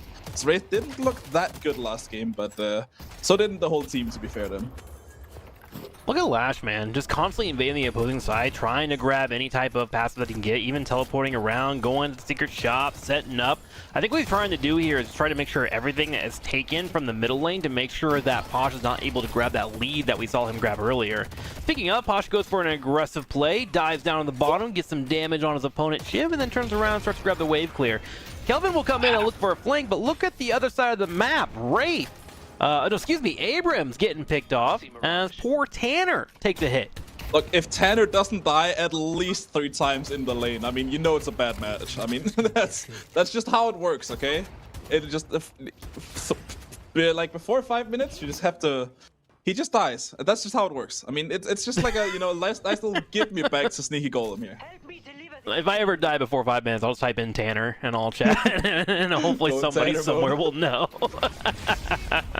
Lash over here looking for a potential fighter behind this tower, and they're actually able to find a pick on Mirage. Sneaky Golem able to move in, and it looks like we got a different pace going on compared to the last game. Looks like Sneaky Golem during the break was able to have a conversation like, all right guys, let's have Lash be aggressive, put him in some rotation, see if we can get people low. We'll have him come in and get a pick, and so far it's been paying off. Yeah, but once again, are you seeing what I'm seeing here? I see a 4.7k Poshi Pop looking to play that early game again. And if he's gonna be able to pay it off, I mean, he's going for that cultist rush once again that we also saw him do last game into the Titanic Mag. It's quite an interesting way of playing this character, but it does kind of make sense with how good cultist is right now. He was able to rotate from the middle lane, come over here to the left, help out with the fight, and he will be put into a hotel, but able to get away from that just in time and see if they can find another pick, and they do. So this is actually kind of an interesting thing, right? Like when there's a meta and there's a set way that people play, and it's like, hey, usually we have like a, you know, like a Mystic Shock bot from somebody, or, you know, we're looking for more velocity bullets in the early game. When someone switches it up and grabs something like Cultist here, and they go for an eco advantage, which is like in, like, I don't know, StarCraft terms, cheese, right? And they know how to play it well, that always puts you on the back foot, right? The defender has to figure out how to adjust, and Poshi seems to understand that so well. He goes for the cultist, turns it into some extra money, goes in and tries to find a quick kill, and if he gets it, you see him just take over the game. And so it's an interesting way to look and see how the game develops and how players can make their impact on the match. I don't know, man. It's different, but I like it. It's cool to see something unique from another player. Yeah, and I mean, other side is doing it kind of too with AVG already at 6.7k. I wonder if he has a cultist going on of some sorts, because how else would you get to that money advantage right now? Apart from just getting Can we actually look over at Shiv real quick? Observer, we'll have a check and see what's going on. Yeah, he does. And it did. Okay. Wait a minute. Right now, in front of your eyes, a new meta develops. Who will win, Sneaky Golem or Bunny with Clock? The cultist meta is here to take over. I mean, it's definitely one way of playing the game. I would assume that you're gonna lose out a little bit on that early game doing so, even if you have the econ advantage. Wow, pretty creative play here by Poshi Pop and Tanner actually using the double ultimate to just get Tanner that little bit further ahead and getting into that camp. It's a interesting way of playing it for sure. Yeah. Honestly, if I saw that in a solo queue match, I would get on the mic and, hey, what's going on, guys? Can you explain your strategy? That is quick, but it does come at the cost of a couple of ultimates. And, you know, Abram's ultimate is a decent chunk of time. Ivy has a pretty short cooldown. I mean, if you look at it already, it's already at a quarter, already moving up to that half mark. So it will be up relatively fast. So they're just spinning ultimates for speed, right? Speed, momentum, adrenaline, whatever you want to call it, to be able to grab that soul lead. However, if you look over to Sneaky Golem, they're actually the ones that are ahead here, 36k to 34k. Yeah, I mean, this is such an interesting way of playing the game. You won't see many people going for this. I mean, when we were watching I hear your gears turning tempo. Abraham's, yeah, I mean, I've never seen people do this on this patch. It's definitely a very unique way of playing. But I mean, I kind of if it love works, it here. it works. Yeah, same. I'm always down for some experimentation. Doorman trying to find a way to get away from here, but Abrams was able to hold that door relatively well, get off a couple of punches. Pocket comes over to make sure that he's able to get out. Now Bunny McCloak and them can turn around and start working on the objectives here, the minions, and of course the centers that are up and available. So we're in 8 minutes of the market. We're at 38k to 40k, and this is one of those scenarios where like a replay analysis can go a long way. We can get an idea of like what it's like for a team to not have the cultists and where they're at in terms of souls, right? Like if you're in a couple of 4k, that's a medium item suddenly available to you. But we do have a fight here in the middle. Ooh, the sliding snipe coming in from Aiden the Destroyer as he finds another pick and puts himself in a good scenario in that middle lane to start working on a Guardian. Talked about this earlier on as well. I mean, Aiden has these few pocket picks that he's just like really good on compared to the rest of his pool. Vindicta definitely being the main one. And you can clearly see it here. I mean, his snipe Vindicta is just on another level when it comes to NA. Looks like Ivy's able to get out of that fight in the middle. They do a pretty chunk of change on top of that Guardian, bringing it down to, what, 10% of his HP? Pocket's there to help clear it up, and they do have a additional help there with the Doorman to clear it out. But that Guardian is going to go down eventually, just a matter of when. Sneaky Golem, however, were able to grab the Guardian on the far left. They cleared that out, so they actually get the first Guardian of the game, it looks like. And we do see a pick hitting Arctic here as poor Mirage will get picked off. Here comes a Goo Ball as he tries to escape away from the area, and he's able to get back to his Guardian at the same time. So a little bit slower on the fights, especially considering our last engagements, but we look pretty close in souls, 50k to 47k, and Sneaky Golem's doing much better than last game. Yeah, I mean, a much more, well-rounded answer to how they played the early game here for Bunny with Clock. Poshipop really struggling a little bit to find impact, even if he is 11k, because look on the other side, Rocane matching with 10k and AVG exceeding him, actually. Perhaps being a little bit overlooked right now by Bunny with Clock. Yeah, that's something to think about too. Like, if you have a game number 1, this is like why I love esports, right? Because you have the adjustment from game 1 to game number 2. What does the team do differently? And they were like, well, why don't we just match it? But let's match it on someone that we know can scale well if they can get a lot of economy, and they put it on Shiv and got their own Cult of Sacrifice. Now, we do have that rotation occur here from Poshipop. He comes in and finds a pick on Viscous, and I heard that horrible screech that occurred. Same time, we do have Kelvin dropping down his dome and trying to find a pick here on the Shiv. Shiv getting low on HP, and with the Ivy staying on top of the staircase, he could go for a full crouch if he wanted to and slide down and keep the infinite ammo up and found a pick. Oh, yeah. Really early. I mean, League and Rocane just matching their aggression on the right-hand lane, but just saying, you know, sure, we'll just take a free walker. Thank you very much. Pleasure doing business with you guys. Yeah, and Sneak Golem even looking poised to take this Urn as well. Tanner going down, and Bunny with Clock are just losing all of the control that they had in the game 1 here. This is looking like the coughing baby has hands. You hate it when the coughing baby has hands and they punch you back, man. It's the worst. Well, portals have been put up here on the far right. A Guardian was finally grabbed here for Sneaky Golem at the same time, so they opened up that right side. And then with that Walker being on top of it, you can see where the experience and soul lead is really starting to pay off. 70k to 61.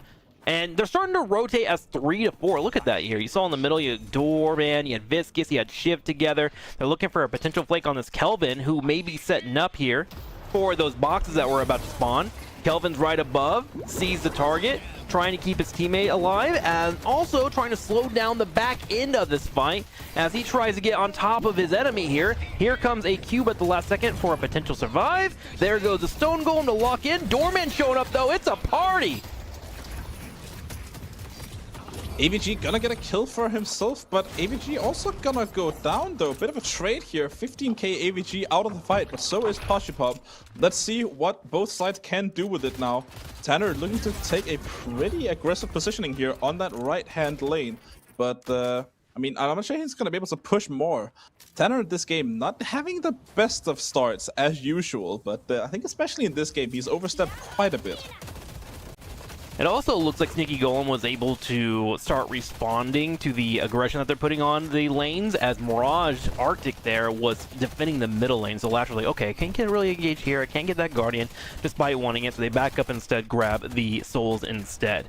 And the more I think about it, man, just this Cult of Sacrifice is enabling them to just open up these heavies, these heavy camps, which typically you want to wait until you have a little bit more damage on, or even some monster rounds to make sure you can get those done. So it kind of changes the layout of how you deal with jungle, and now that Sneaky Golem is answering back and making it even, you're seeing where the difference is, right? Like, oh, hang on, what is this wall? What's he putting up here? What is this? Looking for an aggressive play here. I'm assuming that's a door for the future Lash here to use this ground slam on from a very big height. So strategy you see pretty often, but it's hard to make it effective here. Tanner, though, taking an aggressive positioning, but Cool Cheese being the one caught out here. League gonna find a kill here. Doesn't even need that door that Cerbsy's trying to give him. It's still up, though, and ready. I'm ready for that door, man. I want to see how it goes. Guardian in the middle lane is being just completely defended. There's a Vindicta here as well as an Abrams. Abrams knows that Shiv is around the corner, and he was waiting for him to come in and go for a parry attempt, and then, of course, he would charge forward and get the Shiv. Shiv decides to back away instead and help with the minions. And there should be Sinners spawning relatively soon here in this area as well, so that's probably another potential objective that they can grab.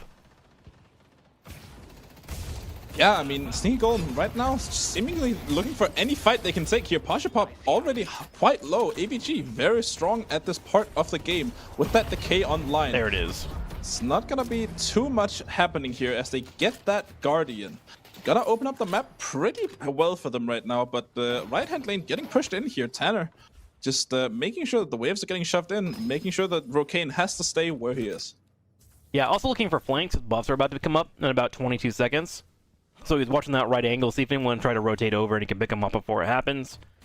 But 15 seconds and counting, and the buffs will be available. I see Kelvin already moving towards there. There is 3 on the right side, so that buff should go over to Sneaky Golem, but the left one is available for taking. I think with an 0 and 5, I didn't even notice that he died that much. Wow, that's impressive work. Pack their eyes out. Going 0 and 5? Yeah, being 17k. That's kind of impressive. Yeah, I like the approach you took. Some people would go, "That's inting." You go, "That's impressive." That is inting, I like your but it's positive impressive outlook. inting, you know? Which is my favorite type of inting, the impressive forms. A little bit of luck, of course. There goes a curse, actually, it looked like, into a kill on Paradox, as Cool Cheese will get picked once again. And now, with an Ivy hidden in the corner, she's going to have to pop her flight and try to escape here. There's 3 on her. Lash goes for it, but the Stone Golem around the corner cancels it. Here comes the pounce. Lash is trying to chase. Ivy trying to get out. Can she do it? And no. The gargoyle has been deleted. Meanwhile, on the far right, there is another fight occurring. Mirage and crew going in for the engagement. Looks like Tanner was picked off and will be back up in about 5 seconds. There is going to be another pick as well, as Mirage is going to be deleted. Sneaky Golem is taking a massive lead here as they are trying to get to game number 3. Team names are correct, yeah. I mean, this is looking exactly like the other match looked for Sneaky Golem and Bunny versus Clock, but Bunny with Clock. But it's like the opposite way around this time. Sneaky Golem playing to all their advantages, using that early lead that they got on AVG to get ahead, get Rokane going, and League not gonna be in a little bit of trouble though himself. Tanner maybe trying to justify his early performance in this game, but I'm not sure that's gonna do enough for them. 20k behind now, and it's looking super hard for Bunny with Clock all of a sudden. And the fight continues. Paradox is here to try and find something. Doorman low on HP, but she has to abandon that plan as she has a member come in from the side. Ooh, but a good snipe will occur, and that will be a kill there as Aiden the Destroyer is able to grab some souls himself. Now, Mirage is sitting at about 19k souls for Bunny with Clock, but if you start to look at the minimap right here, who do you say is ahead in terms of macro, especially with that Walker being down that Sneaky Golem took? I mean, it's obviously Sneaky Golem, the way that they've played this map. And even taking up the urn here, even though it is a comeback urn, most newer players at least would think, this is a comeback urn, why would they take that? I mean, we're not going to be able to do it anyways, but the way that Sneaky Golem and most pro teams will do this urn play is that they just hostage it and wait for the enemy team to overstep somewhere. If you hold the urn, you control how the game plays out at this point. Sure, yeah. It's like a form of CC, right? Like if you have a form of CC, the opponent has to respect it until you use it. And then when it's on cooldown, they can go for a play, right? Just another tool that's in your belt that you can utilize. It's a good point there with the urn, and definitely something that we can pick up for our solo queue games.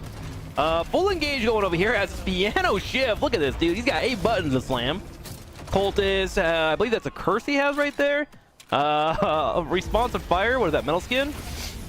And then a warp stone. That guy has a little bit of everything. Here comes Pocket on the side, and he'll get picked off. And Bunny with Clock down, though, is starting to find some picks themselves. Serpsy and Lord NM getting picked off here, but AVG getting Cool Cheese as a trade. League and Rokane also looking towards this middle Guardian. Vindicta could be in a little bit of trouble here if Lash decides to go for it, but AVG, the one looking like in trouble right now, actually. Mirage gonna push AVG back a little bit here. Return Fire had to be popped, but AVG is gonna get out alive here. I think Shiv's over here by the teleporter too, getting set up to go grab that urn. Tanner going forward, finds a pick on Hydration.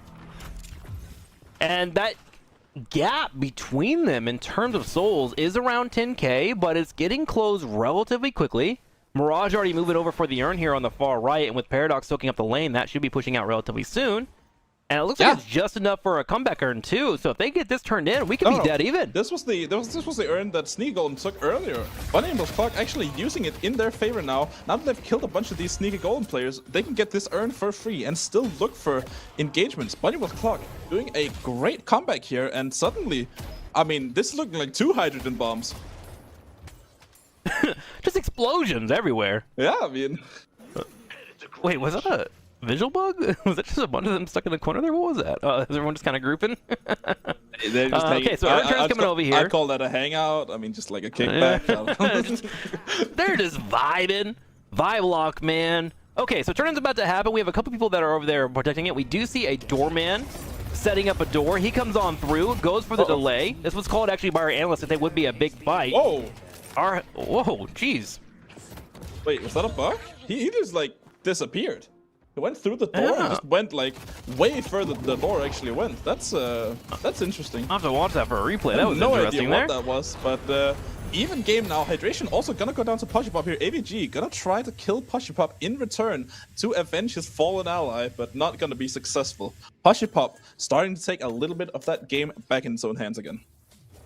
Yeah, and he was able to actually start Heal working on minion. that far right side.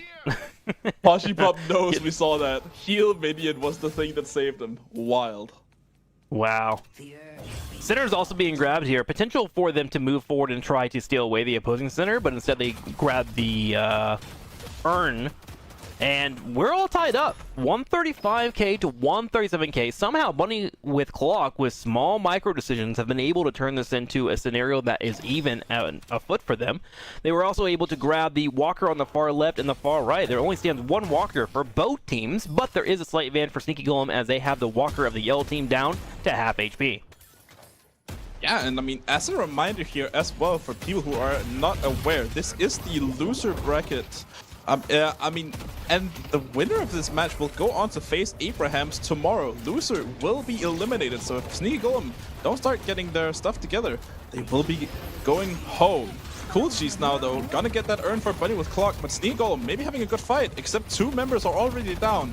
Hydration doing everything he can with this ball, but it's not gonna be enough here. Tanner gonna get that kill. Return fire now, popped on this ship. AVG gonna go down, but so is Tanner. But oh my Bunny gosh. with Clock have everything back in their advantage, and this might be a mid-boss if they can kill Roque. They have 4 people down. I think they're looking for a 5th here. Yes, they do find a Geist. It's a 5-man team wipe. The waves are already pushing in the middle, the left, and the right side. That mid-boss call that you mentioned could definitely be something that they're going for. Everyone's buying right now to make sure they're set up. Quick item purchases, getting a knockdown here to help out with that lash. Shiv, excuse me. So we'll see how that goes. And there goes the boss, getting deleted immediately, and Pocket's nearby, but he ain't gonna do nothing. He just has to go ahead and back away and look towards grabbing whatever minions he can. And now suddenly Sneaky Golem has to defend 3 Rejuvenators. What was looking like such a good early game from Sneaky Golem has absolutely crumbled in front of them. Bunny with Clock looking to take over the game once more, but definitely still playable for Sneaky Golem. It's not over yet, at least. So we're watching our teams right now.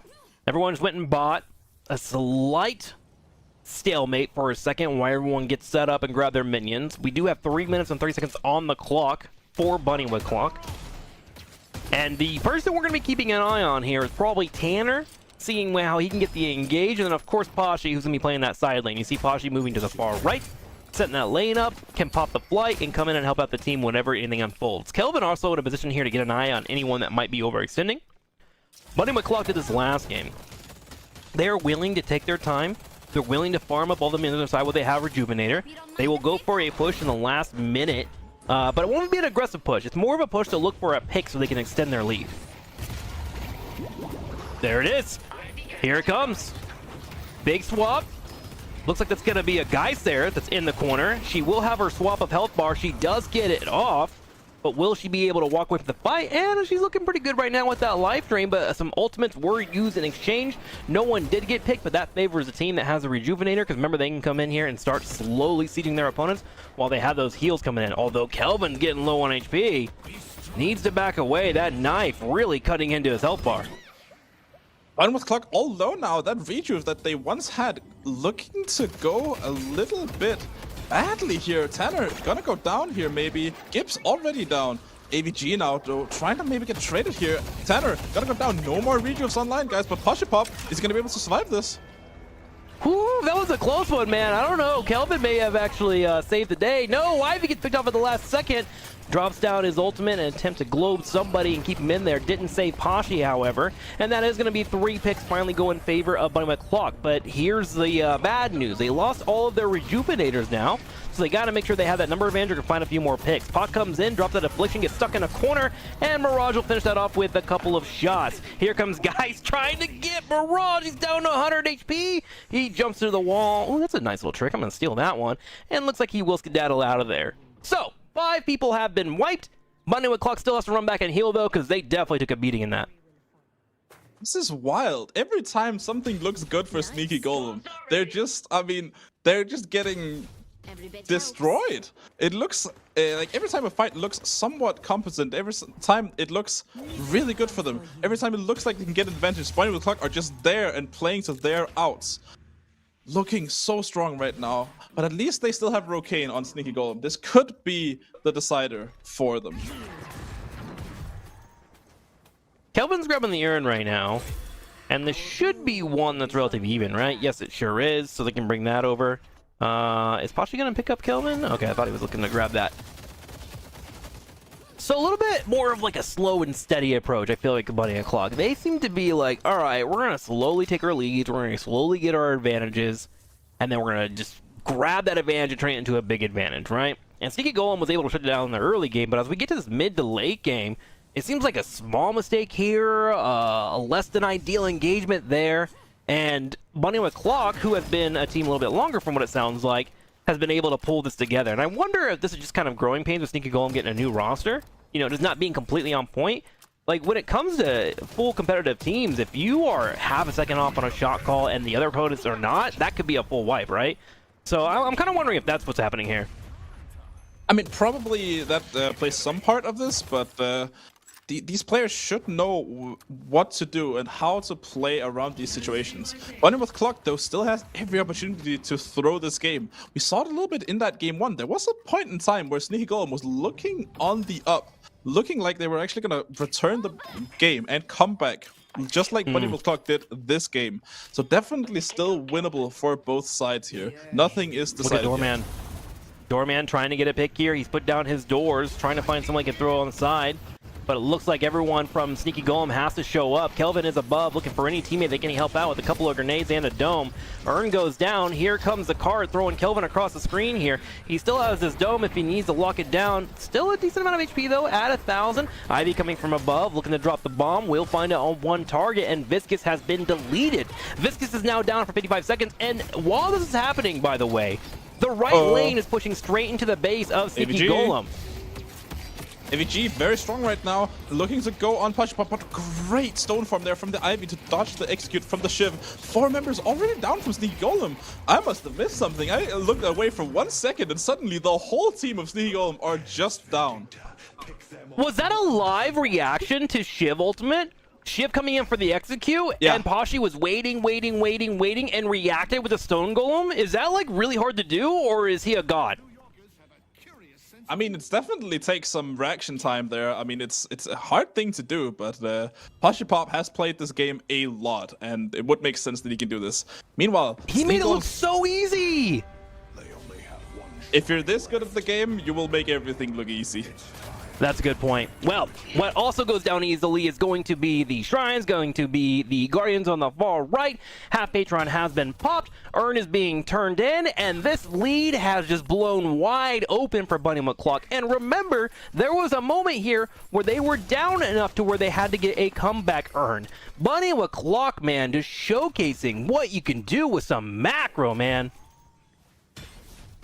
Great macro coming out from Bunny McClock after that fight, but I think a lot of this game has actually gone down so far to the micro of these players, especially on Bunny McClock. They've done some really good decisions, and they've really just outplayed people on a skill level almost. I'm not saying that these players are like inherently better or anything, but today's just really been their day, it looks like.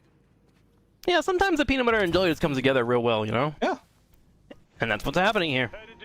Unlike the sandwich we saw earlier from Barty. Okay, well, we do have this mid-boss spawning in about 8 seconds, and we are in a situation where Sneaky Golem kind of has to make a play. So, boss baits are on the table, and of course there is always the potential for a global side pressure lane that can happen.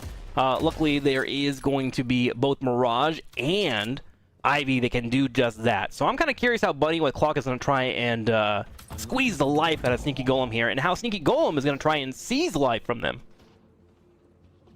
I mean, Bunny with Clock are really just winning out in these team fights. So if they could get one more good team fight out, then suddenly this is looking like a one game for them almost. Patron already down for them. They just need that one last fight, especially if they can catch out Rocade here. He's kind of just the raid boss right now for Sneaky Golem. If Rocade is down, then Sneaky Golem will soon to follow.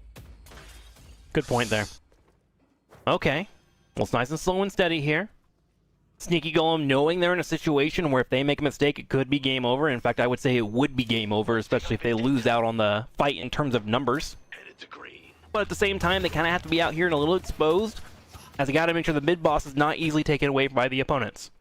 Bunny with Clock, though, playing around with Concave. They do see someone move forward, and there's actually a bit of a fight happening here. Geist on the right gets some poke. There's Mirage. God's trying to escape. She does have the ultimate, but she gets stunned in the middle of the air by Paradox. Great hit.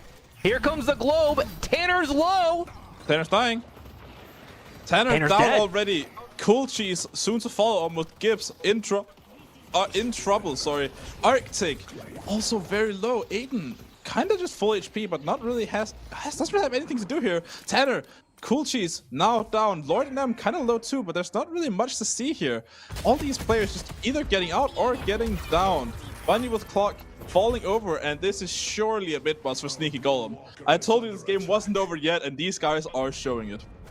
You were right. And if you ever wonder why Pocket is a strong character, that was one of the reasons right there. He dropped in his affliction on 5 members, and you could literally watch as her health bars dwindled by the second. And with Doorman and Lash chasing and Shiv, Bunny with Clock could just not escape. And now with the mid-boss being grabbed, this gives a huge opportunity for Sneaky Golem to, 1, to tie up the game, and 2, work on getting the macro to be equated to their opponents. Yeah, I mean, this is gonna be a mid-boss for them. Let's see how they can use it, though. I'm a little curious that Bunny with Clock hasn't just taken this urn just immediately and just hostage it, but they're just gonna give it over instead to Sneaky Golem. Not gonna risk it. Okay, they're relaxing. They're chilling here. Waiting for everyone to spawn up, and then, of course, getting the waves pushing where they can. I'm looking over at these centers, which are being grabbed by Lash. Okay, so they're taking everything they can from their opponents, getting that set up. And look at that number, dude. 229k to 227. We are equalized, and I actually think with this urn turn-in, Sneaky Golem will be fully ahead. And they have 3.5 minutes for push. What a comeback. What a turnaround, man. This is crazy work. I mean, this game is going back and forth, back and forth, back and forth. Not at all like the first game. Every team here, both Bunny with Clock and Sneaky Golem, really just winning team fight upon team fight. And it's hard to say who's going to come out on top yet. Sneaky Golem, of course, having the advantage for right now. But if we wait 3 minutes and they haven't gotten a lead here, I fear that the race might be over. I mean, Arctic looking very strong right now. 50k on a Mirage is just absolutely disgusting. Sounds really good.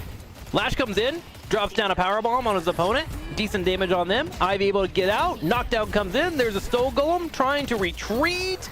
Will he have the time? And no! Poshy Pop is down. I repeat, Poshy Pop is down. Uh-oh. I see a base getting rushed. Sneaky Golem gonna put a lot of members up here, and Tanner seemingly a bit clueless here, sitting on the side lane, just trying to push out waves. But I feel like Sneaky Maybe not clueless. Maybe he's a god. Look at this. He knows that there's already the shrines down. He's going for the back door. He's at least threatening it. He's saying, hey, if you don't come defend this, then I am going to take your base. So Pocket comes back to defend it. You know what? This does buy time for his team. Lash is trying to clear out the shrines, and it looks like he will. Tanner now here with Pocket. Mirage teleporting in. They're trying to get a 3-on-1 right now. They're trying to get a kill. They're going for it. And Sneaky Golem are currently rushing back, realizing that this cannot go on. That was an interesting play, but it actually seems to work out really well in Bunny with Clock's favor here. Poshy Pop gonna be alive in 20 seconds now, and there's no more push here for Sneaky Golem. You know what, Tanner? Fair play. You have proven me wrong. Tanner, man, using that headbutt to full effectiveness, dude. Oh, well, we salute you and your sacrifice. He bought more time. open the right side. He got time for Ivy to respawn. Now, there was, of course, one shrine that went down, as well as a few Guardians, but the second shrine still stands and is well off in that bottom right side. Now, Tanner is down for a full minute, so Sneaky Golem can go for another push, and we'll see what they can do with that. But all Tanner wanted to do was set his team up to have everybody ready for defense. You know what? This is looking interesting now. 2 redos left, but 1 minute left on it. Sneaky Golem have to put all their members in here, but no more free wave to push upon. This has to be a team fight here. Tanner still down. No more Abrams, at least for this fight. It's basically an 8v5 right now, so they have to play this super cautiously. Gibbs gonna use that dome, I believe, already. But not gonna be able to get much out of it here. He's trying to get Shiv here. Shiv getting that rage up though, building just enough HP. Attempts to go for the escape, walking out. Abrams is back and willing, already up in the sky, wanting to pounce on some target. That Patron is up and available. Shiv is getting locked down. There's a Paradox. Full CC coming in. That Amber Patron is falling though. 60 down to 50, down to 40, down to 30, 20, down to 10, and it's just enough. Sneaky Golem are able to grab a win here, and we are all tied up 1-1. Well done, honestly. I mean, that was such a roller coaster of a game, going back and forth, back and forth. Every team both teams looking at some point like they were just gonna take the game and run away with it. But I mean, really well played in the end here by Sneaky Golem, taking their time, making sure that all the side waves are pushed in so they can't do another funny, just rush for the base, guys, go play, you know? Yeah, definitely finding those kills towards the end there. There was a moment where it seemed like Sneaky Golem was going to be able to turn it around and, of course, get the solid 2-0. But then we just had such a great fight in the middle of the map where Pocket, in particular, was able to get off a massive ult to hit 5 members of the opposing team, and they all were ticking down. The debuff reducers and removers must have not been up on multiple targets, and that was such a fantastic play for Lord and M. Rocade over here. Look at that. 58k damage on the opponents. Pretty normal for a Geist. What are you looking at in these stats over here? I mean, there's not much to see here. I mean, the Rocane on that Geist really just was the raid boss of the game. And ABG as well, kind of the king of that early game as well. Lord and M, you know, with that Pocket, doing a lot of heavy lifting as well. But I'm kind of surprised of how little damage Pashipop did on that Ivy. Definitely not looking as good as it did game 1. Maybe I should have rethought that one a little bit. I do like how we saw Sneaky Golem. They were able to put a little bit more pressure on the mid lane, so we didn't have Pashipop do as well as he did in game number 1. Like, clearly there was an adjustment to make sure that it was contained.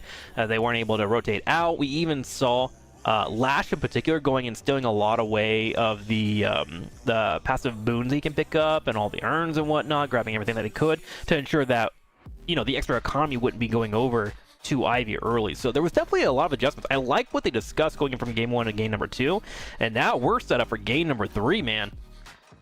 Indeed we are, and looking like an absolute heater of a series so far. Really good games, at least the second one here. First one a little bit of a stomp, but we'll see if this third game ends up paying off in a little bit. For now though, we're gonna head back over to the desk where the guys surely are cooking up some great analysis. Well, analysis we definitely have plenty of. There's no shortage of things to talk about this game. That was, I mean, extremely straightforward, you know, clean game from Sneaky Golem. Took the early lead, transitioned it into a clean victory. There was no comeback opportunities ever from Buddy with the Clock. Everything went according to plan, and nobody in the server made any misplays. Do you guys agree?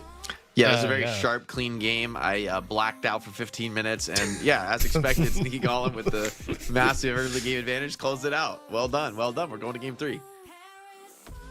Yeah, I mean, we didn't have to edit the tape at all. Like, you just ignore the 20 minutes of footage. Like, nothing happened in the in-between. That game swung from, like, Sneaky Golem have the game, like, 20k soul lead, lockdown in the bag. This one's theirs.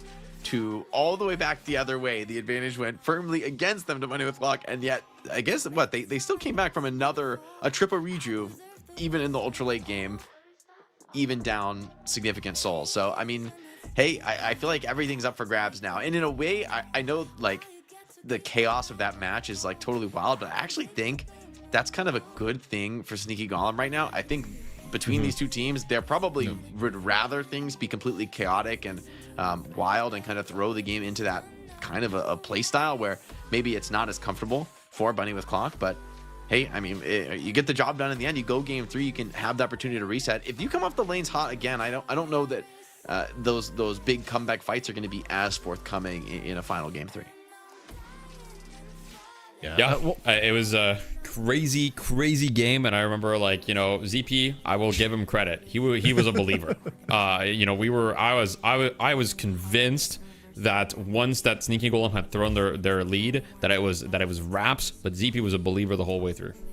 Look, it's one part here. It was like technically there were options, and the other part we're watching. You know, okay, EU has thrown even bigger leads, so I can't actually be like it's just the NA special. Anyone can throw, but I do think the way it was set up here and like the comp that you had, the front line that you had from Sneaky Golem was still really strong. I think we didn't really touch on too much in the draft, but I do think you can make the argument, even especially looking at final stats and just the eye test for how some of these key fights went. Giving up Geist is a real pain right now in this meta. I mean, one of the most decisive fights towards the end that helped Sneaky Golem get back into the game is that they go for the initiation on the Rocane. Like, Rokane's the one that gets hit with the swap. All the abilities get blown on Rocane, except here's the problem. Rocane is a farm Geist, and there's just not enough to get through. Gets the swap, and suddenly it's like, wait, we actually have options here. We have a good fight. You know, you get some decent afflictions coming in from Lord NM. So realistically speaking, you know, in terms of the team comp that was being run, the front line was still good enough for Sneaky Golem that even when they fell behind, where they shouldn't have fallen behind after being so far ahead,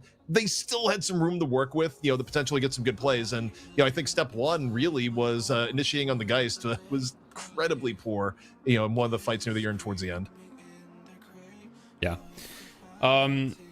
As we don't want the show to run for too long, we're going to go into some clips. And I mean, it's already running for pretty long. We're on hour 8 over here. So huge shout out to the production crew, everyone behind the scenes making this happen. I mean, Jake and ZP, you guys know how much work it is behind the scenes to get everything, you know, like you're sitting at your computer. You basically can't take a lot of breaks, right? You kind of have to be locked in for the whole duration. I've been at my desk for a while. Kashi behind the scenes has been at his desk forever running the production. We've had Yep Noodles on Observer, as well as plenty of other people, other observers through the day. At least you're able to rotate observers, so there is that. But huge shout out to everybody. We're going to get into a couple clips, so I think we'll just kind of run them chronologically. And unfortunately, we don't really have too many clips of how Sneaky Golem came back, because they never came back. They were actually winning the whole time, and they just cleanly swept. So it was chill. But the first clip that we have is a doorman moment. And Yoshi, if you're watching, I really want you to pay attention here, because what we have is truly a portal game special. As you know, he goes in, puts the portal, nothing unusual, right? And then why is the door here and he's far here away from the door, right? Like, why is he here, bro? What happened? I mean, the only theory that we had was kind of the Paradox swapped him and something weird happened.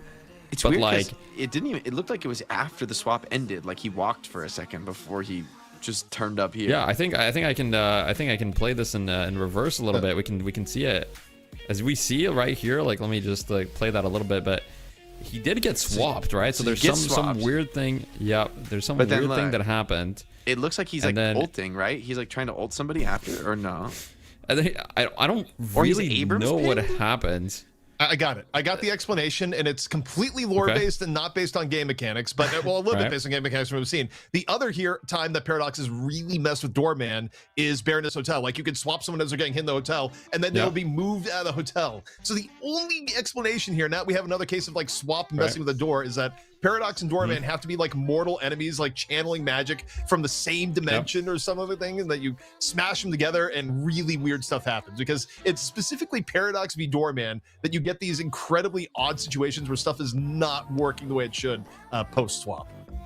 Shout out to the devs for even making Doorman though, because low-key, like, you got to be crazy to put a character like that as a dev of like the litany of bugs that are, you know, destined to ensue. But that was definitely a new one, and honestly, good luck to the devs even figuring out what bug even happened there, because I there's nothing straightforward about that one. But it's definitely a great clip. Yeah, it kind of speaks to the tone of the match. Really, it really did set the stage for the way the rest of the match went. It did. It was a bit Looney Tunes. Now, we actually have a lot of clips that we could watch, but I believe the teams are going to be ready for draft shortly. So rather than going through those clips, and honestly, that game, I mean, I wouldn't even be like we said, I can't even analyze it. solid lead. They close it out. happened. No big deal. No big deal. It Forget was those chill. 15 minutes. It was totally normal. I got prediction. I got go for prediction. I'm gonna go here. Bunny with clock. What they're gonna do is they're going to take first pick. They're going to ban Billy, and they're going to basically draw it on the line here for Sneaky Golem. You will ban Geist, or we will first pick Geist. I think there's gonna be a little bit of just trauma from what we just saw, especially with what Ken was able to do in the Geist. One way or another, they're not giving up Geist in this match, but we'll see who's first pick and see if I'm right on that one to start with. Now, one thing I will say, and also for the people in stream complaining about audio desync, we have an audio desync, so you're just gonna have to deal with us kind of being like puppeteers where we're talking, but the audio is coming out at a different time. So Close your it is what eyes, it is. chat. Sorry about that. Close your eyes, exactly. We do have the giveaway winners before we get into, as we're getting into the draft, but just you guys will be getting DM'd on Discord if you won the giveaway. But just for you guys, the usernames are as we got. They are not easy to pronounce. We have Ozzy Dahaka as the first giveaway winner. Then we have Eddie Kolal as the second one. Cerise695 and Osirix_. So like, you guys did not make this easy for me. Like, you guys' usernames are weird as hell. But we will DM you on Discord if you won. Keep an eye on your DMs, like your message request or whatever. And thank you for Corsair for the giveaway again. But Billy first ban. Thoughts, So Jake? Sneaky Golem our first pick, right? That's correct. But that means So- Bunny with clock chose second, so they didn't go for first here. which was the opposite of last game, right? So Sneaky Golem was second last game, right? And they got Chiv and Geist. I wonder if they banned. Okay, they just banned the Geist this time. Feeling like, okay, you're giving up one pick, but I kind of hope They should. Sneaky Golem take Mirage. Like, maybe it's too crazy, but I kind of hope they do take Mirage, because I think that'd be a way to sort of attack what Bunny with Clock had been relying on in terms of like their comfort. They played like, I don't think I've seen them not play Arctic Mirage in like 10 games. I mean, seriously, they've always played it, and so I think it'd be a great thing to kind of throw a monkey wrench in the works, but it would take a lot of confidence, because that would also be changing. Arctic has played Shiv, actually. He played Shiv earlier today. I forgot who it was against, but he did. Oh, they're listening, Jake. They are listening. Ranger is DMing me right now. I have 3 incoming DMs. I'm from dialed. Ranger. I'm dialed in. Right, just like, what do you mean? He said I Jake lost? told me. He said Jake told me to tell them to first pick Mirage. He said that. Nah, I think That's it's just incoming legitimately. DM from Ranger. I like it because, look, you're gonna give up some picks here. I wouldn't love the Shiv first pick, and then you get responded with like what, Mirage Abrams. You know, I could still be Shiv Abrams here, which is pretty nasty as far as the first two. And yes, it is. The question is now. I mean, it's now this is like, I think, probably the most important picks of the draft for Sneaky Golem. I think they really need to find an answer to the frontline dominance, and I'm not sure what it's gonna be here. I mean, you kind of have to go Yamato, like in terms of frontline, like or that. Warden. Like, you have to go either Warden, Yamato here. Those are like some of your only frontline options left, because Geist got banned, Billy's got banned. Like, you've taken out 2 frontliners from the ban phase alone, and then Bunny with Clock invests both in there. The question is, how do you make Bunny with Clock pay for over investing in frontline? Like, what are you going to take away from all right, it? hear Do me you out, want to go guys. Kelvin? Hear Do you me want to out, go Kelvin? guys. Here's the question. In Furnace. I'm hearing you. No, No. Bro, I played Infernus. I have a page of red. I played Infernus. I lost every game. I've been playing Infernus, and I'm doing green build Infernus in rank now. You can't, like, I can't be stopped. I also tried that, but I don't know. It's just not enough. But okay, Victor, I don't know about Victor's second pick. No, it's crazy. It's crazy, but low key, I like it. I actually like the Victor this game because I don't think there's any frontline you can really pick at this point that's gonna deal with Abram Shiv.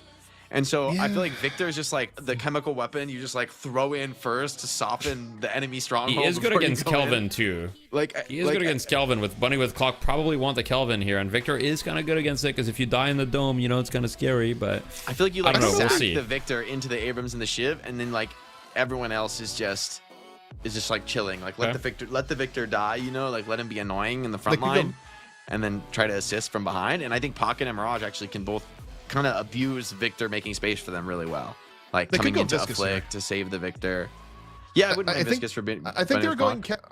So I think Bunny with Clock, they were okay. They go Warden here. This makes a lot of sense to me. Not only does it, it's something that Poshy's going to be able to play, but I also think the reason why they're going Kelvin, when you look at the last draft, is that they wanted to shore up their front line. Like last draft, the only other frontliner they had access to was Abrams. So I think they were using Kelvin as sort of support, but also quasi like giving you the space and control that you would get if you had another frontliner. But in this case, they open up with both Shiv and Abrams, so they don't actually need the Kelvin in the same way. In fact, they just don't want Sneaky Golem to pick the Golem for the same reason that Sneaky Golem has like really poor frontline. So they're just taking away the Kelvin so Sneaky Golem themselves don't come in and use Kelvin as sort of this quasi frontline support. That has to be the logic that Bunny with Clock is using here.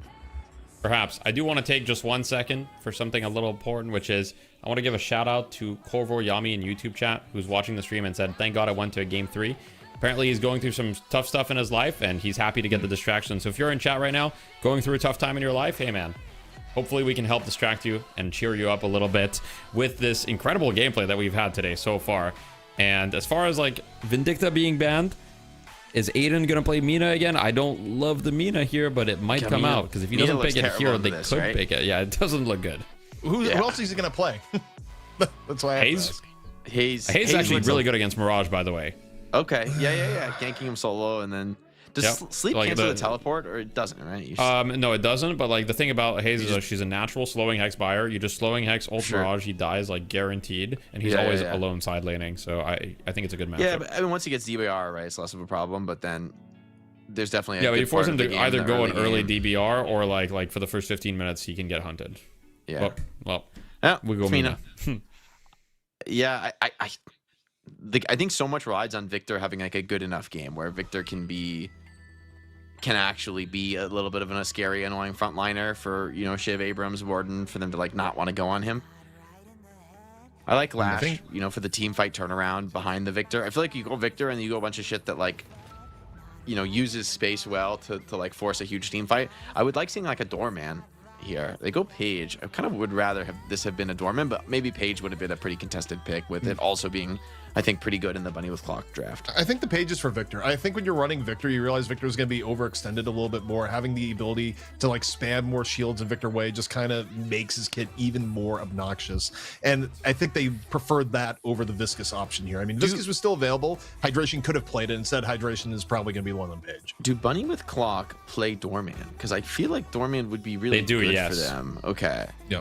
They do. I would think Cool Cheese plays Doorman. I would think Doorman is good here just because it gives you such a sick like earn contest. It gives you some mid-boss options and some mobility for your team. They go Viscous. I think they're a little bit low on pick though if they go Doorman. Like I think they might want Paradox. I don't know. Yeah, I don't mind the Viscous. It's a little. It's definitely. I think probably more meta would have been to play Doorman, but a Viscous Shiv is I think really sick, and maybe having these nice saves is going to be valuable against some of like the hard commit. Like if Lash was solo ulting somebody and. But even if you just solo, then even with the cube, like I'm not sure you're gonna live through that. If you're just caught in like a really bad spot with Victor on top of you and Mirage sniping you down, there's the paradox. I mean, ZP's right. ZP just seems to be on point tonight. He's got kind of like laser eye focus. You know, we don't have the production to instantly give you laser eyes. Maybe if we were on night shift stream, we could figure that out.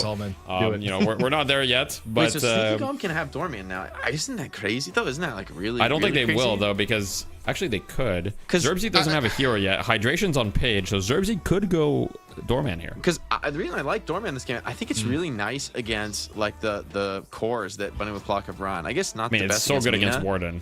But yeah, that's what I mean. Like being able to ult Warden to card him away, and even I just feel like the card away is actually really nice into Abrams and Shiv too. Like they're heroes that don't want to get like just pushed away from you really hard, and you know for somebody like Victor who's like going to be like I feel like you're going on Victor and then Doorman is kind of pulling some shenanigans on you in the team fight page. There's like there's so many tools in the Sneaky Golem roster here that can like turn a fight that you think you're killing a Victor on. And okay. Talk about crazy to turn a team fight. I actually love it. This is, I can kind of see it. It's got the instant cancel for the Warden ulti. It makes it super scary. Like Abrams and Shiv, legitimately, this is a really scary game to play against Dynamo. I mean, you have a lot of close range damage. The Black Hole could go crazy. The Stomp is going to be great value into all the frontliners too. The Dynamo is really good in terms of frontline pressure. Also, the other thing too for the longer fights, like having both Page and Dynamo on the same team, I actually think is legitimate.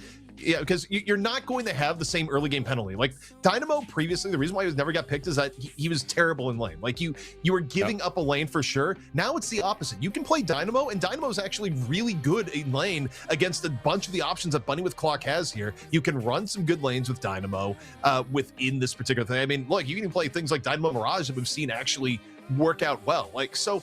overall, like, this is an up to the laning phase. It probably helps a lot in team fight, and particularly with like how Warden and Abrams and Shiv like to engage. Like, Dynamo's a really uncomfortable problem. You're probably going to get hit by most of the stomps, and you still have to respect Singularity, especially when it comes down to mid-boss contests later in the game. So yeah, I think Dynamo's great here.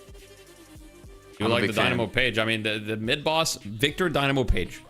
If Sneaky Golem managed to get in a situation where there is a decent, even decent mid-boss fight, I would be willing to bet a lot on them winning that mid-boss fight. With this they have 5 of the best heroes, right, for mid-boss. I mean, even I would conclude Pocket and Lash as being really sick around the mid-boss, right? Like Affliction, Lash is great, Lash, right? Like really 5 of heroes are insane. And then even Mirage, like, I don't mind Mirage in the mid-boss, you know? Like, he still has, he has Tornado, which can be nice, and also just can be, it's like hard to go on before the crystal drops, as you might try to do, is like burst somebody down. Mirage, relatively hard to kill. With the ability to kind of like outplay some of those spots.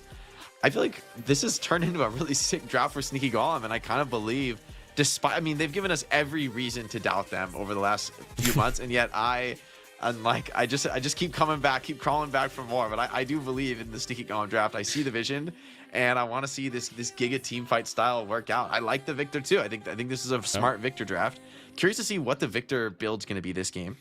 Probably just, you know, Spirit Vitality, like Giga tanking, but also my final thought here too is that Bunny with Clock, they're under pressure. They have not been under this level of pressure in a very long time. They're still a newer team, and realistically speaking, they threw what should have been a game-ending fight in the previous stuff. So we'll see if Bunny with Clock has what it takes to bounce back mentally against what has been their toughest challenge to date. All right, welcome to the final match of the night. Tempo, you doing okay, man? I know it's 5 o'clock in the morning there for you. Hey, man, we're chilling. We're watching some great deadlock here, and we got some very interesting drafts here happening. Victor's second pick was not something I was expecting at all, but low-key, they're kind of playing well around with the rest of their picks. Yeah, I'm kind of excited for it. I also think there's an element of, like, we've seen Tanner be, like, super aggressive. We call him the headbutter, or at least I have started to tonight. And I feel like Victor naturally kind of catches that a little bit, you know? It makes Tanner think about his playstyle, and, like, he's perfected this idea of, like, getting in your face. And now he's to think a couple of times if he wants to do that when things start to go a little bit towards Victor's way. So we'll see how that goes as we head in the match. But we also got the Professor. Dynamo is on the far right lane, and he is there with Pocket. Another great way to help stop engages coming their way. And I'm excited to see how he's going to unfold.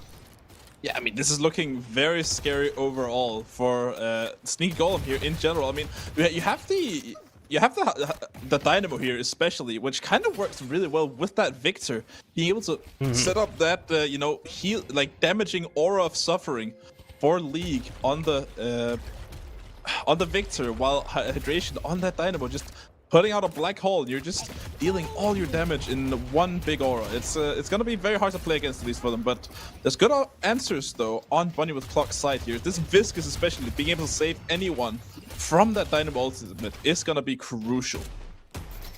Yeah, I'm of the opinion that I hope that more Viscous-like characters come into the game, you know, these technical characters with, like, cool save buttons that are baked in, that are very supporty, because they're just so fun to watch. And I think they really kind of lend themselves to the spirit of MOBAs, you know, building a team, being able to work together. Like, for me, like, Paige was a great addition to the game as well. And Paige is also playing on the opposing side here, as she'll be trying to look for grabbing some of those items that are in there. But Shiv and Viscous are fully aware of it, and they're trying to catch her. Can they get her? Is she above on the rooftops? Oh, she's down below. I was like, where is she at? They looked everywhere. I was like, where is she? I didn't even know where she was at. And I have the mini map. She went down below and hid, and it looks like she's going to be able to sneak on out. Slurpsy hiding for dear life there, as you see a couple of big goo balls looking on top of you, just trying to hide from them. Make sure you just don't eat all that goo in one day. I mean, you can only take so much in a day, you know? It's just funny, you're like looking for Paige and she's down there reading a book. What's going on? Hey, she chilling. In the middle lane, she is. We got that one-on-one going on between Mirage and Warden as they're kind of left to their own devices. How common of a development is this? Or is this something that's happening in this best of 3? Because I feel like in our last series that we casted together, we didn't see so much of this, like, leaving backwards, running around and getting these extra resources that are laying around the map. And we're seeing it a lot more in this best of 3. Is this more of a meta evolving, or is this something that's happening between these players? This is more of a I would assume this is more of a thing that just naturally happens when teams know each other well. They know their limits. Yeah. They play often around each other, like against each other, and that way they can also know, like, okay, if I go for an engagement here, I'm just gonna die. So if I just chill out and go for my souls, just trying to box farm, they're probably gonna do the same thing on the other side. Well, getting those resources from the boxes. Lash currently in a fight on the left here with Mina. Gets a little bit of damage, but is going to go ahead and back away after getting some healing. Meanwhile, Tanner trying to do his best here to try and push back his opponent. And what's interesting is I've been keeping an eye on Tanner. We've seen him be aggressive, get underneath the opposing turret, or at least get close to it, or even steal away the minions. And he really hasn't had that benefit here. And I really feel like that Victor so far has been trying to slow him down. Over here on the other side, though, we do have Viscous and Shiv continuing their lane phase, and they seem to be holding up pretty well. Now, here comes Tanner stepping up. And usually he's like up in this area, he's like trying to get ready for a flank. He's playing a little bit more behind his wall. It's interesting to see him change his playstyle. He's saying, you know what, I've inted too hard tonight. Let's just chill for an early game. Today I live in game 3, but not for Pocket. Oh, hang on, here comes a cube at the last second. Comes out, gets some damage, goes for a punch, and immediately goes for a parry, hoping that Pocket would turn around and go for it, and Pocket is going to be able to drop down his affliction. He's low to 25 HP. Ah, there we go. He gets picked off at the last second. A 1-for-1 trade. Arctic getting traded and taking one with him with those knives after death. Really well played by Arctic there, though, to get something out of it, even if you are going to go down. I mean, he got 2 kills there for his own life. That's pretty good for the early game. Yeah, especially on a Shiv, man. Slows down the pressure on your Guardian, sets you up. Buff going over to Viscous. He grabbed the gun buff. Here we have the last stand. Being popped in the middle. Flash. Dumps him on the ground. Combo Mirage to follow up. And Cheese has been melted. Interesting again that they're just putting a bunch of people in this mid lane. There's 4 people here right now with 1 on each side lane for Sneaky Golem. Exactly like Bunny with Clock, how they played that their early game early on. In game 1 and kind of in game 2 as well. Looks like both teams are trying to adapt to how each other are playing and play around this. That's a good point, an adaptation. In game number 1, we had Bunny with Clock take away the middle Guardian and really blew up the entire map from there. And there was adjustment in game number 2. Sneaky Golem did not let that happen. And here in game number 3, they have been like, all right, we are going to be the victors in the mid lane. And we're going to see what you do with that. And it has been paying off pretty well for them. We're all tied up in the series for it. And with game number 3 here being unfolded, you already see we got Mirage and Paige once again in the middle lane. They have Dynamo running around, grabbing some boxes, potentially thinking about rotating in if he needs to. Got the last stand out of the Warden too, which means without last stand, Warden's not going to be too aggressive unless he has like a soul advantage on you. So they've slowed down that pressure that could be occurring. Something to note as well here that we haven't really talked about yet for this draft is that both of these last 2 games, Bunny with Clock have had 2 global ultimates with like based on movement, but this game they have 0. So they need to be a lot more mindful of their positioning around the map, and especially in this early game. And Sneak Golem kind of just taking advantage of that and saying, you know what, let's just do standard rotates, move around the map, and make sure that Bunny with Clock, while they're standing still, are not going to get anything for it. Tanner and them are able to get a kill there on Victor, looking for more of a fight here in the middle lane as we actually see both Poshy Pop and Cold Cheese being deleted. This allows for Mirage to start working on top of that Guardian. The exchange of fights have definitely excelled here for both of them. Pocket trying to get some siege here on the right. Needs to back away as the knife just connects with him. And with the goo ball coming in, poor Gibbs is also going to get picked off as we have more deaths coming in. I feel like League just got picked off twice in a row. Like he spawned, came back, and died again. Yeah, that's kind of the problem with Victor right now. His early game is super weak right now. He really just needs to get a good start. And if Victor doesn't really get a good start, it's going to be super hard to get back into the game. Well, good news for him is he has 6.2k over the 5.5k of Tanner. So he's like a 1k ahead. But yeah, those last 2 deaths there have definitely hurt in retrospect. In terms of Guardian pressure, let's look at it right now. Let's do a quick checkup. Middle lane, both of them are about half HP. Far right has about a quarter each on them. And the left side, there is a slight lead for Bunny with Clock as they have put in damage on Sneaky Golem's Guardian. We are past the centers right now, and with the Guardians not down, we haven't seen as much rotations as we had the last couple of matches. It definitely seems we could have slowed down a little bit in terms of full fights. And as I say that, there are 3 people in the middle lane looking at a goo man. Looking for that goo man indeed. Gibbs in a little bit of trouble here. Rocane being a very fed member right now of Sneaky Golem on that Mirage. Definitely someone who you want to be fed. Really good character actually to get a lot of picks in that mid game because of that tornado and how much damage he just raw does right now in the meta. Tanner has been spotted trying to move forward for these double centers. Victor's here on the side, finds him in the corner. He jumps out across, does get stunned. Here's a Lash ultimate as well as he attempts to try to find the pick. Tanner lived there for a long while, but finally does get picked off. Bunny with Cloak lets Tanner go off and do his own thing in the opposing jungle, and Sneaky Golem is tired of it. They have caught him now twice. I mean, yeah, I mean, Bunny with Cloak, not Cloak, is doing a pretty good job of trying to come back here in the in this part of the game, but Hydration gotta be caught out here by Arctic Shiv. Pretty good early game for him so far. Finally off of the Mirage jail and doing a pretty good job of utilizing his newfound tankiness. Oh, Barry comes out a bit too early. Lord was trying to get it. Another heavy coming out. There goes the briefcase. Tries to escape to the right. He's looking. Where's he at? He wants him. He's gone. There's no way. At least he got the box. That's a matchmaking ult if I've ever seen one out of Tanner there. Just ulting out, greeting for the kill, and then Lord and M just immediately out of sight, and he's like, where he go? Where? Okay, I guess I just slam here and pray.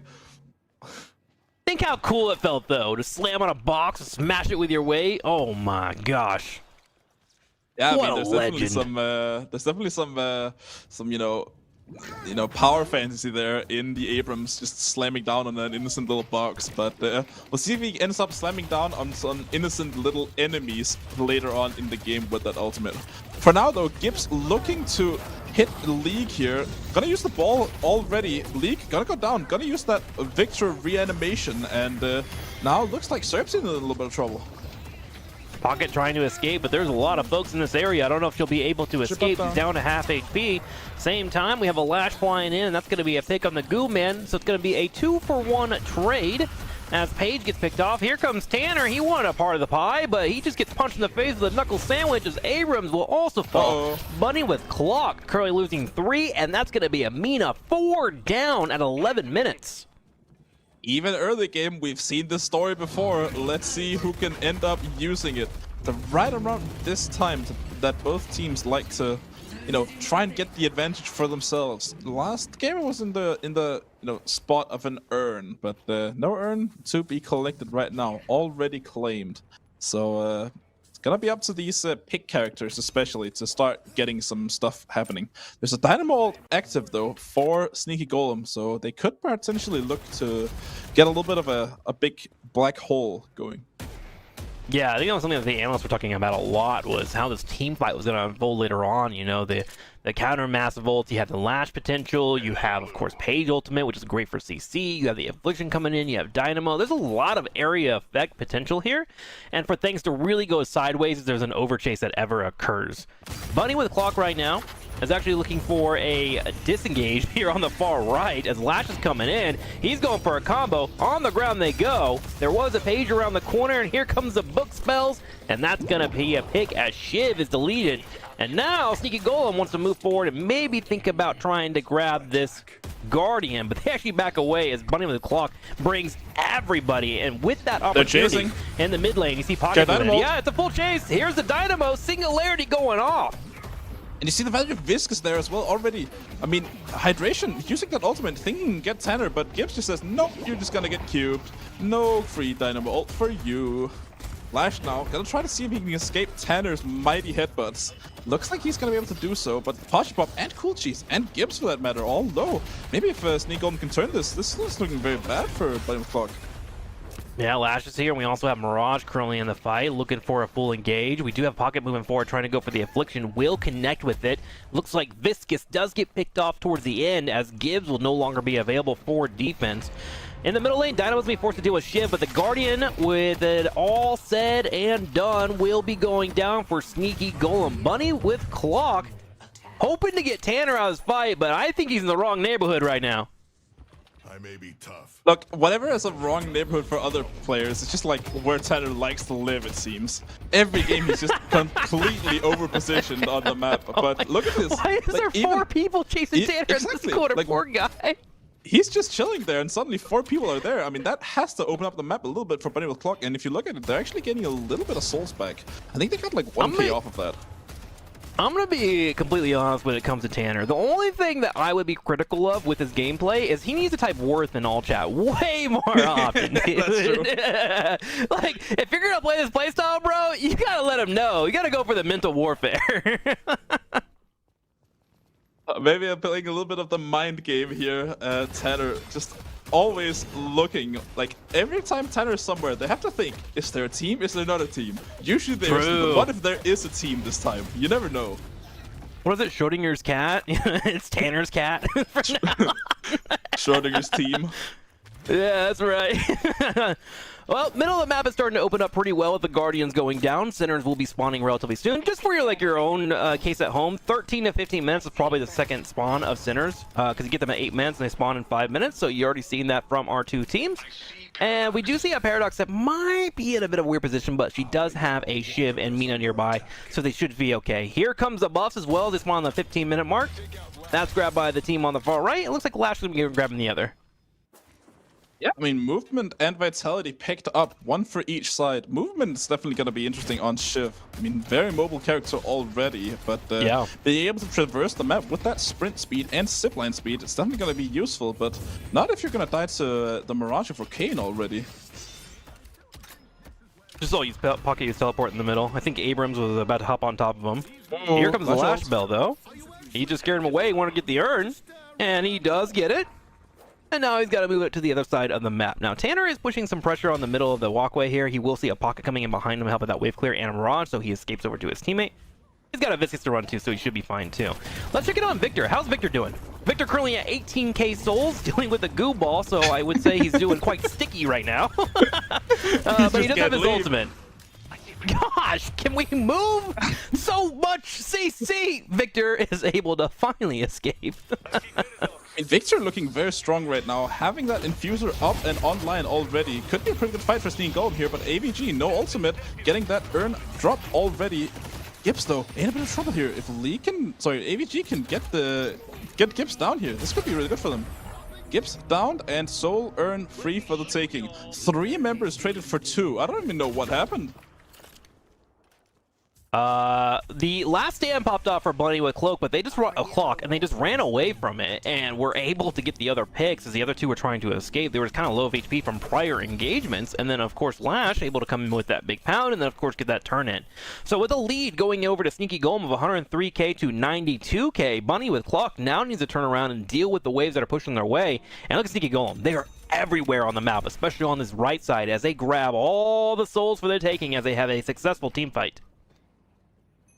Really successful here. 10k up now for Sneaky Golem, but we've seen this tale before. You can never count a lead in this series. Yeah. Both these teams have a great record of trading back the lead, you know? They're just kind that way. Paradox coming in with the Kinetic Carbine, trying to find a target, just barely misses, could follow that up into a swap and has teammates there to follow it up. I mean, Mina at this point is starting to get some decent souls, 15k, and she's always really good at finding those final pickoffs, especially with her ultimate and then her slash that she has available to her. Ooh, Shivon here on the far right, taking the time to try and push up the wave. He knows he has a Paradox and an Abrams nearby, but there's about to be 4 people in the vicinity. Yeah, they need to be really careful here on that right-hand side. Bunch of members of Sneaky Golem over here, and that Dynamo ultimate with the Lash online. You know, Dynamo Lash being a pretty common occurrence, pretty common duo usually, but that's gonna be the Death Slam down already. Pashipop not gonna be able to leave this, I don't think. He's trying his best. Barriers online. AVG doing a lot of damage. Gibbs gonna come in with that cube though for Pashipop. Can he get out? No, he is gonna go down. Quick focus from all 3. Viscous trying to get away from it, and it looks like he will. Typically, if he can get that speed and momentum going his way, he will be able to retreat, but they do save their walker for now. Paige, however, did get picked off during the time of that engagement as well, so a 1-for-1 trade And in terms of macro, you can kind of tell both teams are trying to make a push, but so far the defense has been pretty stellar. Sneaky Golem finally makes a play on the far left as they start moving in between Lash and Victor and get some damage in. He in a bit of trouble here, but Gibbs the one in the most trouble. League just gonna say, Victor, dive walker. And suddenly there's no more goo ball. Warden's on the way to try and stop Lash from moving forward, wants to scourge him, but with some solid movement, he's able to escape. Mina wants to try and get towards him, going for the love bite, excuse me. Will get a bite there, but I think he should be able to escape just in time. Oop, over the wall, and they are out. Look at the middle lane, though. This is where we finally get something opened up as Dynamo in pocket grab the walker in the middle of the map, and it's wide open now. She's gonna use this healing rate on himself and just look for something here. Arctic gonna start a bit of an engagement here, I think, on the pocket. Cooley is gonna come in to support, but I think the pocket's just chilling. He's just out. See ya. Yep. That's what he does best, man. Most annoying character in the game. In a good way, of course. Pocket is actually looking to try and maybe move towards that Shiv, and we did see Paradox have to escape. Another pick on poor Warden here, as Bunny with a clock right now seems to be having a hard time keeping all 6 people up. Yeah, this is looking dicey right now for Bunny with clock right now. That Victor is just such a clock putting onto that game. It should be called Golem with clock, maybe, the way that's this game is panning out. Because, I mean, League is just going to be an absolute monster when it gets to this late game. Already has that Infuser online as well. So if you can get out a little bit more damage, I mean, he's going to be practically unkillable in these later fights. Yeah, and he's feeling pretty good about it. He is constantly moving around, grabbing double centers. There is going to be a Paradox that will be showing up for it, and Viscus is potentially here to help as well. But they are on the wrong side of the map, and they're about to run into 3 people. They go for the Earn Punch. At the same time, Dynamo's able to get the hit. There's a swap. Trying to lock him down. They dash out. Kinetic Carbine is up and available.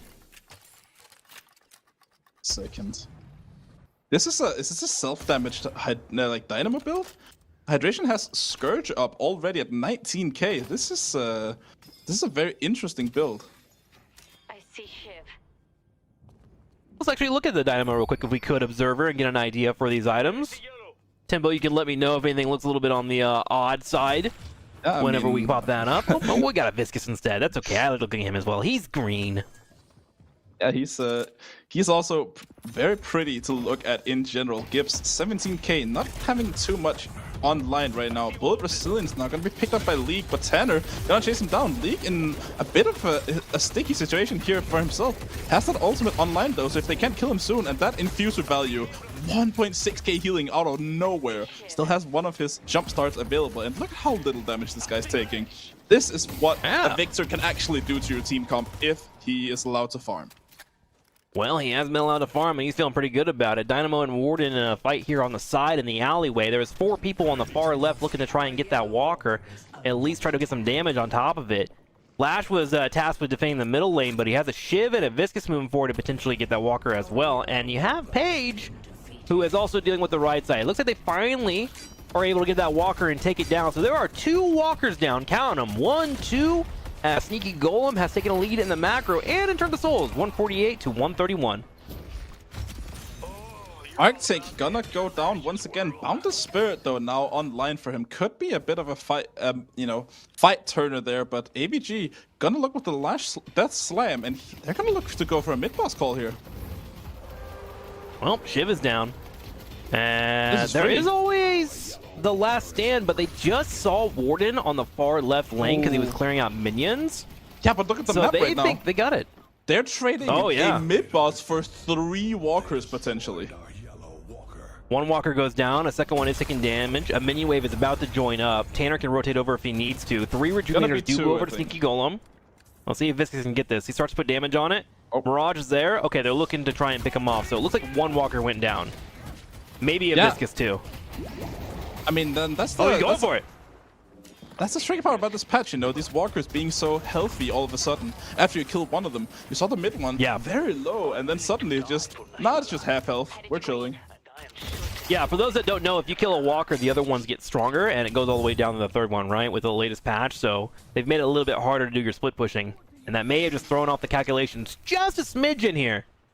2 people down for Bunny with Cloak, and with 3 Rejuvenators, Sneaky Golem is riding their lanes, and already looking for maybe an Urn turn in. Try to, at least. It's gonna be hard. Arctic,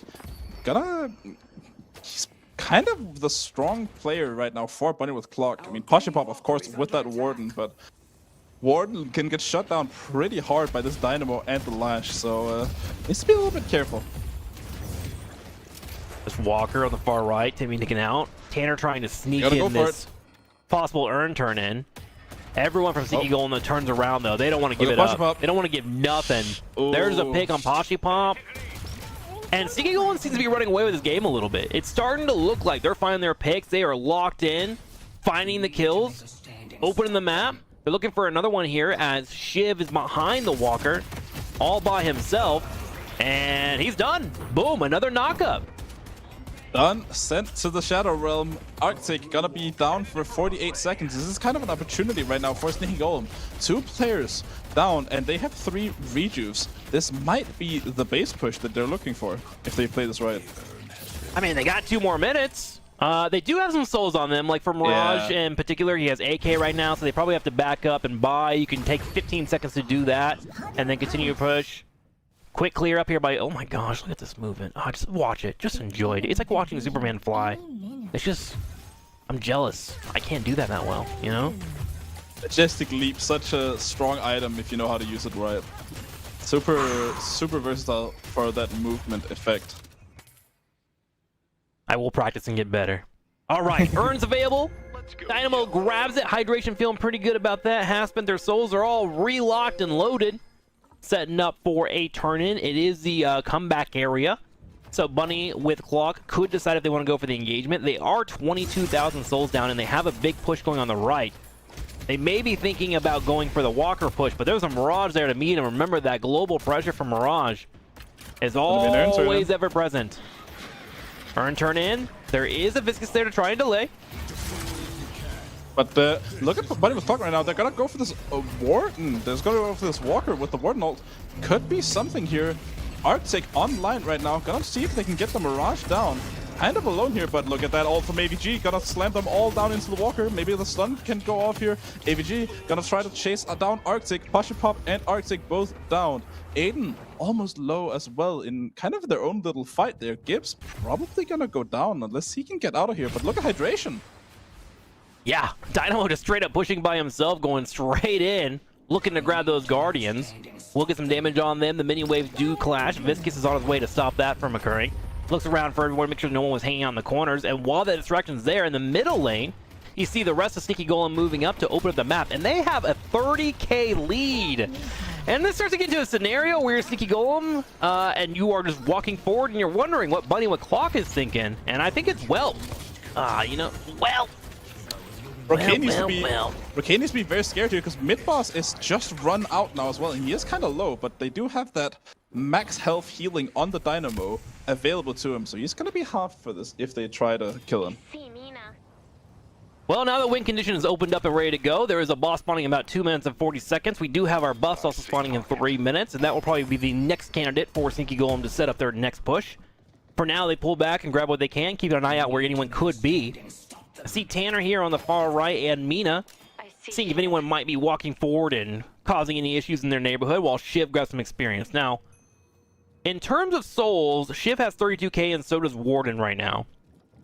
So they can take out a couple of members on the opposing side, but I am worried because if you look at the carries for Sneaky Golem, they're at 40k apiece. Both Mirage and Victor are looking so powerful at the moment. League very online right now on that Victor. We doubted it a little bit early on, even on the desk.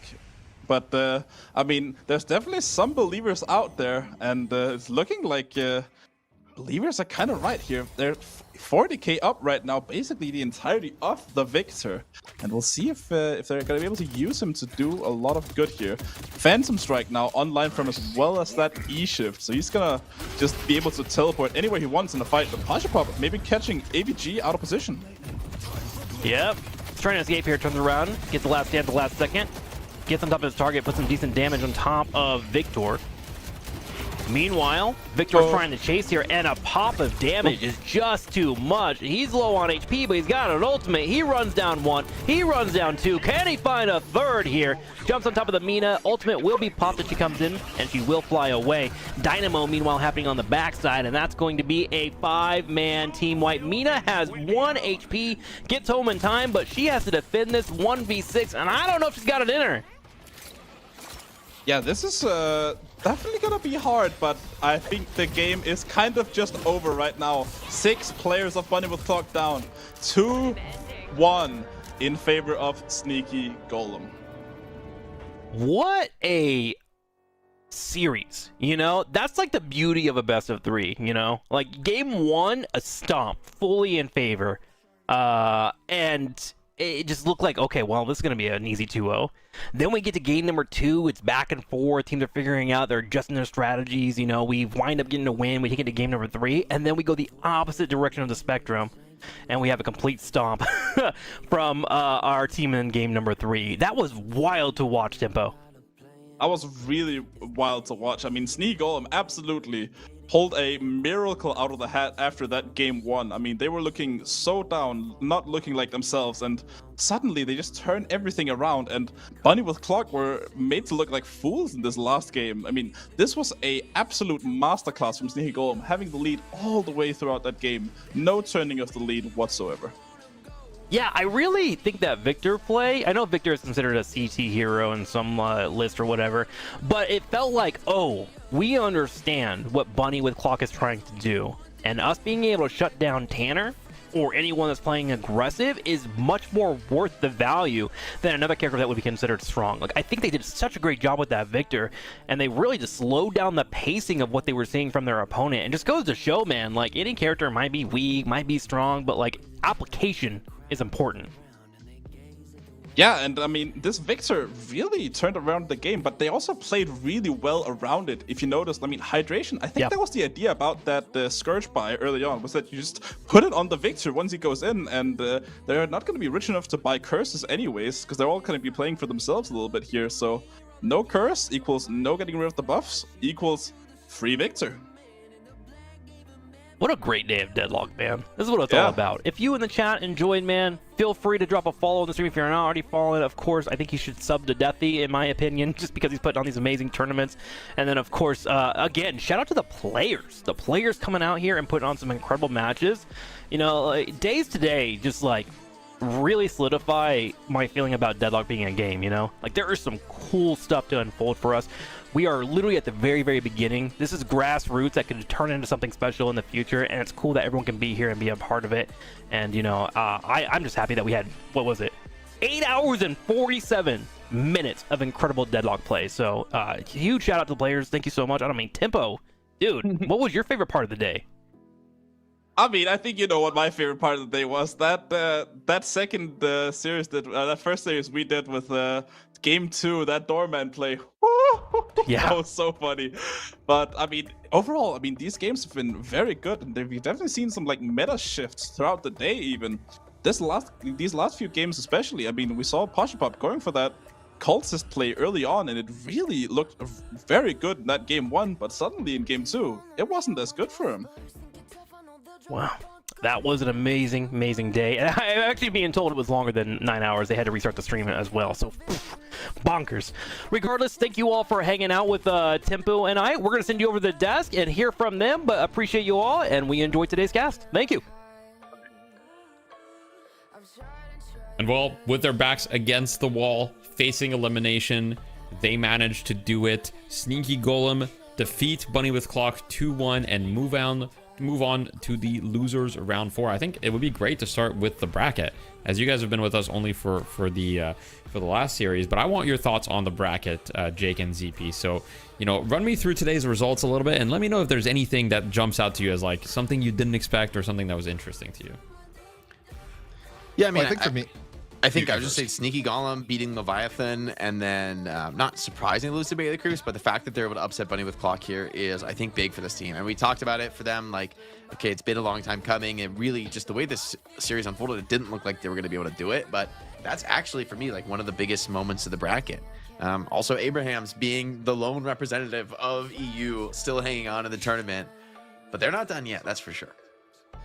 Yeah, I think for me, like going back to the very beginning of the day, you know, we started off with the co-stream off over on a DLS land, and you know, I argued a little bit with Crayon. It was just like, okay, no, actually, you know, melee creeps are probably good enough to take it up over Sneaky Golem there in the beginning, you know, or rather, where we're going, Sneaky Golem will get through Leviathan. I think EU has definitely been at a disadvantage, obviously, because of the ping all day long. And, you know, Abraham's, you know, it's so funny when you look at their drafts, like the way Abraham's, they've kind of gone through the tournament as expected here so far. And they've actually had to modify a lot of their drafts to go and value heroes that are a little bit less ping dependent. And, you know, they clearly had a plan coming in here. And while I think even they themselves probably didn't expect necessarily to beat melee creeps, they've still put on performance that's better than most of the NA teams. But, you know, in terms of some of the contending teams here, you know, teams that got through qualifiers, teams like Kawaii Crew, you know, a lot of the results were kind of what you would expect coming in just based on overall trends in the competitive scene.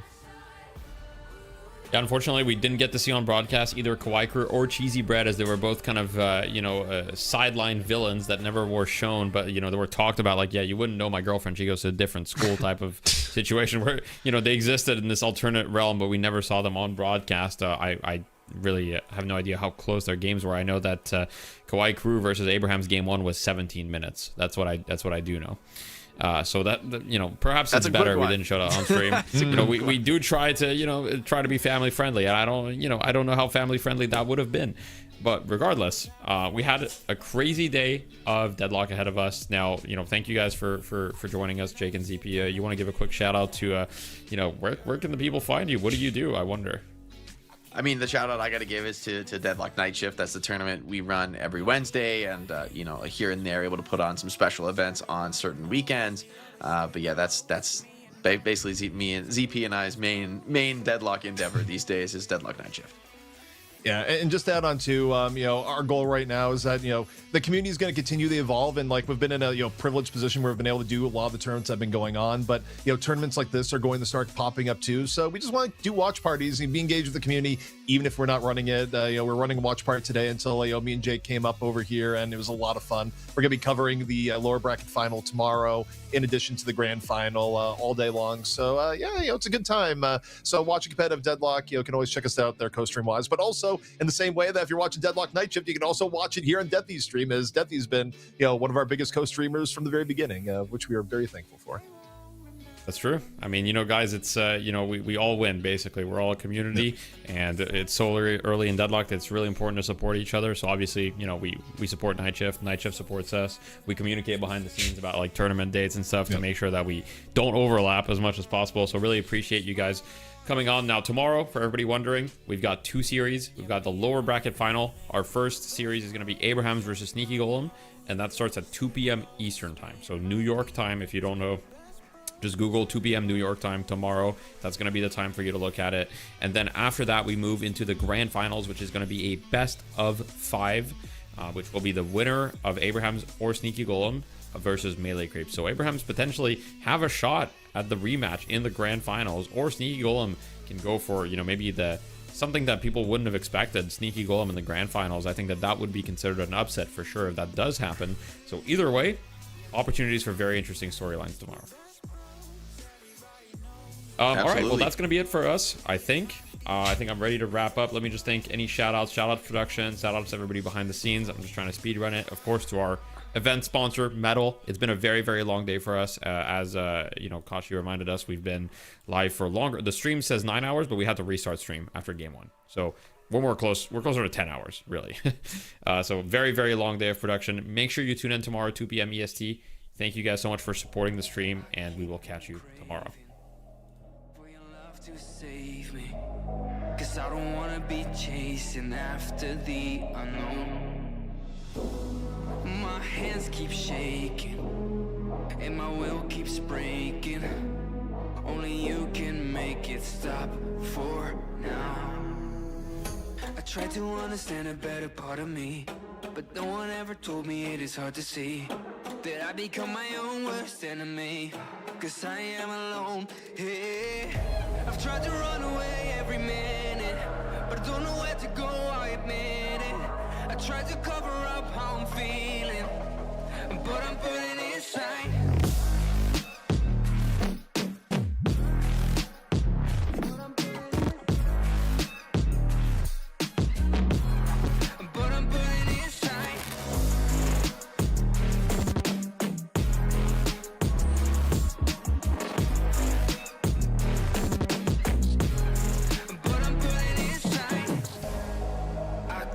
on trying to avoid the silence, 'cause I keep on fighting voices in my mind. Ever since you left me, all these enemies attack me, telling me I'm not ready for another try. I tried to understand a better part of me, but no one ever told me it is hard to see that I become my own worst enemy, 'cause I am alone. Hey, I've tried to run away every minute, but I don't know where to go, I admit it. I tried to cover